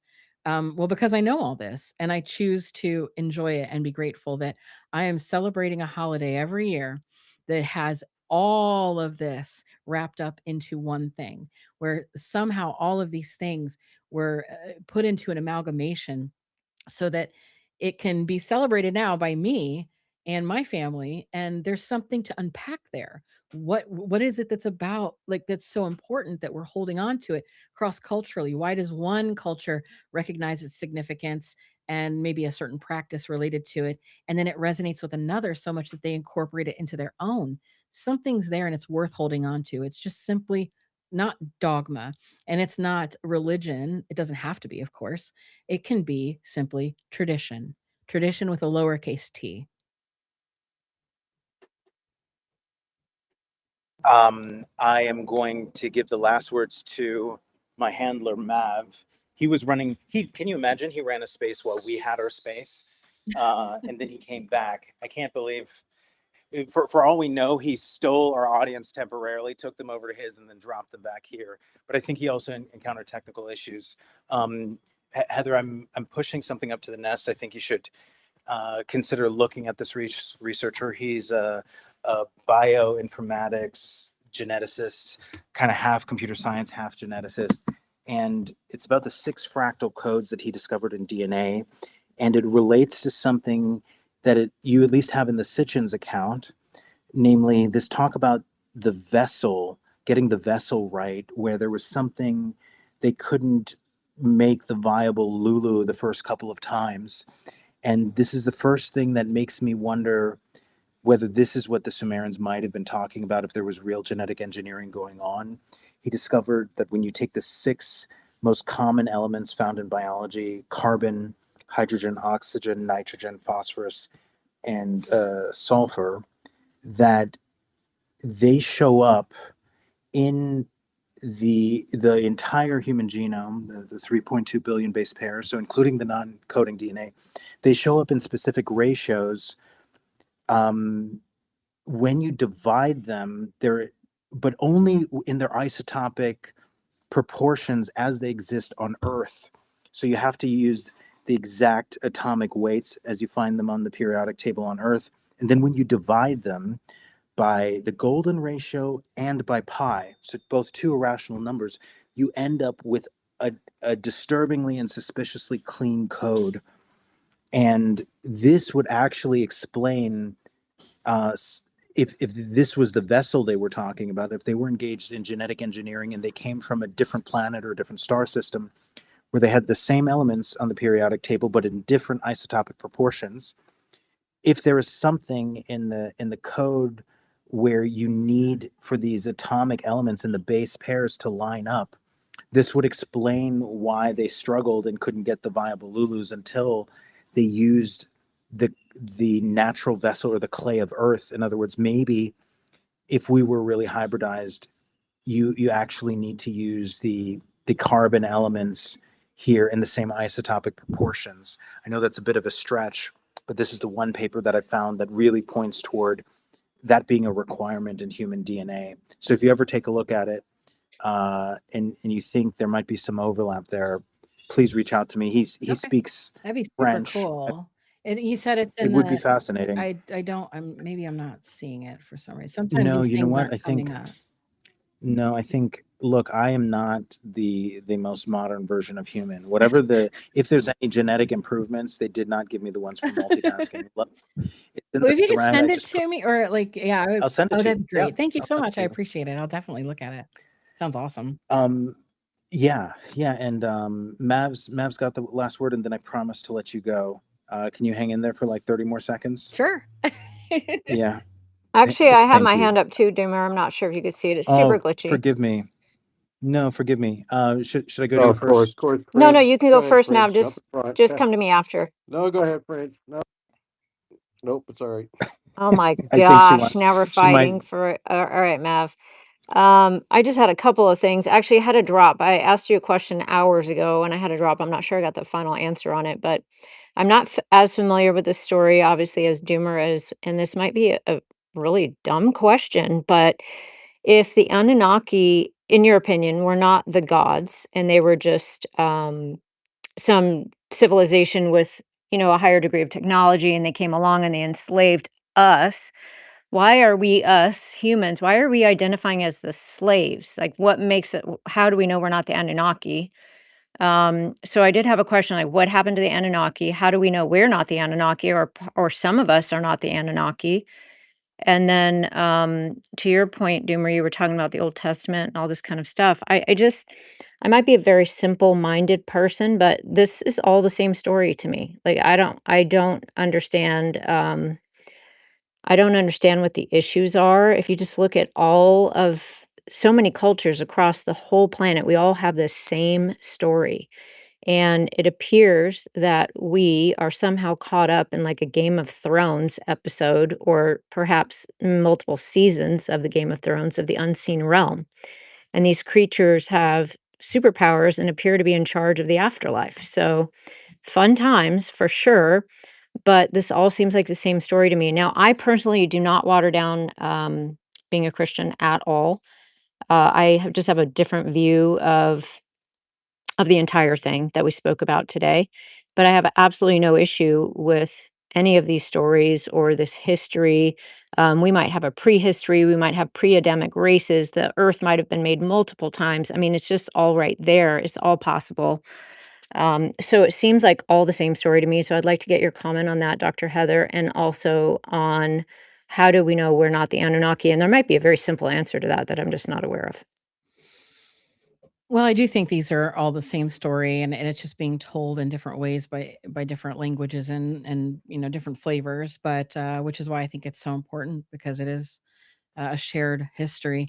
But in terms of like whether or not we are just the slave species of the gods, or what are we, I would say that we're definitely having some Anunnaki in us in that case, because like some people would ask me, I think in as I was teaching before, like, what happened to the Sumerians? Well, the Sumerians themselves became, I guess, assimilating into the people that took over. It just, they're there, but over time a lot of people just assimilate and mix, and you can see that in the genetic lines. And so when it comes to something like, well, the Anunnaki, I think that is the whole of the argument with people thinking that they have these divine bloodlines, that they're trying to trace it back to having Anunnaki bloodline, and who's pure of it, because it's going to be much harder to find a pure Anunnaki than somebody who has partial or remnants of it. And so I do believe that there are people interested in trying to find their genetic connection to what they feel are the Anunnaki. And you see that in like people, the rumors about them using 23andMe and results like that to locate the certain blood and that sort of thing. But it's all around. There's many different conspiracies, so to speak, about it. But I do think that it it is a group effort, that there are people who are trying to connect themselves to that lineage and figure that out. I think that's partially why people have been so interested in stuff like genetics or racial science and this sort of thing, is always trying to put themselves out there as supreme or better or the best or the first. And who was the first? Well, these Anunnaki, these entities, this whole thing, and as far as we know. And so I think in theory, if we do find out that there was a first set of gods or a different story in a different region, then maybe the focus would switch a little more to that. Like, okay, we have to trace the genome back to this then, because it's the first, it's the best. But first, not as in first Homo sapiens sapien necessarily, but who has the evidence of being able to rule completely and have maybe magical tendencies, or warlike abilities, or whatever it is that they deem to be important and productive. So I think there's an argument to be had that there are people among us who are part Anunnaki, and whatever that would mean. Yeah, Yeah, like that's important, right? Hang on, Jenny. Mm. Whatever that would mean. So at that point, we are them and they are us. At this point, Yeah. at this point in our history, or Yeah. which I think is interesting, because I know there's a lot of arguments that these Anunnaki, or they genetically engineered us and we were their slaves and they were our gods and all this kind of stuff. And you're basically saying, well, you think they were like some earlier civilization, probably of humans. Am I getting that correct? Yeah. For the And most yeah. part. And they were And they would have being then interbreeding with us, and right. but they were maybe in some ways different. And I don't want to say special, but they had maybe unique abilities, Or like and they had inspired by the gods, or maybe even inspired. possessed by the Yeah. gods, and these same type of magical abilities or psychic abilities that humans can get today from interacting with these entities. So it just all sounds like history repeating itself. And I think what you've done today, I hope, because I happen to agree with you, so of course I hope, just kind of demystifying the Anunnaki as perhaps not being as special as we like to make them. Maybe they didn't come down from the stars. Maybe they aren't the gods. Maybe it's actually this unseen realm that's manipulating us all. to the Well, same degree today as in the past, it sounds like. Yes, and some more accepted translations of their name means of princely offspring, which can also then be considered, coming from above, like the heavens, if you associate your ruling class as being associated with the heavens. So there is even a contention there between what their name means, and but even if you do accept a different translation for that, meaning the princely blood or princely offspring, then it still means royal bloodline. It still means it's all in the blood. It's about the importance of blood at the end of the day. And I think that does go back to those occult practices, that there's something, whatever it is, in the blood that they believe can, for lack of a better word, be magical. And then they would like to, um, you know, locate that or do something with that. But there's something about the blood. And then that really fits in too with the whole idea of the Nephilim, right? With these creatures, these maybe godlike creatures, again, mating with human women and making these like demigods in our myths. I mean, it just all sounds like the same story to me. Maybe that's just too simple of a way to look at it. And then, It's not. No, I think it's Well, I hold think on. it's the same. Hold on. oh, There Doomer, real quick, I wanted to point out in to Dr. Heather that yeah. we have 𝗂𝗍𝗂𝗃, and the Vatican has told her that she's of Christ's bloodline somehow. Remember that one? Yeah. She's the one who trademarked shadow people, right? That's Nobody's right. allowed to say that Yes. with yeah. She was here Okay. And earlier she's been in the listening. space. She was She listening. retweeted. Yeah. Yeah, she retweeted the space. That's cool. I don't know. I There have not really looked into her work a lot, but it'd be interesting to hear what she has to say about the bloodline situation, because I've known a couple of people who've said that over the years, and strangely enough, they were associated with the Londoner. They were associated with people who are on a Grail quest, interested in bloodlines and that sort of thing. So, yeah. And I hope it doesn't sound like I'm trying to diminish your work. I'm saying Oh, this no. this is all the same story. Like, it's fascinating to me because there seems to be this great controversy of, well, the Sumerian came first, or like you said earlier, just because it was first doesn't mean it was the more true version. It's all the same version. Like, this is all the same story to me. And we should all just kind of go, hey, this is all the same story. Maybe we need to figure it out from there rather than worrying about, who was first or who's the most right, stuff like that. Yeah, and I mean, I think those commonalities will get us closer to the truth, and like later we can discuss the veneer of it. But I do think if you're wanting to look at what is actually going on, it might be better to kind of look at all the commonalities first and say, okay, what is the story here? What it seems very similar, and so to simplify it. so that's where I'm coming from. And the problem is, once you start recognizing they're all the same story, the implications are that Yahweh is a demon.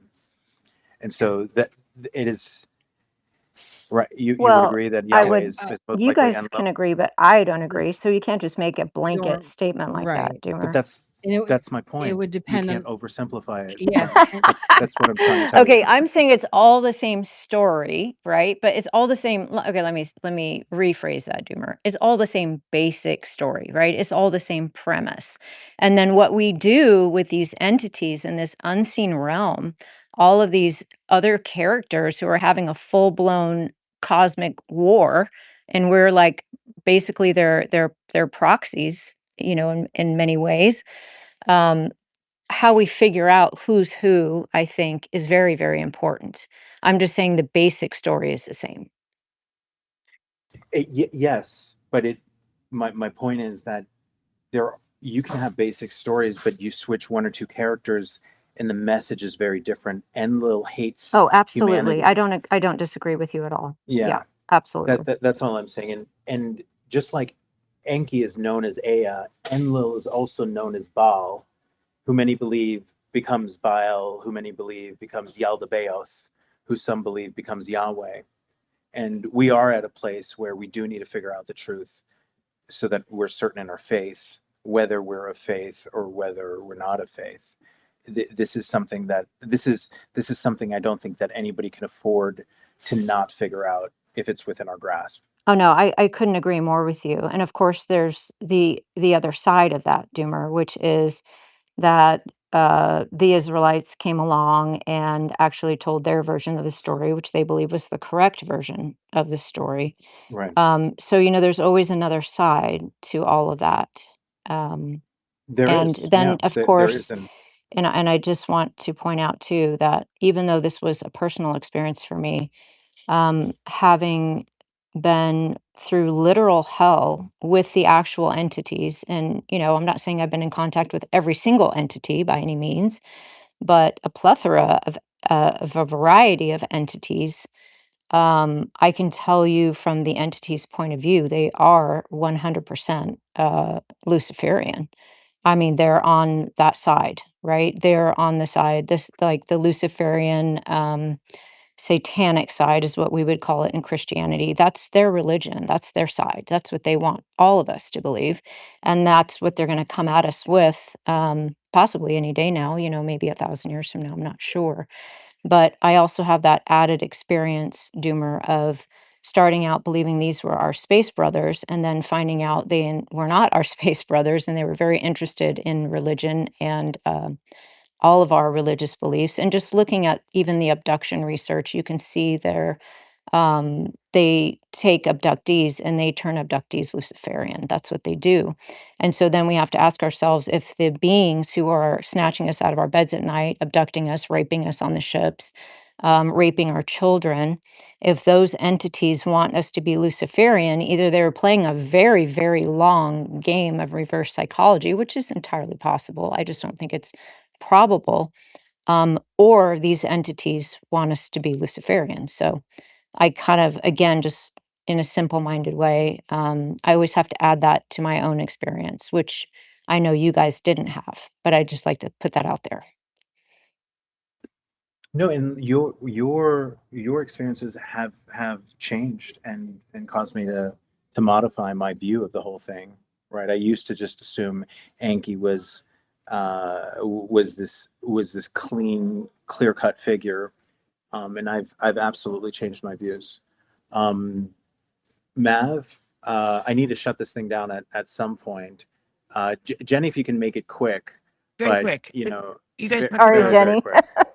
You guys talked about a code a minute ago. You said bloodlines. If we look at all the different things, say like Solomon's seals, all the different things when it comes to geometric sort of occult practices where ritual is part of it, usually certain elements have to be at play. And since we're thinking that a human might be able to be inhabited, perhaps there's a specific chemical ratio that a human would need in order to house whatever is beyond. So that's one thing I just wanted to add, that potentially it's really just the makeup of the human that they're looking for the bloodline in order to house whatever it is on the other side. Yeah, good point. Yeah. Mav. So Mav's regretting Yo, handing me great the space. mic earlier. No, great space marathon. Great question, Fringe. That was very interesting, and I agree with Fringe's point of view, not Doomer's. So there's still some hope for me. But yeah, he is my handler, so he's putting pressure on me. But my question is for Dr. Heather.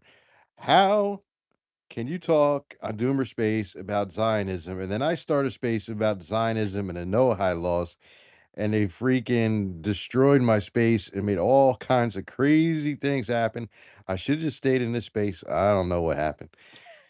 What happened in your space? Like people kept on getting kicked out? Oh, I had 30 people in my space, couldn't see them. And then they couldn't see anyone in the space. Then I only had 4 people up a speaker, couldn't see anyone else. It was rugging like crazy. So I ended the space, started up again, and then still had all kinds of crazy issues. So I guess don't put Noahide laws or Zionism in your title. That's My DMs look like a battlefield. I'm just seeing from Mav. Had 30 DM me saying they were in the space and seen no other people. And I have one DM from a person saying, I have been kicked out of the space between 130 and 150 times. And then we have a crazy person here who spoke, who's still here on stage. Vincent set a world record here. Let's go till dawn. Vincent, you're fucking crazy. oh yeah. I would need a bathroom break at And that point. I've been going strong, but I'm dancing. yeah, Advertisement We're for gonna poor poor diapers. Poor Vincent reached out to me, Doomer. He said he's got a question. He'd be waiting 7 hours. Can you let him ask a damn question, bro? Dr. Heather, for the next Doom Room, you should always assert your bathroom needs all the time. You would not be the first, and you will not be the last. I will end your pee-pee dance here and just say thank you from the bottom of everyone's hearts. Yeah, demons, good and bad, CIA, counter intel, we all thank you. And please do come back. Oh yeah, anytime really. And definitely when you get those really cool branded Doomer diapers in your merch shop, send them my way and we'll do this again You and will maybe get a go. commemorative Oh, one. good. Yeah, out of tinfoil, out of gold and Foil. lapis lazuli. Okay, sounds good. And yeah, I'll snap a picture wearing it. And so we'll put that up. And then yeah, anytime. Maybe we'll go to Dawn next time. Truly, thank you so much. And from everybody here, remember, doom deep, doom dark, doom hard.